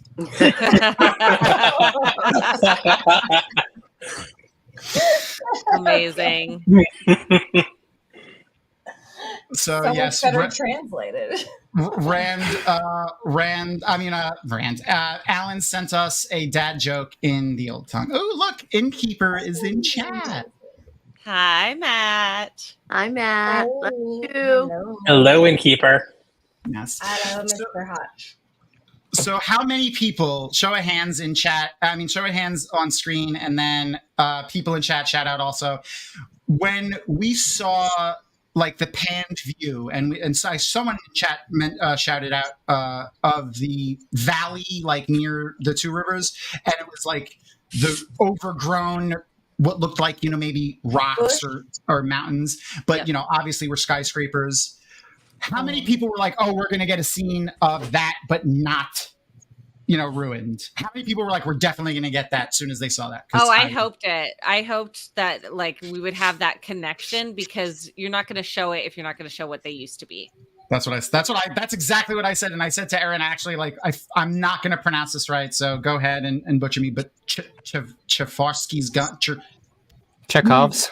Chekhov's gun. Chekhov's gun. Tchaikovsky's gun, yeah. Tchaikovsky's third gun. Indeed. No, that's a word. That's a person. Tchaikovsky is a composer. Chekhov has the gun. Chekhov has it. See, I was partially right. On the map. You're almost there.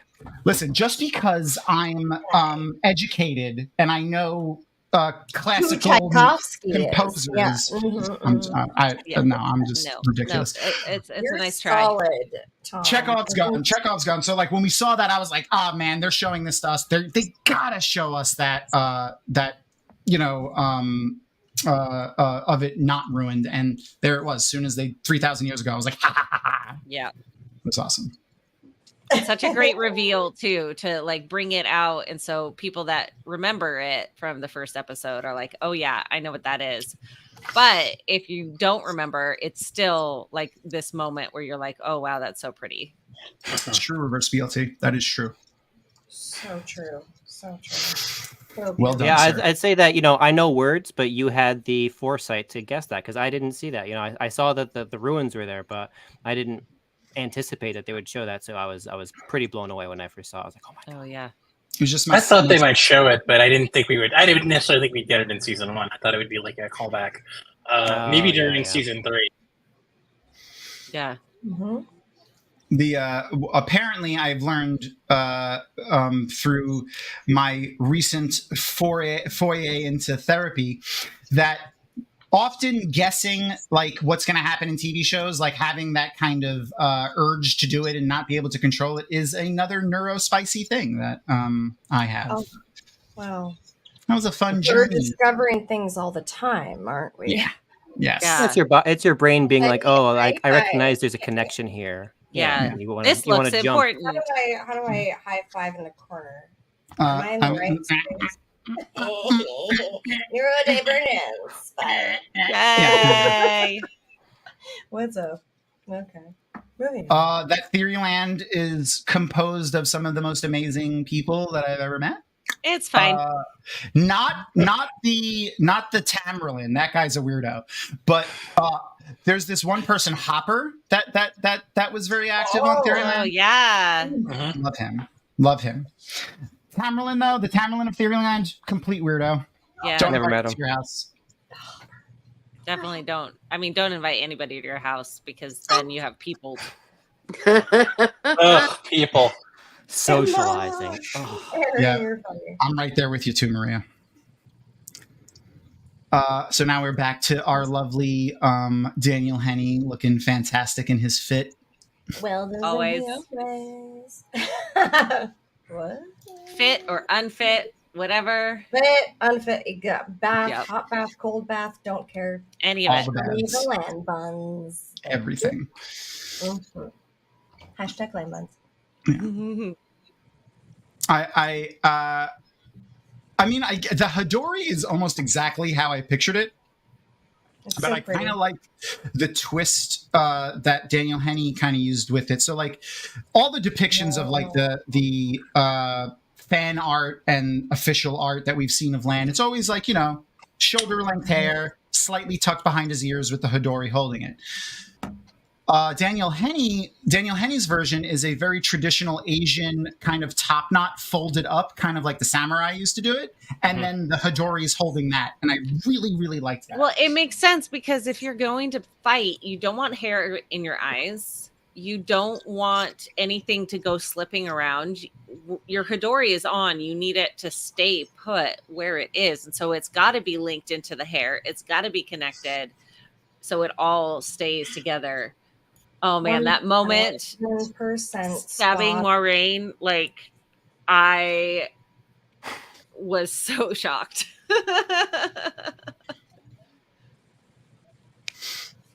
Not enough The dreams. man. I mean, the dream sequences, when they put them in there, they were pretty key in on the horror elements of Yeah. real time. Yeah. It's I missed them, but when we got them, I was like, ooh, that was good. Yeah. And I love that, like, yes, you can usually tell it's going to be a dream sequence, but also there's that moment of you don't know for sure that it's a dream sequence until it is. I'm pretty excited to see what they can do with the dream sequences going forward, because there are a lot possible. Yes. Oh yeah. And forgive me if I'm mispronouncing his name, but Fairs, our dark one here, or since we're in man. We're in full season himself. spoilers, and book 1 through 5. Balzan, aka Ishamael or Ishi. Yeah, listen, I cannot pronounce the full name, so in the podcast, I always call him Ishi because every time I say it wrong. Even if it's right, my brain thinks it's wrong. I know, Tom. Hush. I'm not talking to you, Mr. Editor of the podcast. Thank you very much. He knows that I can't say it, so it's all Ishi.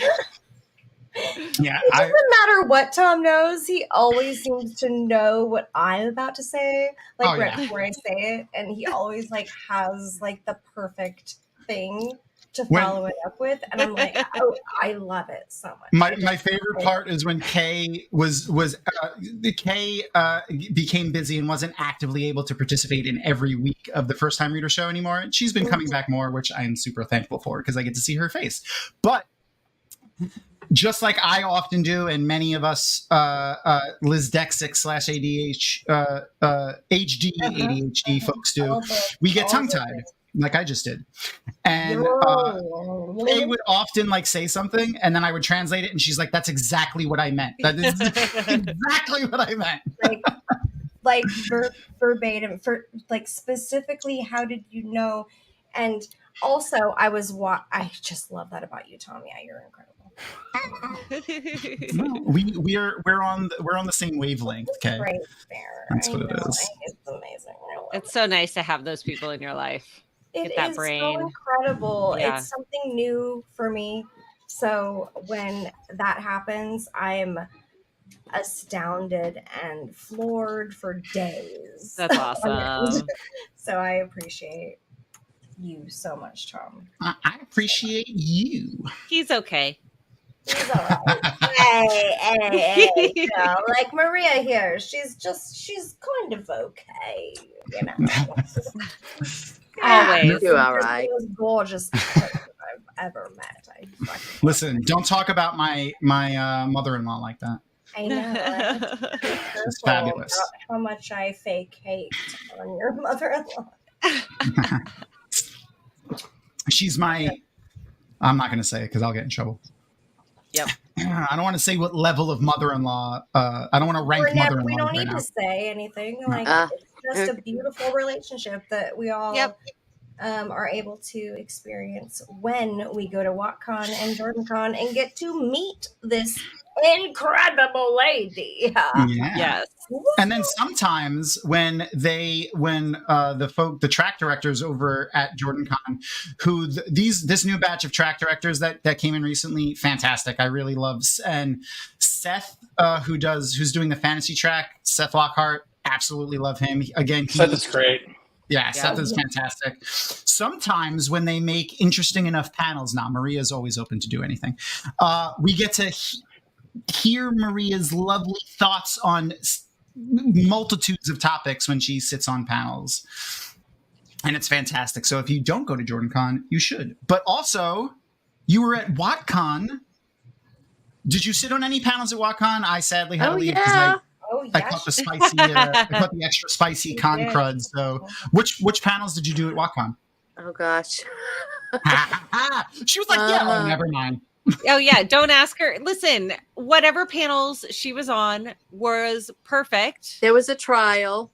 Yeah. Mm-hmm. Trial. Yes. Okay. Ideal. I got to be Baron. It was fun. Ooh.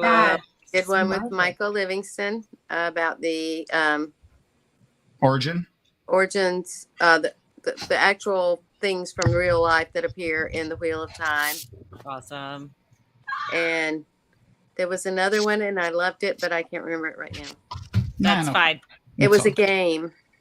Oh yeah, there was a bunch of good programming that you guys took a part in. Like we were doing competitions between Wheel of Time people and other people from like Star Other Wars. properties. Okay.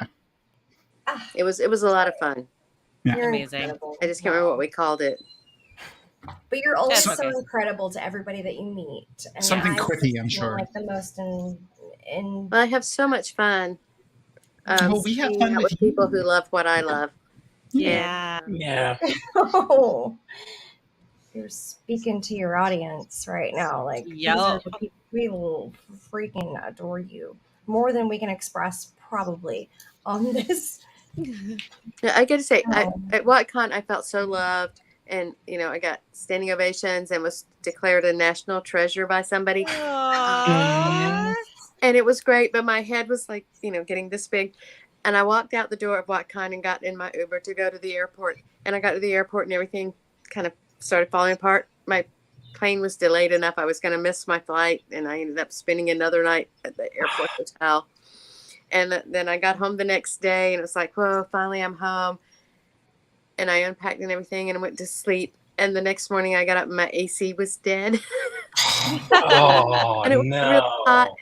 And it was like, okay, I was so high and brought so low so fast. It was like, I really like hanging out with those people better. It's humbling. Thank you, Matt Stagger, for reminding me. Yes, the donation link. I wanna also we'll give a timestamp update. That's 17 minutes and 53 seconds into episode 8, which is the final episode. And let's give an update on the charity, because that means you guys only have 45 minutes and 33, 32, 31 seconds. Let's see where we're at with the charity. We are at $1,769. Sad to leave that number, but hopefully we bypass it. So if we reach 2,000, Doomslug is coming home with somebody. So let's get that. Let's get sharing with other people. If close. If you're so blessed and are in a position to be able to donate yourself, this is going to a good cause. The people affected by the wildfires in Maui. So let's go. 45 minutes. We can do this, y'all. People that are stranded, right? These are people that were stranded with nothing. Like, what is going on? This is the craziest apocalyptic situation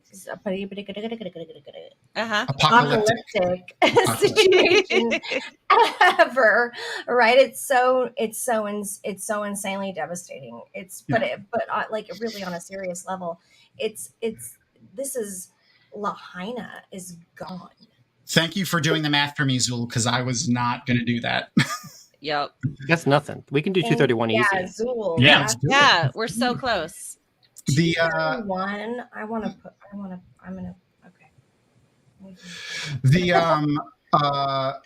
oh wow, I had a brain fart there. Never mind, it's gone. But it happens. Like, Lahaina is gone. Lahaina is gone. This is the most intense thing I could have ever imagined for Hawaii. I didn't expect them to have like, I don't know, like maybe, gosh, I don't want to say anything negative. Ooh, this is weird. I'm stuck. Okay, never mind. I'm just really Moving on. thankful that everybody that has been okay is okay, and that everything around Lahaina, like, we're just working on it. We're just working on it. Like, this is what we're doing right now, right? So, CEO Kathy and I, and also accidentally Kevin, have come up with how folks are going to win the book, the signed book. So, and this is why I love working as a team, because we get to like brainstorm things and then I have thoughts. So here we go. And it is meant to be impromptu, so don't worry. Like, you don't have any time to prepare. This is something that usually when you ask someone to do it, like, oh, you need, a while. But no, I want it to be as bad or funny or whatever as you can. So yeah, just get the vibes. So our lovely Kevin Angus here is, let me think. I don't want to say infamous, but famous. That's an apt word. Infamously Infamous known works, for his deep appreciation of Trolloc nipples. Oh. Accurate? Isn't accurate to say? There you go. There's Trolloc nipple right there. And you dropped that lovely bit of that piece of gold in my ear of just milk it like it's a Trolloc. So taking the theme of Kevin, Trolloc nipples, and milking it like it's a Trolloc, but keeping it at least PG-13 rated, write some form of poetry, limerick, haiku, short verse, whatever, and email it to social@dragonmount.com. And before Maria leaves, however many... Hold on, Tom. So your computer, I think every time you type, it starts getting garbled. So don't type and talk at the same time. Yeah, I think it's because it's going to the 3 separate locations. So it's like probably. Well, Anyway. because it was just the typing, not the sending. It was sorry. when you were actually typing. So Sorry, I need to get a non-mechanical. I love the sound of mechanical keys, but I need to get a non-mechanical keyboard for when I do this. Anyway, email it to social@dragonmount.com, and before Maria leaves, we will pick a winner out of however many are donated. So however many are submitted. Yep. But also remember, you must have donated to the charity to be able to win the book. And let me pull that back up again so you can see the loveliness that it is. It is the Great Hunt novel with the tie-in cover art from the TV show, lovely Yosha and Rosamund in front of Tarvalon. And it's the trade paperback. Trade paperback. Thank you for pointing that out. Good thing I never said hardcover. I just said tie-in novel the whole time. Thank goodness. With that signed Robert Jordan bookplate. But so you can get a better close-up look at that, I will make myself big and show everybody again. The signed Robert Jordan bookplate, which you can, it actually is like I said, a little bit bigger than a baseball playing card, but it will adhere into a book of your choice. So you can have a signed A Memory of Light if you have a copy of A Memory of Light, if you would choose so to use it that way. That is why I do not stick them in. Neither. Before I donate them. So if you have another book you'd rather have it in, that works. There you go. Yep. And like every kid that gets stickers, I can't make myself unstick the sticker, so it just goes into something else. Is that a drinking obligation? I can't unstick it. I'll drink. I'll just drink. So once again, the poem must include something about Trollocs and their nipples. Kevin, please make it. Or milking Trollocs. Please make it family friendly-ish. It is possible. I do it all the time. Like it doesn't have to be like that's the art of it. Is like have to be not safe for work kind of. Yeah, content. Make it approachable for everybody. Yeah, safe. Exactly. Kev, you said it best there. That is the art to it, is to dance around the subject without actually jumping on it. That's a drinking obligation. We're talking about that was a euphemism to North Harbor, if anyone's aware of what that means. And not getting right to the meat and potatoes of it, to just dance around the subject and we know what you're talking about, but you don't hit us over the head with it. So again, any kind of poem, any kind of poetry, limerick, haiku, verse, rhyming, not rhyming, whatever you want to do, send it over to social@dragonmount.com. Before Maria leaves, we will pick the one that we like the best and have donated to the charity, and we will and you could win that book. So there you go. Yes, I love it. And we are not judging on like spelling or like proper usage of things. None of that. Like this is purely just what we like, what we enjoy out of the things that we get. So don't let I don't know how to write poetry affect you. Just go with your heart. What does your heart say about the Trollocs? Yeah. It is funny to see the word nipple censored in the Twitch chat. It's very funny to me. Very funny. I also want to see Wadaholic Aussie, like for sure. Submit. Oh yeah. Yeah. I guess I accidentally left frolic nipple, or I left nipple in the auto. It's fun. Auto mod. Yeah. Yeah. Yeah, we'll get it. It's fine. All right, I will be right back, y'all. Okie dokie. Oh, good. All right, we are at timestamp 26:30, 26 minutes and 32 seconds into episode 8, which means there's 37 minutes left.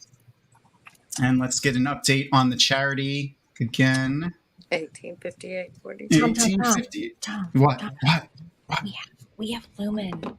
We have Lumen here. We do. It's pretty cool. He is. I know he's pretty. I'm an okay guy. Oh yeah, you're pretty cool. What's up, Lumen? You're an amazing human. Don't let anyone tell you differently ever. We're so. I will never let them tell me differently.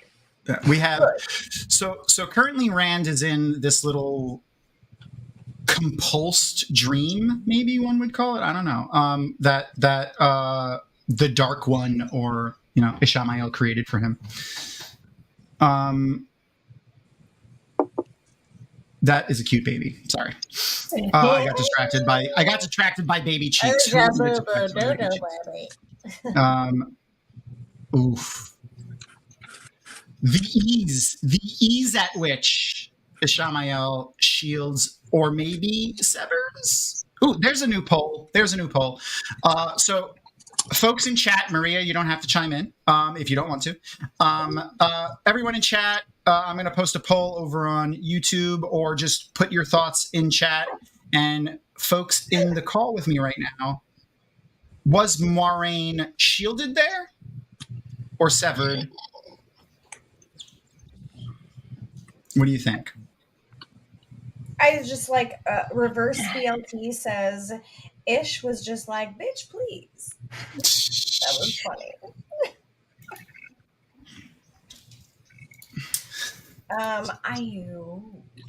I am not going to give my thoughts on it, because I have seen some stuff in the season 2 already, so I don't want to give my thoughts on it as to accidentally break an NDA with Amazon. I'd never want to do that. So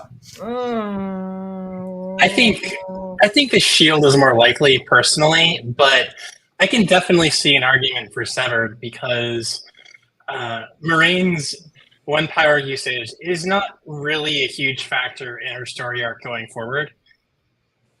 She does some things with it, but I don't think there's anything that she does that necessarily requires her to have the one power. So I could see them going severed. I'm worried. I'm worried about Moiraine at this point in my quest for what happens to all of these characters. Which is the Crown of Swords that we just finished. So I'm just starting on book 8, right, Tom? All right, I muted myself so you didn't hear me typing. Okay. Yes, you just started book 8. So, oh gosh. I feel like Moiraine is still alive, and I refuse to believe that she's dead.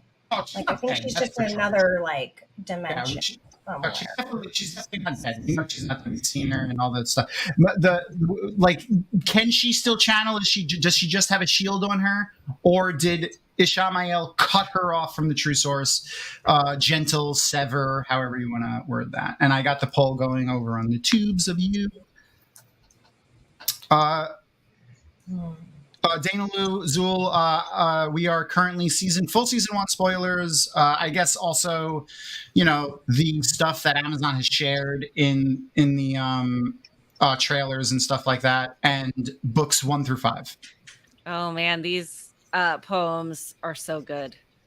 Oh, we've already started getting them? Oh yeah, I've got 5. I knew they wouldn't disappoint. Oh, I'm so excited. I was a little worried, because that's like putting people on the spot. But I know, really am excited. Our community honestly, nailed it. See Katie's face. Look at Katie's face for the last 2.5 minutes has been enthralled by whatever she's reading. It's just a constant rewind 32 minute type thing, and you're gonna watch her go. It's so good. Oh crap! Something I just noticed. The Shinarans Shinarans here have crossbows. So like, it was a pretty big deal when like I don't want to say Matt, but like they discovered crossbows. Oh no, sorry, that's the fake Kevin. Yeah, I got it. Thank you. Later in the series, so like. No, they didn't. They didn't discover crossbows. They discovered the fast way of reloading. The fast way of reloading. Never mind. Never mind. Sorry. Got it. I got it. Crossbows were a thing the whole time. I'm just misremembering. Yep. All right. I think we should give maybe 5 more minutes to enter. Or no. Are we going to wait until the end of the episode? Yeah, we'll wait till the end of the episode. Yeah. So yeah, it'll be tied to the do we cross the $2,000 mark and get Doomslug donated, and we'll give away the book all at the same time. Hopefully. Oh, I'd love that. We're so close to $2,000. We're so close. Okay. We've also crossed the threshold of 8:30. So just because I didn't announce it again, like in the 8 o'clock hour, I announced it a bajillion times throughout the whole thing. But I will give everybody another until 9 o'clock. So if your email comes through to social@dragonmount.com after 9 o'clock, if that timestamp doesn't say at least 9:00, you cannot win the comic books for the cosplay, the closet cosplay. So if you want to participate in the closet cosplay and have a chance to win the full set of Eye of the World graphic novels, which I will throw back up the graphic for again, send your closet cosplay by no later than 9 p.m. Eastern. And also have donated to the charity that we have been sharing. Do you remember what my closet cosplay was, Tom, the last time that you did one? When you gave away Robert Jordan's that you won, yeah. Which I've got right here. Did you do Oh wow. Yes, that was one of the gifts that that you guys donated and I won, and I wanted to do something special for the Wada holiday, which was also a charity fundraiser, and I'm glad it went to such a lovely human such as yourself. But Maria, actually, can you hold that glasses case back up so we can see it? I'm going to bring you up on the big screen. Maria, do you remember this glasses case? I do. And I mean, any depth that you could share about it? Where was it? Stuff like that? It was in my old office with a lot of other stuff. We had so many beautiful little lacquered boxes, and Jim really liked to not just get one of something. He would get, more. Some things 2 or 3, some things 10 or 12. That is so cool. I mean, the audience, the community appreciates it because that means that it gets shared around. I have, from a JordanCon volunteer thing, I have 3 little bowls that like sit in each other that are gold. That too. Yep, I have those in my curio cabinet. Hold on, I'm gonna so you don't see my pajama pants again. I'll be right back. I don't know why he's scared to show them. They're great shorts. Well, so everyone doesn't feel intimidated. All I did for my closet cosplay was I threw on this mask, and I was Agenor making the Trollocs. Yes. Amazing. So and I good. had like a little pig toy and like a little human toy, and I had them kissing, and I was like, "This is how he made the Trollocs," It's that easy, So That's easy. ridiculous. I wonder if I can. Oh, so the advantage of having all of my nerddom behind me is that I could just get up and grab all of the cool stuff that I have. So here we go. Here's one of the things that I was lucky enough to win at the JordanCon charity auction. So the JordanCon charity generally 99% of the time is to raise money for the Mayo Clinic, specifically for amyloidosis research, which is the disease that stole Jim Rigney aka Robert Jordan, aka Regan O'Neill from us far too early. And it is a crazy bloodborne disease, I believe correctly. Like it's it's almost to the level of like a leukemia, and it affects the internal organs. And they've done, actually, I've been wondering about it because every year we've been raising money for amyloidosis research, save one, when one of the greatest heroes of the Horn, because he won the Hero of the Horn Award, and we named it after him afterwards, actually. Steve Gadecki passed away. And that year we raised money for the hospice that Steve spent the final, I think it was a couple of weeks of his life in. He lost a very long battle to cancer. He was a lovely person. He used to do all of Jordan Kahn's old video stuff. If you go to Jordan Kahn's YouTube page and like go to the early Jordan Kahn stuff, all of that stuff was filmed by Steve. Yeah. Yeah. But so the charity auction is now mostly to raise money for amyloidosis research. So here is the thing that I got to win. Remember that too. That's quite a shaft there, Tom. Yeah. Thank you. Quite. I really love the presentation. Ooh. Oh, Very impressive. Got a The good hilt. grip. Oh yeah. Oh, yeah. Good gripper. It gets the job done, Kay. It gets the job done. Oh, okay, Fudgy. Look at that. Oh no, don't sheath and unsheath so quickly. Donald called it a Moroccan rug in one of the interviews, and it still makes me laugh. That's so great. Do you remember anything about this one, Maria? I remember paper, it but I put existing. away. Okay.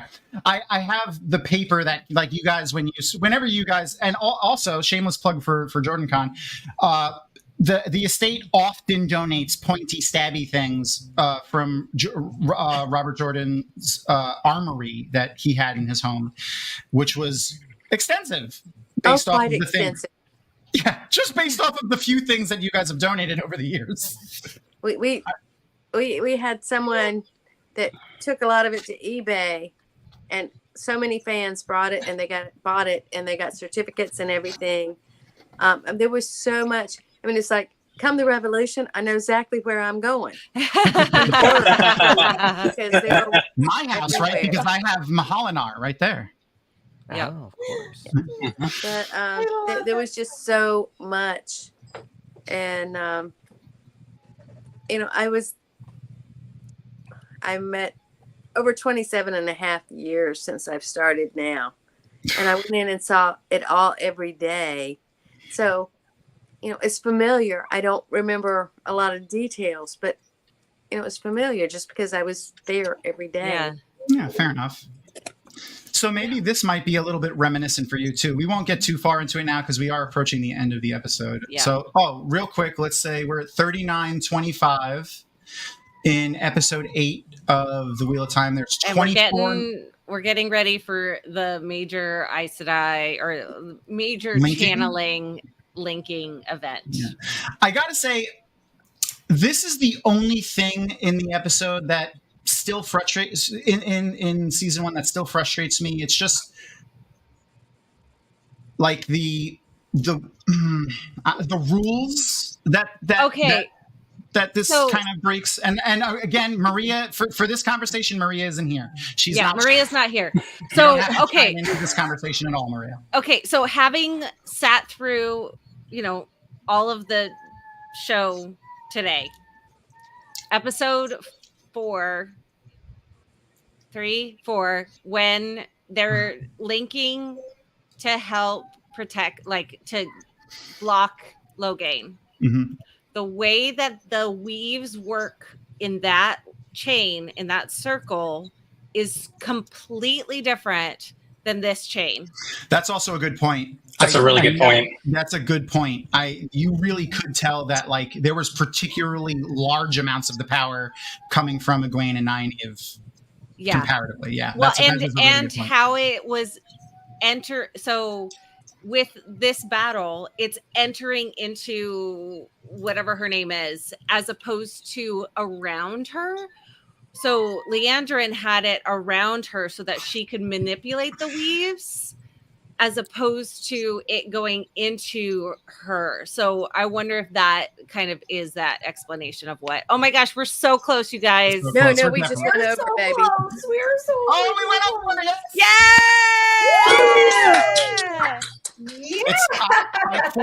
I fully give all the credit to Maria and Kevin. That's who gets all the credit for this. We're the good luck charms, yeah. They deserve it, Kevin. Credit.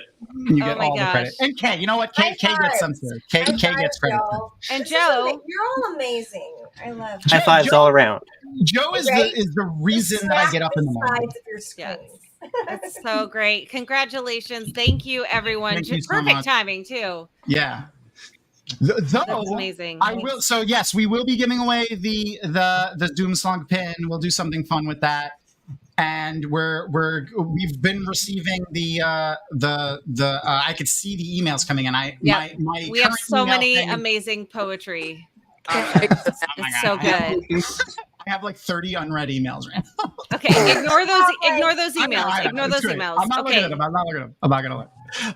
So here is what I think the plan should be. Sure. So obviously, so when the episode is over, we will put our top 4 cosplay up. We will choose those so we can put them up so we can vote. So the amount of time for voting is there, so we can get those results. Then we do the Doomslug. And then we do maybe a couple other special. I need both of them. Oh, I got that one on my car. Which one's on your car, Maria? I killed Asmodean. Oh my God. I have an old car, but it was just not that long ago. I went to the bank and I was getting out of my car and a lady came by and she said, "Huh, that's an interesting bumper sticker. Who was Asmodean and why did you kill him?" And I said, "Because he needed to die." And then he was the book character in the series. And she just laughed and thought it was, and that's not the first time that's happened. I've had the bumper sticker. The car is 2007. And I've had the bumper sticker since 2009. So yeah, but it's fun. It's fantastic. My favorite thing is running into Wheel of Time fans in the wild. That's my favorite thing. Yes. And I love that there's so many more in the wild now. Like the options are just incredible. It's so great. I was at Disney recently and I was wearing one of my Jordan Con year t-shirts. I think it was the one that you were wearing last night, Maria, actually, when I was helping the you new do one, all the purple one. The purple one. It's which, you know what, I'll go change into at some point so that you guys could see it too. We don't have enough time for that. We're almost done, y'all. But it was a Tinker year, so it's a purple, beautiful purple. I love purple; it's my favorite color, and the Tinker wagon with like autumn colors, yellows and browns and some greens. It was great. I love that shirt. That one and Ariel Burgess's Con of Legends. Yeah, Con of Legends shirt. Airships and like skyscrapers. Yeah. Oh, the colors are beautiful. Yeah. So actually, good. Erin won one of the original prints or originals from that in the art show. Nice. That's amazing. One of the most and this is such a beautiful thing to watch Tom and Maria conversate about different things that have happened in the history of the Wheel of Time convention. Listen, I am nowhere near Maria. Nowhere near. No, Maria's up here. I feel like no, you're not. Nobody's down there. We're all together. We've been there a long time. I know.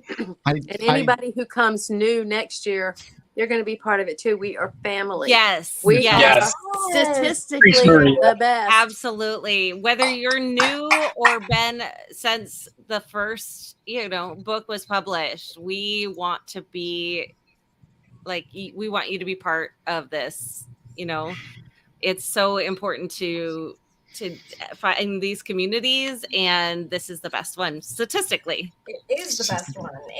We knew it before they did the statistics, but now it's proven. It was a hypothesis before, It's for nice Maria. to see And the now math back it up. it's a proven scientific method. It's done. It's the science we're there. says. The science Oh my says. God. Backs us all up. Tenacious D as Asmodean. That would be amazing. Oh my gosh. What are you talking about? That's amazing. I want a Tenacious D version of Tenacious Asmodean. D needs to be every dark friend in the whole Wheel of Time. I love I just Bizarro wish Kevin. we Wheel of there. Time. Sorry, Okay. Tom, I was going in to help and you had already done it. It's okay. That's why Kevin was dancing. It's all good. I love this fandom. Thank you so much for helping us break our goal there. But the night is not over yet until this last episode is over and we end the stream. And it's almost over. Yes, I will. We're almost at hour 10. I will leave the donation link open until midnight tonight. So if anyone feels so inclined to keep sharing the link out and see how high we can get it, that would be fantastic, but completely unnecessary if you are busy. Well, So I feel like, why wouldn't you try to see how high you can Exactly. I mean, of course. That seems How like an high obvious thing to choose. Yeah. How High, by the way, great movie. Love that movie. Oh my gosh. How Hugh high? Laurie as Asmodean, dude. That is a great. Oh Didn't my we gosh. we almost already had Hugh Laurie as Asmodean in the Dungeons and Dragons movie. Like, all Right. he needed was to be a musician as well, and he would have been Asmodean. He had the rest of the presence of Asmodean already perfect. Was Hugh Laurie in? Oh no, I did it again. Hugh Grant. Hugh Grant. They're both Yeah. named Hugh. Hugh Yeah, Grant, no. all the Hugh Laurie they're is all good. Hugh Laurie is Dr. Hugh's House. all around. Let's Yes. have I, Hugh's yes, all I want Stephen Fry too. A bit of Fry and Laurie in Wheel of Time would be. Mwah. Yeah, Hugh Laurie is Dr. House. Hugh Grant was the one in the D&D movie. Never Yep. mind. Oh my Like gosh, I said- Kevin. Hey, like I said, we're at hour 10. Please. I know you're doing great. Idris Elba for Revan has been my call since before the show was even. Oh, interesting. I have wanted Idris Elba as Revan since literally before we even saw the show, anything from it. Oh my But I don't want to like Robin, and if Idris Elba is Robin, I'm going to like Robin. Yeah, no, it's true. I support this rule. I would like Idris Elba as possibly Stepper, just so I could see Matt mount him. But that's just Oh me. my god, no. Stop. Wait, You listen. Karen, right? Bring it back. Bring it back. Sorry, I'm dying. Did anyone else watch Hijack on Apple TV with Idris Elba? Oh my gosh, you guys. Really? Oh, it's so good. It's so good. It's basically a real time, like each episode is an hour long and it takes place an hour in the plot. So it's a little bit like 24, but without like that much. It's so good. Okay, Oh my I'm gonna gosh. I'm gonna have to watch. What's it called again? Hijack. Hijack. Hijack. Yep. I'm like, okay. Oh, I want to get back to. I just want to get back to the for the show for a second. Got it. Johan, I'll remember his last name, or someone will tell me what it is in a second. It's Myers, I think, right? Myers, yep, Johan Myers. Thank you, Lumen. You're amazing. Johan Myers is fantastic as Patton Fane. So good. That Kills it. smile, It's so creepy.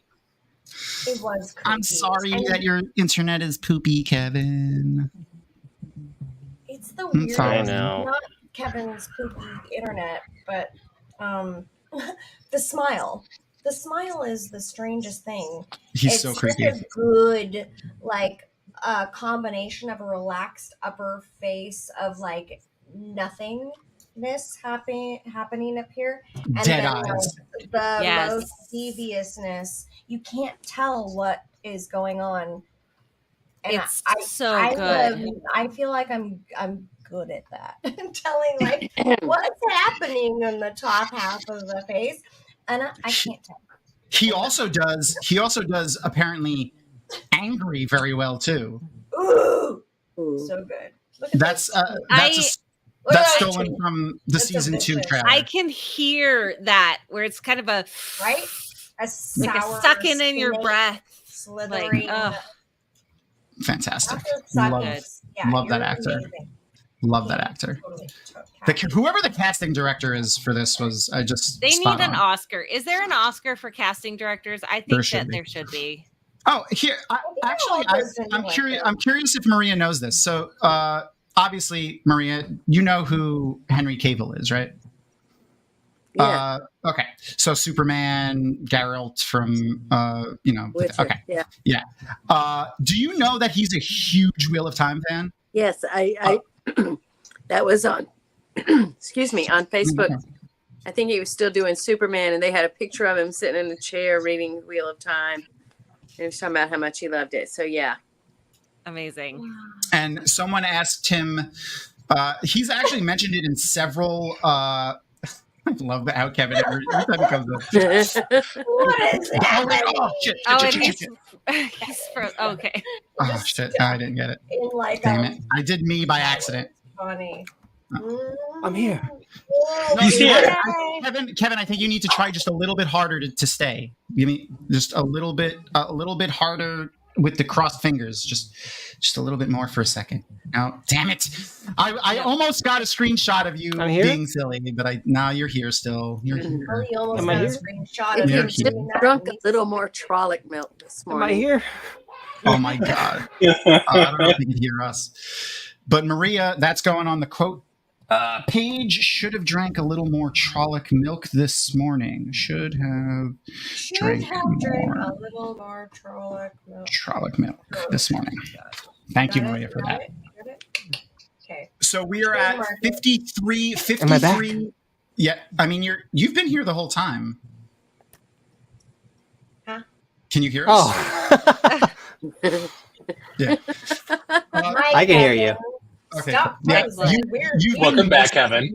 But you're it sounds like you might be lagging behind us by like a couple seconds. But it's fine because we're almost done with the episode.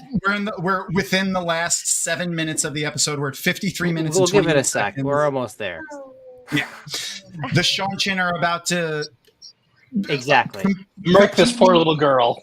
No, what you don't know is she is the strongest channeler that has ever existed. She's stronger than Lanfear. She's stronger than, and someone in the Shonchin. Look at that face. Bring it. Come on. I'm going to protect my shore. That's exactly what she's doing. So, one of the Shonchin Damane had a foretelling, and they were like, we got to kill that one child in particularly with the largest wave that has ever existed. And here we are. Largest wave. Because the Mane don't know the meaning of overkill. Exactly. It's the most overkill I've ever seen, honestly. Like, this is... Okay, but look, it's the wave is not just to kill the girl. The wave is to get the boats to the shore. The land. Okay. And I can accept that more than I can accept them.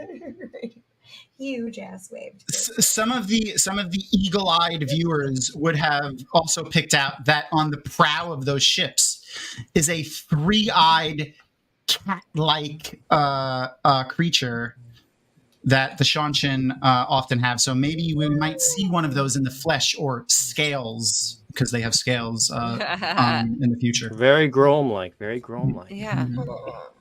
Yes, we are watching the cold open because it's playing. We are totally going to watch this. I want to watch it. So I don't care what anyone else wants. I have. Speaking of little girls. Yeah. I really hope they do a callback to this little girl because she is fantastic. She's such a good actor. I really want to see her be a assassin or something like that for the Shadow in the future. Right? I would love that, but I'm also afraid the next time we see the little girl, she's going to be eaten by a Trolloc. It's possible. Or by a wave. Lumen, you're not allowed to say eaten by a Trolloc around me. It's triggering. I'm sorry. I have toe. Yes, you do. You have all the toes. Now, if my connection is strong enough, I do have one thing I'd love to say. Oh, my God. Oh my God, that was amazing. That was horrifying. That was very funny. I think I broke Maria. Sorry.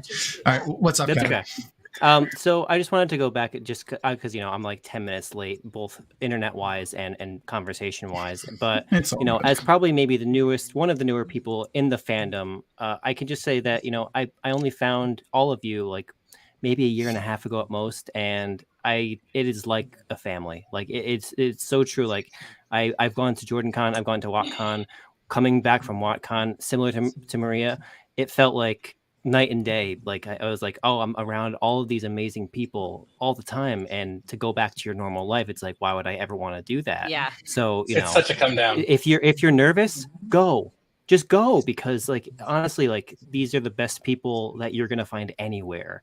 And I've only been here for not even 2 years, and I'm not going anywhere anytime soon. So it's just I'm glad. don't worry about your nerves. Don't worry about if people are gonna like you. Just give it a shot and have a great time, and just be yourself and love the Wheel of Time, and that's half the battle right there. Exactly. I mean, if you love the Wheel of Time, that brings you, right? So, Maria. What's up, Maria? Yeah. It is so true. Just come. We love you. We love the same thing.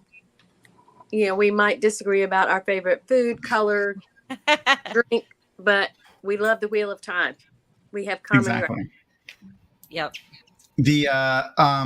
And something I like to remind people, because often a lot of people are a little apprehensive of going to like a huge gathering of people, which is what a convention is. JordanCon is on the smaller side for nerd conventions, about 1,000 people every year, comparatively to DragonCon, 80,000, a little different, but 1,000 people packed in a small space, 20 people packed in a small space for some people is terrifying. Yeah.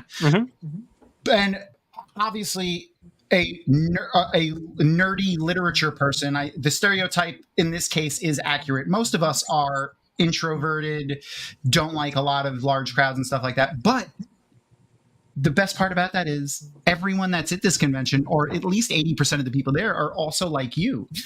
Yeah. So we completely understand when people say, I can't people anymore. I'm going to go to my room introvert. For a while. Yeah. Absolutely. Yeah. Like no one is going to judge you. Most amazing group of like broad spectrum of every kinds and every sorts of like the most beautifully extroverted introverts. Yes. You know what I mean? Sorry, she just petted the Trolloc and smiled, and it was cute and also horribly terrifying again. Well, I loved how the Trolloc like leaned into Ishi's hand too. Yeah. Like this is something that he's done before. Yeah. And I've already so I've ended the watch party. It may still be playing for a couple people. Oh wow! So we just crossed the 10-hour mark. We're 10:03 right now. Oh my goodness! These are incredible. This is so amazing that you've all done this and put this together. So the moment that we've been waiting for, we get to give away the big prizes. Yes. So let's start with we're gonna do the top 4 cosplay.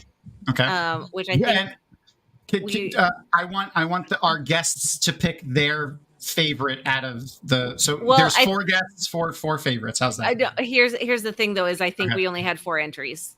No, we did we? Oh, there you go. Perfect. Well, easy. I can't find them in the thing because there's too many emails. Images. Okay, I'll double check. Well, because you loaded them into the. Oh, I only loaded the ones that we had at the time. Yeah, which are the only ones that we've had. We haven't had any more. Perfect. So then I will bring those back up. There's multiple tabs in here where I saved lots of pictures. So. Okay, yeah, I couldn't find them in the back end. Yeah, we're right there. Back in 2 seconds. Yeah, right. No problem. So we're gonna our guests. We don't need to because we have 4 entries. 4 entries. So let's remind everybody who they are again. Yes. Our very own lovely Mod. I can't think of a good pun for that right now, but Mod, who's been fantastic all day. Matt Stagger, aka 90 Valmera. So this is entry number 1. Yeah, Matt Stagger. And then we have the stoic yet slightly confused, light-blinded fool, who is Perrin. Perrin is number 2. Nice. I just saw this again. It's so good. That's funny. Zach, amazing. Brother Zach, I love you, man. So what he titled as the undercover tinker, but in my brain is Howard Stern is a tinker. Yep.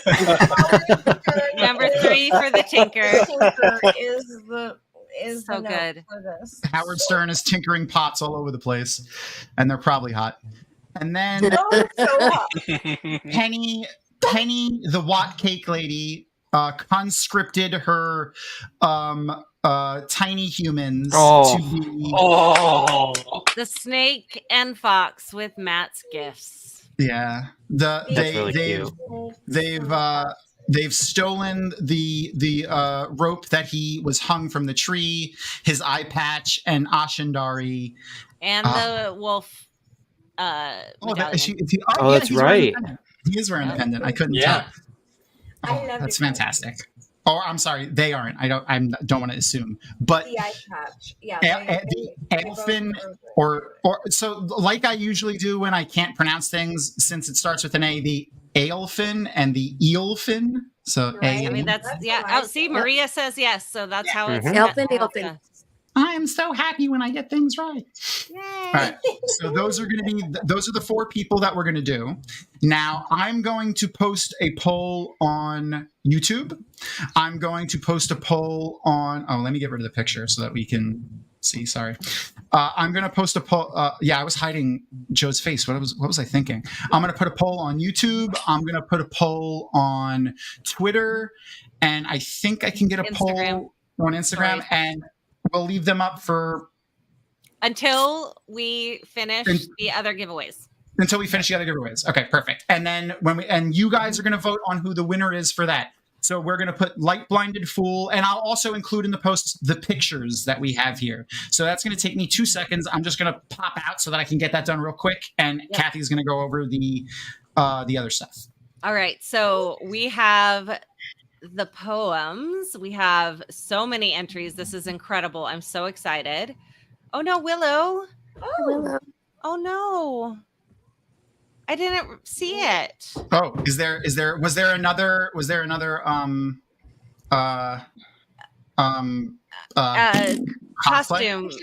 cosplay? I guess so, but I'm so sorry, Willow. I don't have an email from you. Farstrider, Wendy, Borson, Jean.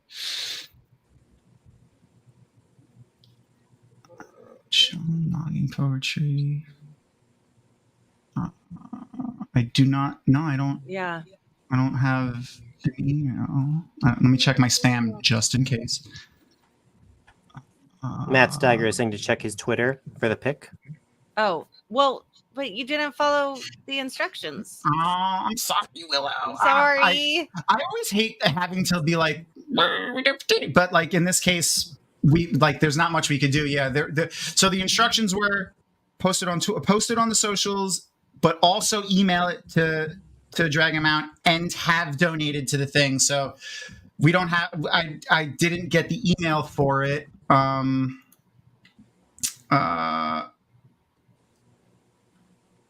sorry. I'm sorry. Yeah, so we only have those 4 official entries. But you know what, Willow? As a runner-up prize, I will give you at least a card from the TCG Jack. So we're still going to operate off those 4 entries. So backstage I go again. You guys are amazing. I love this. I've got to go actually do a little bit of bedtime routine with my son, but it was a pleasure to hang out with you guys here. Thanks for coming. And I'm going to be watching the winners. It's so great to hang out and just have any screen time with you guys. It's always a pleasure to see you. So much fun. Love that. It's good seeing you, Kevin. So yes, indeed. All right. It was a pleasure meeting you this year too in person. So you have a wonderful night with your family and your son. I'm so happy that you hopped on. Thank you. All right, Willow, social at no S, just single social. Willow, we will send you one of these if you can email your address to social@dragonmount.com. And let's do 2 more of those. in the chat while we wait for Tom to do his job. 2 more. Let's see. What should we do, you guys? What should we? What's the topic? Like, what are we looking for? I don't know. Maybe something related to season 2 that we think might happen. Does Moraine get her powers? I'm so obsessed with Moraine. I know. Right now. I know. Can't Okay. even, get past it. So I'm sorry. So we'll just do exclamation point Moraine to be entered to win this. We will roll a dice to get the first 2 that get these. So exclamation point. Exclamation point. I haven't even been drinking. This is ridiculous. You know what? It's like a little bit of a think, not think situation. Yeah. See, and my brain always overthinks when I'm pronouncing things because I'm like, this is not how it should be. And yeah. And I had a long day. Yes. Yeah, I was going to say, I feel like 10 hours on stream is almost and I haven't even been here the whole time. I went and I took a nap because I was dying. I was, oh gosh, I was awful. If you spell it wrong, that's okay. You'll still be entered to win.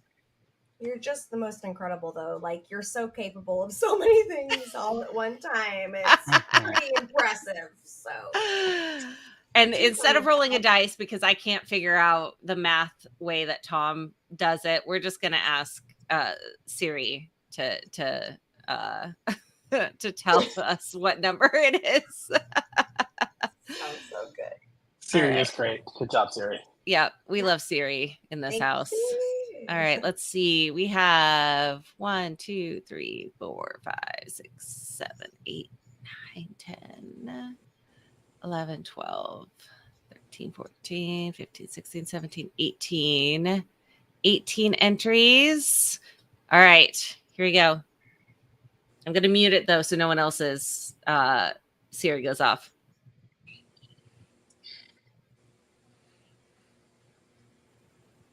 All right, here we go. Number is 16. Which is Ashokova. Congratulations. You get one of the 2 stickers. So email at social@dragonmount.com to send your address for us. And then one more, again, muting.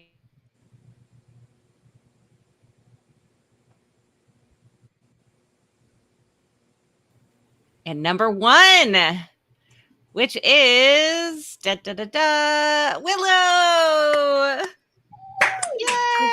Yay! Willow! Oh, we love Willow. I just met Willow this year at WalkCon. I'm so happy. Amazing. Amazing. I love it. Congratulations. Indeed. Congratulations. All right.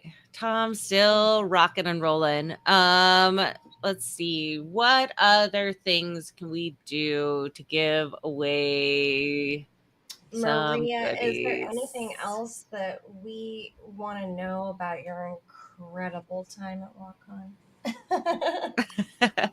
Oh my gosh. WalkCon was just fabulous. It's still tiny, which is cozy. How JordanCon started, and it's fun. I mean, I love JordanCon. I love WalkCon. I'm glad I have both of them. Yeah. It'd be kind of cool if we had, we've got one in the spring and one in the summer. It'd be nice if we had one in the fall and one in the winter. Just, if anybody's interested. Oh no, we'll be replaying this clip over and over for everybody that's involved in the planning of these guns. So. Yes. Obviously. But it's just so much fun to be with people who love what I love. And yes. And our fandom is really great. There is so much kindness. if somebody's in trouble, there are at least So 6 people trying wonderful. to help. Yes. Yeah. Yeah, it's such a giving community. I mean, as we could see, we raised more than $2,000 for Maui, for the people of Maui through the Red Cross, which is just absolutely incredible. Especially, there has been so many of these fundraisers going on, and it's just so absolutely wonderful. I love it. I love it so much. And so quickly, like that's a very fast thing. Yes, I would love to show you the cosplay again, and I definitely know where they are in the back end of the social stuff. Here we go. All right, so this is Nynaeve. This is Perrin. We've got the undercover Tinker and the Snakes and Foxes. Those are all some incredible closet cosplays. These are absolutely perfection. Okay, once You all again, knocked run it it out through of the park. again. Nynaeve, Perrin, Tinker, So good. Snakes and Foxes. So creative. Absolutely creative. I just love everyone. Oh, how do I turn it off? I didn't do it. I know. I want. They're all so amazing. They're all Can so you good. imagine? I don't even know what to do. Like, how creative is everyone to think of Right? this? It's just so amazing. I love it. Fandom's It's like the whole, unfairly like, creative. tongue sticking out of the mouth, even like there's so Yeah, like what the heck? Brilliant. So many details that like I didn't even see on the first photo round, you know, and like second or third, I was like, oh my gosh, like so many details. So They're so good. flipping creative. Just everyone is so. I love it. I love people. Y'all are amazing. Yeah. I mean, I hate people, but love people. You know how it Love the people. I hate people, but I love this fandom. Yes. I don't like people. Yeah, right. I think most of us could probably say that in this fandom. Like, we don't really like people. Oh, We definitely amazing. like our people. Kyla, I love them all, but my husband is reading the books for the first time and just grilled me about these, and those costumes nailed it. I love it. So good. I'm reading the books for the first time too, and that's oh gosh, good stuff. I'm so jealous that you get to read them for the first time again. Like, It's so exciting. 20 years. This has been part of my life 21 years. Oh my gosh. My relationship with the Wheel of Time can drink. Tyro. Sorry, over 30 years. And there are times I've thought, wouldn't it be great if I got whacked on the head and got amnesia and then I could do it all again? Yes. I mean, oh my God. It's so it's so amazing. I just love that. I just love it so much. It's fantastic. Yeah. I mean, it's such a deep part of my life. I met my spouse because of Tarvalon.net. My kid's birth name was Avienda. I mean, I've known Tom for more than 20 years. I mean, I am somewhat infamous as Dog Girl. Absolutely. Because I asked. You are infamous. I love that story, Kathy. I love it too. Yes. For anyone that doesn't know, at the signing for Winter's Heart, I asked Robert Jordan a very important question. I said, hey, what happens if you open a gateway with the exit behind you? Could you balefire yourself? And he looked at me and he just goes, young lady, you need to go have an affair with a man, woman, or German Shepherd. Either way, you need to get a life. And I know it was, I just walked over to the group of friends that were there and I was just like, did that did that just happen? And it became a running joke on Tarvalon.net. I had a warder that was Odin, who was a dog. I talked to, when we talked to Rafe, I was like, look, it would be hilarious if there was an Aes Sedai with a German Shepherd in the background of a scene. You know, I'll come over anytime. I'm available. Like, please make this happen.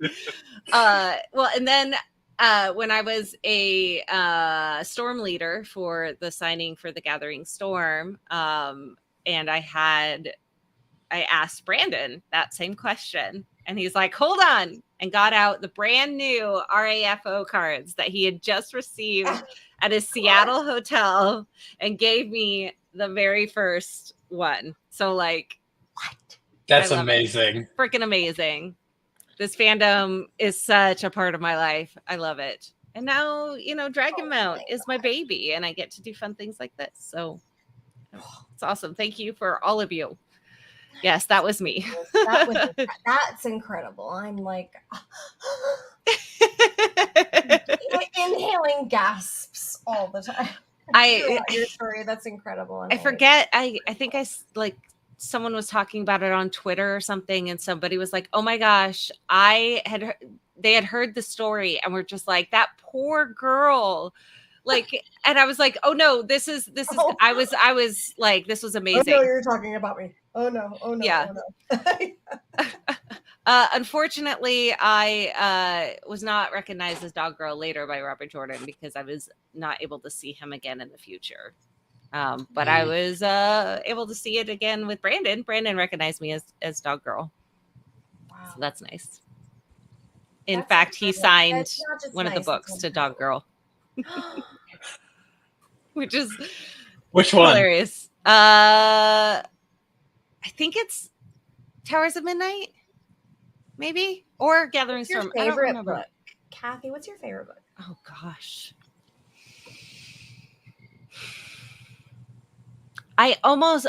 So favorite book, like for emotion related, not the story that's involved in the book. It's definitely Winter's Heart, because that was the first book that came out after I had read the series. So I devoured, and then I had to wait, and like that excitement of waiting it. But then Towers of Midnight is so the wrapping up of that story.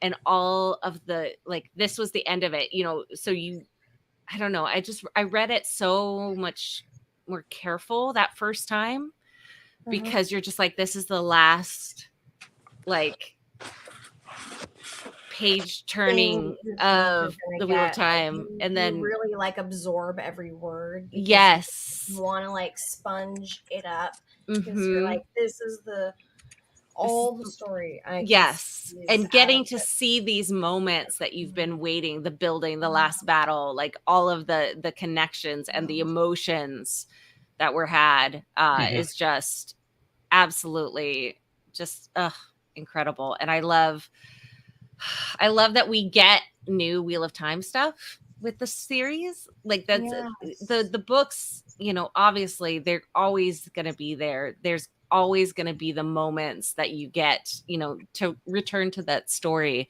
but being able to be surprised by the Wheel of Time again in the show, and we don't know what's going to happen, and I love that. 20 years of loving it. Like there's so many curveballs they could throw at us. Yeah, it's just, oh my gosh, it's so wonderful. It's wonderful. Oh yeah. Are you loving that it's like another turning of the wheel? And I think I have this question for like all of you. Because Lumen, I know you are a longtime fan. And obviously we know Maria's status and we know Kathy's. This is just incredible. Like, this is like the three people that I want to ask this question to. This is incredible. This is incredible. So yeah, how do you feel about it all?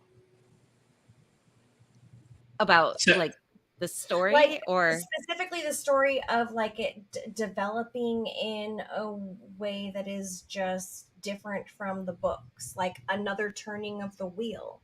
how did that resonate with you, and are you okay with that being like the narrative for the story being somewhat different and somewhat not totally visually specific in the way that it has been described in by Robert Jordan's words, you know? I think there's something to be said about the fact that Rafe and the team knew the whole story. They know where the characters were going to end up.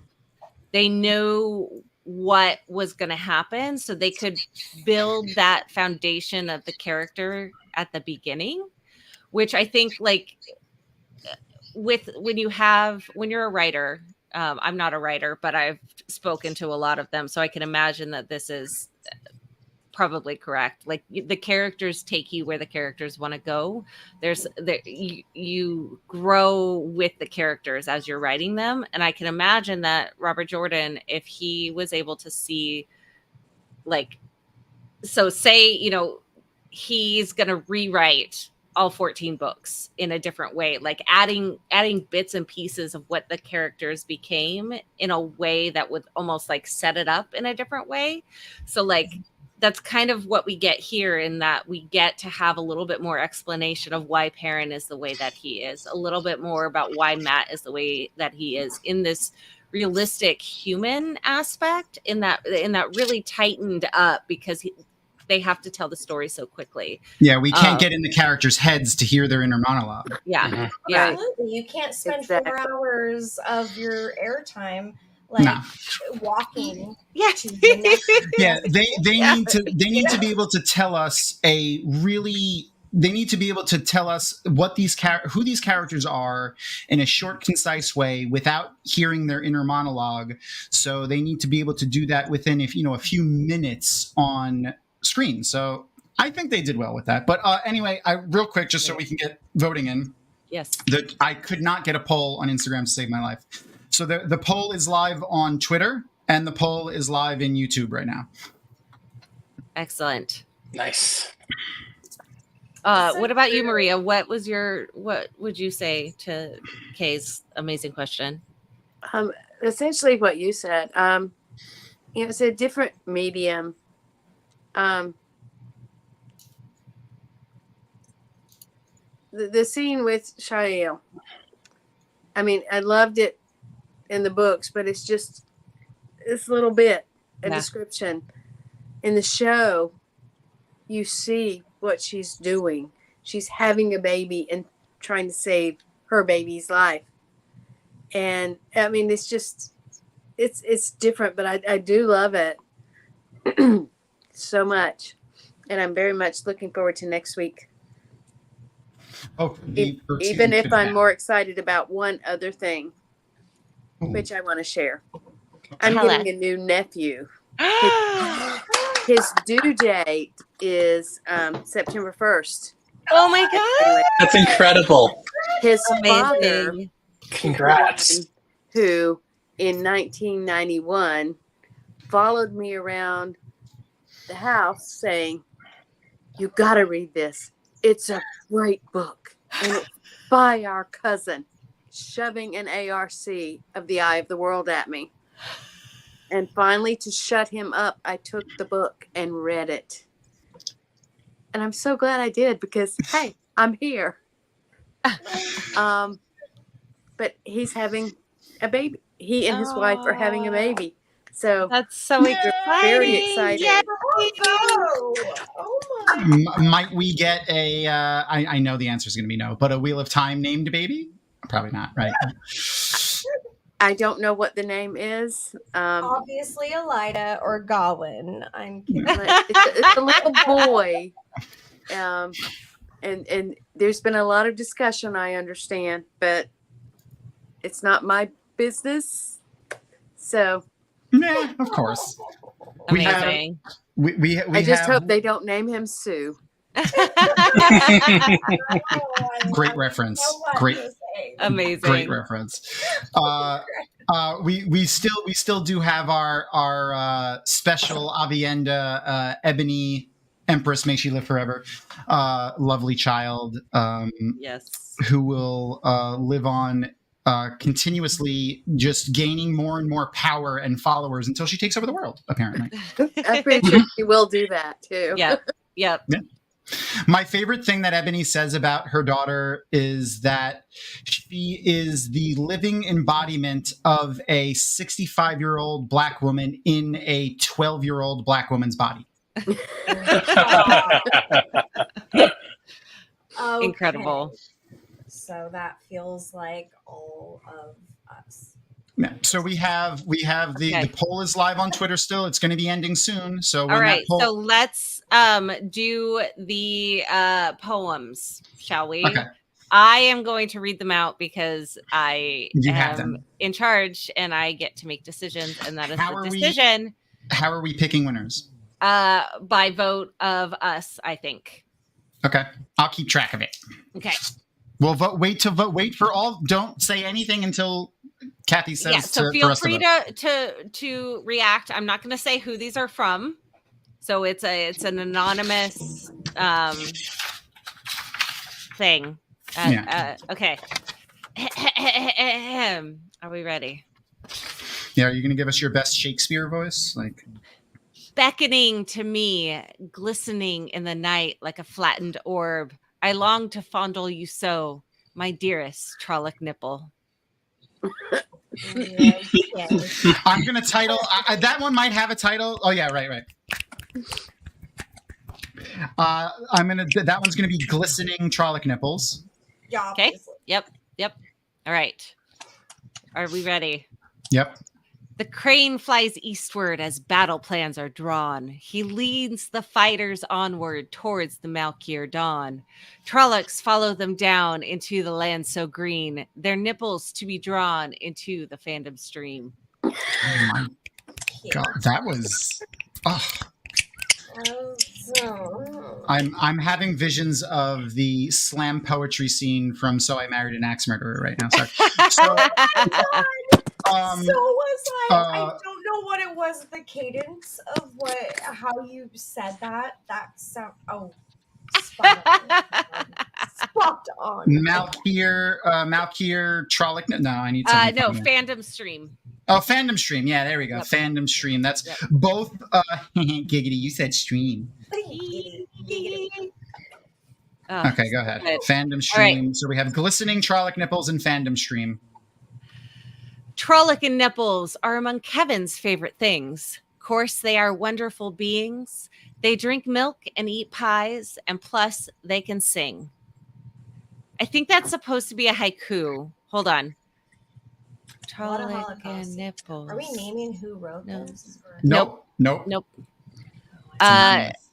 Okay, so that one's eat pies. Eat pies. Yeah. Also, I wanted to say that I really appreciate the line, the like hitting enter after the line so that I can appropriately perform this beautiful, incredible artwork that is in my email box. Okay. Kevin is totally not biased at all. 10 out of 10 first poem, 10 out of 10 second poem, 10 out of 10 third poem. I'm glad Kevin's not here to vote because obviously he would be terrible. All right. He'd be here all night. To honor Kevin, there is but one way. To honor the purveyor of those most holiest of peaks, of those most delightful of tips, all must smile, all ought laugh, to cheer this gift to our fandom. There is but one way. Take this delightful quirk he offers and milk it like a Trolloc. Oh my God. Amazing. Okay. I'm sorry, but that wins an honor. So that one's going to be honor Kevin's peaks. That's what it's going to be. Honor Kevin's peaks. Nice. Amazing. Yep. All right. Peaks are high, Go. valleys are low. It's all good stuff in the end. There once was a man from Emmonsfield. He was careful to never reveal that his nips were not of man. They were furry and rough to hand. How will I find someone to love us? But he then met Kev Angus, and all was well below as above. He found his Trolloc nip love. God. Obviously, that one's Trollic Nip Love. Yep. We Yep. have. What's up, Maria?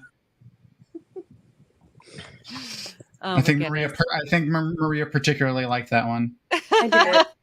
Yeah. It didn't go quite where I thought it was, but oh my god, it was fun. The journey. It's all about the journey, y'all. Yeah. All right. It is the climb. Yes. Oh, we got more to go. So let's go. Yeah. Trollic nipples cripple my soul. The milk in thy cup curdles and flows. Your joist keeps me wanting. The taste of it blows. Be gone, Trollic nipples, the bane of my woes. Oh wow. That was wow. awesome. It was beautiful. I have a little bit of a tear. I know. Seriously. Amazing. What? Trollic nipple, bane of my woes. Yeah, Trollic bane of my woes. Bane of my woes. Yeah. Yep. Yeah. Bane of my woes. Drink. Amazing. All right. So this one is called Utter, UDDER, grotesque. Why am I surprised? Oh my god. I love all of you. The blight extends a putrid domain where shadows and terrors forever reign. In this desolate land where evil resides, heroes and heroines stand side by side.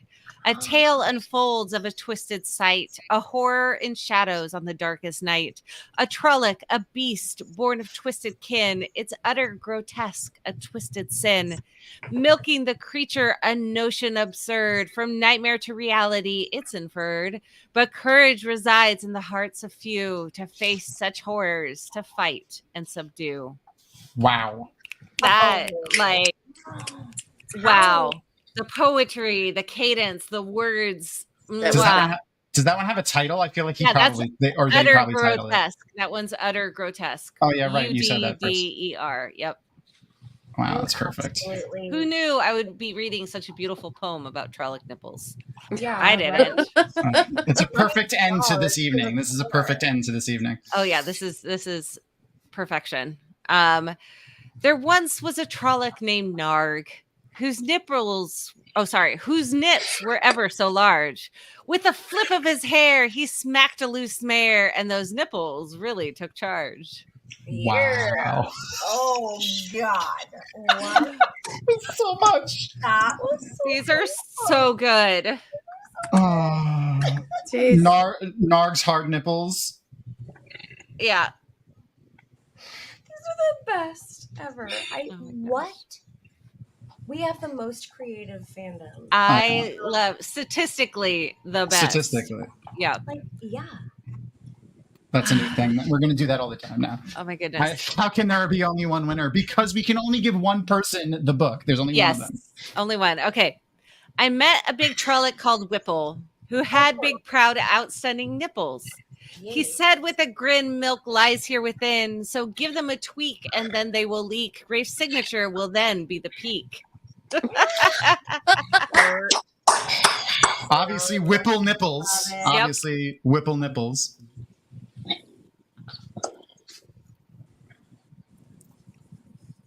This we need we asked for this. This is on us. We did. And I love every minute of this. This is amazing. It's great. It hurts so good. Amazing. All right. Running through the blight, chafing nipples is a plight. The fades they force, no matter the course, and plunder we must as hunger does lust. Nothing better than blood. My beak it floods, and much like ripples, there goes my painful nipples. So good. Painful nipples.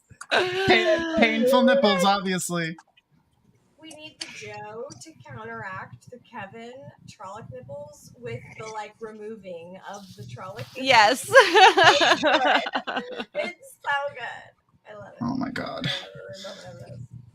All right.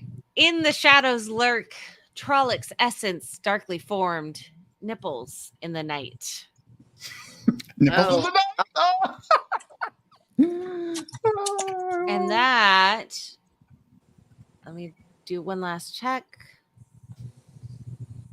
Close. That was all of our incredible. Amazing. Incredible. Across the board, amazing. Absolutely fantastic. 11. Amazing. So I never thought that I would say this sequence of words, but I get to say it now. Are 11 Trolloc nipple themed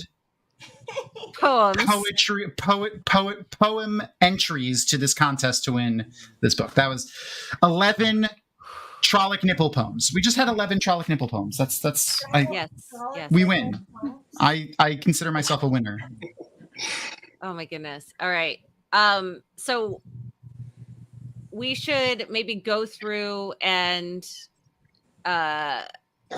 like list them out again, and then have people enter in the chat what I got you. You think I got you. which one should be read. We can yes, we are all winners. Absolutely. We are all winners. All winners.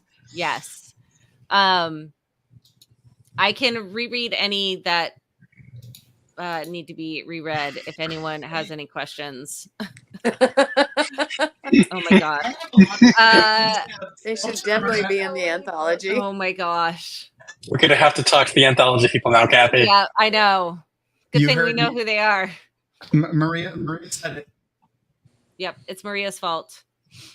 I feel like those are almost a dark prophecy level. Poetic Trolloc nipple moments there. Now Oh my all we goodness. need them is in Trolloc speech. Yeah, I'm sorry, I can't. Joe, you know Trolloc speech, right? Yeah, of course. Yeah, obviously. Is this like whale? Yes. Yeah. Yeah. Cannon right there. All right, I'm gonna make a fast and dirty image of the choices and my fantastic titles that I gave them. Where's my thingy? There it is. All right. We have So in order to vote, you will enter the number or associate. There's 11 the entries. title. So, There's yeah. 11 entries. So you can Nipple is a nipple was and nipple shall. So we have glistening Trolloc nipples, which is number one. Okay, Tom, you can't read and type. Sorry. It's not the typing. There's something about it. It's not the, but your It's the mic. sound. It's the sound it picks up and it drowns me out. Yeah. Okay. Yeah. Okay. I'll mute myself and you can talk amongst yourselves for a second. Okay. All right. So we have. Does anyone want to hear one of them again? I want to hear number 6 again. Okay. 1, 2, 3, 4, 5, 6. Was that the bane of my woes? I believe so, yes. Okay. Good. Then I can count. Trolloc nipples cripple my soul. The milk in thy cup curdles and flows. Your juice keeps me wanting. The taste of it blows. Be gone, Trolloc nipples, the bane of my woes. Amazing. All right, I have a request for 1 and 2 again. It's me wanting the tip of your woes. Are you kidding? Beckoning to me, glistening in the night like a flattened orb. I long to fondle you so, my dearest Trolloc nipple. That was number 1. Number 2. The crane flies eastward as battle plans are drawn. He leads the fighters onward towards the Malkier dawn. Trollocs follow them down into the land so green, their nipples to be drawn into the fandom stream. So good. Everyone, man. Fandom stream. These are so incredible. Oh, they're so good. Everyone is so creative. I know. Oh my gosh. All right, I had to chime in because you said everyone is so creative. I don't know if anyone watches TikTok stuff, but everyone is so creative. Sorry, Yeah. I just had to do that. Going back to work. Yeah, get back to work. Okay, fine. I'm gonna go. I'm kidding. Of course, Kevin wants to hear them all again. I am shocked. Absolutely shocked. Guess what, Kevin? I'm going to say no. unless other people ask, because you just want to hear it. Can you read the? There's two I want you to reread again because as I'm writing their names, I don't remember them. Eat the number 3. So I wrote "Eat Pies" is the title of that one, All right, hold on. and number 5. Okay. 3 and 5. 3 and 5. Trolloc and nipples are among Kevin's favorite things. Of course, they are wonderful beings. They drink milk and eat pies, and plus, they can sing. That was the pies. So yeah, you're gonna vote by saying the number, like putting your number or the name, like a description of which one in the chat, and we will collect those votes. And then I'm making 5. a graphic. I'm making a graphic so it's easier to follow. I just have to write it out. Okay. 5 is there once was a man. Oh, sorry. There was once a man from Emmonsfield. He was careful to never reveal that his nips were not of man. They were furry and rough to hand. How will I find someone to love us? But he then met Kev Angus, and all was well below as above. He found his Trolloc nip love. Nip love. I think that's all we needed. So from good. that whole thing. So good. So good. Nip love. So good. So good. All right, sorry. All right, I have the image ready. I'm just going to make the text a little bit smaller so that we could see it all easier, and then I'll post it. And while I'm doing that, only because I just wrote it and I really wanted to hear it again, can I please have another rendition of Whipple Nipple? Thank you very much. Yes. Yes, indeed. I met, what number is this? This is number 9. Okay. I met a big Trolloc called Whipple, who had big, proud, outstanding nipples. He said with a grin, milk lies here within, so give them a tweak and then they will leak. Rafe's signature will then be the peak. That's fantastic. All right, here comes the image. It is uploading now. Here we go. It's gonna work totally. I believe it. Why are you taking so long? Oh, we lost the K.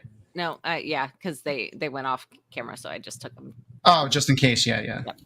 Good call. I'm Okay, helping. I'm helping. Okay, so so to vote for them, I will leave this up over our faces. We have number 1, glistening Trolloc nipples. Number 2, fandom stream. Number 3, eat pies. I was torn between Kevin's favorite things and eat pies, but I went with eat pies. Yep. Honor Kevin's peaks. 5, Trolloc nip love. 6, bane of my woes. 7, utter grotesque, which was not my naming, but is fantastic. But I wanted to give proper props where they're due. Number 8, Narg's hard nipples. Number 9, Whipple nipple. That's going to be stuck in my head forever. 10, painful nipples. And number 11, nipples in the night. All right.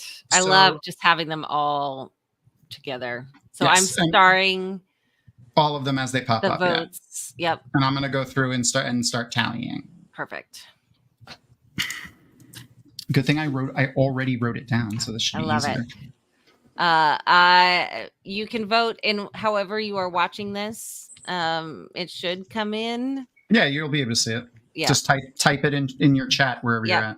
Unless it's on Twitter or Facebook, I think, because it looks like those aren't coming in, or nobody's typing there. Well, Twitter will only pop up as a comment under the Twitter thing, and it doesn't come up in our chat here. Yep. So yes, if you are watching on Twitter, you'll have to go to either Twitch, YouTube, or Facebook to chat with us.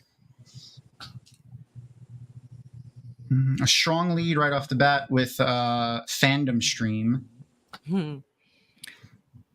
This is making people know what nipples they like. Yeah. When you know, you see that Trolloc and you know. Yeah, I feel like if I was a little bit, we'll go for another minute. So when my clock says 9:50, you have about 60 seconds, 58 seconds, something like that. Yeah.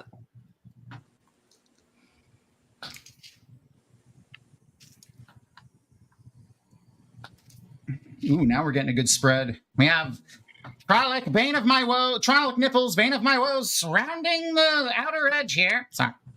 That was my my horse race. Horrifying. Yeah, I couldn't resist.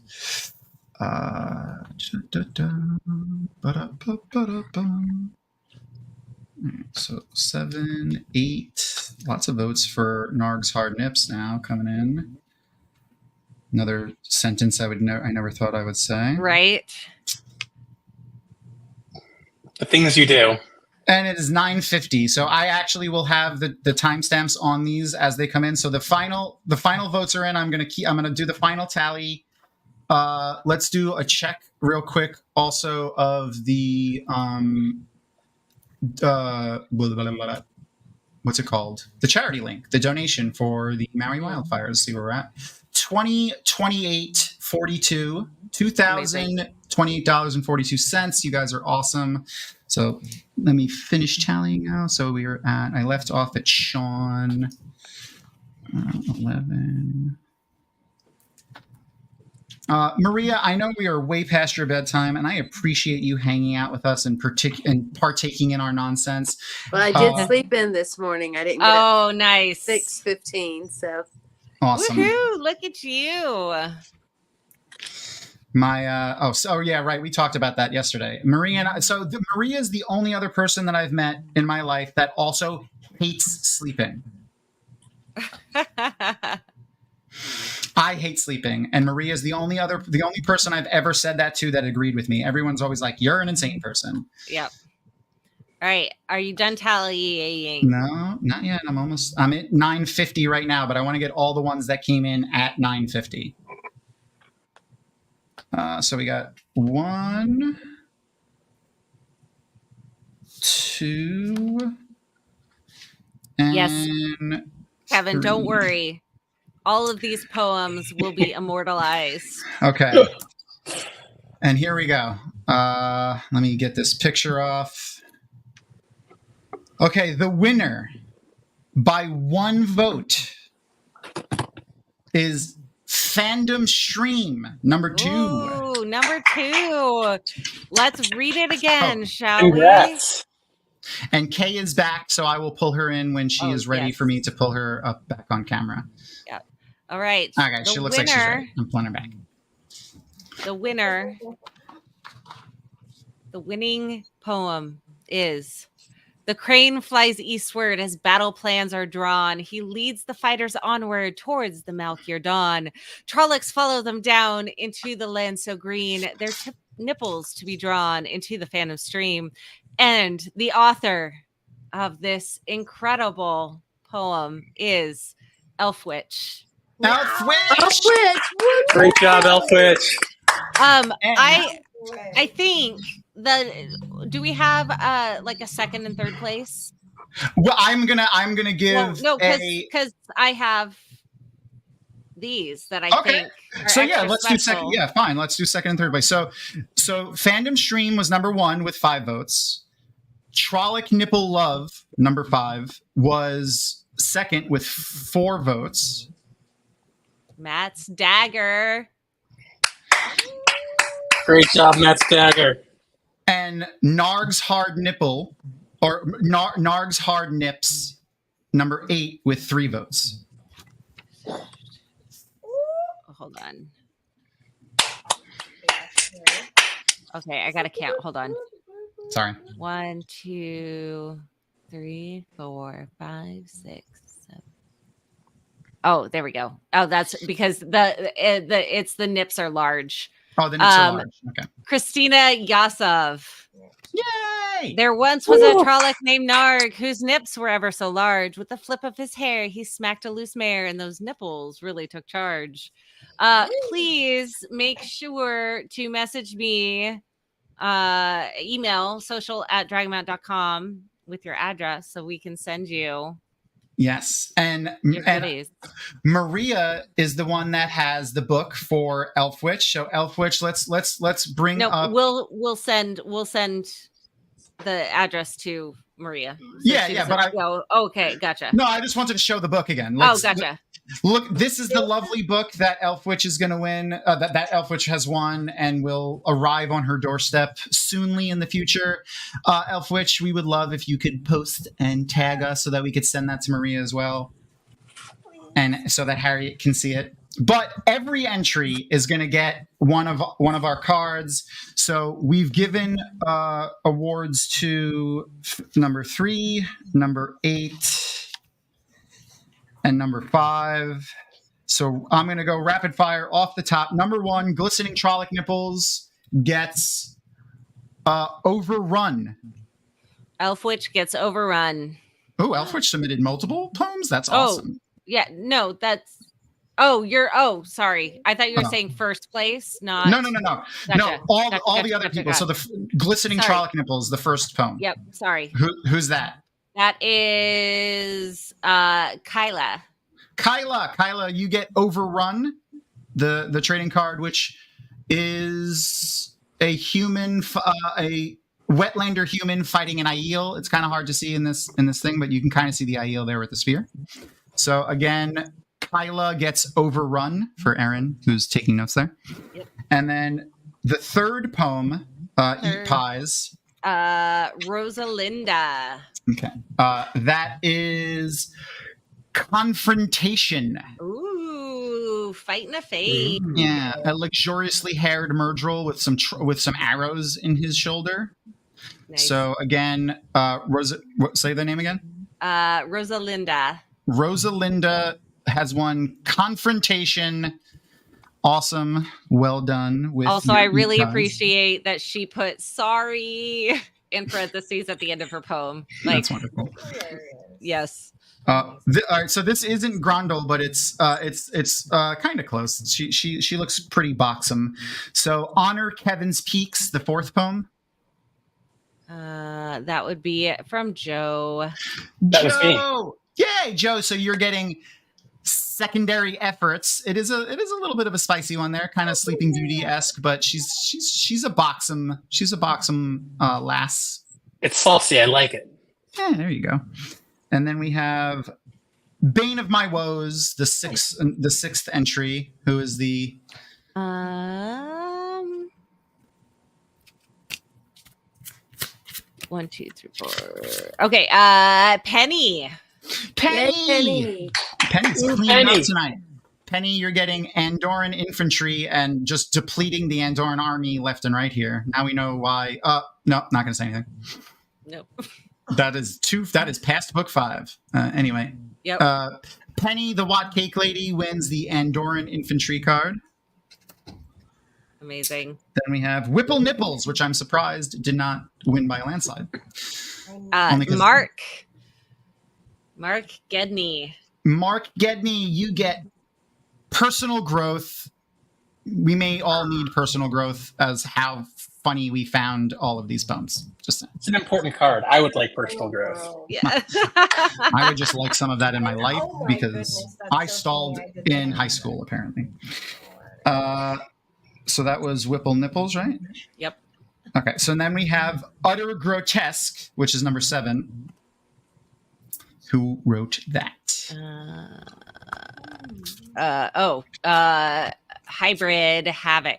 Hybrid Havoc! Awesome, dude. You are hilarious. So let's see what that one is. Well done, Hybrid Havoc. Ooh, this is an awesome card. Sorry, I'm going to nerd out about this. This one is The Tide of Battle. Ooh. We got the ancient Aes Sedai symbol. Yeah, we got the ancient Aes Sedai symbol and a really ornately armored man with a pretty luxurious beard. It's pretty cool. Pretty cool card art there. Awesome. And I will post all of these cards tomorrow because I'm gonna pass out. I'm gonna shove food into my face and then pass out after this. But anyway, we have 2 more left. Painful Nipples, number 10. Sorry. Painful Nipples. Hold on. Painful Nipples, yes, hold on. I got it. Sean Logging. Sean Logging gets the Commander, the number 2. Nice. I guess he's the secondary commander. We had the first commander. Yes, this is secondary commander. Yeah, this is the commander of the second unit. And And then the last one, Nipples in the Night. Yep, that's Aaron's. That was your Aaron? wife. Oh Yeah. my God. He was like, I can't win. But I'm like, no, because I'm doing it anonymously. So there's no sort of nepotism. So No. Well, we said that all staff members can win cards because we had so many of them. I wanted to get rid of all of them. I still have some left, but I want to save. I want to save them for other giveaways. So let's see what Aaron gets, or gets to keep. I guess in this case. yeah, because it's yours. Because what's mine is hers. And to deplete the Andor army even further, the rest of their cavalry. Excellent. Andor's right for the taking. And the final thing that we're gonna get rid of here, that I said we would pass along. You didn't do it when I was muted, right? The Doom Slug pin. Yes. All right. So this is our last giveaway for the evening, and this is because of you awesome humans that were able to get us over our mark, the $2,000 mark for the wildfires in Maui fundraiser that we did. I'm going to go to my activity spreadsheet that I have so that I could pull out either a trivia question or something. Aaron, silly. do you know you're typing in the main chat, not the private chat, the questions that you're asking? Just making sure you're aware of where you're. Okay, cool. Okay. Do we have a winner of the cosplay? Yes, we did. Oh no, we haven't done it yet. No, we haven't closed it yet. We haven't closed it yet. I'm leaving. We were. Yeah. He told me. Listen, the boss told me to wait till we gave away I everything. know. That's why I'm like, hush. But also, can we highlight this? Thank you, Kate. You're so sweet. Oh, Kathy, you're at my season 2 interview day. Oh. Aww. Yeah, I'm just gonna call out that. Yeah, thanks. Okay. Well, I mean that's a fantastic flex. You should totally do that flex there. Okay, what do we have? Let's go to my trivia again. Let me pick a good one for this. Obviously, we're not going to get a Doom Slug themed one because this is the Wheel of Time. Totally different thing. Yeah. Ooh, this is a great one. Okay, so we're going to end the show with a first. Ooh. Okay. So, after the breaking, i.e., when the White Tower was built, and spelling does not count, who was the first Amyrlin seat?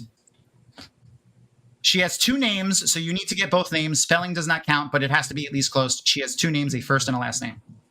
First person that gets it in chat, and again, the first person that I see in chat gets so it. Even, will win the Doom Slug pin. Good luck. No, yeah, Maria, do you know the answer? Oh no. Okay. Not off the top of my head this late at night after why. Right. There it is. Yeah. Try it. And they spelled it right. Amazing.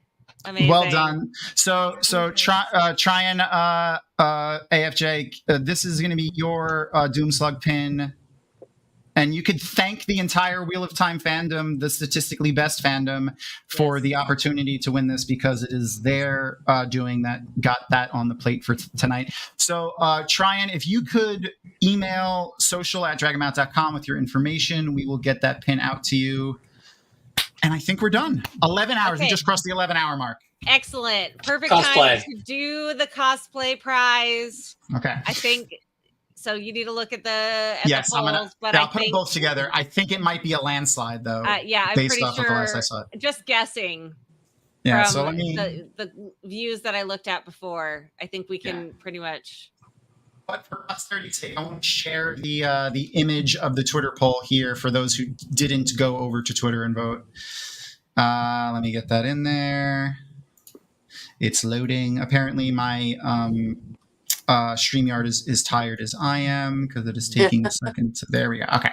So by a landslide, Penny, the Watt Cake Lady, and her conscripted children with the fins won the on Twitter. So far we have that. and then we'll go over to the YouTube poll, which I'm going to end now. But again, 50% of the vote. Penny, Watt Cake Lady, the Finns. It's the kids, man. You throw kids in anything when they're freaking adorable like that, it's not surprising. Yeah, when you conscript your children to do things, and like, what better reason to have children than to be able to conscript them to do things? I mean, I don't have any, but the folks with children here, I'm sure, can chime in on that. Yes. Chores, win you prizes, all kinds of stuff. You throw them into the mix, and it's like an auto win. Yes. So I just thank you. So that was for the cosplay, obviously. So that was the final giveaway. Penny, congratulations. Penny is going to get the 6 issues, and I'm just going to bring up the art for those again because they're awesome. The graphic that we made earlier. So there you go. Penny, the Watt Cake Lady, who not only is super talented with pastry, but is also super talented with conscripting her children to win her prizes, apparently.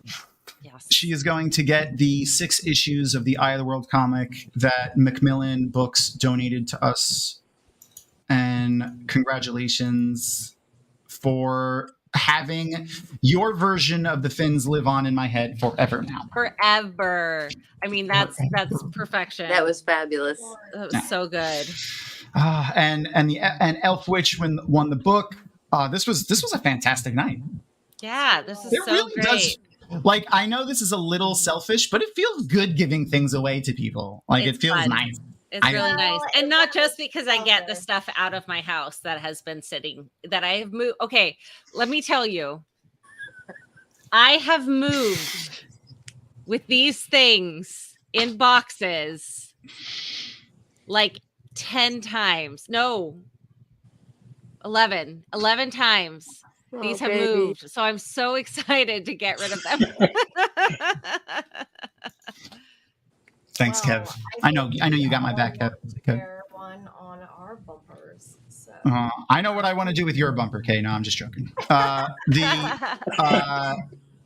This was fantastic. Thank you so much, everybody, for hanging out with us. Maria, It's been so much fun. Thank you, Maria. You brought, an extra bump of life to the end of the stream. Thank you. It's been my pleasure. Please, everyone, make sure you're following us on our socials. We are planning on doing something similar to this again in the future. Stay tuned for Wattober, which is coming in October. Kitty is already prepping the TikToks. And of course, we cannot wait to see what you think next week for season 2. The first 3 episodes will post. I can't believe it's finally here, y'all. We made it almost 2 years later. It's almost here. So thank you, everyone, for joining us. Thank you for being a part of this, whether you're here for a moment or all day. We love you all. We love this family. It is statistically the best. And with that, we shall say this is not the ending, but it is an ending. Good night, everybody. And the beginning. Night.